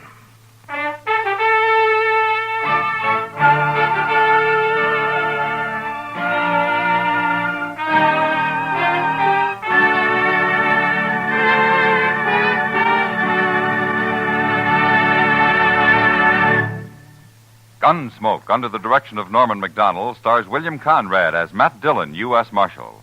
Tonight's story was especially written for Gunsmoke by John Meston, with music composed and conducted by Rex Corey. Featured in the cast were Lawrence Dobkin, John Daner, Harry Bartell, Richard Beals, and William Euler. Parley Bear is Chester, and Georgia Ellis is Kitty. Gunsmoke is heard by our troops overseas through the facilities of the Armed Forces Radio Service. Join us again next week as Matt Dillon, U.S. Marshal, fights to bring law and order out of the wild violence of the West in Gunsmoke.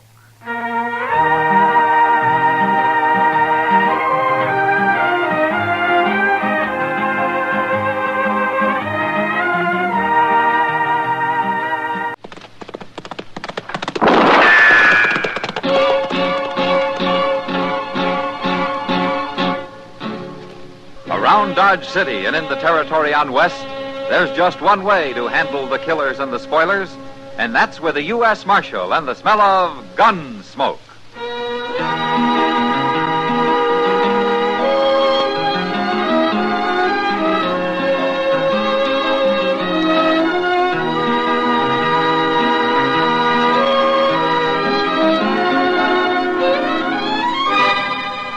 Gunsmoke, starring William Conrad, the transcribed story of the violence that moved west with young America, and the story of a man who moved with it. I'm that man, Matt Dillon, United States Marshal. The first man they look for and the last they want to meet. It's a chancy job, and it makes a man watchful and a little lonely.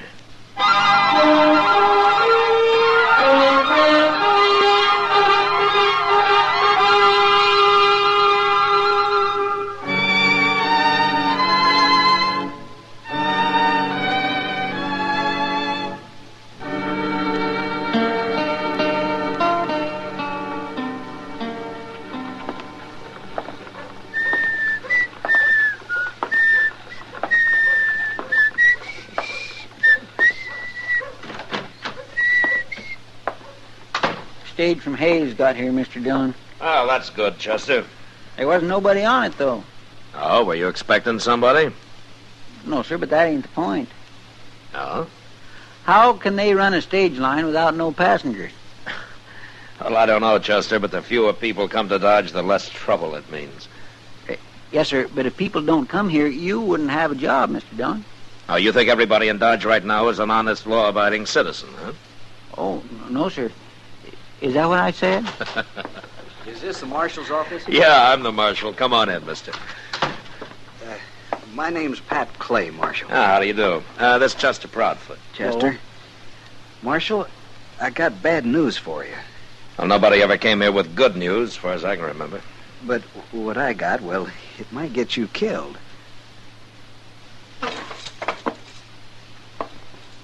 Oh, is that so? Now, don't get me wrong. Not by me. No. No, sir, I don't shoot people. But you know somebody who does. Well, Jim Beadle, that's who. Jim Beadle? Here, Marshal, read this. They told me to bring it to you. Now, this looks like a court order. Who signed it? Judge Miller. You know him? Yeah, I know him.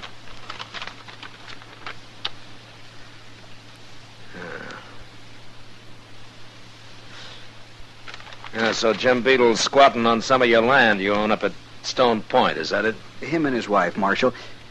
You see, they moved into a sod house I built, and they won't leave. Well, how come they did that? Where were you? Well, to tell the truth, I let him. I didn't need it for a while, and he was homeless, and so I took pity on him. But I told him only for 2 months, and it's 4 months now. They won't leave, Marshal, and they say they'll shoot me if I ever come near him again. Now, you're saying they'll shoot me, too, huh? Well, wait till you meet him, Marshal. You'll see. All right, Clay. I'll ride out there tomorrow.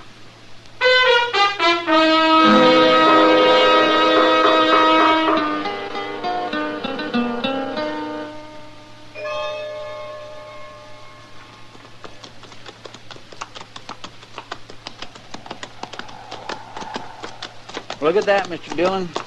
What was Clay talking about, a sod house? That's nothing more than a hut. It ain't even got windows, I can see. Yeah, it isn't much, is it? Hey, there's Beadle's wife now. Just come out. What's she carrying a rifle for? Well, I guess Clay wasn't lying, Chester. I think this is far enough. We'd better get on.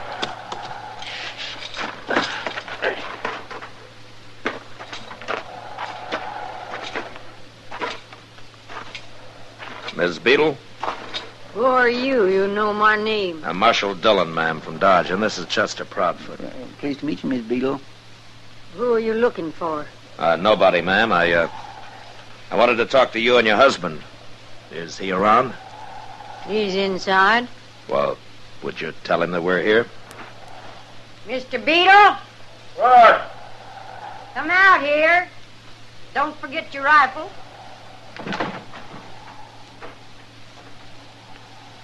Who is that, Claire? Marshal from Dodge. What do you want, Marshal? Beadle, I've got a court order here that says that you've got to move out of that house and off this land. Clay sent you. No, Clay didn't send me, but he got the order, and it's legal, and, well, it's my job to carry it out. I don't know nothing about all that. We ain't moving. Look, you can find some land of your own somewhere. Why do you want to squat on somebody else? This is our land. All around Stone Point here's ours. Bought and paid for. What do you mean, bought and paid for? 40 acres, paid $1.50 acre for it. Not more than the land is worth. We throwed in the hut and them hogs to boot. Who did? Who'd you buy it from? Clay's, who? Come around now saying we don't own it, wants us off of it. I told him last time I'd shoot him if he come near here again.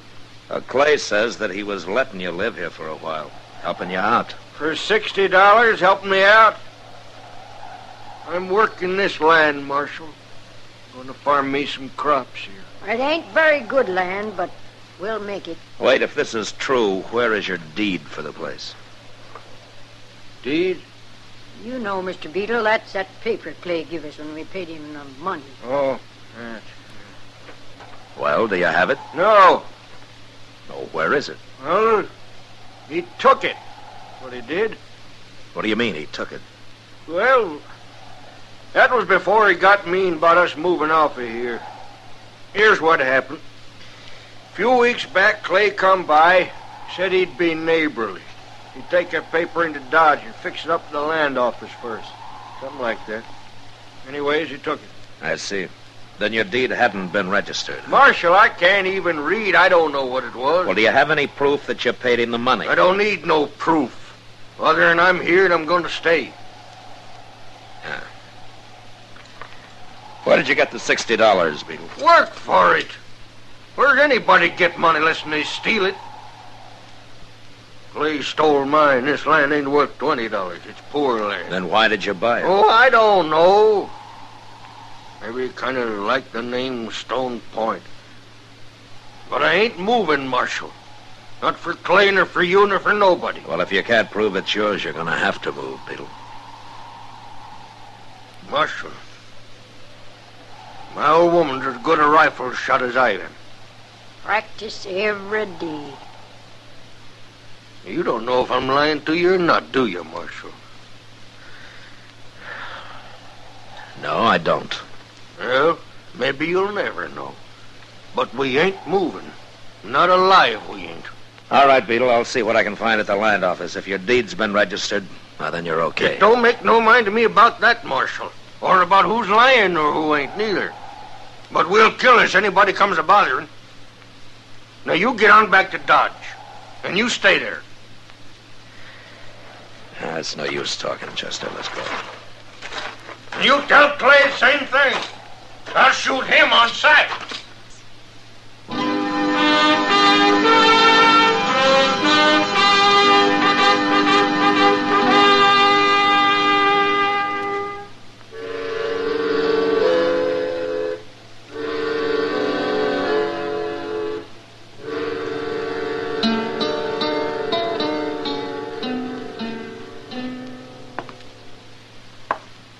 When do you think Marshal Dillon will be back, Chester? Well, he went over to the land office, Clay, looking up Beadle's deed.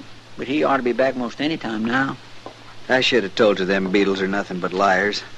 They sure fooled me when I first met them. They are kindly hard to get along with, I'll say that. I'd do it again, though. You would? I mean, help people out just 'cause I got in trouble with them don't mean I ain't never going to help nobody again. I ain't that small a man. Oh, hello, Marshal. What'd you find out? Oh, there's nothing at the land office. Well, of course there ain't. I went up to see Judge Miller. He's riding circuit through here now. What'd he say, Mr. Dillon? Well, the way things stand, the Beatles have got to move. Well, I can't feel sorry for them the way they acted. Chester. Yes, sir? I want you to ride out there and tell them they got a week. 1 week. Okay, Mr. Dillon.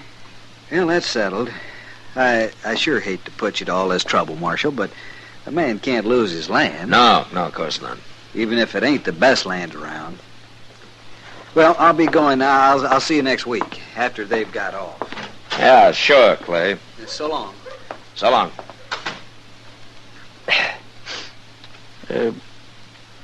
That ain't gonna be easy, Mr. Dillon. No, it isn't, Chester. Out in that flat country, you sure can't sneak up on nobody. And Clay says that sod hut's built like a fort. It's got no windows, and the door's 4 inches thick, and with a big bar on the inside, he says there's no way anybody busting in there. Yeah, it's solid, all right. Yes, sir. Mr. Dillon, maybe Clay's lying. Maybe they did buy it from him. Oh, that's a hard way to make $60, Chester. Sell some land and then get hold of the deed and tear it up and then go to court and so on. Yes, sir, it sure don't make sense. Especially since they all admit the land's not much good. Well, somebody's lying. Yeah, but there's no way of proving who. Anyway, the law's on Clay's side, Chester. And I'll go with you. We'll tell him 1 week. And I hope nobody gets killed in this.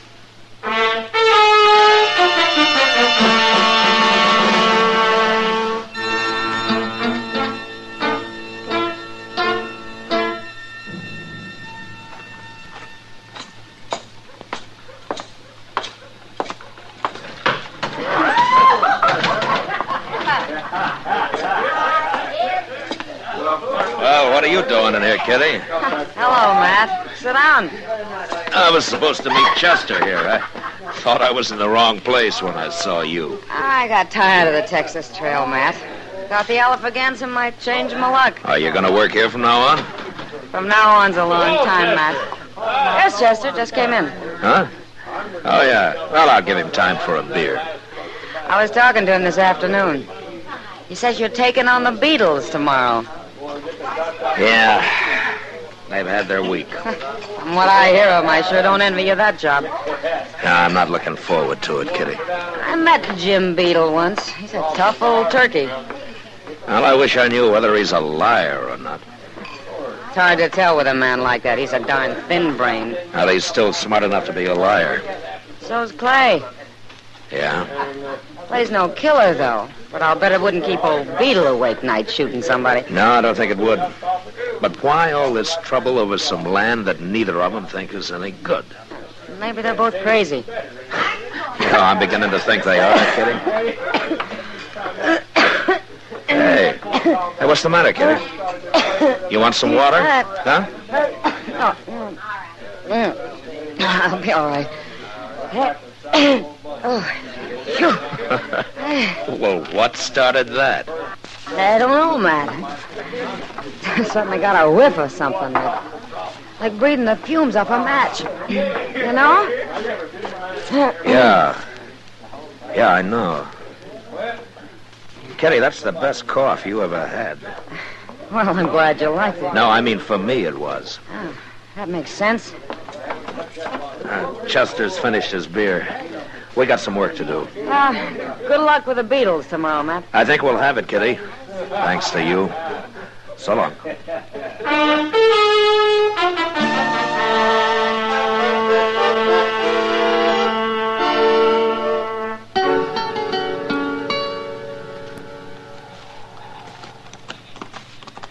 I sure do wish there was a moon tonight, Mr. Dillon. A man can get shot in the moonlight, Chester. Well, the Beatles ain't going to shoot us if we can't even find them. Well, it's right ahead of us. We better go afoot from here. Yes, sir.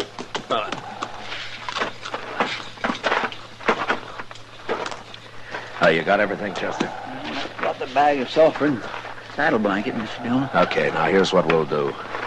We'll sneak around back of the hut, and I'll help you up onto the roof. Well, that ridgepole might not prove stout enough for me and all that sod on it, too. What if it busts through, Mr. Dillon? Well, if it does, we're in trouble. You mean I'm in trouble? You're lighter than I am, Chester. Okay, sir. Now, there are only 2 openings in that hut, the door and the stovepipe. So far, they is. Look, if it's medals you want, Chester, you better go back to the Army. Well, forevermore, can a man complain just a little? Yeah, sure, but later, huh? We're wasting time. Now, when you get up on the roof, you crawl over to the stovepipe and pour that bag of sulfur down it.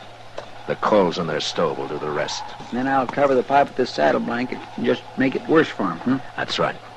I'll be waiting near the door for him. But you jump down and be ready to help me in case they come out fighting. This is going to make them awful mad, Mr. Dillon. You know what burning sulfur does to you. Well, I know what it does to Kitty. Well, you all set? Much as I'll ever be.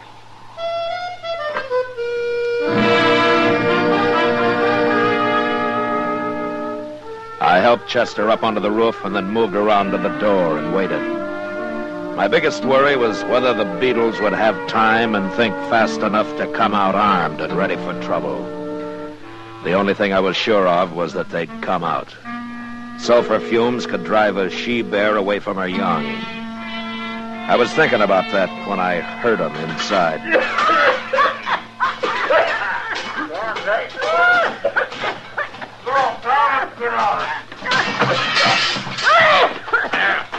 Okay, Chester, they left their rifles. Come on down. Oh, get in here! Oh, Sheriff! Who is it? I can't see it. Beedle, you and your wife stay right there. It's a marshal, clear. Mr. Dillon, what was on the roof? Montclair is getting a horse. You don't have to run. Nobody's going to hurt you. Mr. Dillon! Come on, hurry. Find my gun! You wouldn't shoot us on. Come on out of there, Chester. I'm coming. You hurt? Well, I had my leg caught, but I got loose. I knew that doggone thing wouldn't hold. You're limping. How bad are you hurt? Oh, I just bruised it. It ain't nothing. Where's the Beedles? That's them. You mean they got away? Oh, we weren't trying to arrest them, Chester. All I wanted was to get them outside unarmed so I could make them pack up and move out. Well, they've moved out. What with that roof all busted in. Oh, ain't it a mess? We'll carry out what stuff of theirs we can and load it on that wagon. They can pick it up and dodge. Tonight? No, we'll camp here tonight. Do it in the morning. I don't know about them Beedles, Mr. Dillon. They ain't gonna quit this easy. Maybe not. But at least we got them out in the open. I'm thinking it was more comfortable when they wasn't out in the open, Mr. Dillon.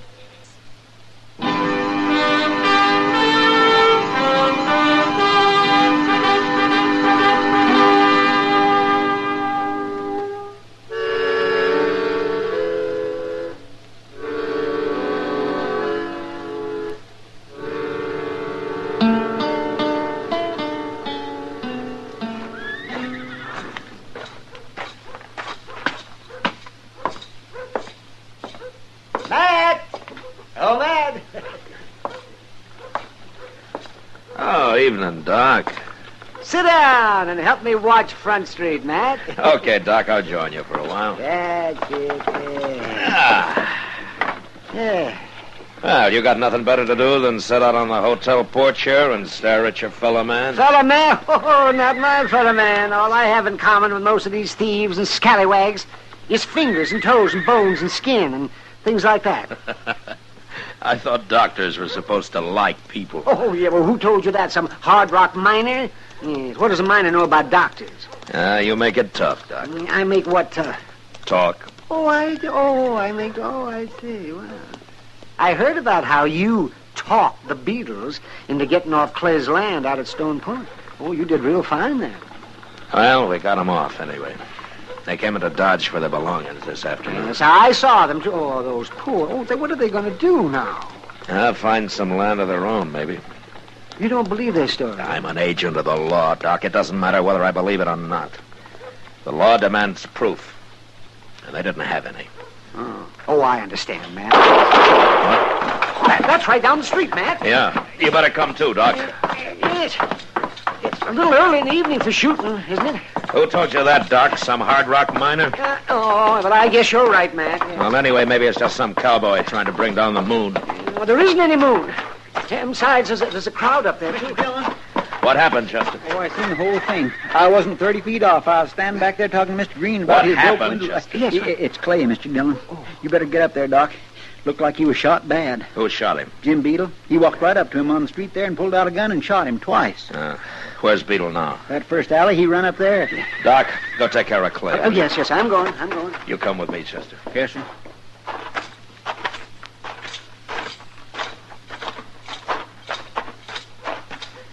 Yeah, here we are. All right, you wait here, Chester. Unless he gets me. Okay, Mr. Dillon.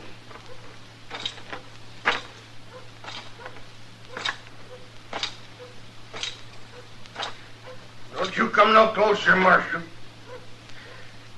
You killed one man, Beadle. That's enough. Kill me a lot of men if I have to.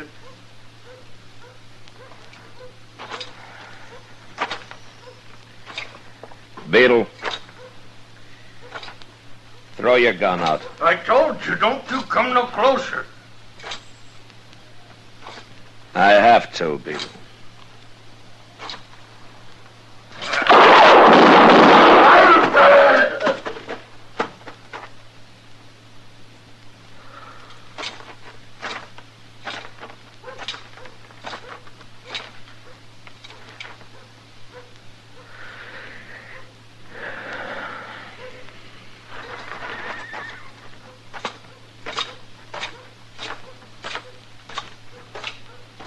No, wait there, Chester. You get him, Mr. Dillon? Yeah, I got him. Find a couple of men and go take him up to Doc's, will you? Well, here's Doc now. That's all. Was somebody else been killed here? Beadle, Doc. He tried to shoot Mr. Dillon. Clay's dead, huh, Doc? Yes, he was killed instantly, Matt. 2 bullets right through his chest. Well, I guess the law wasn't much help to him after all. You did what you could, Matt. Marshal Dillon. Yeah. My name's Keller, Marshal. I'm an agent for the Santa Fe Railroad. Okay, Keller, but if you want to talk, come to see me at my office later. A couple of men have just been killed here. It's Clay I want to talk about, Marshal. Oh? Yeah. His land out of Stone Point. Oh, what's your interest in Stone Point? The railroad's planning ahead, Marshal. We want to build a station at Stone Point. I came out here to close the deal with Clay. Close the deal? You mean you've already talked to Clay about this? Oh, over a month ago, Marshal. Yeah, he said he owned all but 40 acres and was going to get that back. Oh, I see. We didn't want to buy his land. All we wanted from him was a free lease for where the station will stand. Well, that was fair enough, don't you think? The station there, Stone Point land, will become pretty valuable property. Yeah. Look, you come see me at noon tomorrow, Mr. Keller, and I'll have the rightful owner of that land in my office. But I don't understand. At noon tomorrow, huh? Oh, okay, Marshal. Good night. Chester. Yes, sir. Let's go find Miss Beadle. And tell her that Stone Point belongs to her. I know it's too late, and I don't suppose it'll do any good, but I want to tell her how sorry I am. Yes, sir. That'd make me feel better, too, Mr. Dillon.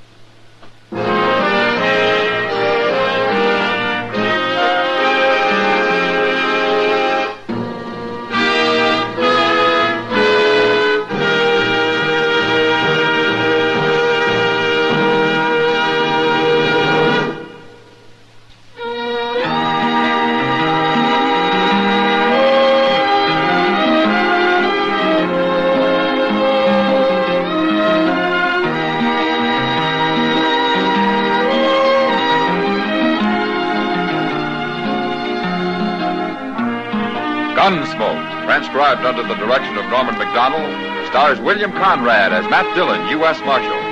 Tonight's story was specially written for Gunsmoke by John Meston, with music composed and conducted by Rex Corey. Featured in the cast were Lawrence Dobkin, Harry Bartell, Jeanette Nolan, and Joe Cranston. Marley Bear is Chester, Howard McNear is Doc, and Georgia Ellis as Kitty. Join us again next week as Matt Dillon, U.S. Marshal, fights to bring law and order out of the wild violence of the West in Gunsmoke.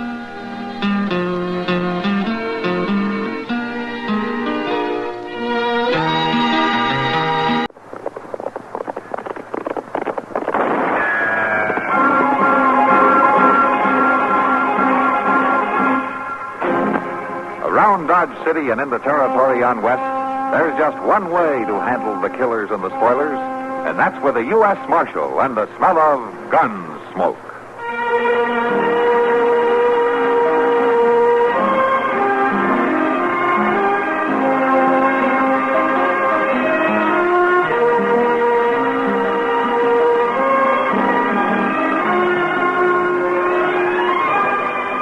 Gunsmoke, starring William Conrad. The story of the violence that moved west with young America. And the story of a man who moved with it. I'm that man. Matt Dillon, United States Marshal. The first man they look for and the last they want to meet. It's a chancy job, and it makes a man watchful. And a little lonely.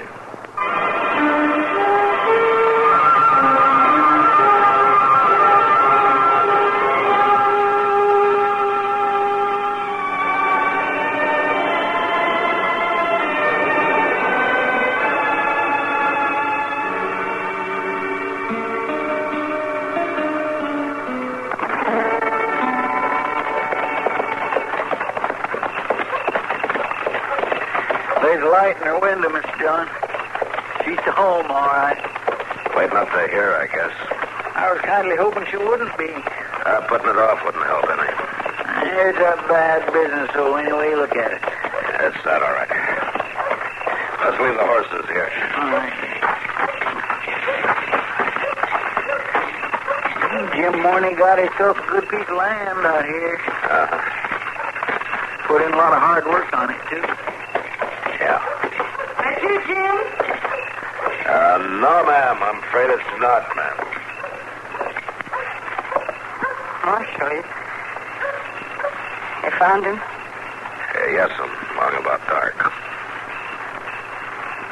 Come in, Marshal. Chester. Thank you.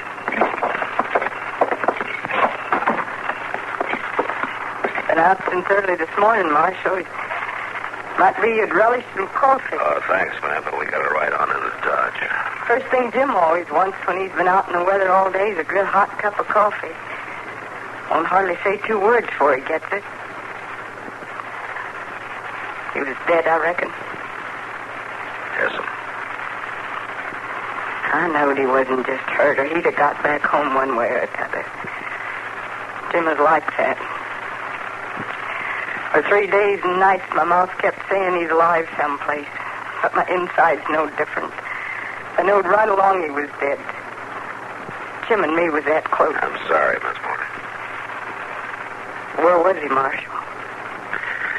About 3 miles north of here in a little gully that branches off a big wash. He was most likely riding the gullies for antelope, and his horse threw him. Well, the way I figured, his foot hung in the stirrup. He got dragged. See? We came out of the horse right after noon. After that, we knew what to look for. I figured he died real fast, Miss Morney. I'm glad for that. Doc figured the same thing. Been lightning all evening way off there in the west. Spring rain's about due, I reckon. Yes, it's building up to him. He laying out there in the night somewhere, Marshal? A doc took him into Dodge, ma'am. We had a buckboard brought. Doc's sending a woman out from town to stay with you for a while. That won't be needed. It ain't I'm hard. Lord knows I got a hurt growing inside of me by the minute. But I'll learn to make room for it. Live with it. Well, ma'am, He's always been strong, Jim and me. Earth folks, he called it. with her feet in the ground like roots, drawing strength out of the land.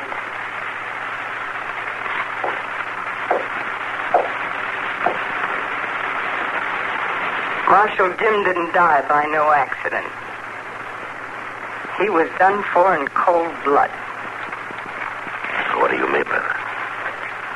Neighbor fellow over there west covets our land, Burl Albin. Reckon he covets me, too, the way he acted. Took to calling me Harriet a while back instead of Mrs. Morney. Jim took his fist to him over that. But Jim was dragged and then kicked to death by his horse this morning. I know different, Marshal. Jim and me was that close. The Lord ought to strike Burl Albin with lightning for what he done. Or maybe he will. If I help some. What are you going to do? I don't rightly know, Marshal. Not before I think on it. I've got to lay down and think and listen a long time, maybe. And finally I'll know. Jim and me was that close.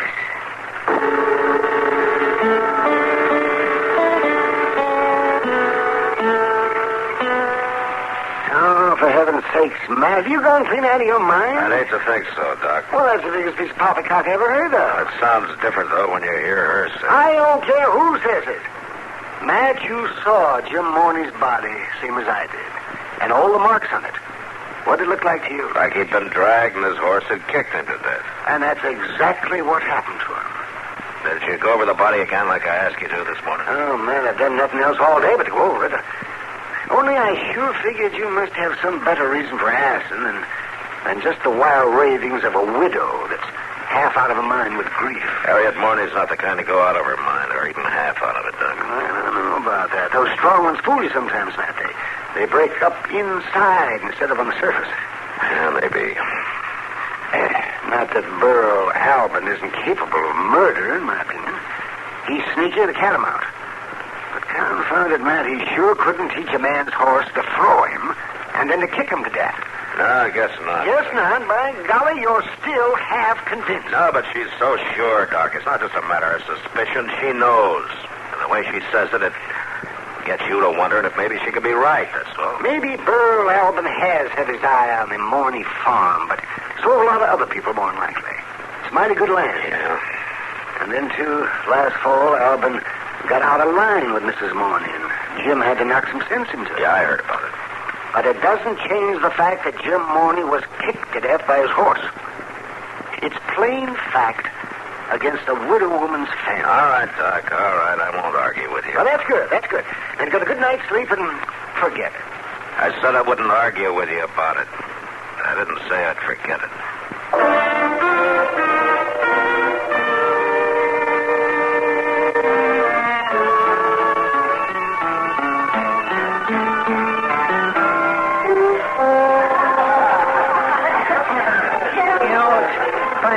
Dillon, the only time the old Long Branch seems cozy like when it's raining outside. I guess about any place that seemed cozy like tonight, Chester.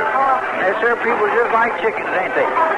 Comes up a shower and they go scooting underneath the house, shaking their tail feathers. Plenty of them seem to have scooted in here. Sam and Kitty will make more out of this rain than the farmers will. Yeah, she stands to make... What is it, Mr. Dillon? Burl Albin's standing over there at the bar. I've been wanting to talk to him. What about? Jim Morney's death. Oh, I thought you forgot all about that. It's been 2 weeks now. Talking won't do any harm, Chester. I'll be back in a minute. Just because the dog off gets crazy. Matt, I've been so busy I didn't even know you were here. I just came in a minute ago. How are you, Kitty? Oh, I haven't had time to stop and find out. There hasn't been such a mob in here since the Santa Fe finished building the railroad. Good business, though. Yeah? I got to see a fellow over there at the bar, Kitty, and then we'll have a drink. Oh, sure, Matt. I'll join you later. All right. Evening, Burl. Oh, Marshal. Well, let me buy you a drink. I already got one, thanks. How things going? Oh, no complaints, Marshal. This rain ought to do you some good, huh? Some. Coming a mite early, though. I understand that you've been trying to buy up the Morney place, Burl. I made a fair offer. Didn't get nowhere, though. Dang fool woman thinks she can run that farm alone. She's got another thinking coming. She thinks that's what you were counting on, maybe. About Morney getting killed, you mean? Yeah. I know what she thinks, all right. What she's been saying. You didn't get along very well with her husband, did you, Burl? I didn't get along with him at all. But the fact remains, Marshal. He was throwed, dragged, kicked to death by his own horse. Yeah. And Miss Morney doesn't put much stock in facts. They're going to have to take that woman away one of these days. Mr. Dillon. Mr. Dillon, could I see him alone? Excuse me. Yeah, sure thing. Yeah, what is it, Chester? Well, the Hawkins boy just rode in, Mr. Dillon. This morning sent him. What for? She wants you to come out there tonight, right away. What? She told the Hawkins boy to say she's found out how to make the lightning strike. All right, then we'll go right away.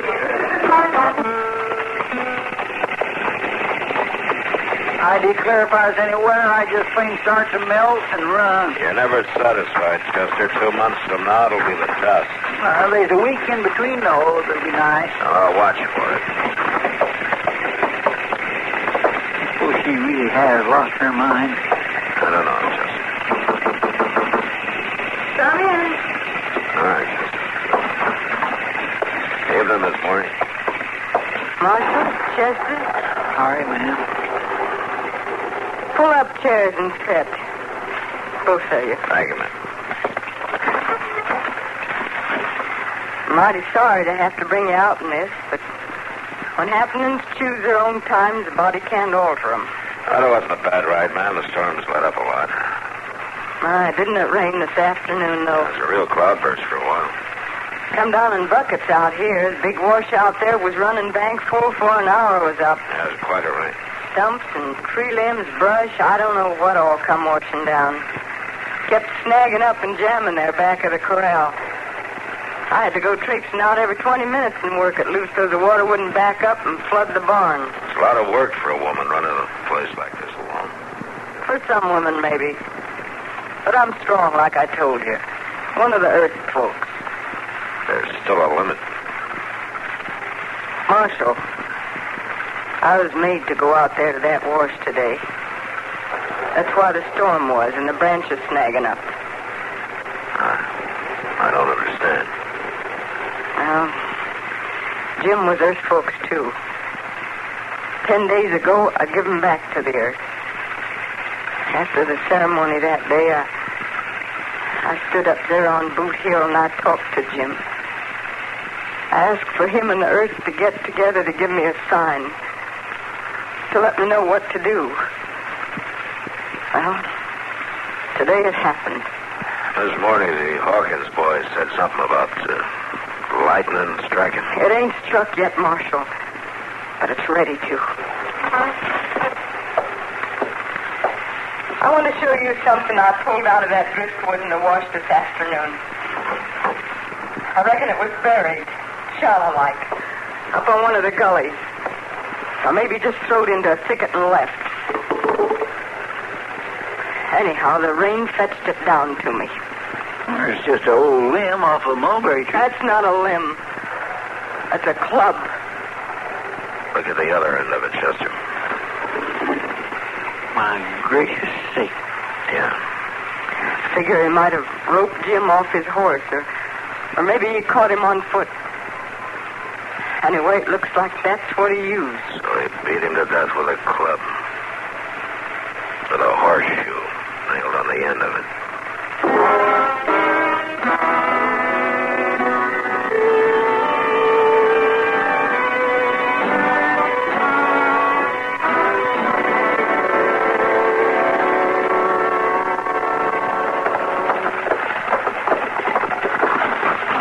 Mr. Dillon? Come on in, Chester. Shut the door.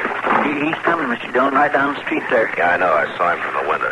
I can't figure what he's been doing. He rode into town a half hour ago. Having a couple of drinks, I guess. He doesn't know why I sent for him, and he's worried. You gonna leave that club laying right there on the table in plain sight? Yeah. Pull the chairs up around the table, will you?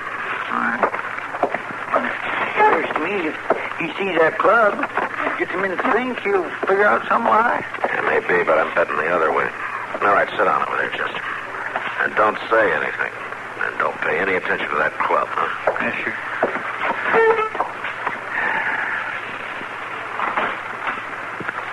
Good morning, Marshal. Oh, come on in, bro.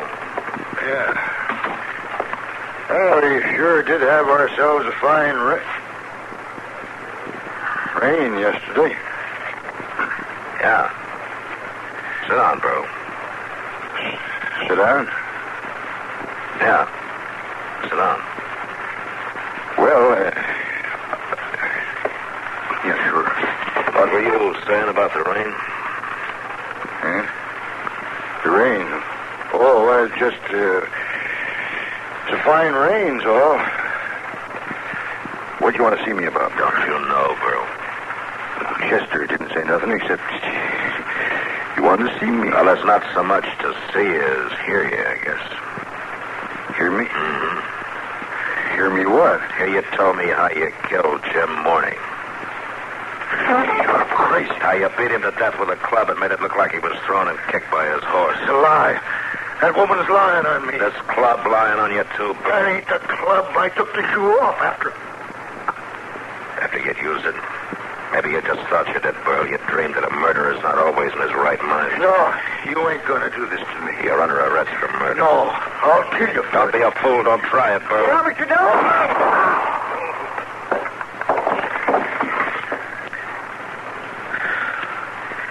He was a fool, Chester. No jury would have convicted him on that kind of evidence. Seems to me he was kind of a fool not to have done like he claimed. Ripped that horseshoe off the club after he used it. He wasn't just claiming he did rip it off. But there it is, right there on the table. Sure, the club Ms. Morney made. Miss Morney? It was just stretching chance too far, Chester, to figure that thing would turn up right at her doorstep. She's not a very good liar, either. Not if you watch her eyes. But why would she do a thing like that? She was hoping for just what happened. That Burl would be thrown off balance enough to give himself away. But how could she know that's how he done it? A woman's intuition, or some pretty good guesswork. Or maybe the Earth told her, Chester. The Earth? Better go find Doc and get him over here. He's going to have to make out a coroner's report.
Gunsmoke. Produced and directed by Norman McDonald. Stars William Conrad as Matt Dillon, U.S. Marshal. Featured in the cast were Parley Bear as Chester, Howard McNear as Doc, and Georgia Ellis as Kitty.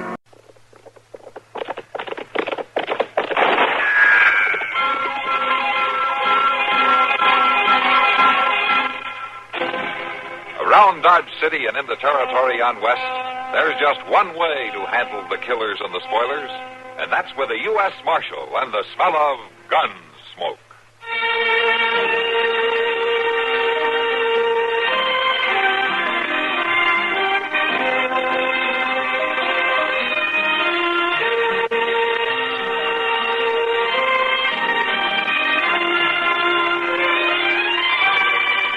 Gunsmoke, starring William Conrad. The story of the violence that moved west with young America. And the story of a man who moved with it. I'm that man. Matt Dillon, United States Marshal. The first man they look for and the last they want to meet. It's a chancy job, And it makes a man watchful and a little lonely.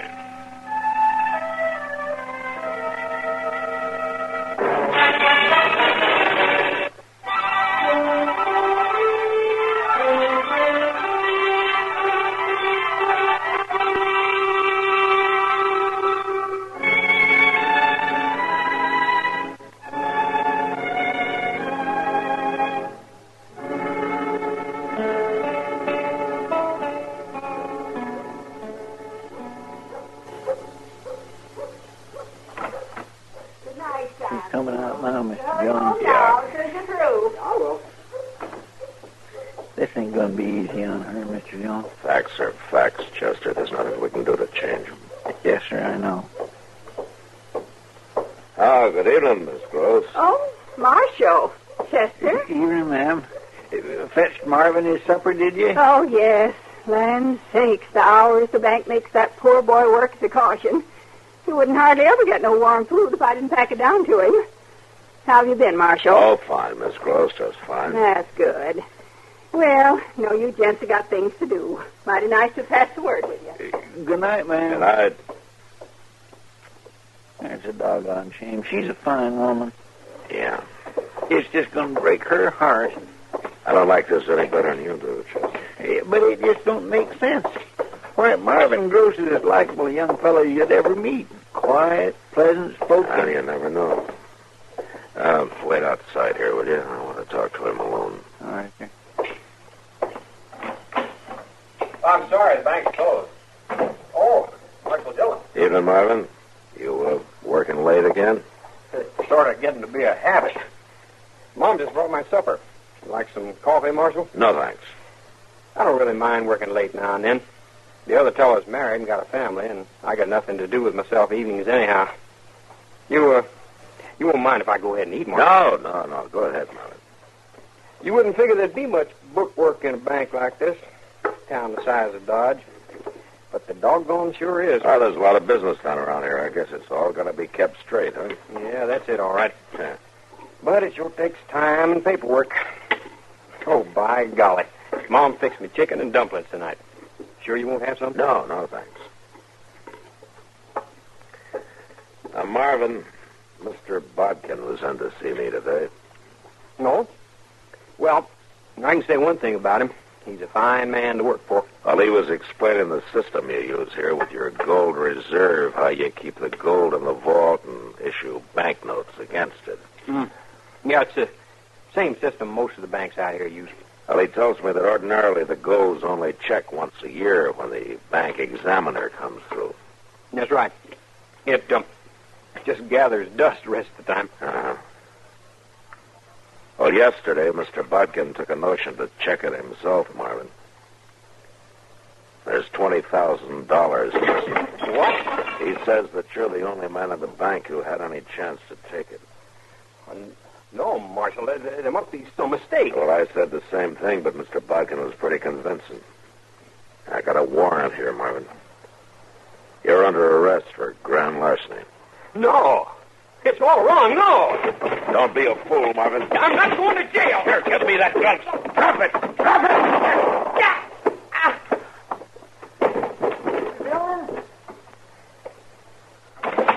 Are you all right, Mr. Dillon? Yeah, I'm all right, Chester, but go find Doc and get him over here fast.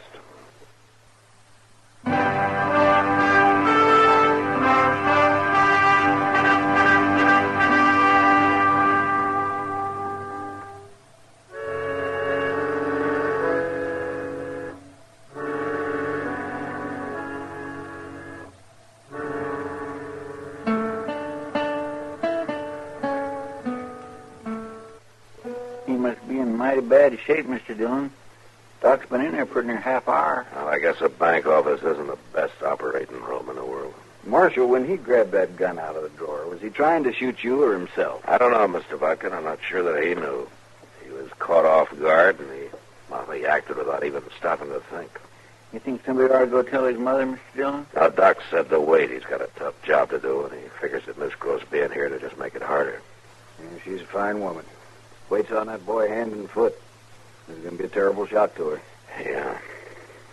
For her sake, I hated to bring charges against Marvin. but there just wasn't any choice. Mr. Bodkin, is there any chance at all that, somebody else could have taken the gold out of the vault? We went over all that when I signed the warrant. Yeah, I know we did. The bullion safe is inside the vault. The other teller, Oscar Dreeley, has access to the vault, but only Marvin and myself have the combination of the safe. I wish there were some other explanation, but there just isn't. I guess not. This thing is just as unbelievable to me as it is to you, Marshal. My boy's been with the bank nearly 2 years now, and I thought I knew him, trusted him completely. Well, anybody would have, Mr. Bodkin. Quiet fellow like him, not gambling or hanging around the saloon, just living at home with his ma. Well, gentlemen, the job's done. Oh, good. Good. How soon can I talk to him? I said the job's done. I got the bullet out. The boy's dead, though. Dead? He didn't have a chance. No. Did you say anything, Doc? Not a word. He didn't even come to. Mm-hmm. All right, Chester, let's get to work. Well, it appears to me the job's over, Mr. Dillon. There's $20,000 worth of gold still missing. And even worse, somebody's got to tell his mother.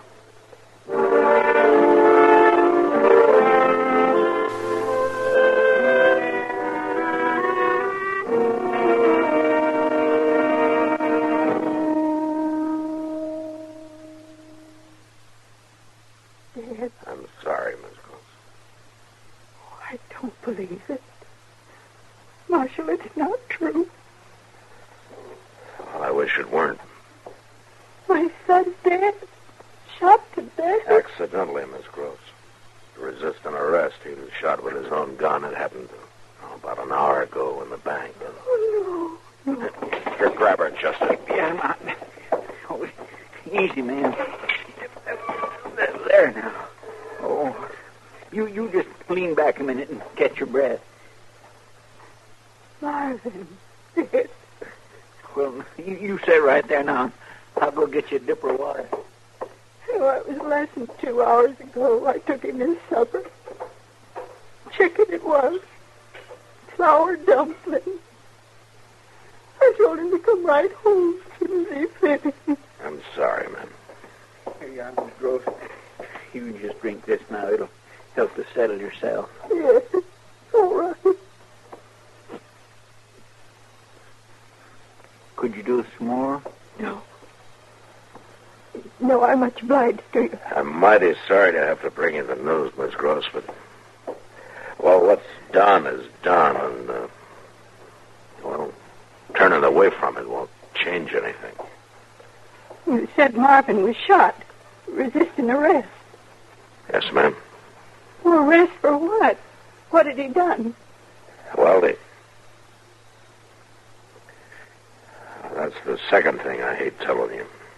Well, my son never committed a crime in his life, Marshal. I'm afraid he did, Miss Gross. There's $20,000 in gold missing from the bank vault. Marvin's the only one who could have taken it. Oh, it's a lie. Well, if it were, there'd have been no reason for Marvin trying to resist arrest, now would there? Well, I've always known everything he thought or done. He told me everything. I'd have known if he'd done anything like that. Maybe this was the one thing he didn't tell you. Did he say he done it? No, ma'am. Oh, did you catch him with it? Did anybody see him take it? No, ma'am, nobody saw him. Now, we haven't found the gold, but Well, then I say it again. It's a lie. Look, Miss Gross, I hate to do this, but we're going to have to search your house. He's bound to have hidden it somewhere. All right, Marshal, search it.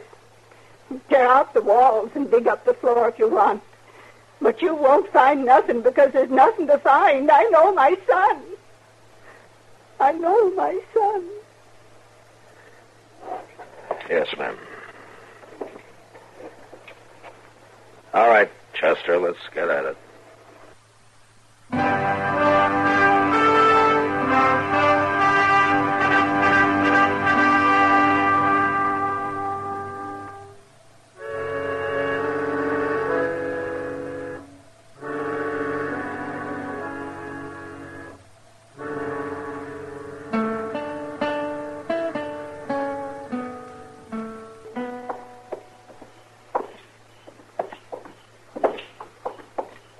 nice evening for this time of year, Mr. Dillon. Yeah, it sure is.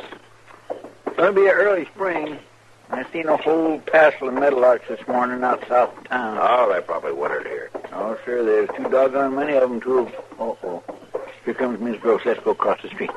You can't dodge trouble by running from it, sister. Well, I know, but the way she feels about things... Marshal. Oh, doggone it, she's sauce. Good evening, Miss Gross. Oh, I'm glad I run into you, Marshal. I was aiming to come by your office. Oh? You found out yet who robbed the bank?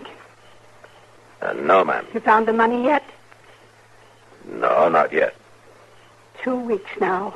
My son laying out there on Boot Hill. Branded criminal. But not one bit of proof to back it up. Well, I've followed up every possibility I could think of, ma'am, but well, every single one of them's come to nothing. But you keep trying. Sure I will. I'll keep trying. Well, I reckon I knowed you would. It ain't you I blame, Marshal. You only done your duty. You got an honest reputation. Thank you, ma'am. But I'll never forgive Mr. Botkin, never in this life. He knowed my boy. He knowed he wasn't that kind, but he went ahead and swore to that warrant. He caused Marvin's death just like he pulled that trigger himself. Now, Miss Gross, No. that's not... I ain't going to talk about it no more. I already talked myself out and cried myself out. I'm on my way to the depot, Marshal. I was coming around to tell you goodbye. I'm leaving on the 11 o'clock train. Oh, you I'm are? going back east to my kinfolk for a while. But I'll be back in a few months. Right now, there are just too many things in this town to remind me of my boy. Yes. Well, I wish you a good trip, Miss Gross. Marshal, I want my boy's name cleared, and I'll never rest till it's done. I know that. It will be. You'll see. Well, I hope you're right. And, you take good care of yourself, huh? Oh, I will. Goodbye, Marshal. Chester? Goodbye. Goodbye, ma'am. My, she just won't give up, will she? Now, she's his mother, Chester. And even closer than most.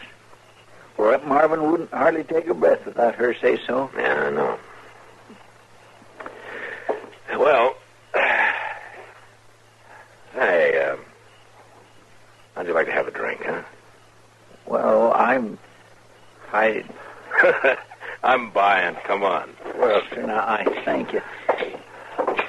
You know, she'll feel better once she gets shut of Dodge, won't she? Back there with her own kin. Sure she will. Miss Gross is a fine old lady. It's just too bad. Yeah.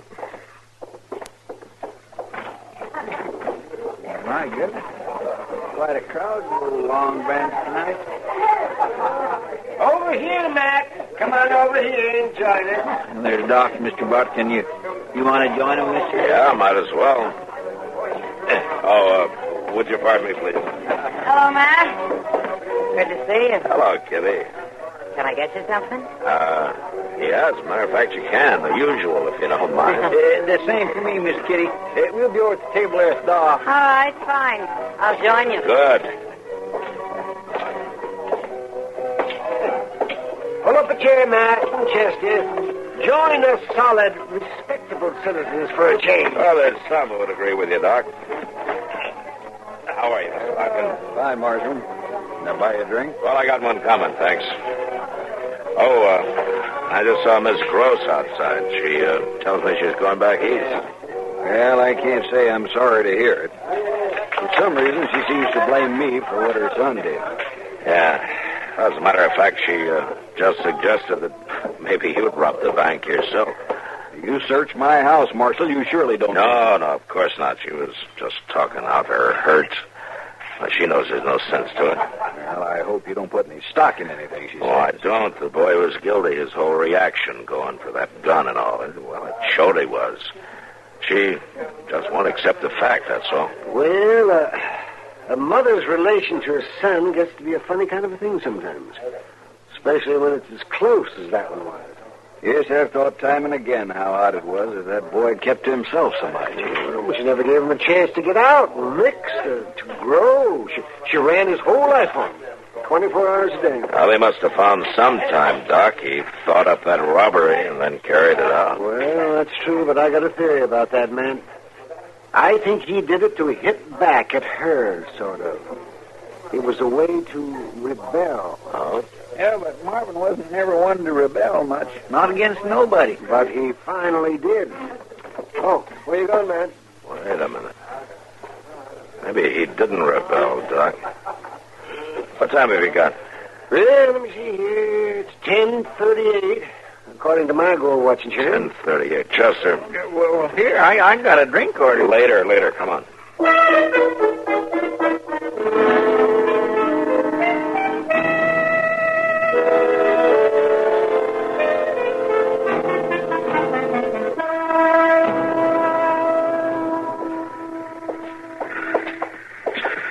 There she is, Mr. Dillon.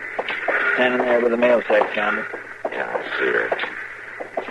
Things like this upset me something terrible. I swear to goodness, one of these days, I'm going to turn to dry farming to make a living. Sure you are, Chester, when they figure some way to take the work out of him. Miss Gross. Oh? Oh. Why, Marshal, that's quite a surprise. Yeah, I imagine it is. What? You know, you nearly got away with it. Another hour or so, and you'd have had it safe out of town. What are you talking about? I got to thinking about Marvin, the kind of boy he was, and how he always did what you told him to. He was a dutiful son, Marshal. Sure. And when I talked to the two men who carried your trunk here to the depot, they said they could hardly lift it. What? It's pretty heavy, I guess, with 100 pounds of gold in the bottom of it. That's a lie. I just opened that trunk, Miss Gross. You had no right. It was Marvin's trunk. I didn't know what was in it. Your things are packed right in with the gold, things I saw in your house the day I searched it. Miss Gross, you're under arrest, accessory to grand larceny. Arrest? That's right. That stupid young fool getting himself shot. He could have swore to some story that had cleared me and took all the blame himself. I tell you, he'd have been glad to do it for his old ma. He died for you, didn't he? What more do you want?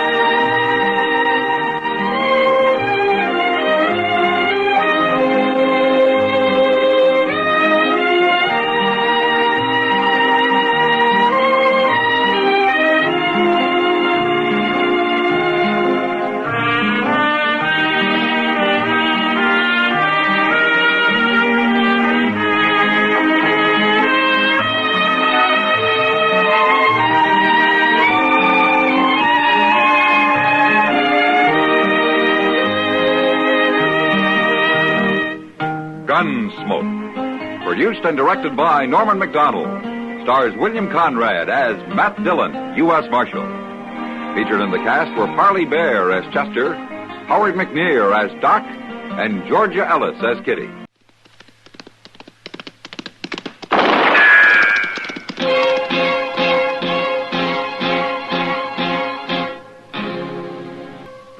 Around Dodge City and in the territory on West, there's just one way to handle the killers and the spoilers, and that's with a U.S. Marshal and the smell of Gunsmoke.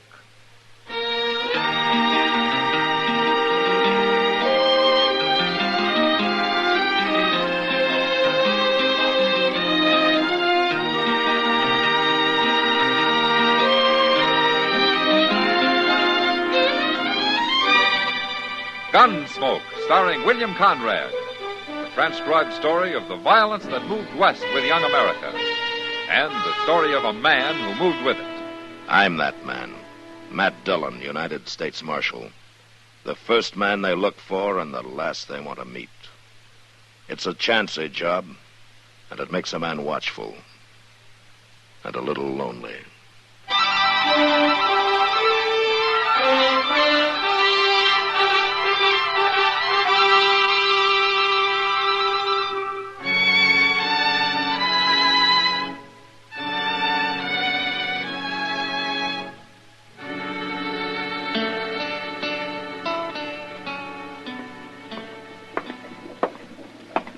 Miss Bell? Yes? I'm Jim Buck. I'm driving the stage from here on into Dodge. Oh.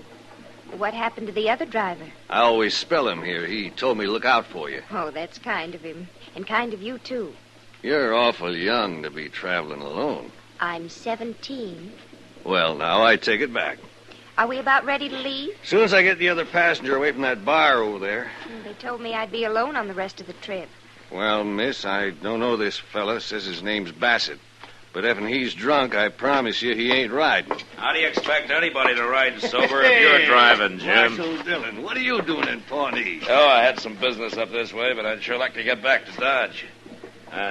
You got any room? Sure have. Oh, this here's Marshal Dillon, Miss Bell. How do you do, Marshal? Miss Bell? It's Linda. All right, Linda. When are you leaving, Jim? Soon as I round up that Bassett fella. Well, get him, whoever he is. Huh? And drive easy, will you, Jim? I wore out a horse getting this far, and I sure need some sleep. I'm glad you're riding with us, Marshal. I don't like the looks of that fella Bassett. But you two climb in now. We'll pull out of here in 5 minutes.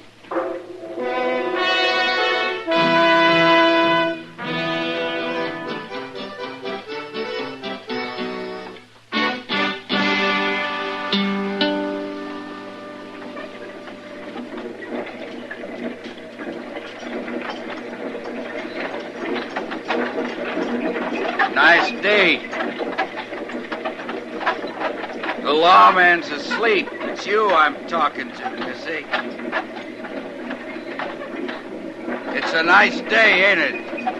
Yes. That's better. As long as we're riding the Dodge together, we better get acquainted. My name's Joe Bassett. How do you do?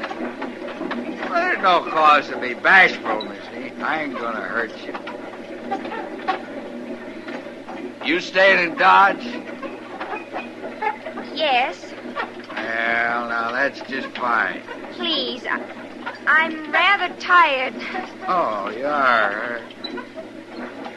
You have, dancing girl or something? Ah, you're too young for that, ain't you? Ain't you? Please. Hey, I know. I got a bottle here. Here, have a drink. No, Say, mister. What do you want? You're making it awful hard for me to sleep. Oh, I am, huh? And I'm pretty tired. Well, that's too bad. Now, it's going to be a long ride, so why don't you just sit there and look out the window, huh? Because I'd rather look at this pretty little girl here. Now, come on, honey, have a drink. No, I... Hey, Jim! Jim, pull up, will you? What for? You heard me. Pull up. Okay, Marshal. What do you think you're doing? What's your trouble, Marshal? There's no trouble. Your friend Bassett here wants to ride up on the box with you. What? He wants somebody to talk to, Jim. Are you crazy? He's waiting for you, Bassett. I'm staying where I am. You're holding us up. Now you get moving. All right. I will. You're like you broke my arm. You should have left your gun where it was. All right, now get outside. Hurry it up. I'm going. But you're gonna wish you'd never seen me. I'm wishing that already. Give me a hand, driver. All right. My arm's all numb where to kick. I'm sorry for the delay, Linda. Marshal. It was worth it, though. Maybe now we can both get a little sleep, huh? Well, I can certainly use... What'd you say? I said I can certainly use some. Oh, yeah. Yeah.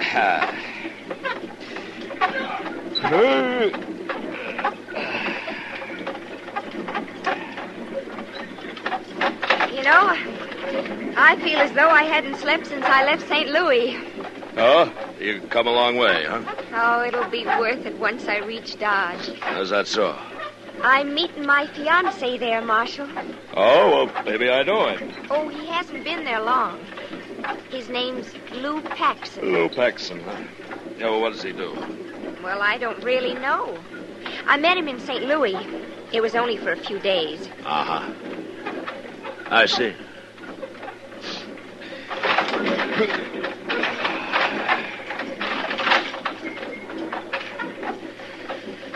Marshal, What? if you promise to keep it a secret, I'll tell you something. Okay, I promise. I ran away from home. My parents think I'm too young to get married. Oh? Well, how old are you, Linda? 17. Do you think that's too young? Well, I don't know, Linda. I guess that depends on what you're like and what this fella Paxton's like. Oh, he's a wonderful man. He's so strong and so handsome. Uh-huh. You'll see when you meet him. Yeah, I'm sure it will.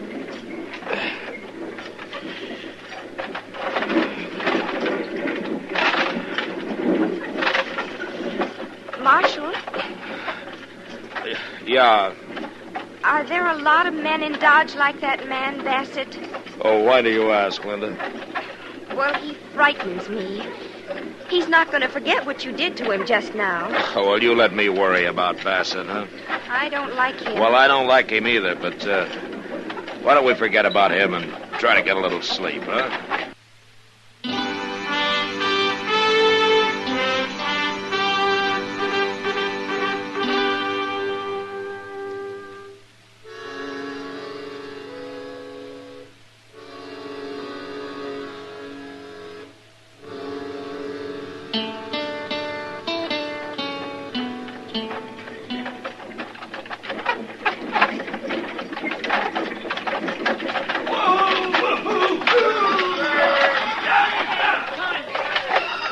Well, here we are, Linda. I don't see Lou. Oh, we'll find him, all right. You want me to give you a hand? Yes, thank you. Okay. There we go. Come home, Mr. Dillon. Oh, hello, Chester. Oh, Linda, this is Chester Proudfoot. How do you do, Chester? How do you do, Miss? It's Linda Bell, Chester, but she likes it simple. Oh, you look good. There he is, Marshal. There he is. Huh? Lou! Lou! Hey, how come she knows him? Why do you? Yes, sir, Lou. Oh, Linda. Oh, Lou, I made it, and I never thought I would. Oh, I knew you would. No, it might have been bad, too, except for Marshal Dillon here. Well, you're Marshal Dillon. Yeah, that's right. Lou, it was that man right over there. He was What? trying to make me drink with him and everything. Which man? He's coming this way. Him. Marshal? Where? His name's Bassett, Lou. He was annoying me. Don't you worry about him, Linda. So this is who the little girl was coming to see. She's my fiancée. I'll be darned. I mean, she didn't say she was coming here to get married. Well, it's true. Sure. What do you want, Bassett? You got my gun in your belt. You aim to steal it? You aim to sell it? What do you mean by that? You look like a gunman to me. Where you from? Wichita. Now, what are you going to do about that? Here, catch it. You didn't have to throw it at me. And I wanted to see how you handled it. You move pretty fast when you're sober. What are you prodding me for, Marshal? You aim to stay here long? No. Not long. Good. And while you are here, I'm going to be watching you. That won't bother me.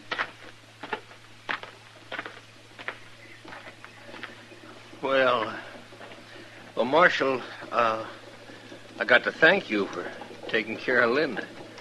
Yeah, sure. Now, I don't know who that Bassett fella is, but he shouldn't have been bothering her. No, that's right. Well, come on, Linda, we'll get your stuff. They got a room for you over to the Dodge house. All right, Lou. Marshal, I hope I'll see you again. You too, Chester. Yes, thanks, Linda. We'll see you. So long, Linda. Bye. Come on, Linda. My, Paxton acts kind of funny, don't he? He's trying to hide something, Chester. He is.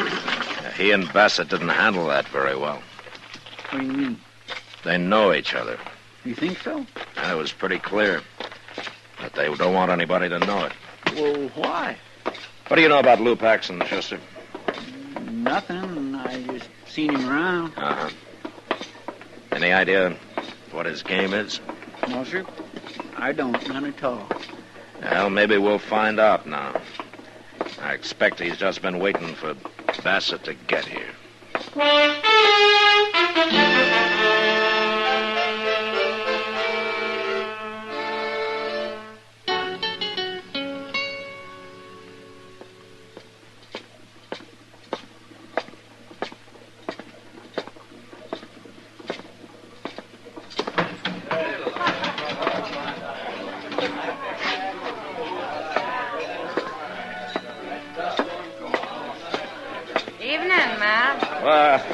Hello, Kitty. I heard you got back this morning. Yeah? Sit down. Oh, thank you. You know, you've been gone most 2 weeks. You know something? It seems a lot longer than that to me. I've also heard what happened on the stage. Oh? You did? Yeah. Linda told me. Linda? How come you know her? She's sitting right over there. What? Well, it kind of surprised me, too. But Paxson brought her in this afternoon and made Sam give her a job. Sam didn't like the idea much. She's only 17, Matt. Yeah, I know, Kitty. What's this Paxson up to, anyway? Well, I don't know, and I don't care. But you got to get that girl out of here. This is a terrible place for her. That's not my affair, Kitty. Since you're the only one who can do it, it is your affair. Now, Kitty, I can't interfere in a thing like this. Why? Because nobody's stolen anything or killed anybody? Because there's no law against it? Is that why? No, that isn't why, but... But nothing. You know what can happen to that little girl? Look at her, Matt. She's scared half to death right now. You wait till midnight. Wait till it starts to get really rough in here. You know what some of these horn-handed, drunken wild men are likely to do? You can't let it happen, Matt. You got to get her out of here, and if you're any kind of a man at all, you do it right now. Well? Well, Kitty, All right, ask her to come over here, huh? Sometimes I get a feeling that maybe you're not all bad, Matt Dillon. Yeah. I'll bring it back.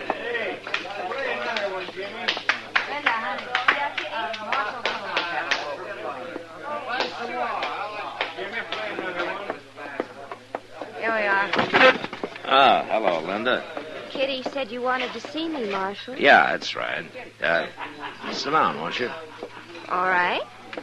You don't have to be scared of the marshal, Linda. Oh, I'm not really. But, well, tonight I feel scared of everybody. Then why do you stay here, Linda? Lou says I've got to. Why? He says it's to keep me out of the way. Oh? Out of the way of what? I don't know. But if I'm here, he knows where I am, and he can always come to find me. But I don't like it here, Marshal. I'm not used to men like these. Linda, I want you to go back to your room, and I want you to stay there. Oh, I can't, Marshal. Lou'd get angry. You don't have to tell him about it. But he'll find out. He'll find out, all right, Linda. As soon as I explain things to Sam here, he'll find out from me.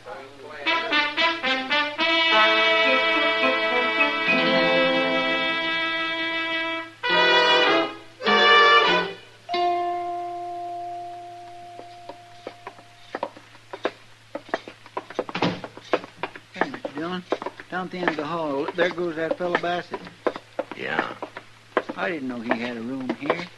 Now, that could be Paxson's room he came out of. Number 12, ain't it? By golly, you're right, it is.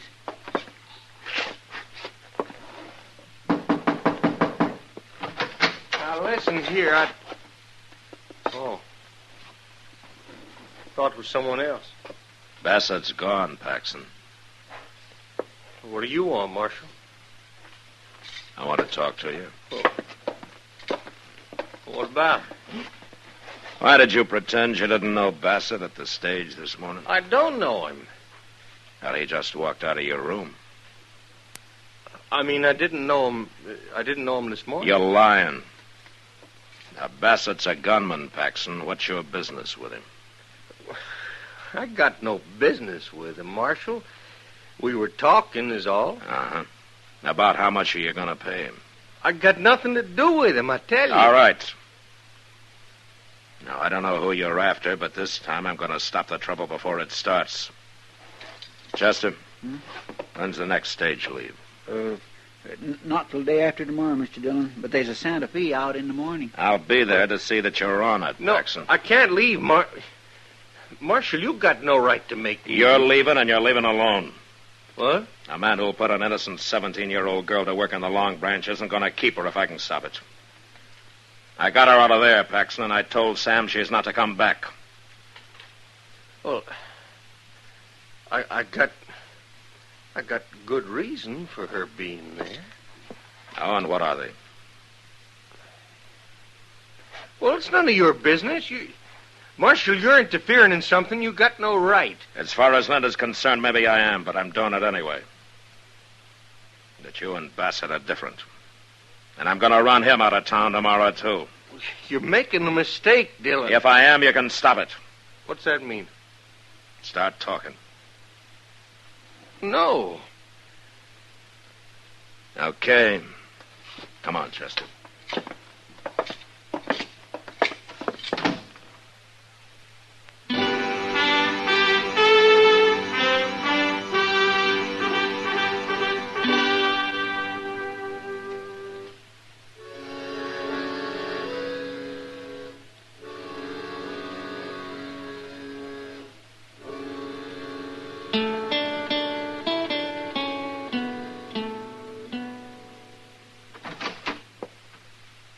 Still up, man? Oh, come in, Doc. Come on in.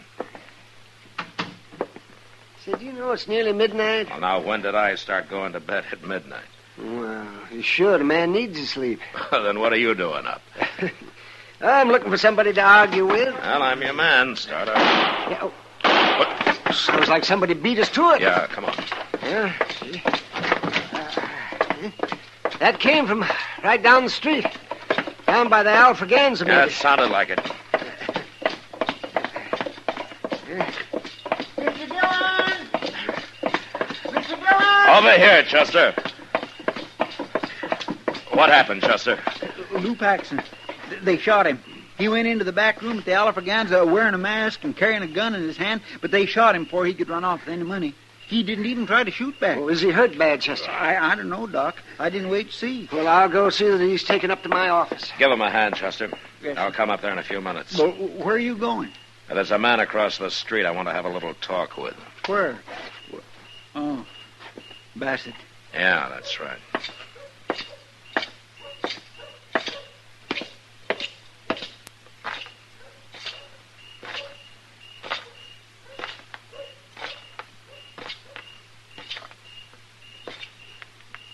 Evening, Marshal. What are you doing here, Bassett? Watching. Watching for what? Not for anything. Just watching. You working with Lou Paxson? Why? He just got shot. Dead? Why don't you go find out? Ain't nothing to me, Marshal. You know, Bassett, I was going to run you out of town tomorrow, but now I think I'll keep you around till I find out what this is all about. I ain't done a thing. And you're not going to, because I'm going to lock you up right now. I never been in jail in my life, Marshal. A lot of men haven't, even men like you. But you're going now. No. No, I ain't. You leave your gun alone. Then get out of here and leave me alone. There's been one shooting already. That's enough. Now, I'll take your gun, Bassett. Not likely.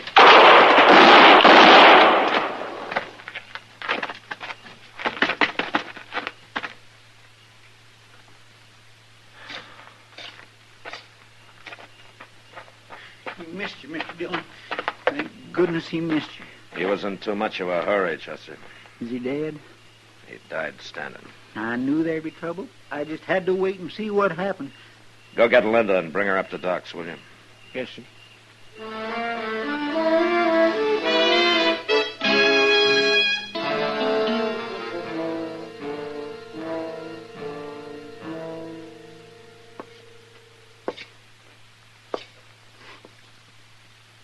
is he, Doc? He's not good, Matt. One bullet in the neck, another in the chest. I'm sorry, Paxton. There isn't much I can do for you. No. No, I can't live this way. Not for long. Paxton, Chester's gone for Linda. She'll be here directly. Yeah, poor little girl. How did you expect to hold up the Alafraganza like that? Was Bassett supposed to help you? Him? No. He was just waiting for the money. What? I tell you, it don't matter. It's what he come here for. We robbed a stage up north. And I run off and I spent the money in St. Louis. And he followed me here. He found me. No wonder you didn't want to tell me what it was all about. He said he was going to hurt Linda if I didn't get the money, so I figured she was safer where there was a crowd around. Bassett's dead, Paxton. Is he? So am I. Just am I.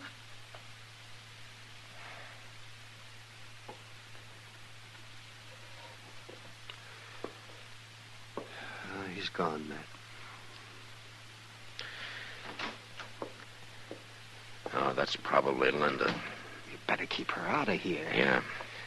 Chester, wait in there, will you? Yes, sir. What are you going to tell her, Matt?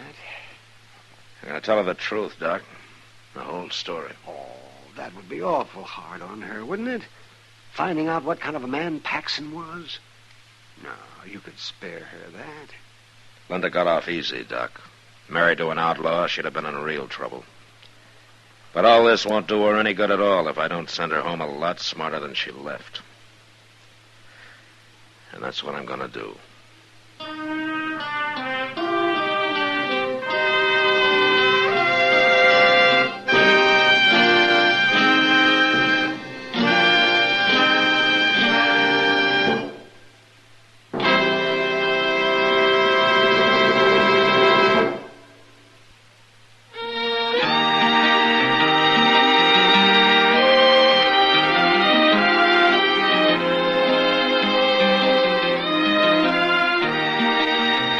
Gunsmoke, produced and directed by Norman Macdonald, stars William Conrad as Matt Dillon, U.S. Marshal.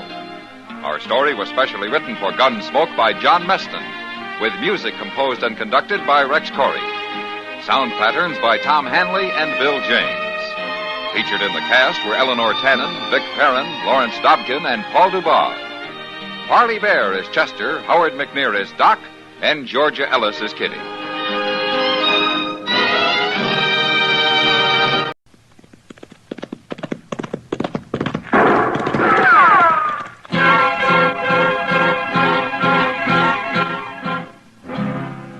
Around Dodge City and in the territory on West, there's just one way to handle the killers and the spoilers, and that's with a U.S. Marshal and the smell of Gunsmoke.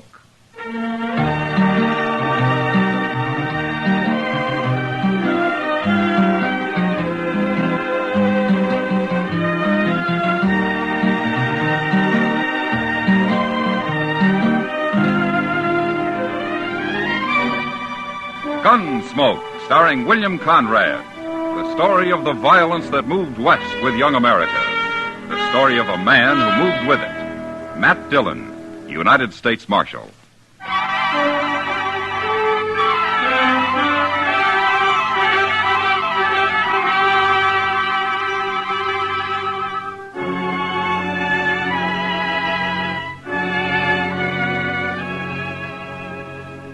The trip from Hayes City to Dodge was long enough horseback, but by stagecoach, it seemed endless. There were only 2 passengers besides me, and after the first hour on the road, we stopped talking and just sat there in silence, waiting for the ride to be over. I'd been up late the last few nights, so I braced myself into one corner of the coach and fell asleep. I vaguely remember the stage pulling to a stop and somebody shouting, But I came fully awake when the door was jerked open and a man behind a bandana stuck a shotgun in my face. Get out of the coach. Hands in front of you. Be a pleasure to blast you open.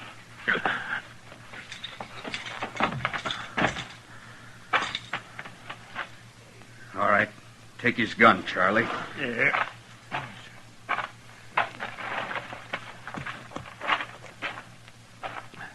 Now, stand over there with the driver.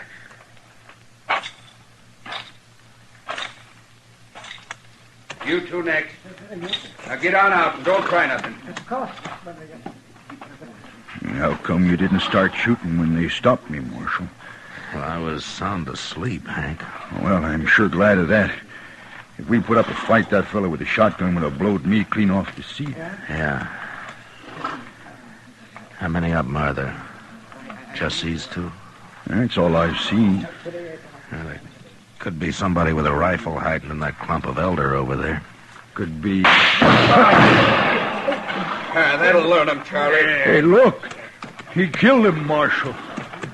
Yeah, the man was a fool to try that. Go get the box down, Charlie. Take this one to help you. Oh, come on, you. I'll keep an eye on these two here. So, you're the marshal, huh? I am. Well, that greenhorn got himself killed. He shouldn't have tried to shoot Charlie. No, he shouldn't. Not with a little derringer. Charlie got hit. Right in the arm. Yeah, I saw it. I just don't want nobody chasing us for murder. Under the circumstances, it was murder. It was, huh? Well, then the only thing to do is shoot the whole bunch of you and have done with it. No, you can't do that. Mister, I got a wife and 2 kids in Dodge. What I hear, Dodge ain't a very good place to raise a family anyway. Look, you're in enough trouble already. Besides, you didn't kill that man. Your partner did. Hey, that's right. It's Charlie they'll be after. How much money is there in that box, driver? I don't know. They never tell me.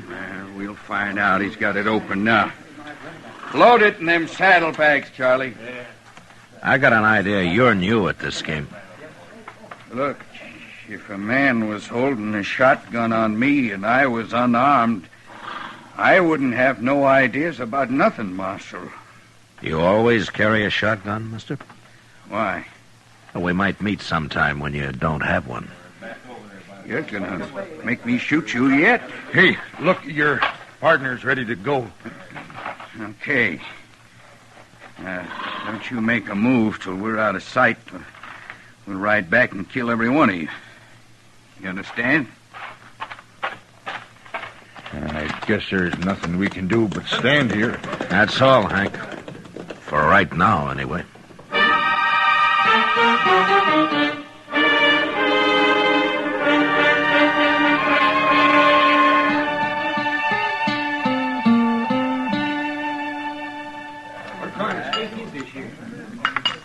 Ow! What'd you do, Kitty? Burn your mouth again? Oh, darn it, yes. What do you mean again? Well, it seems like you always do if the coffee's hot enough. Thanks for the sympathy. It's as much as you gave me about the stage holdup the other day. All I said was I'm glad you were asleep. You're a lot safer that way. Well, being safe isn't exactly my main goal, Kitty. Yeah, I know. How much money was there, Matt? $2,000? You'd think they'd have paid a man to ride shotgun. Have you any idea who did it? No, they were both masked. I hear Wells Fargo put up a reward for him. Yeah, there's $1,000 for the one who killed the passenger, dead or alive. They must want him real bad. That's not good for business. People getting murdered. What about the other one? $300 for his capture. And if you recover the stolen money, Kitty, well, they'll give you half of it. If I found that money, they'd give me all of it. You'll end up in jail yet. Well, the Texas Trail isn't far from being a jail. For me, anyway. I gotta get back there pretty soon, Matt. Sure. Hey, you. Waiter. Come here and take this money or I'll throw it at you. Another gentleman in town. Kitty, I don't want to turn around. What does he look like? Well, I think it's the one with the black beard You over there. heard me, waiter. Get over here before I bust your neck. That's the one, all right. Is there anybody with him? No, he's alone. And he's leaving now. Oh, good. No, don't stare at him. I don't want him to see me. Well, he's not even looking this way. He's going out the door, Matt. All right, come on. I want to follow him. Okay.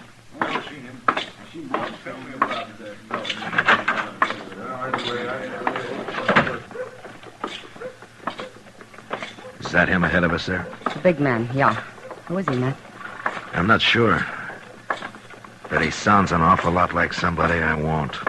You gonna arrest him? No, not till I'm sure. Maybe not even then. Look, he's going up the docks. Yeah, so he is. Kitty, I'll leave you here. Okay. Thanks for the supper, Matt. Sure, anytime. Tomorrow? Well, I might be real busy tomorrow. I figured that. So long, Matt. Goodbye, Kitty.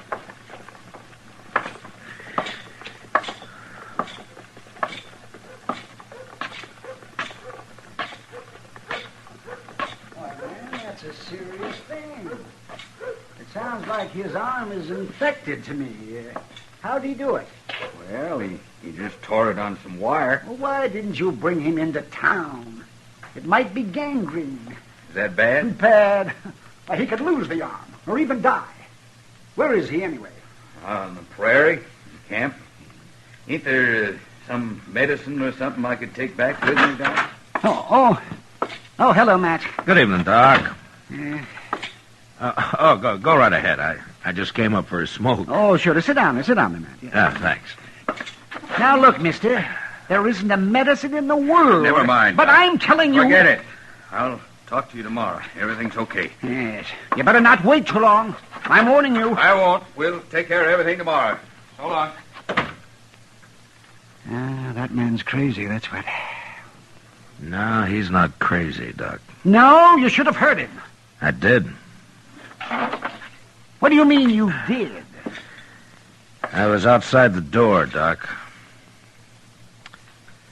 Well, he's going under the Olafraganza. I guess he isn't too worried. What's this all about, Matt? Doc, I'll explain it to you later. Right now, I gotta find Chester. Oh, Chester, yes, he's down in the office. I just left him. Oh, good. I sure hope he's had a lot of sleep lately. What's that? He's gonna be pretty busy tonight. I'll see you later, Doc.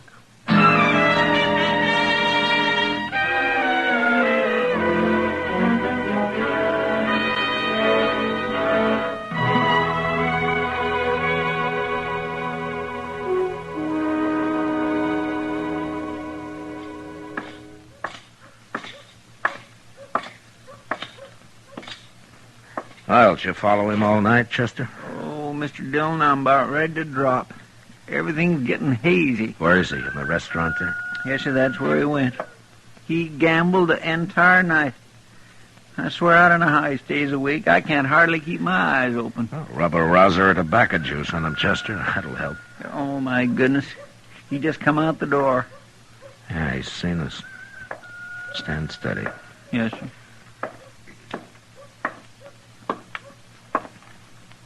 Marshal, I got a complaint. Now, is that so? Sure is. I had an idea this man's tracking me all night had something to do with you. Oh, how'd you know I was following you? Mister, you might as well have been wearing snowshoes with cowbells tied on them. No, that's not true. That's a doggone Never lie mind, now. Chester. Never mind. What is your complaint, mister? Well, you. Can't a decent citizen ride into Dodge and do a little gambling without being haunted by your man here? Well, that depends on how decent the citizen really is. What name do you go by, anyway?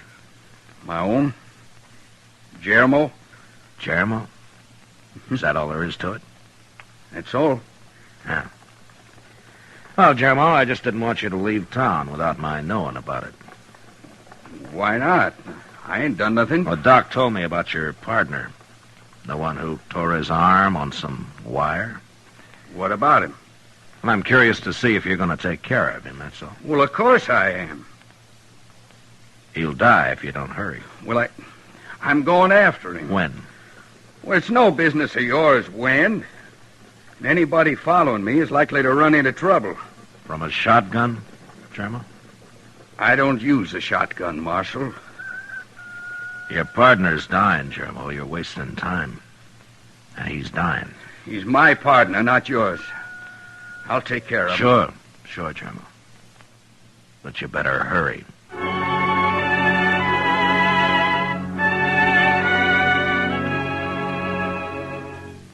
Chester had been up all night, so I sent him to bed, and I hired a Kiowa Indian I knew to keep an eye on Germo. But even though his partner was dying of gangrene from the bullet wound he'd received at the stage holdup, Germo didn't leave Dodge that day, or the next.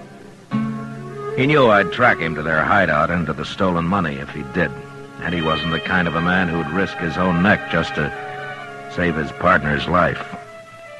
And since I had no real evidence yet, there was no use arresting him. So, all I could do was wait. That Indian is a wonder to behold, Mr. Dillon. He hasn't slept a wink in 2 whole days, and he don't even look tired. No, but Germo looked tired the last time I saw him. Oh, he's been sleeping regular. Yeah, I know. But all this is wearing him out just the same. Yeah, he's getting pretty spooky. Well, I should think he would, with what he's got on his conscience. I better ask Satank if he knows another Kiowa who could spell him for a while. I think he's got a cousin around here somewhere. Oh, it makes my bones ache just to think about him not sleeping at all. Marshal, I got something to tell you. Huh? Who are you? My name is Verd, but I'm nobody, Marshal. Just a cowboy. Well, there's nothing wrong with being a cowboy, Verd. Sometimes there is. Like yesterday. Oh, what's the trouble? I found a dead man, Marshal, out on the prairie. How'd he die? Well, it looked to me like he got shot. That's why I come to you. Did you bury him? No. I wrapped a blanket around him, though. Yeah. Where is he, Verd? Not far from here. Maybe 15 miles. Yeah. Chester. Yes, sir? Get our horses. We'll ride out and have a look.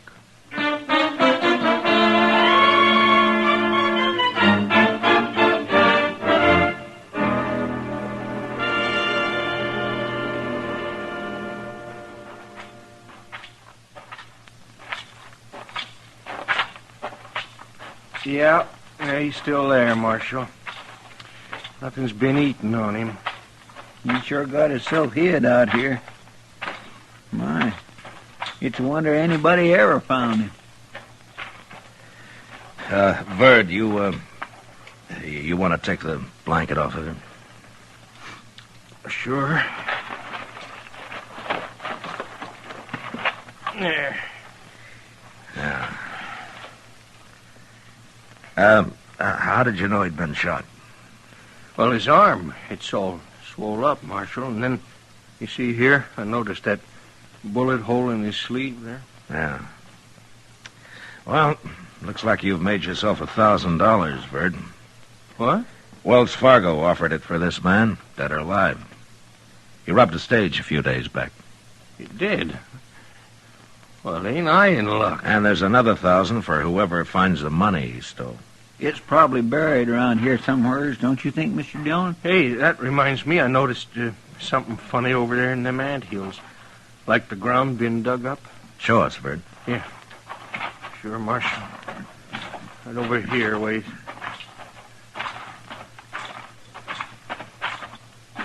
There. See it? Right there? Right by that big one? Yeah. Well, I declare. Huh. By golly, I think he's right, Mr. Dillon.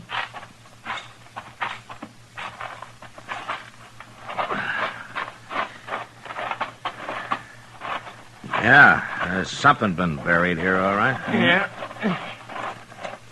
I think I can... See? Yeah, there it is. There, I got it. Hey, looky there, Marshal.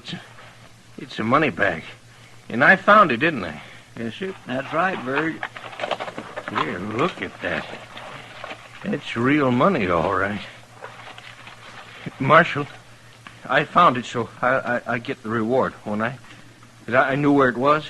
Yeah, you sure did, Verd.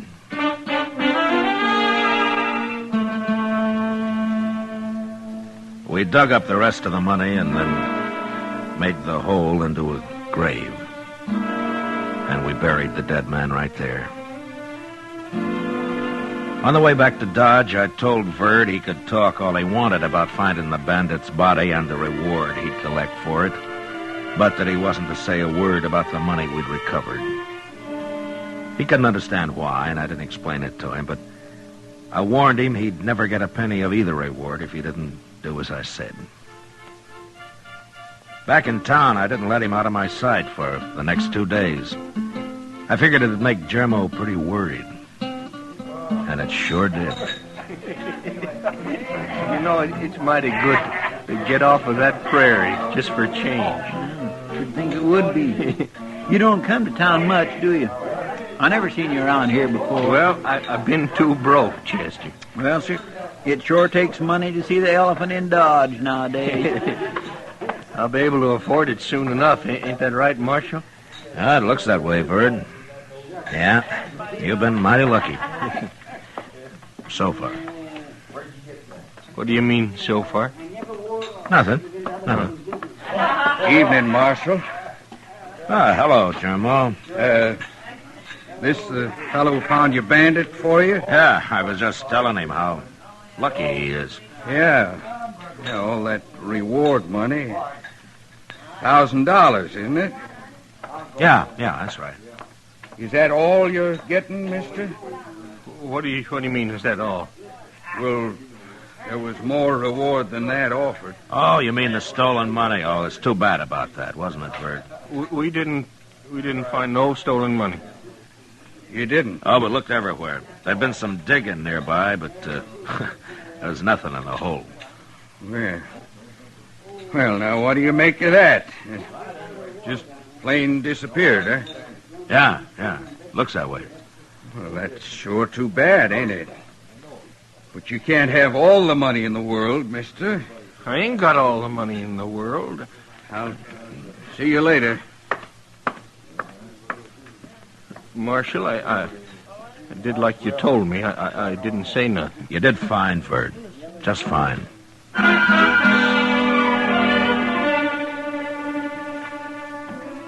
When we left the saloon a little later, I noticed Jermo standing in the darkness of the alley, waiting. I was pretty sure he'd follow us as we crossed the plaza and walk up Front Street. When we reached Kelly's stable, Verd wanted to go in and see if his horse had been fed, so we said goodnight and left him there. Chester and I walked on a little ways. Then we turned off the street. We went back. Entered the stable from the rear. Inside, we could hear voices. And we sneaked up from stall to stall until we were close enough to make them out. Tell me where the money is, Bud. What did you do with it? I told you, Jermo. The marshal's got it. We dug it up. You're lying. Now, who turned in $2,000 to collect $1,000? You've stole it and hid it somewhere else. No, I didn't. I tell you. The marshal himself said there'd been some digging nearby. Now, what'd you do with it, Bud? Now, tell me before I kill you. No. Listen a minute, Jermo. Look, when you didn't come back, I figured you got caught. And then Charlie died, and I got scared. You always was a coward. That's why we left you in the bushes with a rifle when we stopped the stage. No, that don't matter, but look, Jeremy, don't you see, this way we're both safe, because I'll split both the rewards with you. You know I will. You're lying, and I'm going to kill you for it. No, now don't, Jeremy. Hold it, Jermo! Jermo! You're next, Marshal.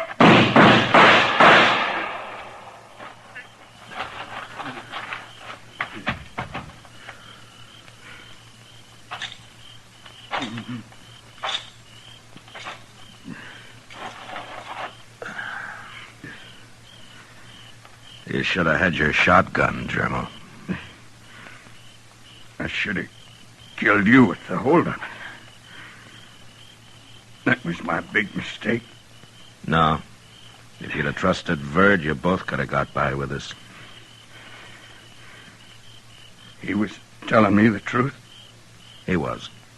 And you'd have never been convicted on what evidence I had. Well, I guess every man's entitled to make a few mistakes. Marshal?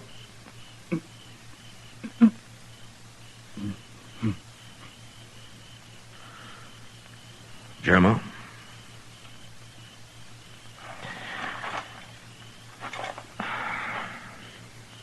Well, you won't make any more.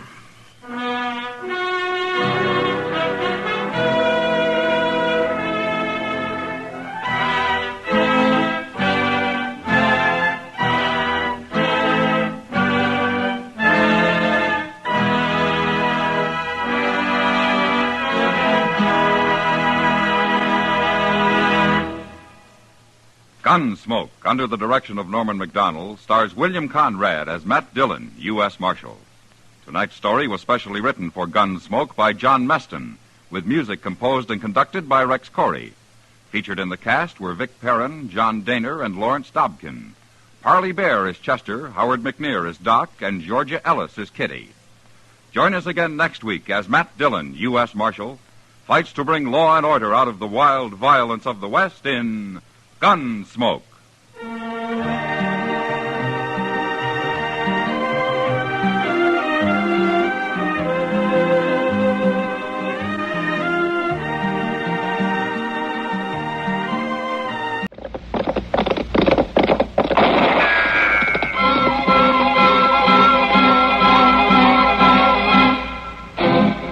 Around Dodge City and in the territory on West, there's just one way to handle the killers and the spoilers, and that's with a U.S. Marshal and the smell of Gunsmoke.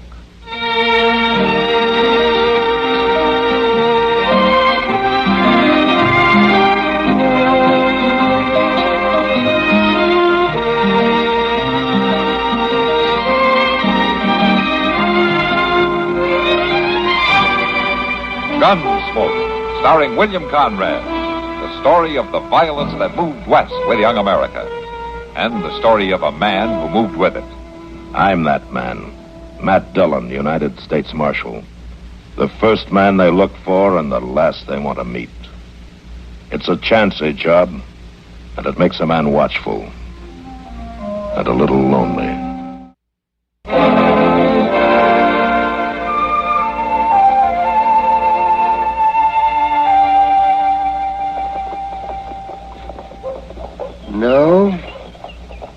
No, sir, it just isn't right, Chester. It just isn't right. What ain't right? What are you talking about, Doc? What am I? I'm talking about Matt. Out traipsing all over the country after some killer. Maybe getting himself shot. Oh, my goodness. And Doc. here you sit, sunning yourself, with your feet propped up on the porch rail, half asleep. You just look here. Shameful. Just shameful. Doc, you know Mr. Dillon told me to stay here and watch after Well, then it seems like you could find something more useful to do with your time. You know, I'd feel a little bit guilty if I were you. Doc, you're just plain cantankerous. That's what you are. Whoa! Hold up there. Well, my. Look at that. Well, looks like we made it, Bessie May. Sure does, Pa. Now, there's a pair of real beauties. Well, they look like they both come off a hog farm. Hey, you! Reckon he's yelling at us. You, not me. Hey! You talking to me, mister? Of course I am. That there the Dodge House? It's got a sign, says it real clear. Folks tell me that there's the only staying place you got in Dodge City. Is that right? If you mean a hotel, I suppose that's right. You suppose? Well, it seems like you ought to know if you belong here. Mister, I belong here all right, but maybe you don't. I go where I please, Sonny. Well, with an attitude like that, you ain't gonna go far. Now, who's going to stop me? Now, Pa. Mister, if you wasn't so old and scrawny, I swear I'd throw you right out in the middle of that street. Well, don't let nothing stop you from trying. Wait now, just a minute here. Who are you? Doc Adams. And it seems to me that you walked up here with a pretty big chip on your shoulder, mister. Well, that ain't no concern of yours, so you just keep shut. Now, here, you listen. You cause any trouble, and I'll throw you in jail if you cool off some. Jail? How you going to do that? You ain't no lawman. Well, I'm the only law there are in Dodge right now. You? Yes, me. Well, no offense, men. I mean, we've been on the trail for quite a spell, and sometimes a man gets a mite short, you know. And I don't give you no right to go around smarting off at folks like that. You're right, Marshal. You're purely right, and I'm sorry. Well, Wilker's my name, Sedge Wilker. And this here's my very own daughter. Step up here, Bessie May. I'm right pleased. I do, ma'am. And what might your name be, Marshal? Chester Proudfoot, but I've never seen a real marshal before. Well, look, see, I really figure Bessie May and me might stay right here in Dodge a while. Well, that'll be nice, but I want to tell you that I ain't... Looks like a fine town. Real fine. Ain't that so, Bessie May? Sure is, Pa. You know, it just might be we're going to find what we're looking for here in Dodge City. Yes, sir. It just might be.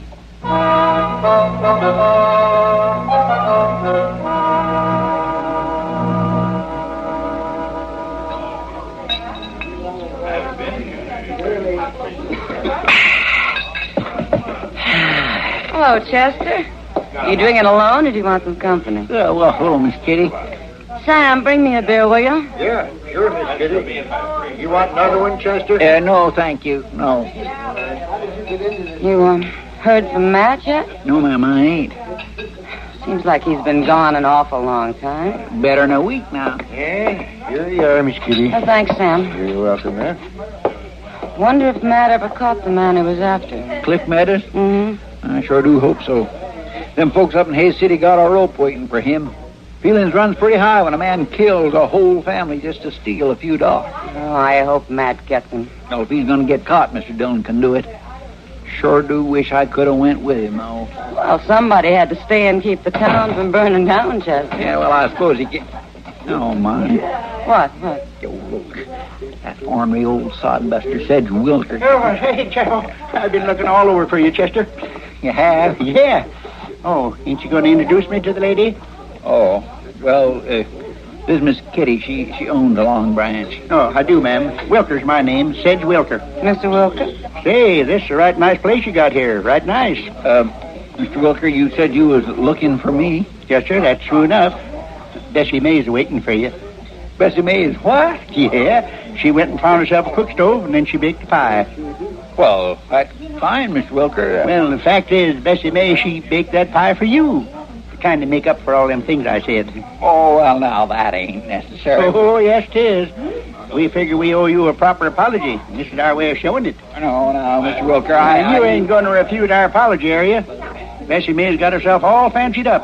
Oh, she'll be mighty proud to see you. Oh, go on, Chester. The pie'll do you good. Well, now, that part sounds fine, Miss Kitty, but to tell the truth, that ain't what's concerning me.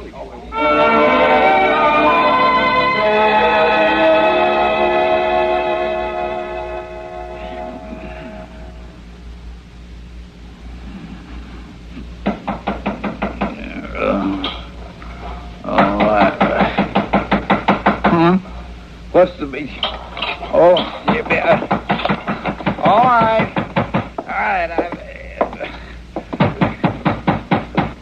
Who is this? It's me, Chester. Open up. Oh, my.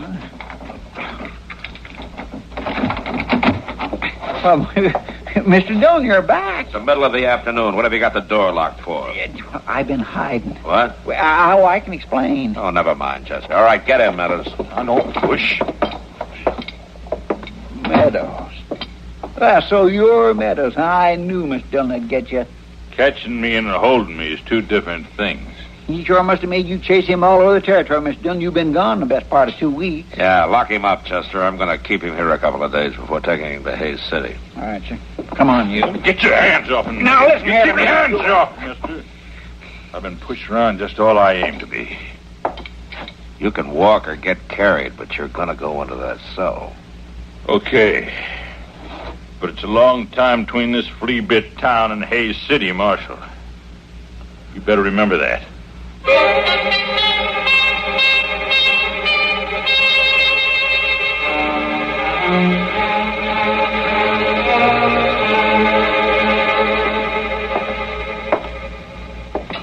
All right, Meadows. You're all through eating. I'll take that tray. Come and get it. I ain't gonna fool with you, mister. Now, you just pick up that tray and things and slide them through these bars right now.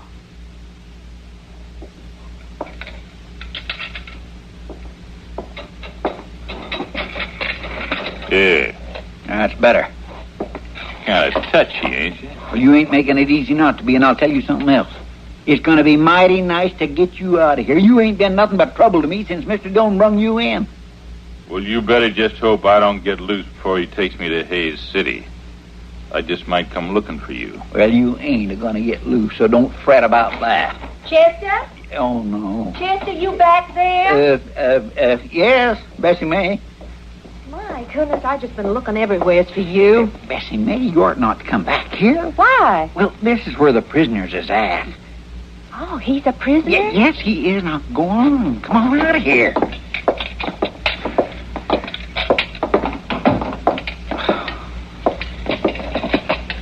I got everything ready. Hmm? The buggy and all. Buggy? Yeah, outside. What for? You're going to take me on a ride. No. I tell you, Matt, that's the only way I...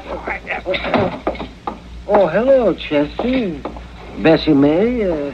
Say, maybe we ought to leave, Matt. Yeah, maybe you're right, Doc. No, Doc, you come back here. Well, Chester, we wouldn't want to interrupt anything. You ain't. We're going for a buggy ride. Oh, a buggy ride. Yeah, Bessie May, I told you. Oh, buggy rides are nice this time of year. Buggy ride. Mr. Dillon? What? Well, this here's Bessie May Wilker. How are you, Miss Wilker? I do. See, Mr. Dillon, her and her pa come to Dodge, and she just... Well, will you just tell her I got too much to do to go on no buggy ride? Chester, I can't very well do a thing like that. Of course you can. You can, too. You can. Send me down to the depot or something. How come you're doing that, Chester? Huh? I mean asking him for orders and such. You're the marshal. Marshal? Him? Well, now, that's another thing, Miss Dillon. Bessie May and her pa thinks I'm marshal of Dodge City. I've been trying to tell them. Oh, now, Chester. Well, I have, but they wouldn't listen, and you sure wasn't helping none, Doc. Chester? Bessie May, I ain't going on no buggy ride. I ain't talking about that. It's what you just said. About not being marshal. Mr. Dillon's the marshal. He always has been. But you, when we come to Dodge, you said... I never neither. I said I was the only law in town at that time. And that's because Mr. Dillon was gone after that Cliff Meadows fellow, that prisoner right back there. Then you just ain't been telling the truth about nothing. Bessie May, Just a proud foot? You're awful. You're just awful. Ouch. Here now, you... Well, her thinking you were marshal seemed to mean a good deal to her, Chester. Yes, sir, but I never told her no such a thing. Not really. Oh, well, she's just mad. Maybe she'll get over it. Well, I'd just soon she didn't. I tell you, Miss Dillon, that woman was near driving me out of my mind the past few days.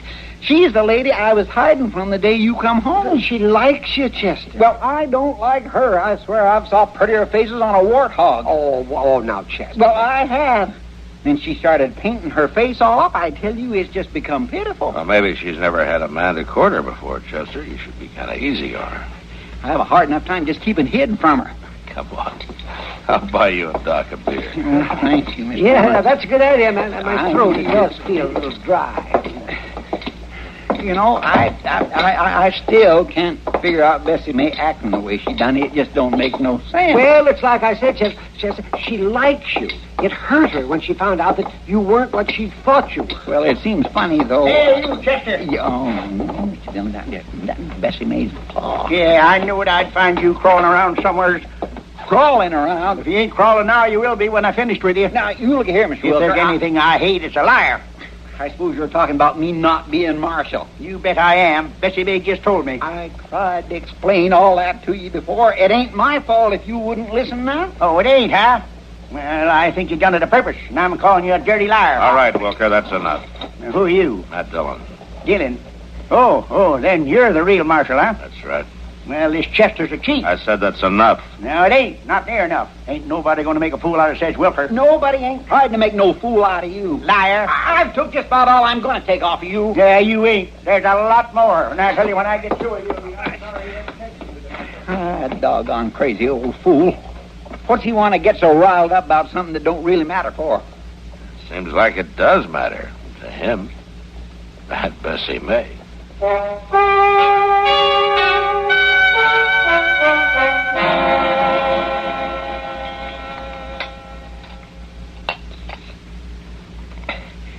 Coffee's kindly weak, ain't it, Mr. Dillon? Huh? Tastes fine to me.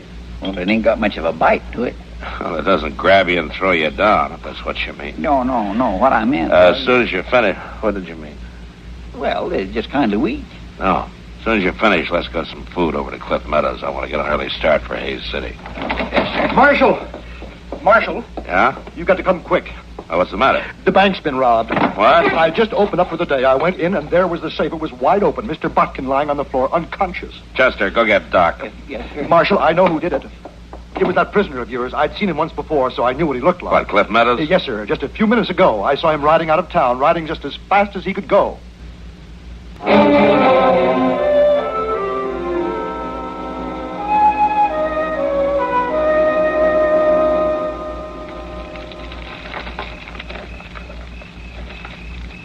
Over here, Chester.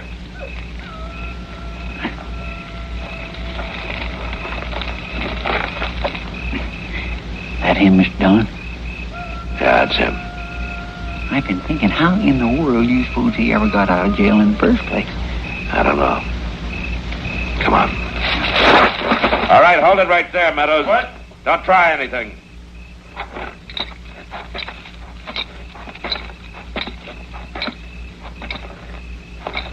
Where'd you come from? We've been following you for 2 days.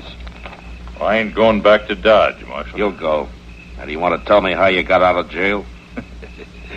I bet you'd like to know, wouldn't you? I'll find out. Not from me, you won't. You didn't break out. Somebody opened that cell for you. Is that a fact? All right, unbuckle the belt and drop your gun.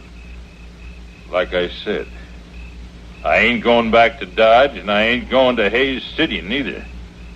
You're going to go back with us, or we're going to bury you right here. Now, you decide. I already have. Don't be a fool. I ain't going to hang.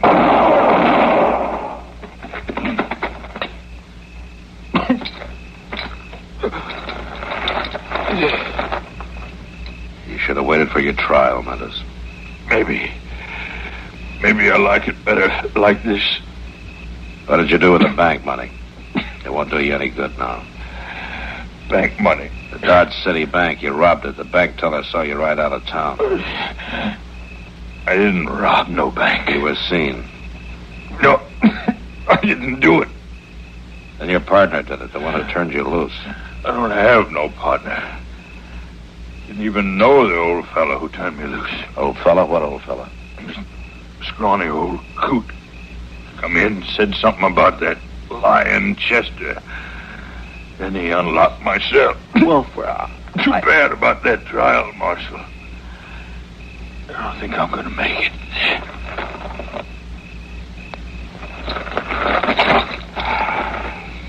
Mr. Dillon, the man that let him out of jail, you don't suppose... It was Sedge Wilker? Yeah, I think maybe it was, Chester.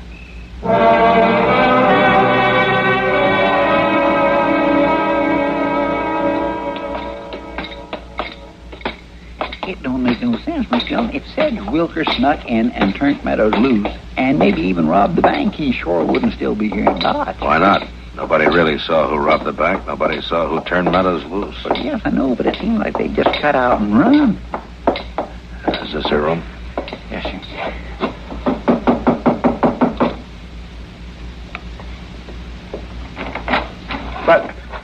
What do you want? I want to talk to you, Wilker. Some other time. I'm busy. Well, we'll talk now. What do you mean busting in? You ain't got no right. Bob, what are they doing here? You and Bessie May packing to leave, Sedge? What if we are? It ain't none of your business. Why did you do it, Sedge? I don't know what you're talking about.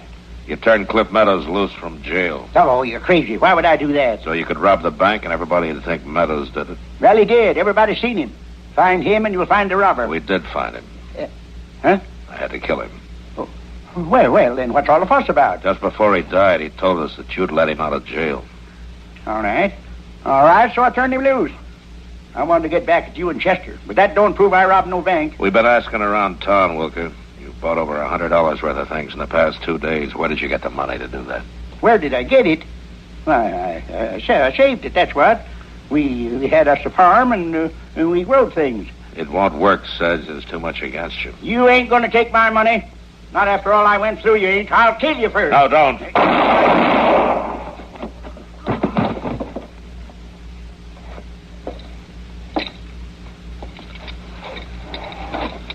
did you do it, Sedge? Never had nothing, Marshal. Never had nothing at all. A lot of people don't. Bessie May. I'm right here. Take care of yourself. You hear now? You take care of yourself. Pa. I'm sorry, Bessie May. He didn't mean no harm, Marshal. He didn't mean no harm at all. He got tired of scratching in the ground for a living and never quite making it. Yeah. Pa was awful smart, though. Did you know that? You mean blaming Cliff Meadows for the robbery? Oh, no. That was an accident, like. The real plan was me. You? I was supposed to fix up all pretty like and shine up to the marshal. What? You know. So he'd be too busy to notice when Pa was robbing the bank. Bessie May, you mean... Is that why you was tagging after me all the time? Well, you was the only marshal in town then, Chester. But you lied to us.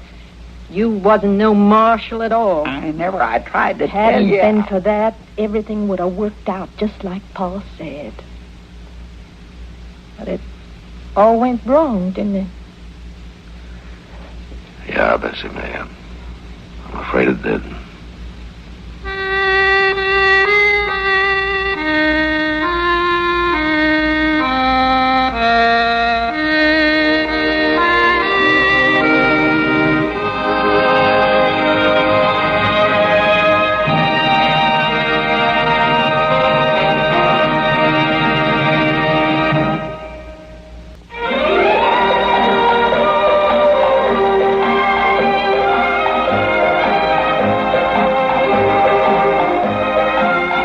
Gunsmoke. Produced and directed in Hollywood by Norman Macdonald, stars William Conrad as Matt Dillon, U.S. Marshal.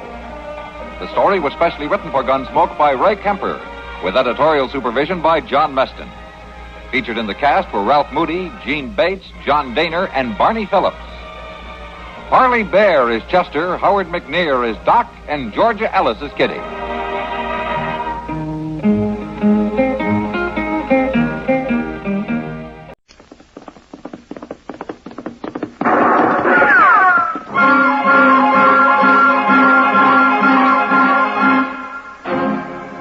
Around Dodge City and in the territory on west, there's just one way to handle the killers and the spoilers, and that's with a U.S. Marshal and the smell of gun smoke.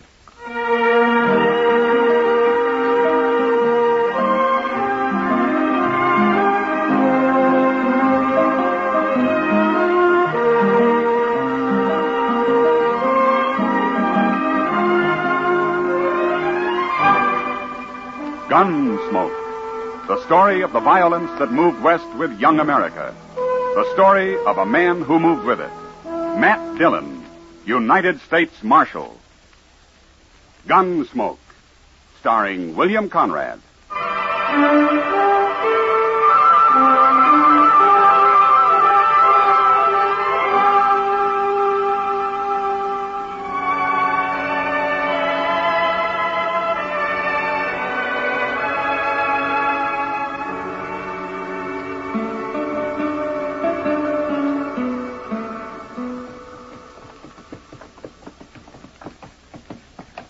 Hand me that bottle, Zach.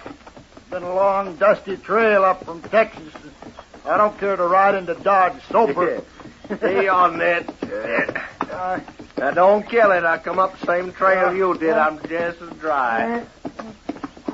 I hope I never see another moss-horn steer. I'm going to settle down and be a bartender or something easy like that. Tomorrow you'll wish you was back trailing cattle. You wish you never seen Dodge. Hey, come on, my turn on that bottle. So by tomorrow, maybe there won't be no Dodge. Maybe we'll have torn it plumb apart. Oh. Yeah. Hey, hear the cougar howl tonight. Yeah. Hey, then look yonder. What? That there's Alafragansett. Let's start with it. Hey, tell them we're here, Zach. Show them how we live in Texas. All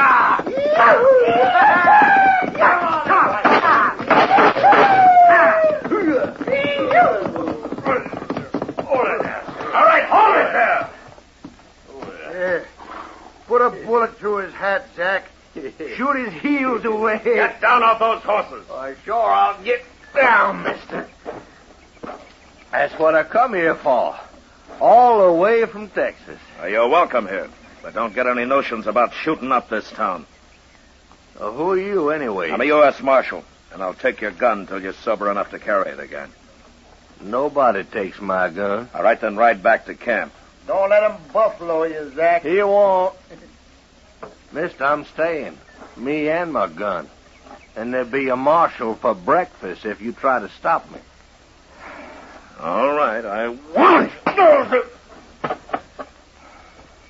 I'm gonna kill you for doing that.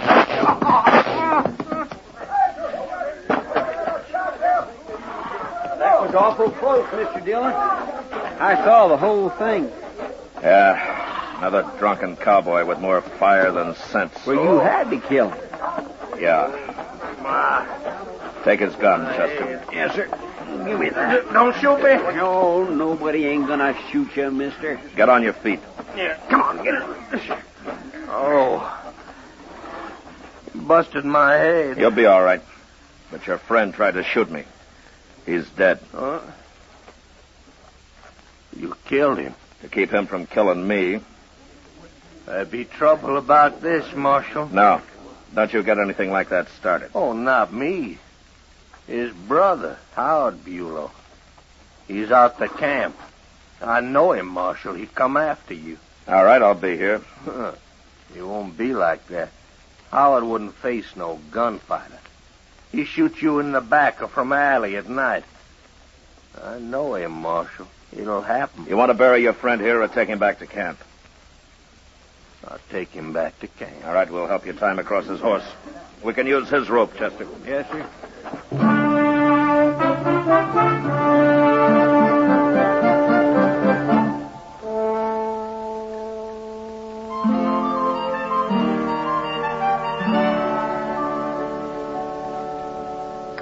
There's more coffee here, Matt. No, thanks, Kitty. Can't say I blame you. You'd think a restaurant like Delmonico's could at least make good coffee. I never saw a woman yet who didn't find fault with everybody's cooking but her own. Women have more taste than men. That's all. Sure. More arguments, too. Matt. Yeah. That man you had to shoot today, his brother, is that what's on your mind? Yeah, I suppose. I've been thinking. You never seen him. If he does ride into town, you won't be able to recognize him, will you? Well, let's say you'll probably be the first man who tries to shoot me in the back. Oh, Matt. Now, don't worry about it. It's been tried before. I'm still around. Come on. Let's get out of here. Okay. Sure.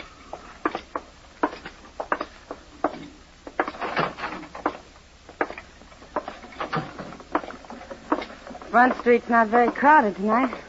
It's early.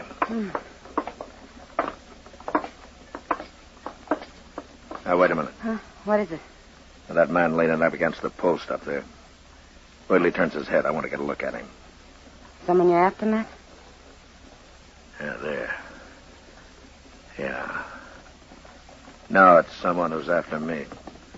Bulow's brother. Are you sure? I'm pretty sure.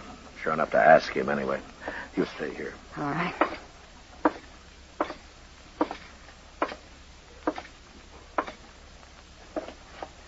You looking for me, Bulow? What? Your name is Bulow, isn't it? Oh. I'll bet you're him. I'll bet you're the marshal. I am. I'll take your gun now. Well, take it. All right. That won't stop me. You'll get another gun and shoot me in the back, is that it? Any way I can, Marshal. Look, Bulow, your brother tried to kill me, and he'd have done it if I hadn't stopped him. Ain't nobody kills a Bulow and gets by with it. I don't care what he done. Well, maybe you need a few days to think it over. Maybe that'll help. I ain't got a few days. You have now. Turn around and walk straight ahead of me, Bulow. You're going to jail for a while. No, I ain't done nothing. Turn around and get moving.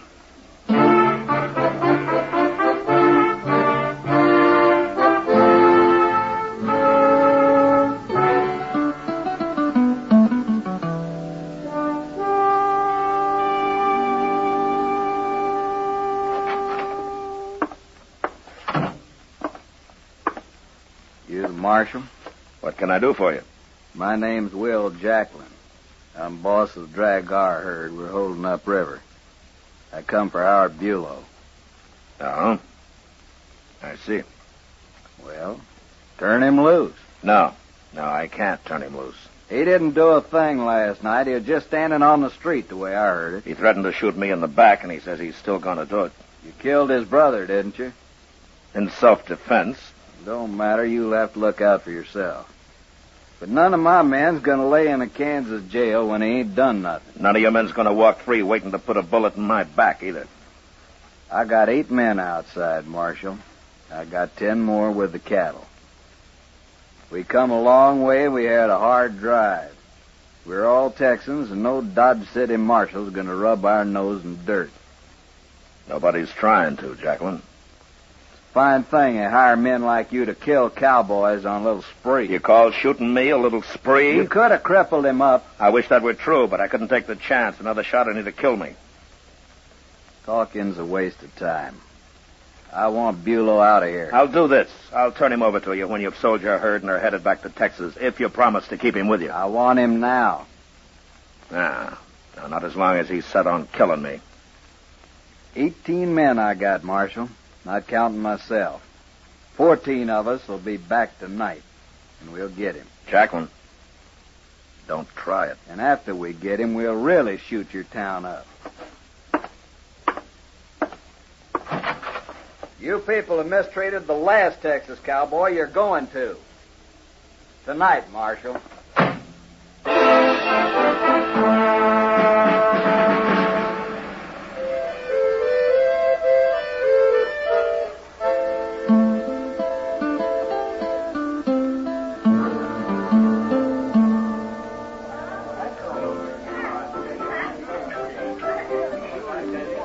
Sure you won't have a beer, Matt? I'll even buy you one. Do you good? I can't be drinking now, Doc. Oh, Matt, I don't think they'll ride in like that tonight. Those cowboys always talk big.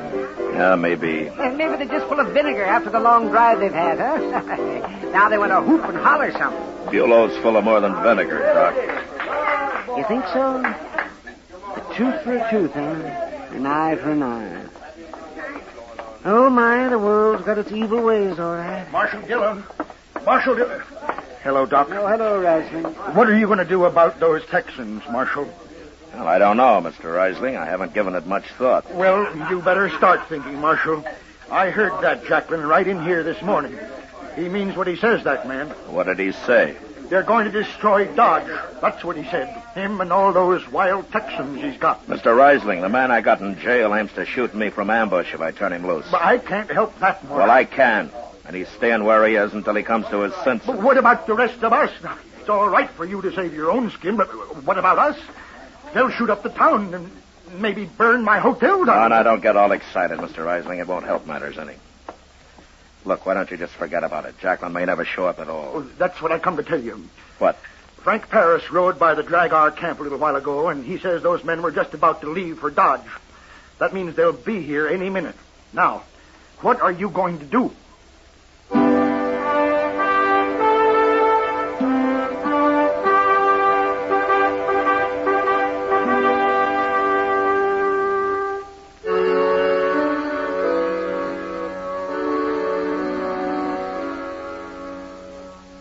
I left the Yellow Braganza and walked over to the jail to wait for Jacklin and his mob of cowboys.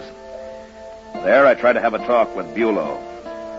But the only response I could get out of him was the same. He was going to kill me the first chance he got. Well, maybe Doc was right. Maybe the hard life of the cattle trail did drive men a little mad. Anyway, it was a poor choice they'd given me. And I didn't like it. You'll be wanting a shotgun, won't you, Mr. Dillon? Yeah, thanks, Chester. Here you are. Chester. Hmm? You, don't have to get mixed up in this, you know. I know that. My. I think I'm going to take a shotgun, too. Okay. All right, let's wait outside. Yes, sir.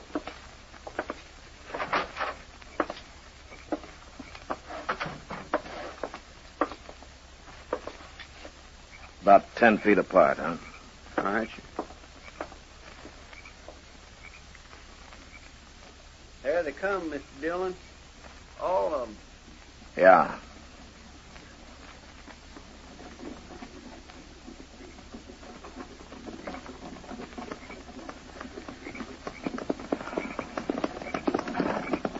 Here it is, man. Hello, Marshal. You're acting like a fool, Jacqueline. We'll see about that. You make trouble here, and the law will be after you wherever you go. I don't worry none about no law. I was raised plumb free. We all were. Yeah, sure you were. But that doesn't leave you free to form a mob, raid a jail, shoot up a town. What's the matter with you men? What's the matter with you? You put an innocent man in jail. Any man who wants to kill somebody isn't very innocent, Jacqueline. Do you have to wait till he does it? I don't have to wait for nothing. Marshal, we've come for Bulow. Let them have him, Marshal. Turn him loose. Hurry. You keep out of this, Reisling. He's right, Marshal. You let him go peaceable and we'll leave town. But if you make us fight, we'll go right on fighting. Now, you heard him. He means it. Now, you do it. Shut up, Reisling. Jacqueline, this is a shotgun I'm holding. The first move you or any of your men make, I'll cut you in two with it. Maybe. But we're too many. You can't kill us all. You'll die, and so will your friend there. That right, men? Texas men ain't afraid to die, Marshal. But they ain't gonna get tromped on. I'm through talking, Marshal. Get set, men. And when you finish him, go rip this town wide open. Do it for me. Chester. Yes, sir. Go get Bulow. All right. Oh, thank heaven. You used your head, Marshal. You and I'd both been dead if you hadn't. I'm not doing it because of you or me, Jacqueline. I'm doing it because too many other men would have died.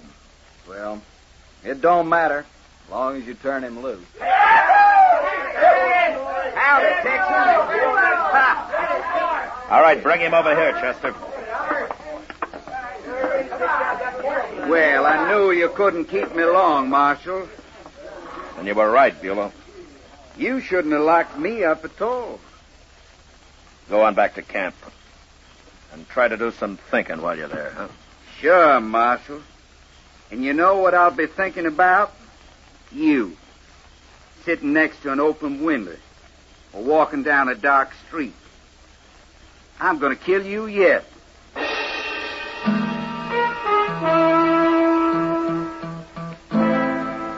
Wherever he was from, whatever kind of life he'd led, Bulow was a primitive man. Somewhere he'd heard about revenge. It's a simple idea, an eye for an eye. And he took it to heart.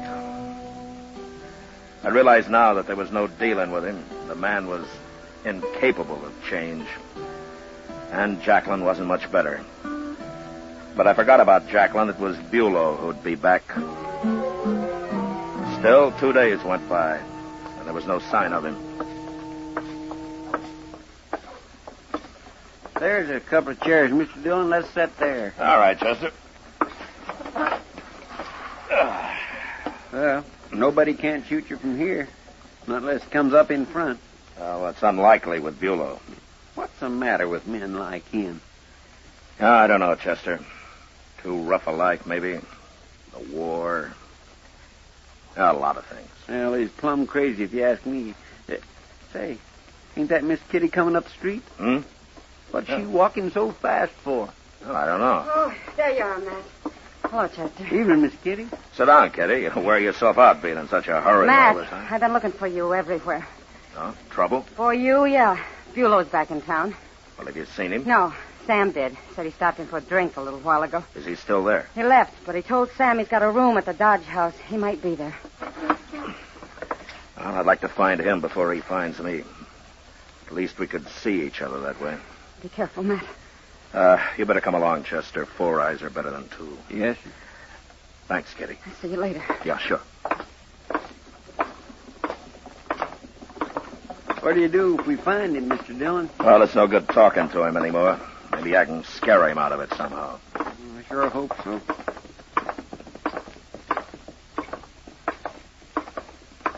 The hotel looks pretty empty from here.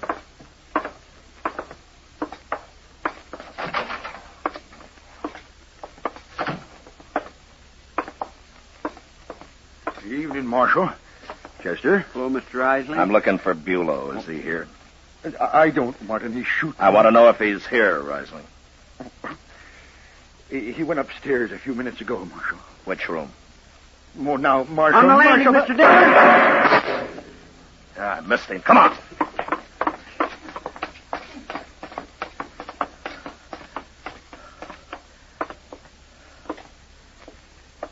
He's in one of those rooms. Here we've got him now.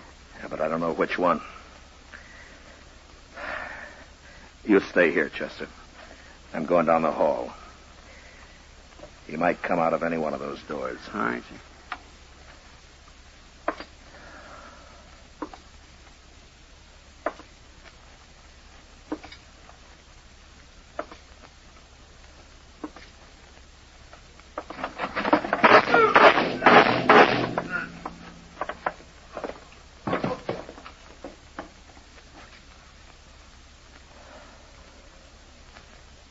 Is it okay?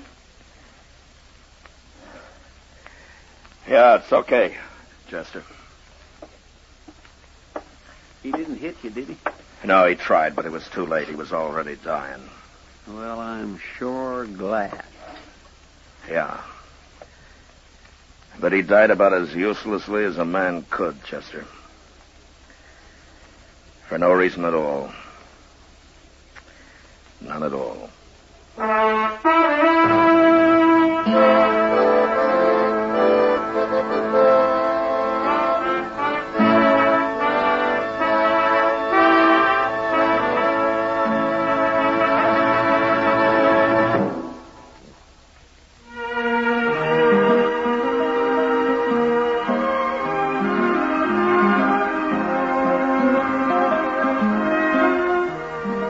Gunsmoke, under the direction of Norman MacDonald, stars William Conrad as Matt Dillon, U.S. Marshal. Tonight's story was especially written for Gunsmoke by John Meston, with music composed and conducted by Rex Corey. Featured in the cast were Dick Perrin, Lawrence Dobkin, Harry Bartell, and John Dana. Harley Bear is Chester, Howard McNear is Doc, and Georgia Ellis is Kitty. Ken Peters speaking. You know, you get more out of life yourself when you help others. So don't miss your greatest opportunity. Help the poor, the sick, the troubled in your community. Pledge enough to the one campaign that helps them all. Give generously to your community chest. Join us again next week as Matt Dillon, U.S. Marshal, meets Yorkie Kelly during his fight to bring law and order out of the wild violence of the West in Gunsmoke.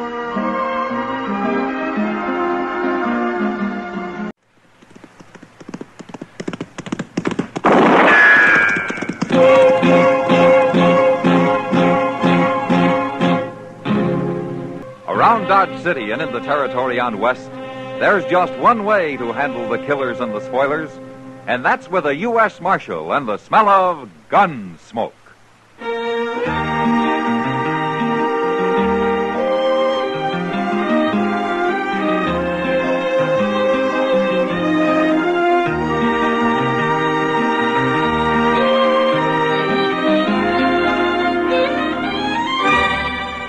Gunsmoke, starring William Conrad. The transcribed story of the violence that moved west with young America. And the story of a man who moved with it. I'm that man, Matt Dillon, United States Marshal. The first man they look for and the last they want to meet.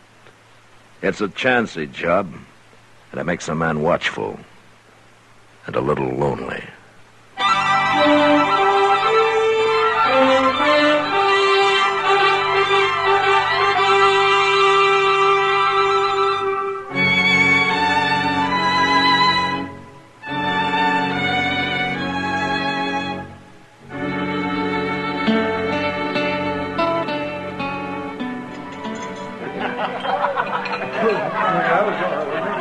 Matt?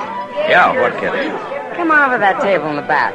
I want you to meet Ida Stewart. All right. Ida's only been working here about a week.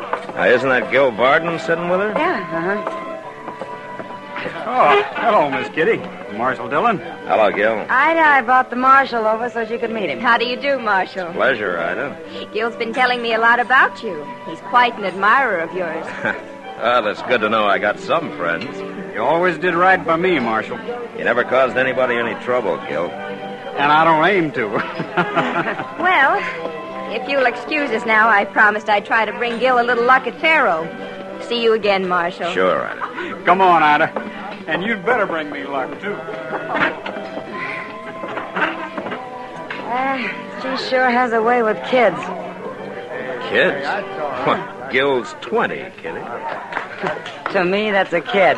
Well, I've known kids who were men at 16. Oh, sure. But there aren't many of them. Yeah, maybe it's good to take your time growing up, huh? Oh, maybe. As long as you don't take forever. Like Henry Gant over there. He must be 40, and all he's ever learned to be is a loudmouth bully. I don't call him grown up. Well, I don't care much for Gant myself, Kitty. Look at him right now, Matt. He's trying to horn in on Gil and Ida. Yeah. That Gant's mean.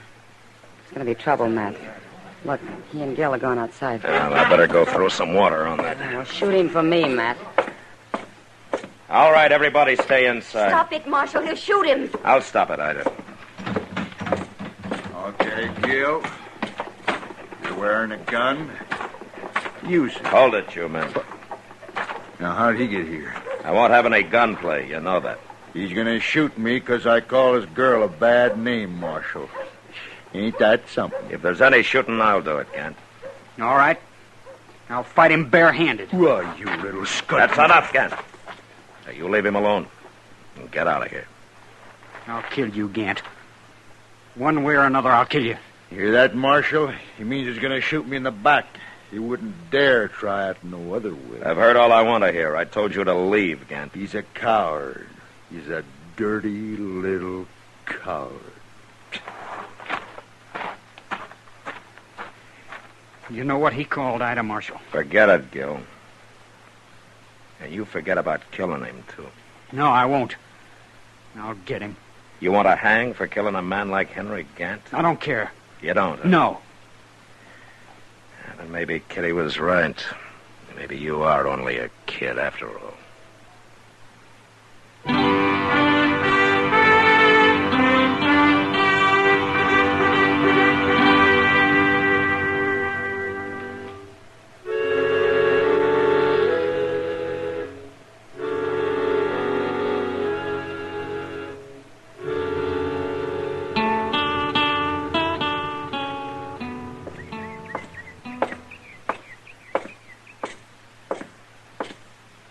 Morning, Doc. Eh? Oh, well. Good morning, Matt. Good morning. You've been sleeping in that chair all night? Oh, I wasn't asleep. Oh?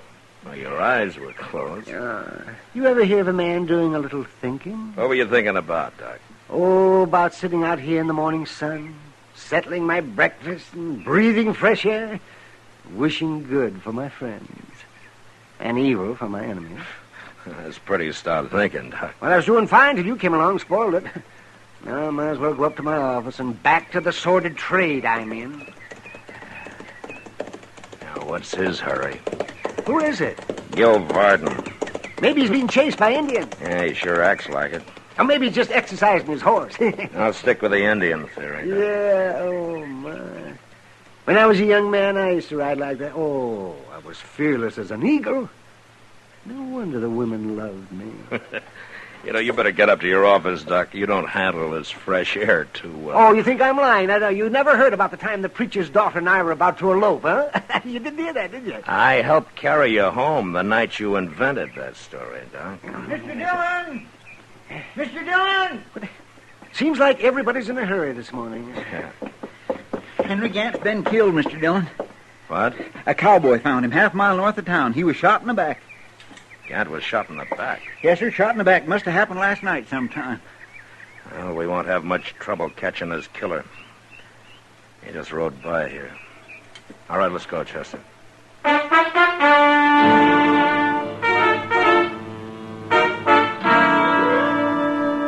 By the time Chester and I picked up a couple of rifles at the office and got saddled, Gil Varden had a good start on us.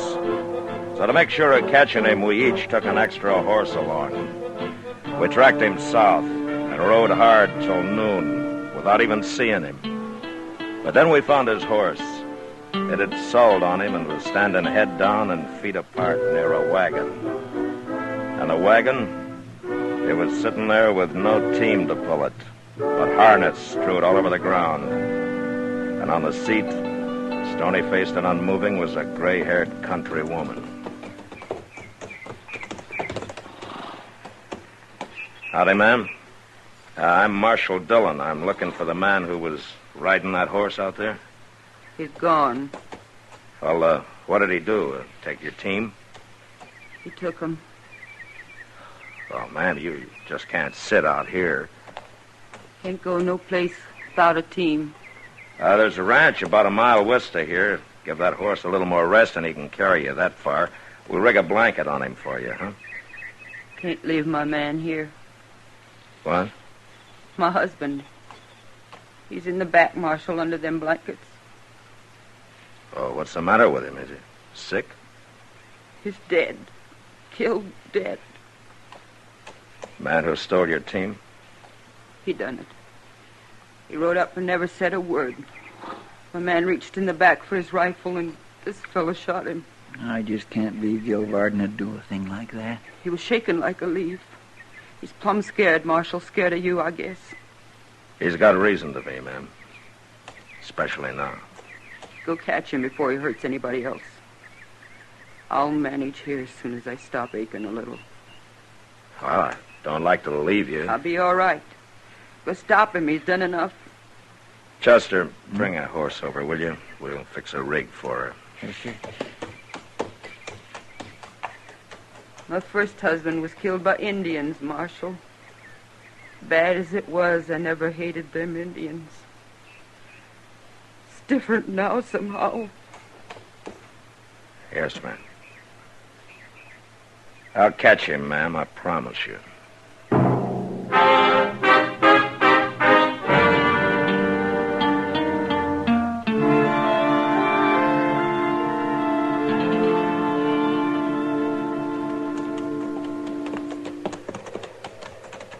I sure do feel sorry for that poor lady, Mr. Dillon. Well, I guess Gil figures he can't hang but once, Chester. What got into him? He's the last man in the world I'd expect to run wild killing people. Like she said, he's scared. Blind, crazy scared. No telling what he'll do next. My. Hey, look. There's a couple of buffalo out there. Yeah, I've been watching them, but they aren't buffalo. No? They're horses. Yeah, you're right. One of them just put his head up. Say, it must be that team. They're big enough. Yeah. I don't see Gil. No. Say, maybe he's laying out in the grass there waiting for us. Yeah, maybe. There's something on the ground there. Looks like a man. It is a man, and he's lying face up. He must have got throwed and knocked out, huh? I've won that team. Gil's a better rider than that. Well, something's happened to him. That isn't Gil, Chester.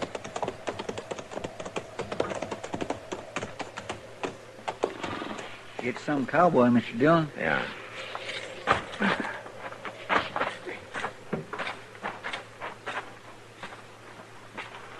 He's been shot. Well, it looks like Gil did a little horse trading, Chester. The rough way. He left this fellow the team and a bullet in the chest. That boy's really gone crazy. We'll catch him quick enough unless this man was riding an awful good horse. There's no way of telling about that. No. Well, let's get busy.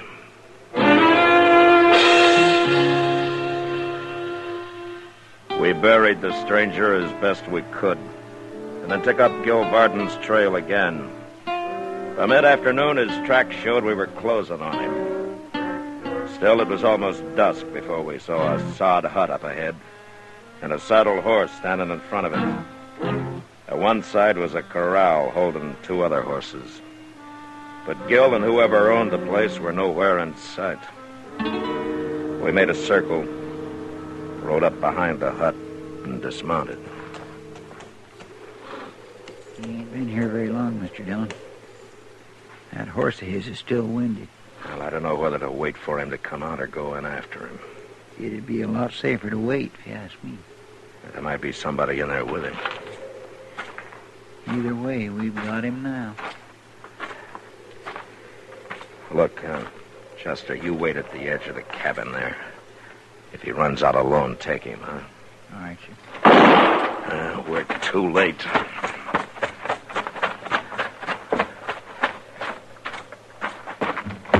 All right, drop your gun, Gil. No!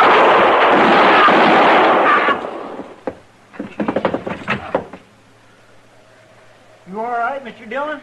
Yeah, come on in, Chester. Did he kill that fella? I'll take a look. You get Gil's gun. He's still conscious. Yes, sir.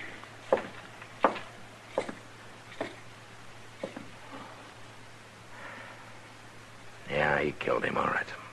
Gil don't look hurt too bad. I tried to shoot him in the shoulder, but I'm afraid one bullet went a little low.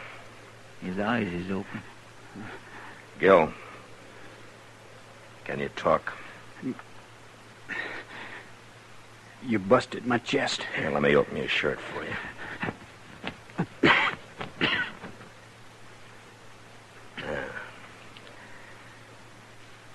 Well, I don't know. You might live at that. Not with 2 bullets in me. You want to try it, Gil? Try what? There's a wagon outside. It'll be a rough trip, but we might get you into docks.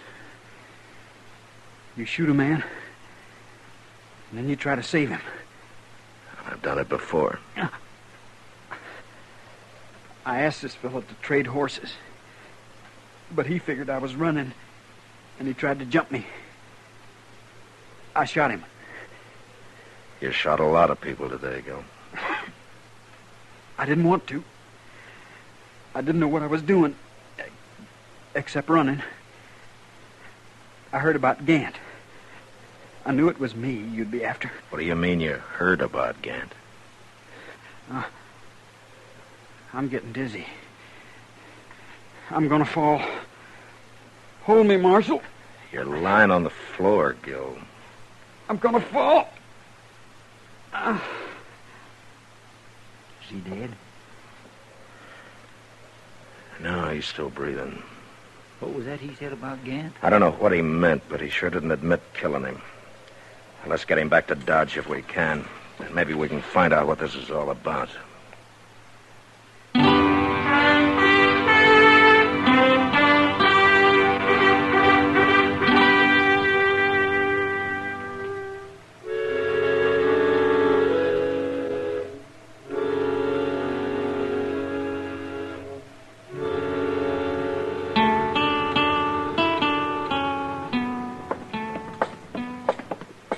You go back up to Doc's, Chester. I'll wait in the office.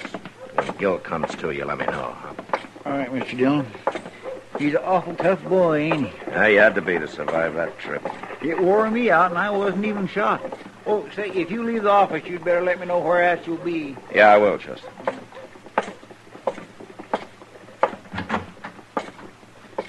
Hi, Kitty. Hello, Matt. Hello, Ida. Oh, what are you girls doing here?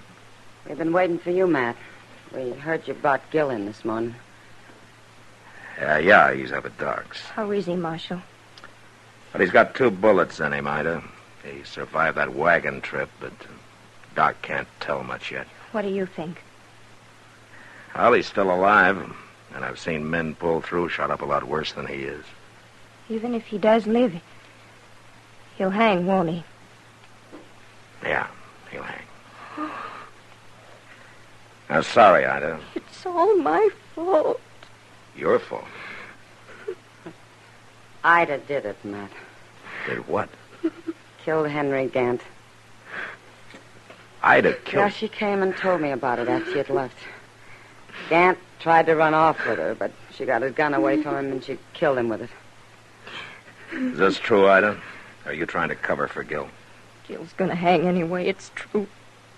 Then it was self-defense. Why didn't you come tell me about it? I was scared to. I didn't think about it being self-defense. I was too scared to think. Yeah, she was, Matt. I had a terrible time calming her down. She's telling the truth, all right. Yeah, I believe her. If Gil hadn't run everything, it'd be fine. He got scared, too, Ida. Real scared. But why? He didn't do anything. Well, he'd threatened to shoot Gant. And when he heard about it, well, I guess he was like you. He just stopped thinking. Oh, Miss Kitty. Miss Ida. Hello, Chester. I didn't expect to find you here. Is Gil conscious, Chester? No, sir, he ain't. How is he? He's dead. He died just a couple minutes ago. Doc done all he could for him. That poor scared kid. You killed him, Marshal. Why? Why'd you have to kill him? He was only a boy. Ida, that isn't fair. What chance did he have against you? You shot him down easy. Why'd you have to do it? I don't like it any better than you do, Ida. But Gil just killed 3 men. And I don't think they wanted to die any more than he did.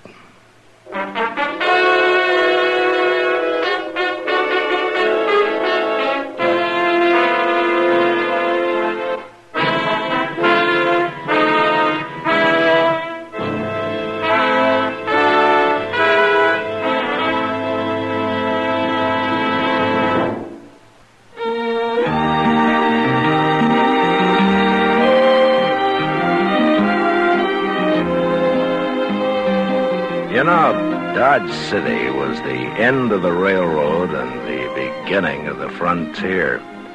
And it was filled to overflowing with people from all walks of life. Well, next week during the Christmas season, 2 real mountain men come to Dodge to win their 3-generation feud just in time for Twelfth Night. And that was the West. Good night. Gunsmoke, produced and directed by Norman Macdonald, stars William Conrad as Matt Dillon, U.S. Marshal. Our story was specially written for Gunsmoke by John Meston, with music composed and conducted by Rex Corey. Sound patterns by Tom Hanley and Bill James. Featured in the cast were Sam Edwards, Eleanor Tannen, John Daner, and Ann Morrison. Harley Bear is Chester, Howard McNear is Doc, and Georgia Ellis is Kitty.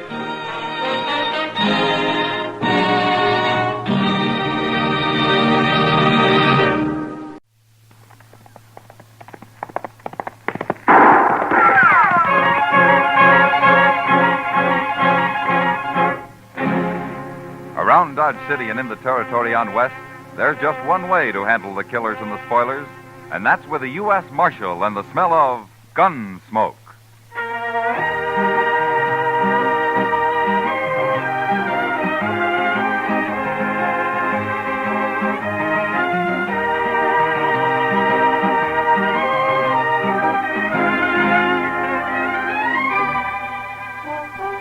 Gunsmoke, starring William Conrad. The story of the violence that moved west with young America. The story of a man who moved with it. Matt Dillon, United States Marshal.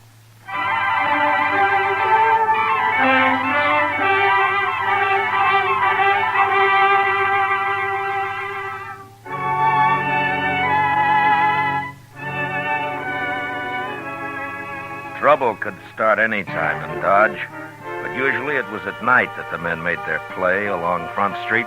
And so ordinarily, I was up a good part of the night and did my sleeping in the morning. It was a rare thing for me to be out in the early day, and for some reason it worried Chester. I just don't understand why you couldn't sleep, Mr. Dillon. Unless you had the colic or something. I feel fine, Chester. Just got a few things to take care of at the bank, that's all. Yes, I know, but the bank's open all day. You know what they always say, Chester. It's the early bird that catches the worm. Yeah. My ma used to tell us that one about being healthy, wealthy, and wise. She used to root us out of bed every morning at daylight on account of it. It's a good saying. Yeah. I don't know whatever become of my brothers, but I'm sure not living in a very big house. Well, maybe you ought to come in here more often.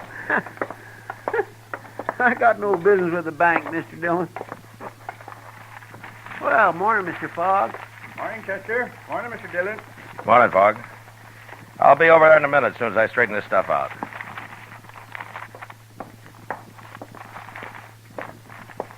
Good morning, Marshal. Good morning, Mr. Pap. You taking money out, Marshal, or putting it in? Neither, Mr. Pap. This is government business. Oh, I see. Who are those men, Marshal? What? I say, who are those men? I never saw him before. That one in the middle holding the envelope, he seemed pretty excited about something.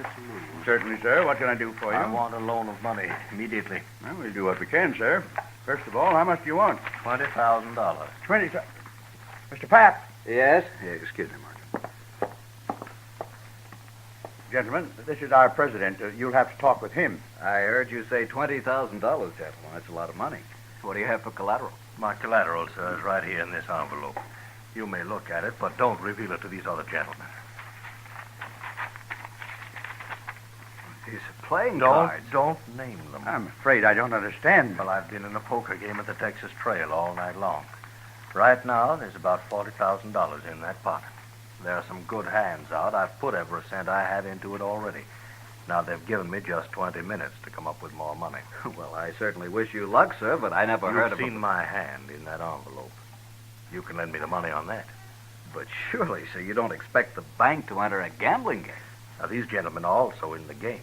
They came along to see that those cards aren't changed. The other men are watching the table at the Texas Trail. It's all fair and square, I assure you. Well, gentlemen, I'll gladly pay you 10% interest, sir. You've only got 5 minutes left, Hook. Come along, gentlemen. We'll step in the back office.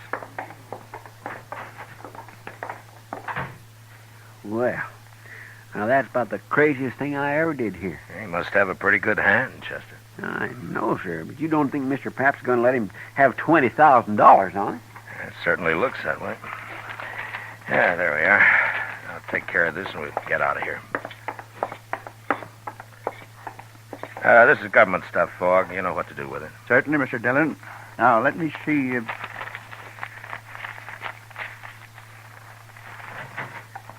Marshal, I want you to come with me. What? These gentlemen, there's a poker game, and I've got the money here. I think you'd better come along just to be safe. You mean you gave him his $20,000, Mr. Pap? Yes, of course. Now, come over here, Marshal, I'll tell you. All right. Marshal, that man Hook there has 4 aces and a 10 in his hand. It's a sure thing. Why, the bank stands to make $2,000 on this loan, and it won't take but a few minutes. Well, you run the bank, Mr. Pap, but are you sure you ought to take a gamble with other people's money this way? I can't lose. There's not a chance in a million. But I want you to protect this money till I get it back here. Well, all right. I'll see nobody takes it at the point of a gun if you think that'll help. Good. Now, you come along, men. Hook's only got a few minutes to get back in the game.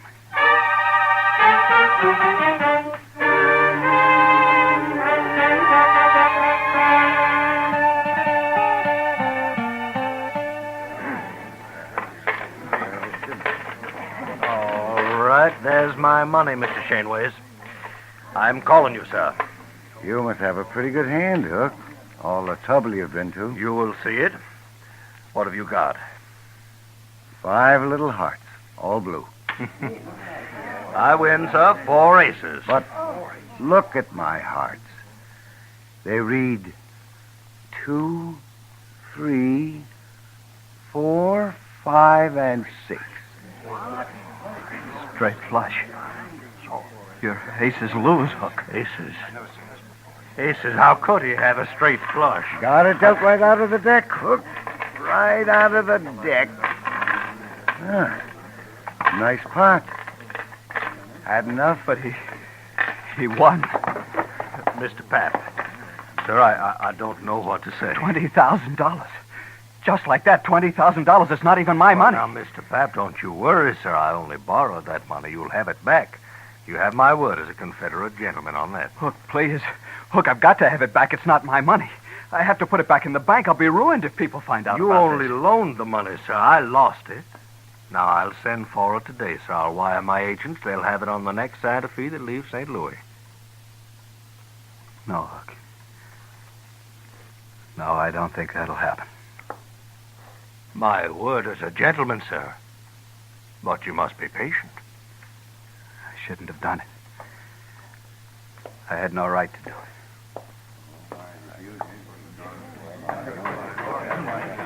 Chester. Yes, sir. Go tell Doc I want to see him. Yes, Mr. Dillon. All right. Everybody. Now listen to me. All of you.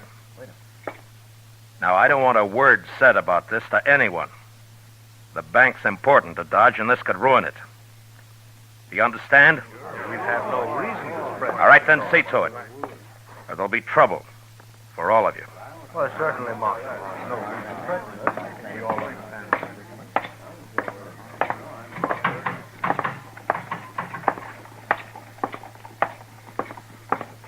Mr. Pap, hold up a minute, will you? Mr. Pap? Marshal, I should have listened to you. I'm ruined now. Now, look, Mr. Pap. Maybe Hook's got money, I don't know, but if not, we'll figure something out. People will give you time. No. No, they won't. As soon as they hear about this, there won't be any bank. They won't trust it anymore. But they have to. It's the only bank there is. What'll Joanne think? My kids. I can't face it, Marshal. I just can't face it. Now, look, you just go back to the bank and tell the cashier to keep his mouth shut about this. You just got to give it time. Sure, Marshal. I'll go. I'll go.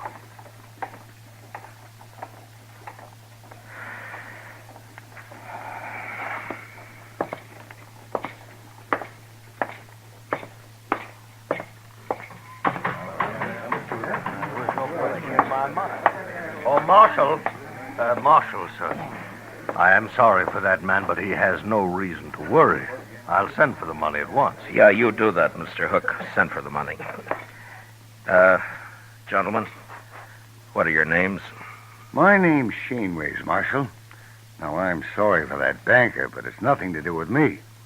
I won this money fair, and I'm keeping it. Sure, Mr. Shaneways, of course you are.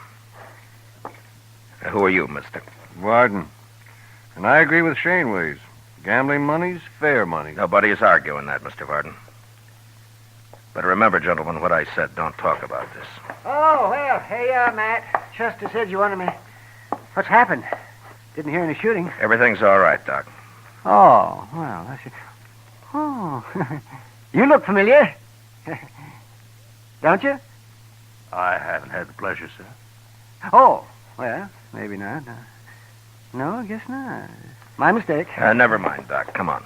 Yeah. Chester said he'd wait at the office, Matt. Look, Doc, I want you to go over to the bank. Mr. Pap is pretty upset. See what you can do for him, huh? Give him a bromide or something. Sure, Matt. What's wrong with him, anyway? He just lost $20,000 in a poker game. He lost 20... And he wasn't playing. He lent the money on the strength of what looked like a good hand. That man Hook came into the bank for it with the other two. Oh. He brought his cards along and raised the loan that way, huh? What? How did you know? Oh, I heard of it once, Matt. It was down in New Orleans. Oh, that was years ago. Well, what happened? Well, the same thing. Fella got the money and he lost it. That's all. You mean it was fixed between him and the others? Oh, sure, it was fixed all right. Well, how did they find out? Well, the fella that borrowed the money got drunk and he talked and they put him in jail, but the others got away clean. Look, Doc, that gray-haired man you thought you recognized, his name's Hook. Are you sure you never saw him before?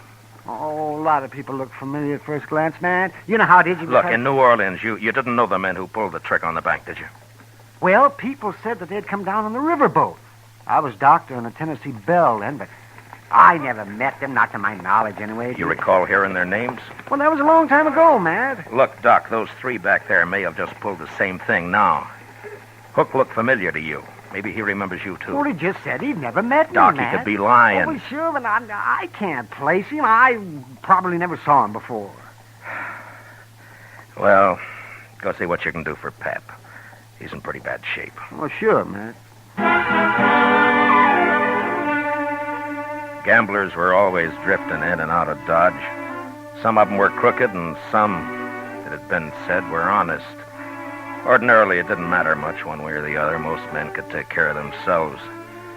But now the bank was involved, and the citizens of Dodge had their faith in that bank, as well as their money. I gave it a lot of thought the next hour or so, and finally I had an idea that seemed like a start anyway.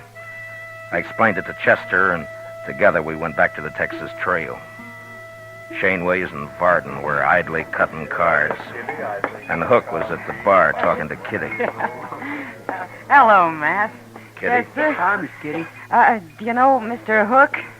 This is Marshal Dillon. We met earlier, Kitty. Why, yes, indeed. This morning? I must have smelled trouble, Kitty. I got up early. You're always smelling trouble, Matt. Yeah. Leave your beer, Hook, and come with me. What for? Just do it. Whatever you say, Marshal. Miss Kitty, I'll be back. Yeah, sure.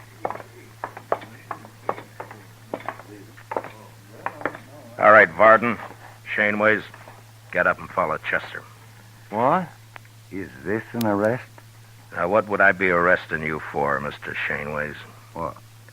Nothing. You've no reason. That's right. All right, come on, let's go.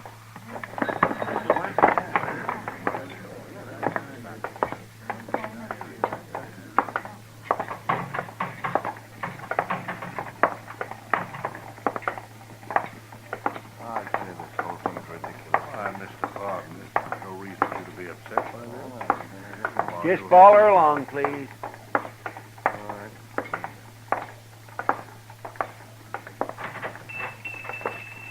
What is the idea of bringing us in here, Marshal? Well, good morning, gentlemen. What can I... Oh, hello, Marshal. Chester. Hello, Lum. Lum, these men want their pictures taken. Oh, no, not me. I don't. I've got plenty of pictures. Can you do it right away, Lum? Oh, certainly can, Marshal. And, gentlemen, you'll be the very first to stand before a new drop. The ancient temples of Greece. It'll lend you dignity, power. What's the idea of this, Marshal? Lum's just going to take your pictures, that's all. Oh, Lum, front and side views both, huh? Oh, certainly, Marshal, certainly. And then, gentlemen, if you leave Dodge, any of you, it'll make it a lot easier for the law to find you and bring you back. Wherever you go. This is outrageous. I won't stand for it. Pardon, wait a minute. I agree the Marshal is being a little high-handed, but after all, he must protect himself in his job. But since we've done nothing wrong, we have nothing to fear. Sure. Hook's right, Varden. I'll go first. Are you ready, Lum? No, right this way, sir. Chester, you stay here and wait for the pictures. Bring them over when they're finished. Yes, sir, Mr. Dillon.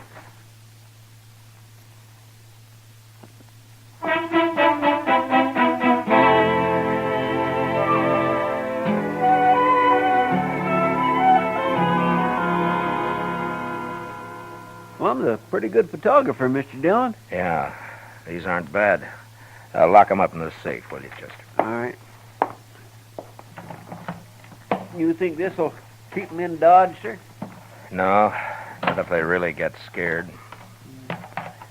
They're guilty, all right, aren't they, Mr. Dillon? And I can't prove a thing, Chester, one way or the other. Matt. Oh, Matt. Bad news. What, Doc? Well, Mrs. Pap sent for me a little while ago. I just come from there. Oh? Matt, he killed himself. Suicide. Pap? About an hour ago. Why, that poor man. How's Mrs. Pap taking it? Not a tear so far, but I suppose she'll break down later. Neighbor woman's there with her. Yeah. Does she know why he did it, Doc? Well, it seems he told her all about it, and then he went out and he shot himself. There's no stopping it now. The story will be all over town in no time. Well, what are you going to do now, Matt? I don't know, Doc. I just don't know.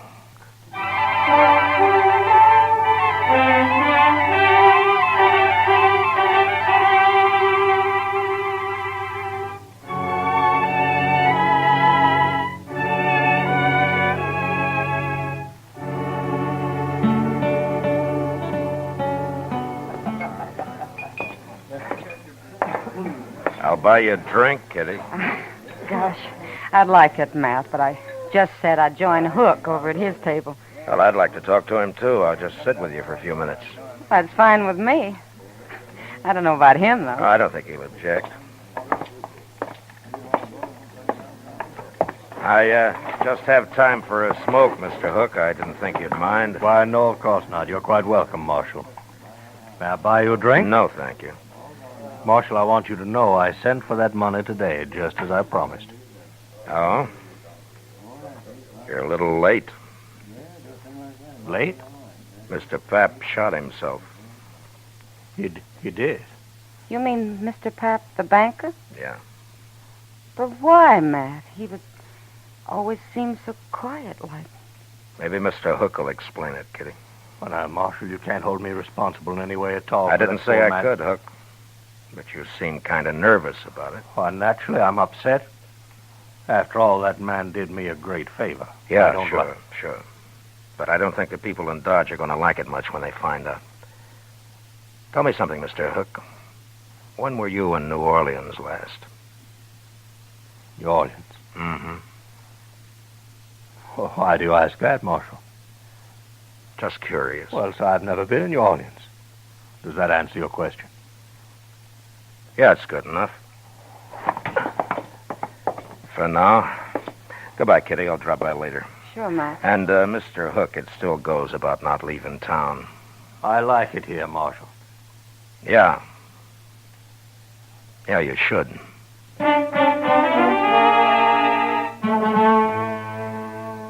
Maybe I should have arrested Hook and his friends without any evidence and just seized the $20,000 and put it back where it belonged. That might have saved people's faith in the bank, but I figured my job was to give them faith in the law, and I couldn't do it that way. I'd made it plain to Hook what I suspected, and I hoped it'd scare him into making a mistake. And it did. But I didn't learn about it until next morning when I was having breakfast at the Dodge house. Mr. Dillon? What? I've been looking everywhere for you, at your room, Delmonico's, the Texas Trail, everywhere. This is the last place I hit. Well, what is it, Chester? Here, look at here, just you read that. Marshal, we're taking Doc along. If you follow us, we'll kill him. Where'd you get this, Chester? It was under the door when I opened up this morning. I ran up to Doc's right away, and sure enough, Mr. Dillon, he's gone. Come on. Go check the depot and the stage line, Chester. I'll cover the livery stables. All right, sir. That'll take me longer, so you get our horses ready. I'll meet you at the office, huh? Yes, sir.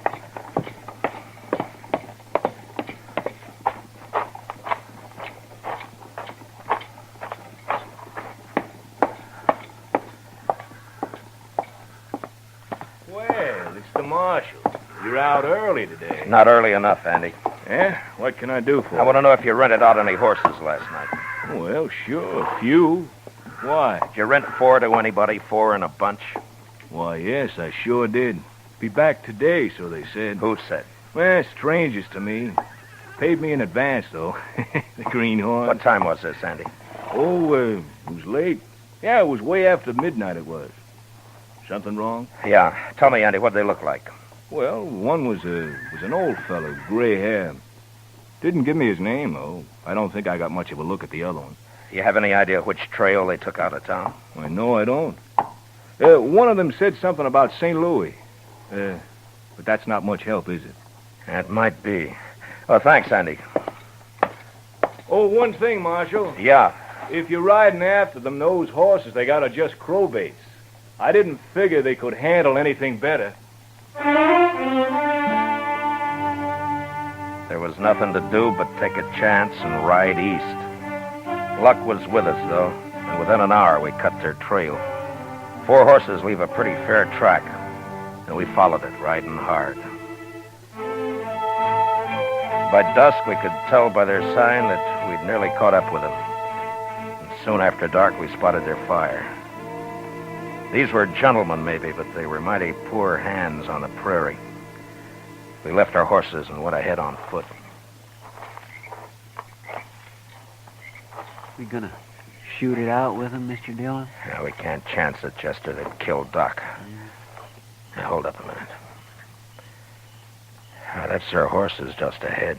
They sure staked them a good piece from camp. Yeah. Lie down, Chester. What'll we do, Mr. Dillon?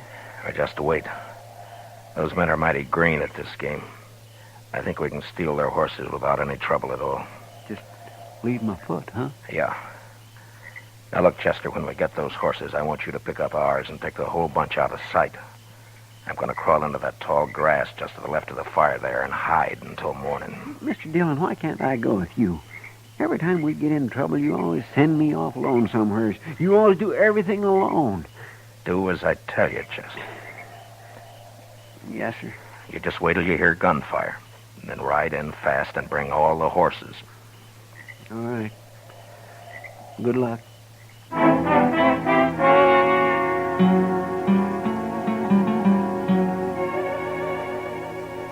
By dawn next morning, I was half burrowed into the ground and covered by blue-stem grass, not more than 30 feet from their camp. I could hear their talk all right, but I couldn't see them unless they were on their feet. Shaneways had already gone out after the horses. Pretty soon he was back. With their ropes, that's what every last one of them. What do we do now? You and Shaneways go after them. I'll stay here and guard Doc. Now, hurry up. We've got to get moving. Come on, Bardner. We'll never find them. I ain't coming. I don't know why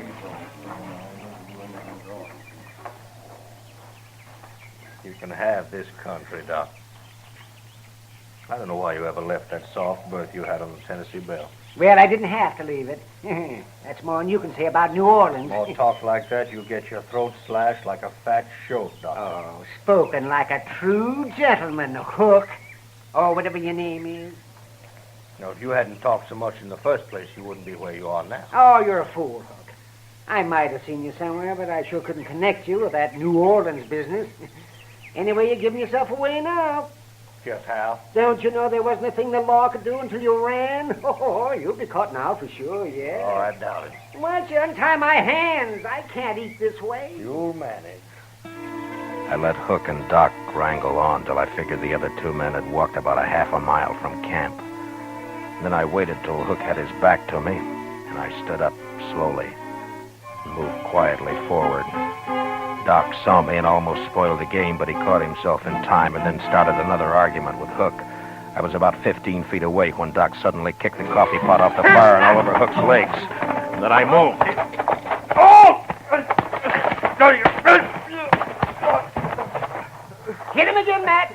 He can stand it. No, that's enough. All right, get up, Hook.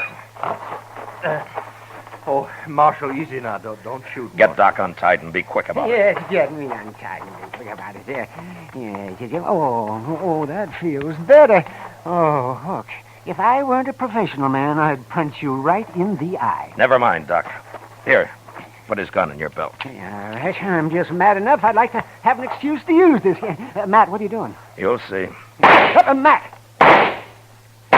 Why, you'll have them back here in no time. I got a surprise for Hook, but he's not going to like it much. Huh? Oh, Where they got the money, Doc? He in that saddlebag, right over there. The yellow. All right, get it, will you, quick? Hurry up. Them two didn't get very far away. All right, Doc, if you got the money, get up on the horse. You too, Hook. Come on, quick now. Come on. Yonder they come. You see him, Mr. Dillon? Yeah, I see him. They're shooting at us. Well, I'll fix that. All right, hold it, Chester. They can't hit us from there. Come on, let's ride. You just gonna ride off and leave them, Matt? Well, we got you, Doc, and we got Hook, and we got the money. Oh, but they'll die out here, Marshal. There's none of us know how to live out in this prairie. Well, maybe they'll learn. It's a good way. You're murdering those men. Oh, they'll be all right for a few days, Hook. You'll all meet in prison. All right, ease up. Oh. We've left. Well, what do you plan to do about this? They're full of fight right now, that's all. I don't want to have to kill them to take them. But in a few days, they'll be so hungry and scared we can walk right up to them. Nobody will get hurt that way, neither them or us. Mr. Dillon? Yeah, what is it, Chester? Mr. Dillon, later, in a couple of days, let me come back and bring them in. What? Just me this time, alone. Well, now, Chester, Please, Mr. Dillon. Okay, Chester. You can do it. Alone. Thank you, sir. All right, Hook. Ride a little faster there. We ain't got all day.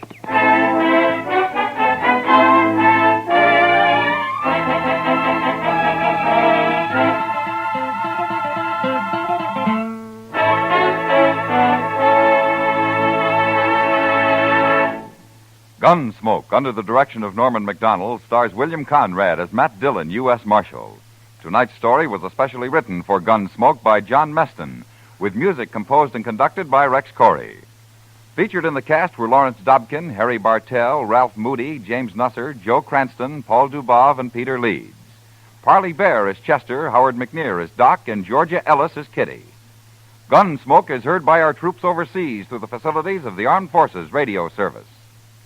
Join us again next week as Matt Dillon, U.S. Marshal, fights to bring law and order out of the wild violence of the West in Gunsmoke.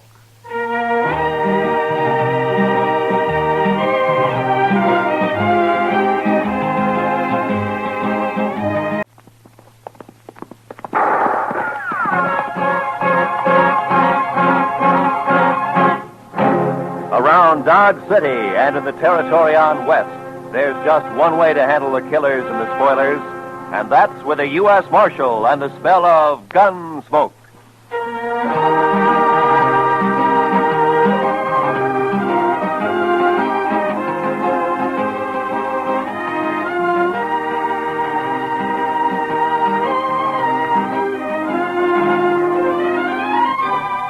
Gunsmoke, starring William Conrad. The story of the violence that moved west with young America. The story of a man who moved with it. Matt Dillon, United States Marshal.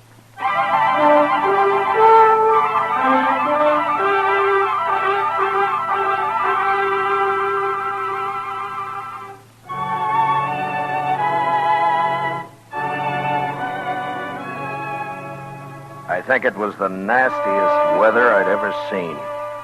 It wasn't that there'd been a big storm or anything. It was just plain nasty. The sun hadn't shone for 3.5 weeks.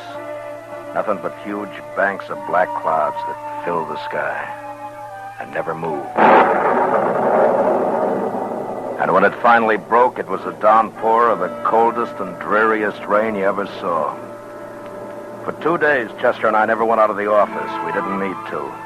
There was nothing going on in town. There wasn't a soul on the streets. Everybody just holed up. Chester and I kept the fire going in the stove and tried to keep as warm as we could. And then on the morning of the third day... Mr. Dillon? Mr. Dillon! What? Wake up, Mr. Dillon. What? What is it, Chester? What's the matter, huh? Come over here and look out the window. My goodness sakes alive. Oh, what's the matter? What's happened? Just look. It stopped raining. Huh? The clouds are beginning to blow away. Why, I bet you we'll be seeing the sun before the day is over. Well, I hope you're right. We could use a little sunshine. Oh, we sure could. You know, Mr. Dillon, I've been so blue for the last couple of days. I boiled some coffee for you. It's on the stove. Oh, thank you, Chester. Yeah, like I was saying, I've been just awful low, Mr. Dillon. It's funny how the weather affects you, isn't it? Yeah, it does almost everybody, Chester. This coffee's good. Oh, thank you, sir. Chester, how'd you like to go for a little ride, huh? Make us feel good to get out in the open after being cooped up for the last couple of days. Why don't we ride down to old man Johnson's? I've been meaning to talk to him anyway. Well, I say that's a wonderful idea, Mr. Dillon. I'd be proud to go. Besides, Thurlow needs a good workout. I don't know of anything that's worse for a horse than just standing around in a corral. All right, Chester. I'm going to take time to shave, and then we'll get some breakfast and ride out. Well, yes, sir, Mr. Dillon. Yes, sir.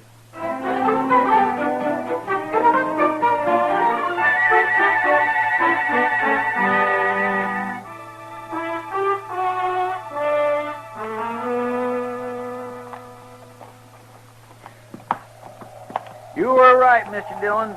Nothing like a ride in real brisk weather to make you feel fitter than a fiddle. I'd say it's a little more than brisk, Chester. It's downright cold. This wind doesn't help much. Well, we haven't got much farther to go. How far would you say we've come? Oh, about 15 miles. Well, then we should be there pretty soon. There. Look at there, Mr. Dillon. What to tell you? What? There's a patch of sunlight just come through. Over there to the right, see? My, isn't that pretty? Chester. There by that hackberry tree there in the sunlight. You see? What is that? Can you make it out? Where? Oh, yeah, I do see something, but I can't... Come on, let's ride over to it, huh?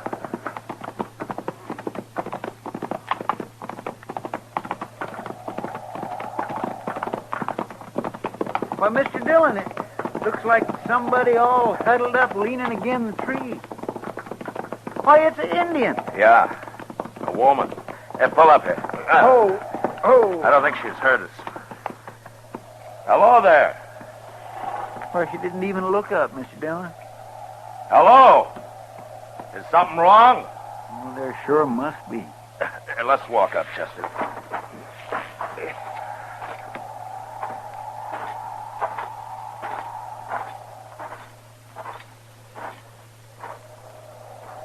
Can we help you, miss?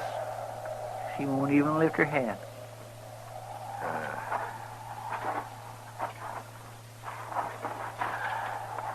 Miss, what's wrong? She looks sort of befogged, don't she? Yeah. Miss, here, look at me. No, I'm not going to hurt you. Chester, she's burning up with fever. Well, what in the world is she doing way out here in the middle of nowhere anyway? Being out here in all this weather, she's probably caught her death in the morning. Yeah, you may be right, Chester. We're going to have to get her back to Dodge fast. She needs the doc real bad. Get the horses. We're going to have to hurry.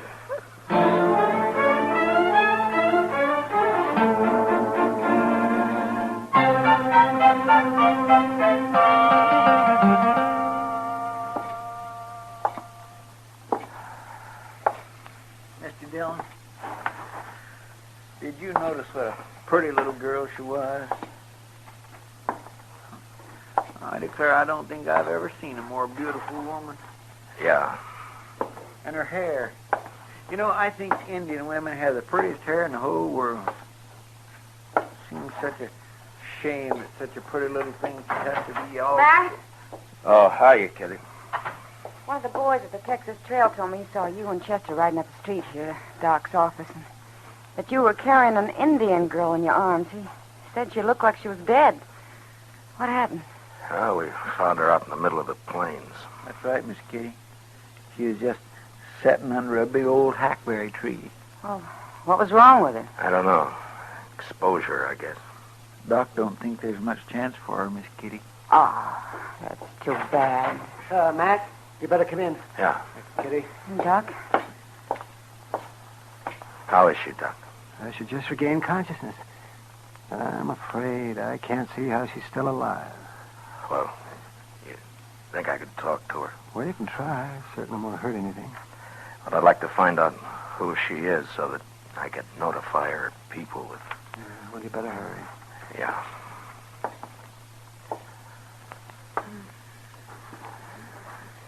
Miss? Miss, can you hear me?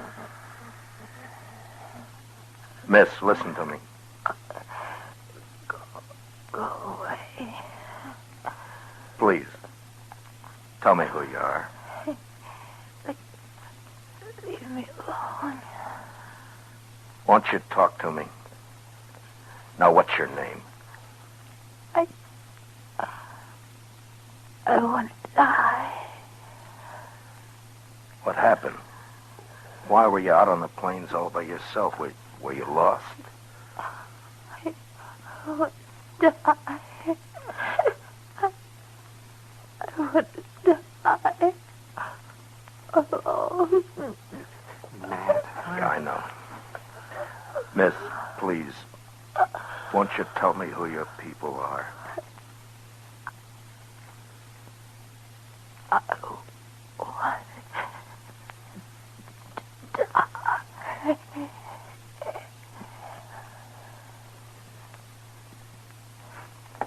Well? Doc, I'll be outside with Chester and Kitty. All right, man. When you come out, would you bring me her ring and that necklace she's wearing? All right, Matt, if you want. But what... Just bring them to me, will you?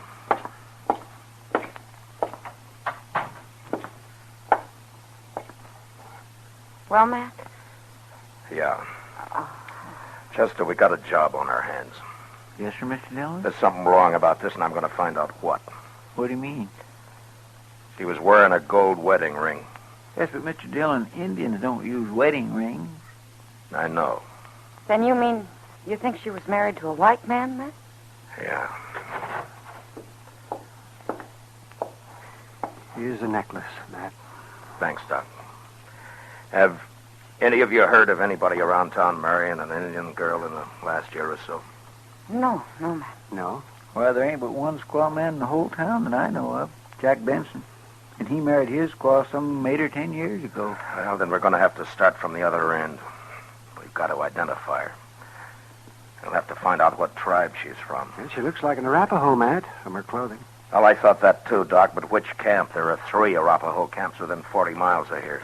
Say, Mr. Dillon, maybe Great Eagle could help you. Yeah. He's camped down by Sandy Fork now, isn't he? He knows you. He's about the friendliest Indian around here these days. Say, Matt, don't you think this might cause trouble if you let them know that a white man is mixed up in this? What? Wouldn't it be better to just bury her? Do you think that's the right thing, Doc? Oh, no, I guess not. But I was talking to Colonel Jackson out at the fort the other day, and he said he was expecting us to have some real Indian trouble any day now. And this might start something. I know there's that possibility, Doc, but I also know that there was something behind this girl's death, and I think it's my duty to find out what. I'm sure I can talk to Great Eagle and get what information I need without stirring up anything. I hope you're right, Matt. Yeah, I hope I am, too. Chester? Yes, sir, Mr. Dillon? Get our things ready. We'll start for Great Eagle's camp tonight.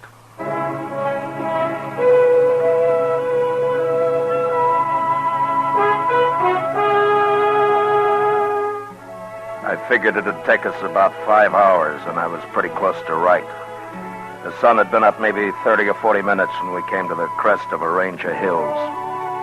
And there, spread out below us alongside the Sandy Fork, was Great Eagle's camp. We were spotted a good while before we got there, and when we pulled up, all the squaws had disappeared, and we were greeted by what looked like the entire male population. They just stood and watched us sullenly as we dismounted.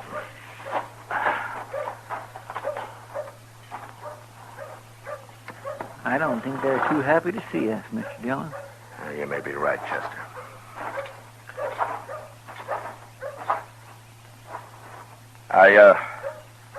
I've come to see your leader, Great Eagle. Tell him his friend Matt Dillon has ridden from Dodge City to see him. Maybe they don't understand. No, they understand, all right. Please tell Great Eagle it's of importance that I see him. You are not wanted here. Great Eagle will not see you. Why don't you let Great Eagle decide that? Now tell him I wish to see him.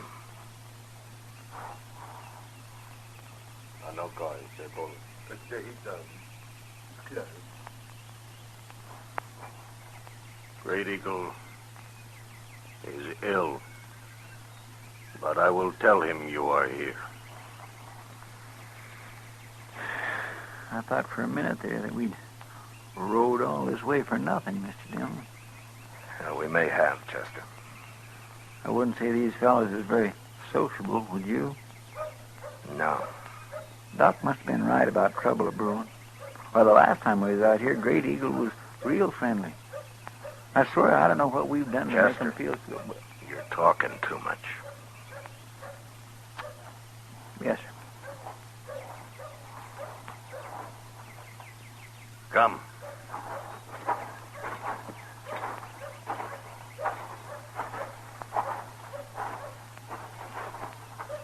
Here.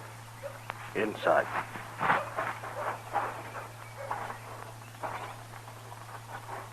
Matt Dillon, it is good to see you once more. And you, Great Eagle. You wish to talk with me? Yes, I do. I'm in need of your help. To be able to return your many kindnesses pleases me. I would first like to explain to you that I am aware of the unrest between your people and mine.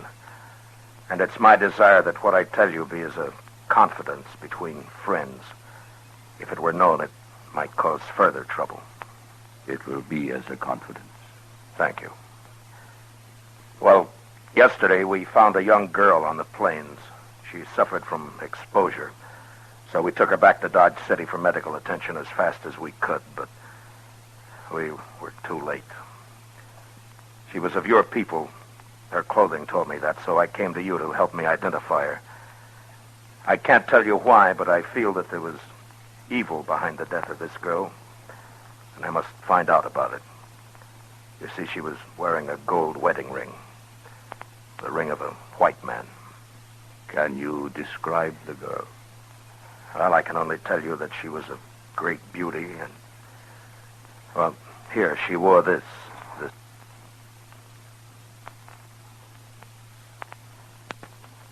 necklace. It's unusual in design. I thought it might help in identifying her. Yes, it helps. Then she was from this camp? You knew her? Yes, I knew her. She was my daughter.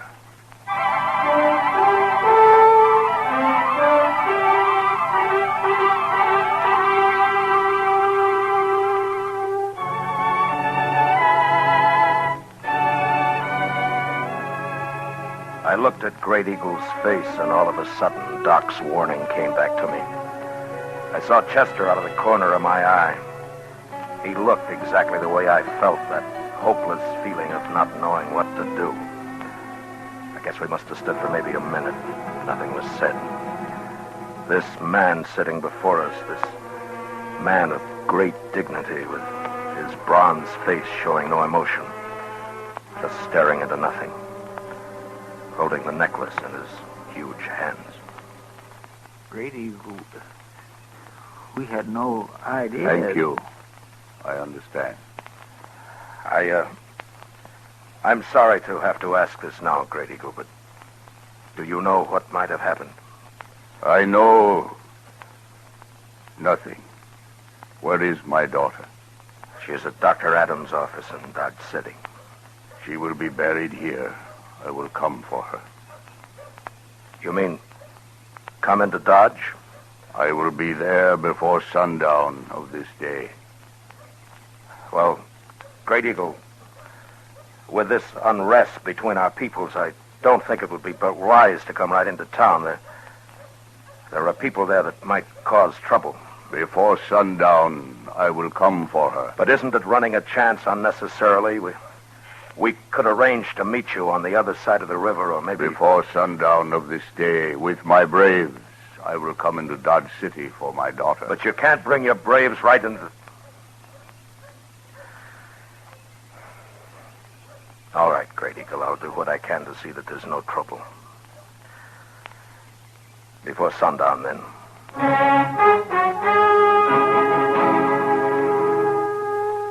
We rode hard to get back to Dodge. There was a lot to be done. Chester didn't say anything, but I knew he was worried, and he wasn't alone. If this thing wasn't handled properly, it might turn into the worst trouble that any of us had ever seen. We got back into Dodge just before noon, and I sent Chester off to spread the word about what was going to happen. I figured it was better for everybody to know about it as soon as possible. Then if trouble did start, maybe I could stop it before Great Eagle arrived. I went to the office, tried to finish some work. But I kept seeing the girl in front of me. Hearing her say, I want to die. I want to die.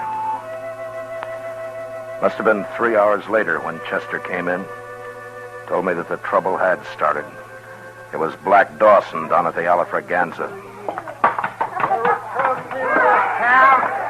I'm going to... Wow! Wait a minute. If it isn't the big, brave U.S. Marshal himself. Look at him, boys. The man who's supposed to protect Dodge City. All right, Black. You've said enough. When did you start deciding how much people can say, huh, Marshal? Huh? I'm taking this from you, Black, because I got enough trouble right now, but don't say any more. Now come outside with me and simmer down. Come outside and simmer down. Why should I listen to an Indian lover? Yeah, a man who's going to let those dirty, stinking Indians come right into Dodge and take over. All right. All right, shut up! Now you listen to me. And this goes for all of you. I'll not tolerate any trouble. When Great Eagle gets here, I don't want one wrong move out of any of you. Anything that happens here today might start a whole uprising among the Indians, and if you're too stupid to see that, you're going to be awful sorry. Now, I'm telling you right now, while Great Eagle's here, I'll kill the first man that starts trouble. An hour before sundown, the crowd started gathering along Front Street. They were talking and laughing and being loud, too loud. They were nervous and trying not to show it, but they all wanted a front seat at the big show. They didn't want to miss anything. And then Black Dawson and his gang came out of the Olifraganza and stood leaning up against a hitching rail. Finally, Chester came down from Boot Hill where he'd been on lookout, and he told me that he'd spotted Great Eagle and his braves. They were coming. I looked around. Everybody started to turn quiet. They knew. I told Chester to keep an eye on Dawson, and I started down the street. I crossed the plaza and walked to the river. Before the Indians started to cross the bridge, I stopped them.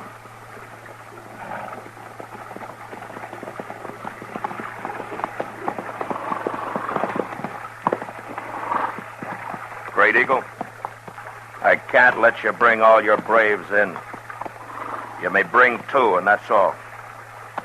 You see all those people over there? They're just itching for trouble, and I can't chance it. I'm sorry, but that's the way it is. I would bring all my braves. I'm sorry, Great Eagle, but don't try it.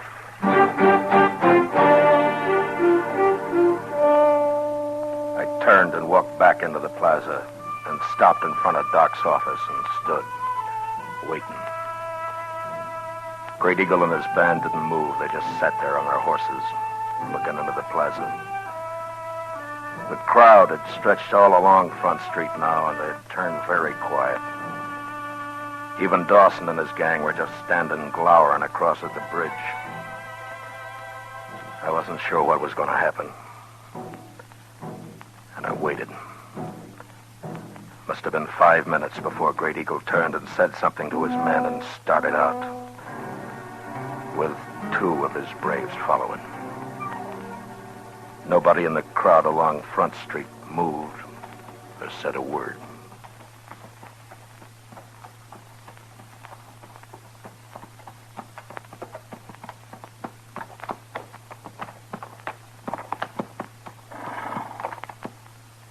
Where is she? In here.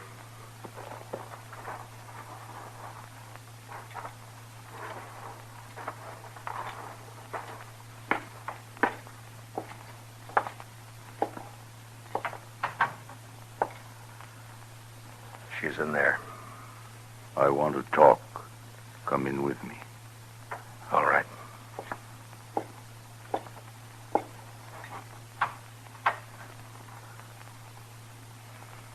Annoli. Her name means beautiful child. Is she not beautiful? Yes. She is, Great Eagle. Matt Dillon, I have done something today I have never before done. I have always thought myself a man of honor. But today I spoke a lie. To you. To me? Yes. I know of what happened to my daughter. I must tell you to regain at least part of my self-respect. All of it I can never regain. Many moons ago, my daughter disappeared. We searched for a long time, not knowing what had happened to her. 4 days ago, she came back. She told me of her marriage to a white man and how she was with child. Of how she had met this man on the prairie and had fallen in love with him. Of how they had gone to Hayes City. Of the great love they had for each other. And she told me of the slow change that came over him when his fellow men began to laugh at him and with derision call him Squaw Man, and how the white man is ashamed of the Indian. The white man has great pride.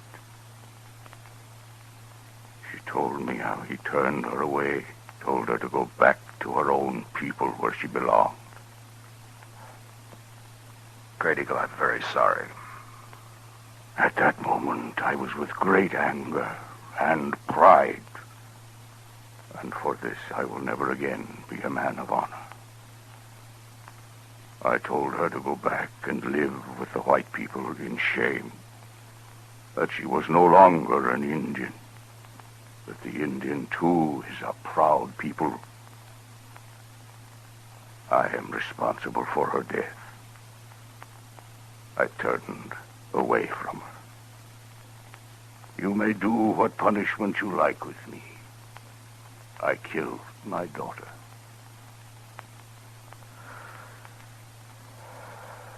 No, Great Eagle, you didn't kill your daughter. She died because of pride. Yours and the white man's. As to your punishment, I think you're getting it right now. Now take her and go.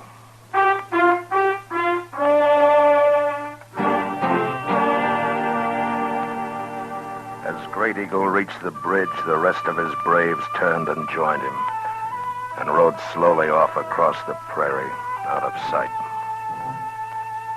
And along Front Street, the crowd started to break up and head for the bars to get drunk and laugh and brag about how brave they'd have been if anything had happened. Chester and I stood for a long time, and the streets were almost empty. It was sundown. Mr. Dillon, I'd be right proud to buy you a drink. Chester, don't ever use the word proud in front of me again.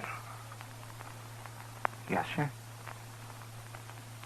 I'm sorry, Mr. Dillon. No, Chester, I'm sorry. Come on, I'll buy you a drink.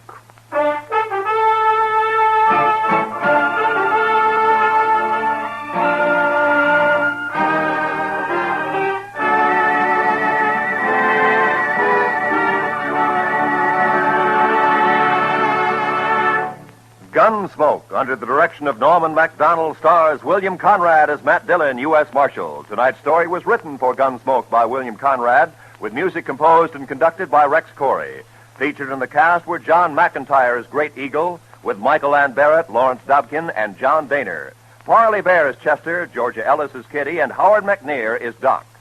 Join us again next week as Matt Dillon, U.S. Marshal, fights to bring law and order out of the wild violence of the West in Gunsmoke.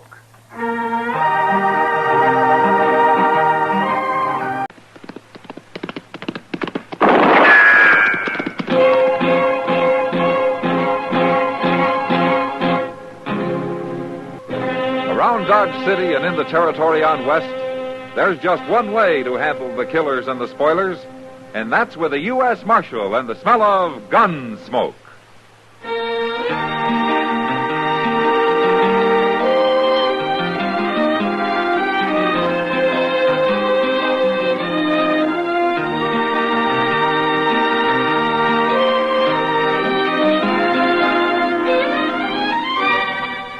Gunsmoke, starring William Conrad. The transcribed story of the violence that moved west with young America. And the story of a man who moved with it. I'm that man. Matt Dillon, United States Marshal. The first man they look for and the last they want to meet. It's a chancy job, and it makes a man watchful. And a little lonely.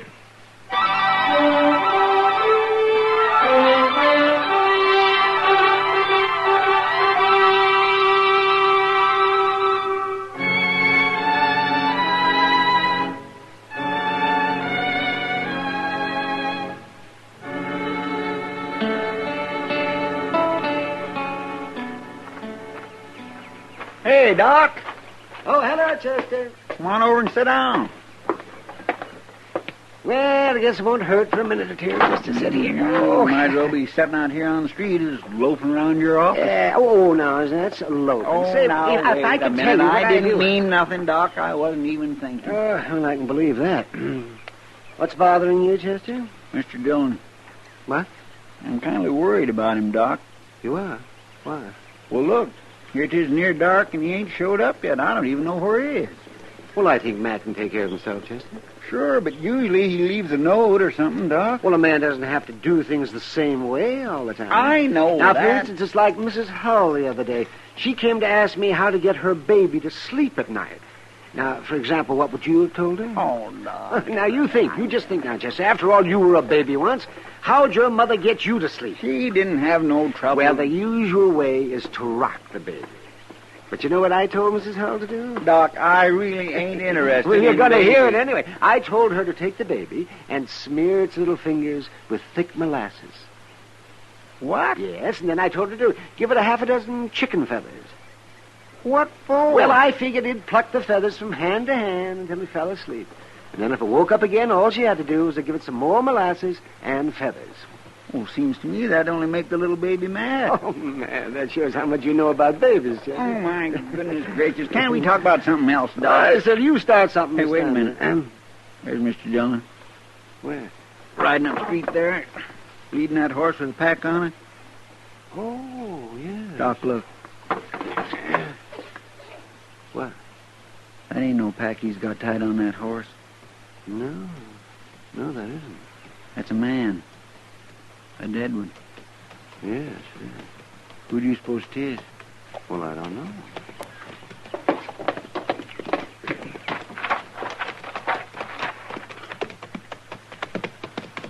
Hi, Mr. Dillon. Hello, Chester. Doc. Hello, man. Who you got there? Mel Hornby. Mel Hornby? I went out to ask him some questions about that Sod-buster that got murdered last month. Oh, Jake Reeves? Yeah. That Hornby took offense, and he tried to kill me. We think he had something to do with the Reeves murder, man? He did it, Doc. He admitted it just before he died. A big rancher like old Mel Hornby killing a poor, half-starved little homesteader? Now, they had an argument about something, and Hornby's temper got the best of him. The way it did today. But how come you brought the body to Dodge, Matt? I should think Mrs. Hornby'd want him out there. I didn't find him at home, Doc. He was way out on the prairie handling some stock.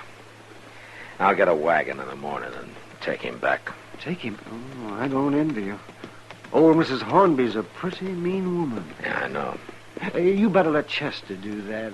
She can't blame him for anything. No. I'll do it, Doc. I killed him.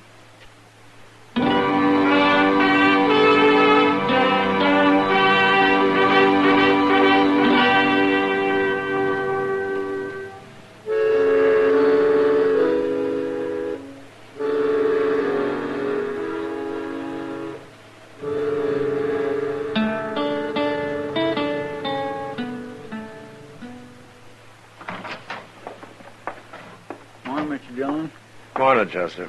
I hired a team and wagon for you. It's standing outside. No, thanks. Near 10 o'clock already. Yeah, well, I'll get started here. There you are, Marshal. Miss Hornby? Where's my husband? You got him here? Won't you sit down, then? I've been sitting down since dawn on a saddle. My husband didn't come home last night, and I figured it had something to do with you. You found him, didn't you? Yes, ma'am. I found him. Well, where is he? Got him in jail on some fool charge? I want to know what's going on, Marshal. I should have made you tell me when you come by. Miss Hornby, your husband's dead. What? He tried to kill me. You shot him? I had to. You killed my husband? I wanted to talk to him about Jake Reeves. But as soon as I mentioned Reeves' name, he went for his gun. I'm sorry it happened that way, ma'am. I don't believe you. Why would he do that? What'd he care about Jake Reeves? He killed him, Miss Hornby. I didn't know that, but he admitted it before he died. Is that true? Yes, and that's true. Well, he should have had a trial. He'd have got off. Who cares about a man like Reeves? You murdered my husband, Marshal. He didn't have a chance against you. He had a gun, and he tried to kill me with it, man. Too bad he didn't. But you're going to die anyway, Marshal. What? I said you're going to die. I've got money. I'm going to hire you killed. Now, wait a minute, ma'am. $1,000, that ought to do it, and you can't stop me. There ain't a thing in the world you can do about it. All right. All right. Who are you going to hire? Oh, so you can be watching for him or maybe go right out after him? No. Ain't going to work that way, Marshal. It ain't one man I'm going to hire. It's a whole army of men. You won't have a chance any more than my husband did. Now, where's his body? I'm going to get him buried and then go to work on getting you killed.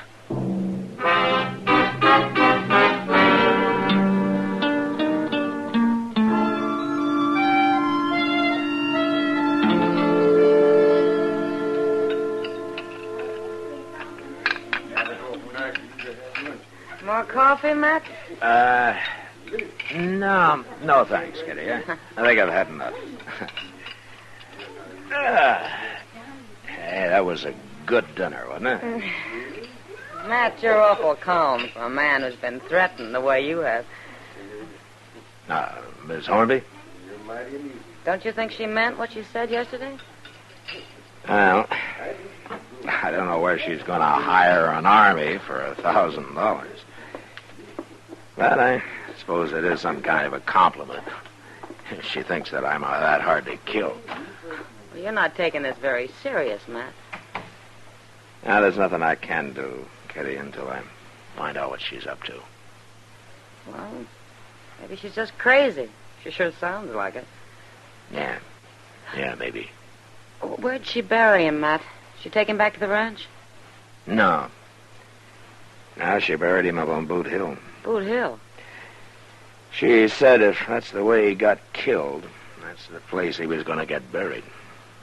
Sounds like she was mad at him. I think it was shame, Kitty. She wasn't very proud of her husband getting shot down like an ordinary lawbreaker.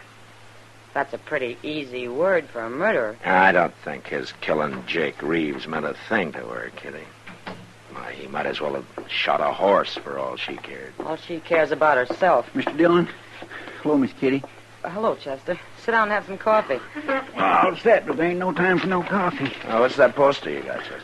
That's what I come to find you about, Mr. Dillon. I tore this poster off the board down at the depot, but there's more of them. Fellow there told me she's putting them up all over Dodge. What? Here, you read it.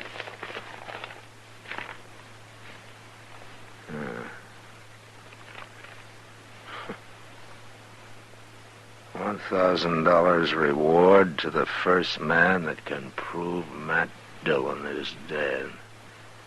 He doesn't have to prove anything else. Money is in safe at Dodge House and will be paid in cash immediately.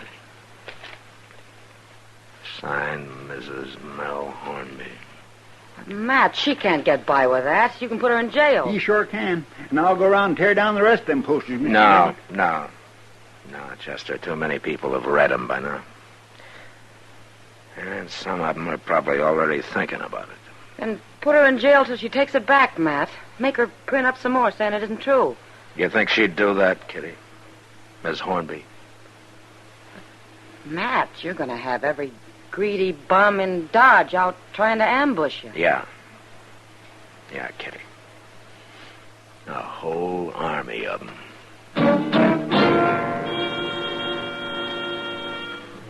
I spent the next couple of days looking over one shoulder everywhere I went, sitting with my back to the wall, keeping away from windows. And come evenings, I tried to get set somewhere before it got dark so I wouldn't have to walk past alleyways or through patches of light on the street. Strings a man tight living that way. Too tight. I found that out one afternoon when Chester and I were sitting on the porch in front of the office. I locked the door out back, Mr. Dillon. At least ain't nobody going to come up on you that way. Oh, good, Chester. Wouldn't you be better off sitting inside? Out here, I can see what's going on. You couldn't see a man with a rifle if he was hid out in one of them buildings across the street. No. And I can't dig a hole and hide in it either. Oh, sure. Look yonder at that fool kid. He's going to run somebody down riding that way. He's trying to ride like an Indian. Look how low he's bent. Hey, he's got a gun in his hand. Hey, Doc Chester!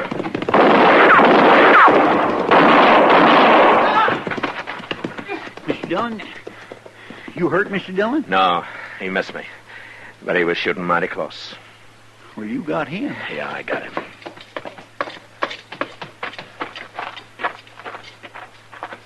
That kid must be crazy. Riding by like that and trying to shoot you? Yeah. Say, you don't suppose... I don't know, Chester.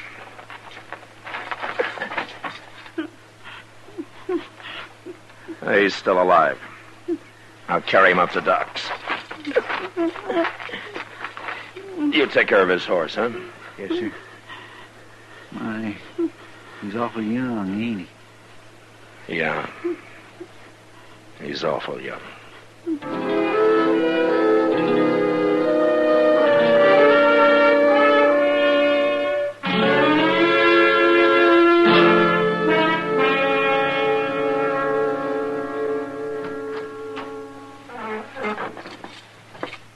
How is he, Doc? Come on in, Matt. He's conscious now, but I don't know how long it'll last. Is he gonna die? You better hurry if you want to talk to him, Matt. Oh. Okay.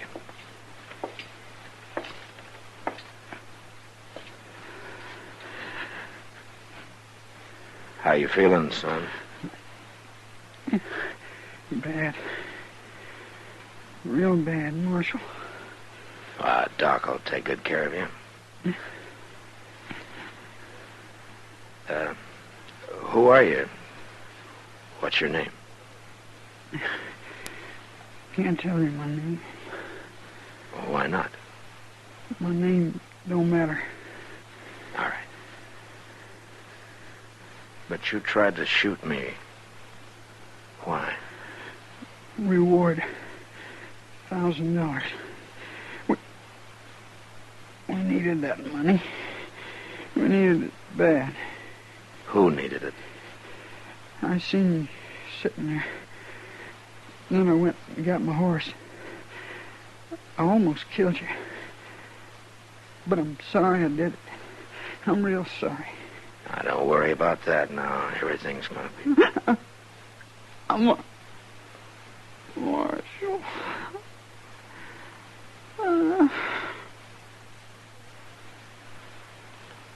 Son?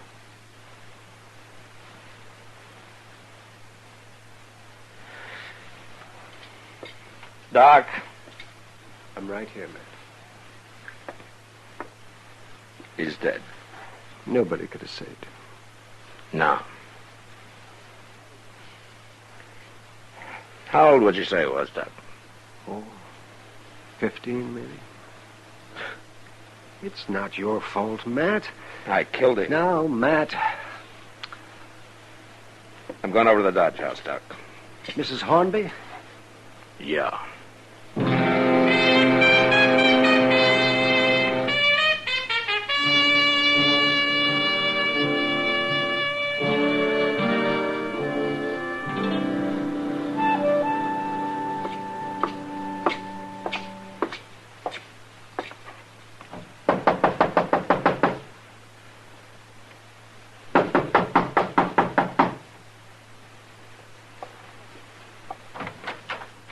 Oh, it's you. I thought it was somebody come for the money. Somebody almost dead, Miss Hornby. That's so? I killed him. You kill a lot of people, don't you, Marshal? When I have to. Well, maybe the next one will get you. Maybe. What'd you come to see me for? I thought maybe I could get you to change your mind. What's the matter, Marshal? Getting scared? Well, I don't enjoy knowing somebody might shoot me any minute. Ah. But I don't like the idea that I might have to shoot somebody any minute either. Well, shouldn't bother a man like you. I told you your husband tried to kill me. Don't you understand that? I don't care about understanding it. You know who you hired this afternoon? It don't matter. Except I wish he'd been a better gunman. He wasn't a man, Mrs. Hornby. He was a boy. 15. He was poor. He needed the money for somebody else. I don't even know his name. I thought you killed him. How do you know he did it for the money? He didn't die right off. Oh. Well, how does it make you feel, Miss Hornby? The next one won't be a boy, Marshal.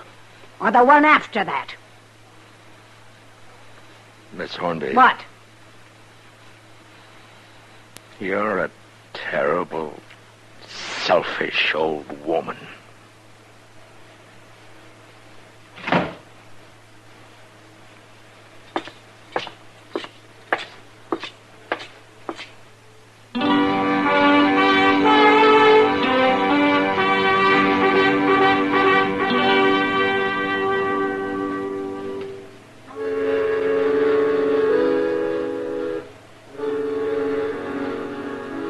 That night, a drunk staggered up to me on the street. He had a gun in his hand, but I buffaloed him before he could use it, and I threw him in jail. Later, about midnight, it was different. A mule skinner tried to shoot me from behind a water barrel. His first shot missed, and a second later, he discovered his mistake. The barrel was empty, and he died there. And nobody else seemed willing to take a chance. At least that night. The next day, about noon, Chester and I were on our way to Delmonico's when we saw Miss Hornby coming up Front Street. She's looking right at you, Mr. Dillon. She's probably going to complain about how I treat her hired hands. Too bad she's a woman, ain't it? Things would be a lot different if she wasn't, Chester. Maybe she's thought it over. Maybe she's going to change her mind. It'll take more than a couple of killings for that. She don't seem to care at all that her husband murdered poor old Jake Reeves. My, if she ain't the one meanest-looking woman, she's waiting for it. Oh, Miss Hornby? I want to talk to you, Marshal. All right, ma'am. I hear you killed another man last night. The first of your men I killed was a boy, Miss Hornby. Still harping on that? Doesn't bother you at all, does it? He was a fool to try it. That money meant a lot to him. Find out who he was? No. Well, it don't matter. No, not to you. Marshal, I'll make you a deal. A deal? That's what I said. I'll withdraw the reward if you get out of Dodge. Leave the country and don't ever come back. Why? It's my business. Why? It's beginning to bother you, all the blood that's being spilled. Never mind that. You're going to do it? You know, Miss Hornby, you haven't thought straight since your husband got shot. Got shot by you. By me. What's your answer, Marshal? Miss Hornby, I hate killing. I hate it as much as you hated losing your husband. But I'm not leaving. You sure, Marshal? I'm sure. Mister? Who's that? Go see what she wants, Chester. Yes, sir. I'm coming, lady. You'll just kill more men if you stay here. Till one of them gets you. You're the only one that can stop that, Miss Hornby. Well, I ain't gonna stop it. And some man that knows what he's doing will be along soon, maybe today, Marshal. You're not helping anybody this way. Mr. Dillon? Yeah. This lady's looking for you. She drove that wagon all the way to town to find you. Near 20 miles, she says. Oh, is that so? Well, what can I do for you, ma'am? I don't want to bother you if you're busy, Marshal. No, it's all right. I'm looking for my boy. Your boy? He's going to get himself in trouble lest I stop him. Bad trouble, I know it. Oh? What's he planning to do, ma'am? Well, I'm ashamed to tell you this, Marshal, but he took his gun when he left home yesterday. So? There'd been talk about that $1,000 reward for you, Marshal. How old was your boy, ma'am? Going on 15. He doesn't know what he's doing. I gotta find him and stop him, Marshal. He's only doing it 'cause we're about to starve out there. Him and me and my little girl. Ma'am... Wait, Marshal. You gotta understand the boy first, why he's doing it. All right. Why? My husband got killed a month ago. Shot. And since then, we've been near starving to death. The boy tried, but we ain't been making it. Excuse me, ma'am. I want to ask you something. Why, sure. What's your name? Mrs. Reeves. My husband was Jake Reeves. Did you know him? No. No, I didn't. But my husband, he knew him. Didn't he, Marshal? He did? That's what he told me. Well, what's your name? Never mind my name right now, Mrs. Reeves. I don't understand. Marshal. Yes, ma'am. You were right about me being a terrible, selfish old woman. But would you do something for me? I think so. There'll be an envelope at the Dodge House. It'll be in your name. You know what to do with it. Yes, ma'am, I think I know. I'm going home now. Goodbye, Mrs. Reeves. Goodbye.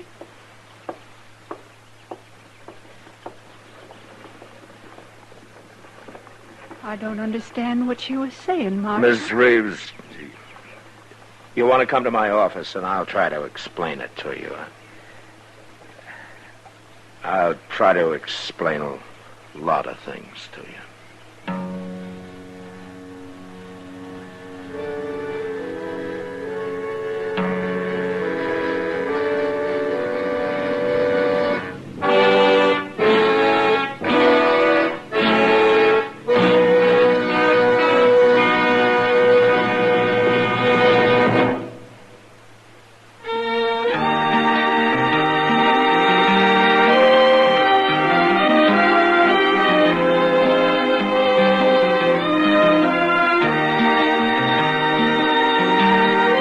Gunsmoke, produced and directed by Norman Macdonald, stars William Conrad as Matt Dillon, U.S. Marshal. Our story was specially written for Gunsmoke by John Meston, with music composed and conducted by Rex Corey. Sound patterns by Tom Hanley and Bill James. Featured in the cast were Jeanette Nolan, Sam Edwards, and Helen Cleve. Parley Bear is Chester, Howard McNear is Doc, and Georgia Ellis is Kitty.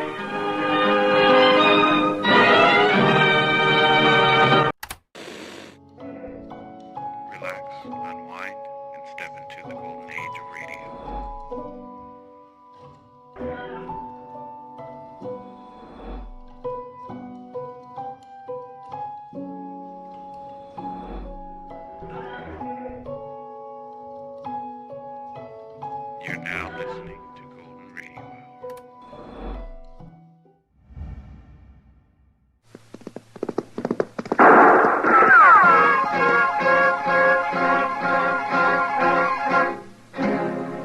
Hour. Around Dodge City and in the territory on West, there's just one way to handle the killers and the spoilers, and that's with a U.S. Marshal and the smell of gun smoke.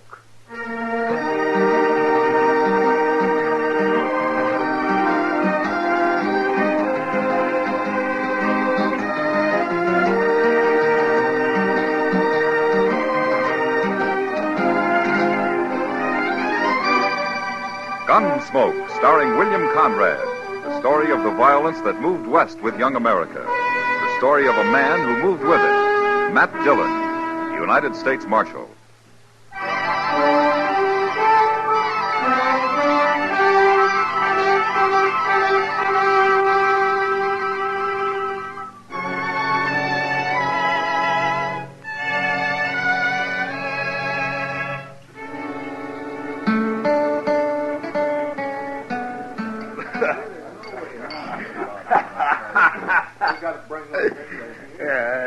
What'd you say your name is, soldier?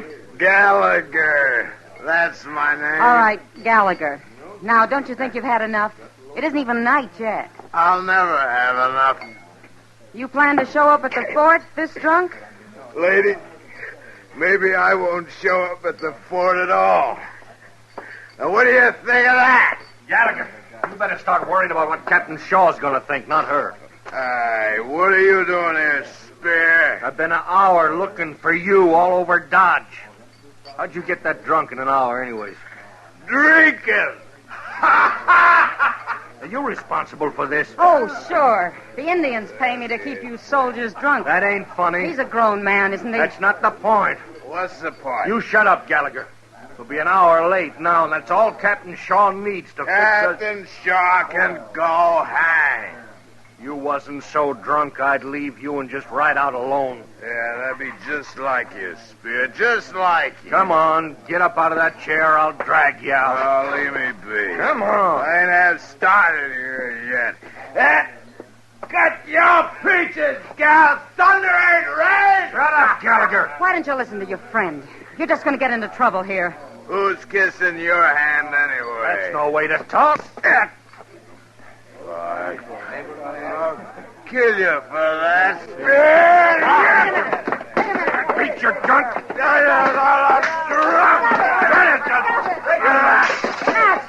Matt, make him stop. All right. You want the same treatment, soldier? Huh? I had nothing to do with it, Marshal. What? He was drunk. And you're cold sober. Of course I am. It's true, Matt. He just came in looking for him on the floor there, Gallagher. I'll take your gun, soldier. Well, you can't do this, Marshal. All right, now pick up your friend. We're going to Matt, jail. listen to me. Gallagher started it. He was only trying to get him out of here. Back to the fort. He can take him back tomorrow. Fighting's against the law in Dodge. No, Matt. Come on, let's get going, soldier. Pick him up.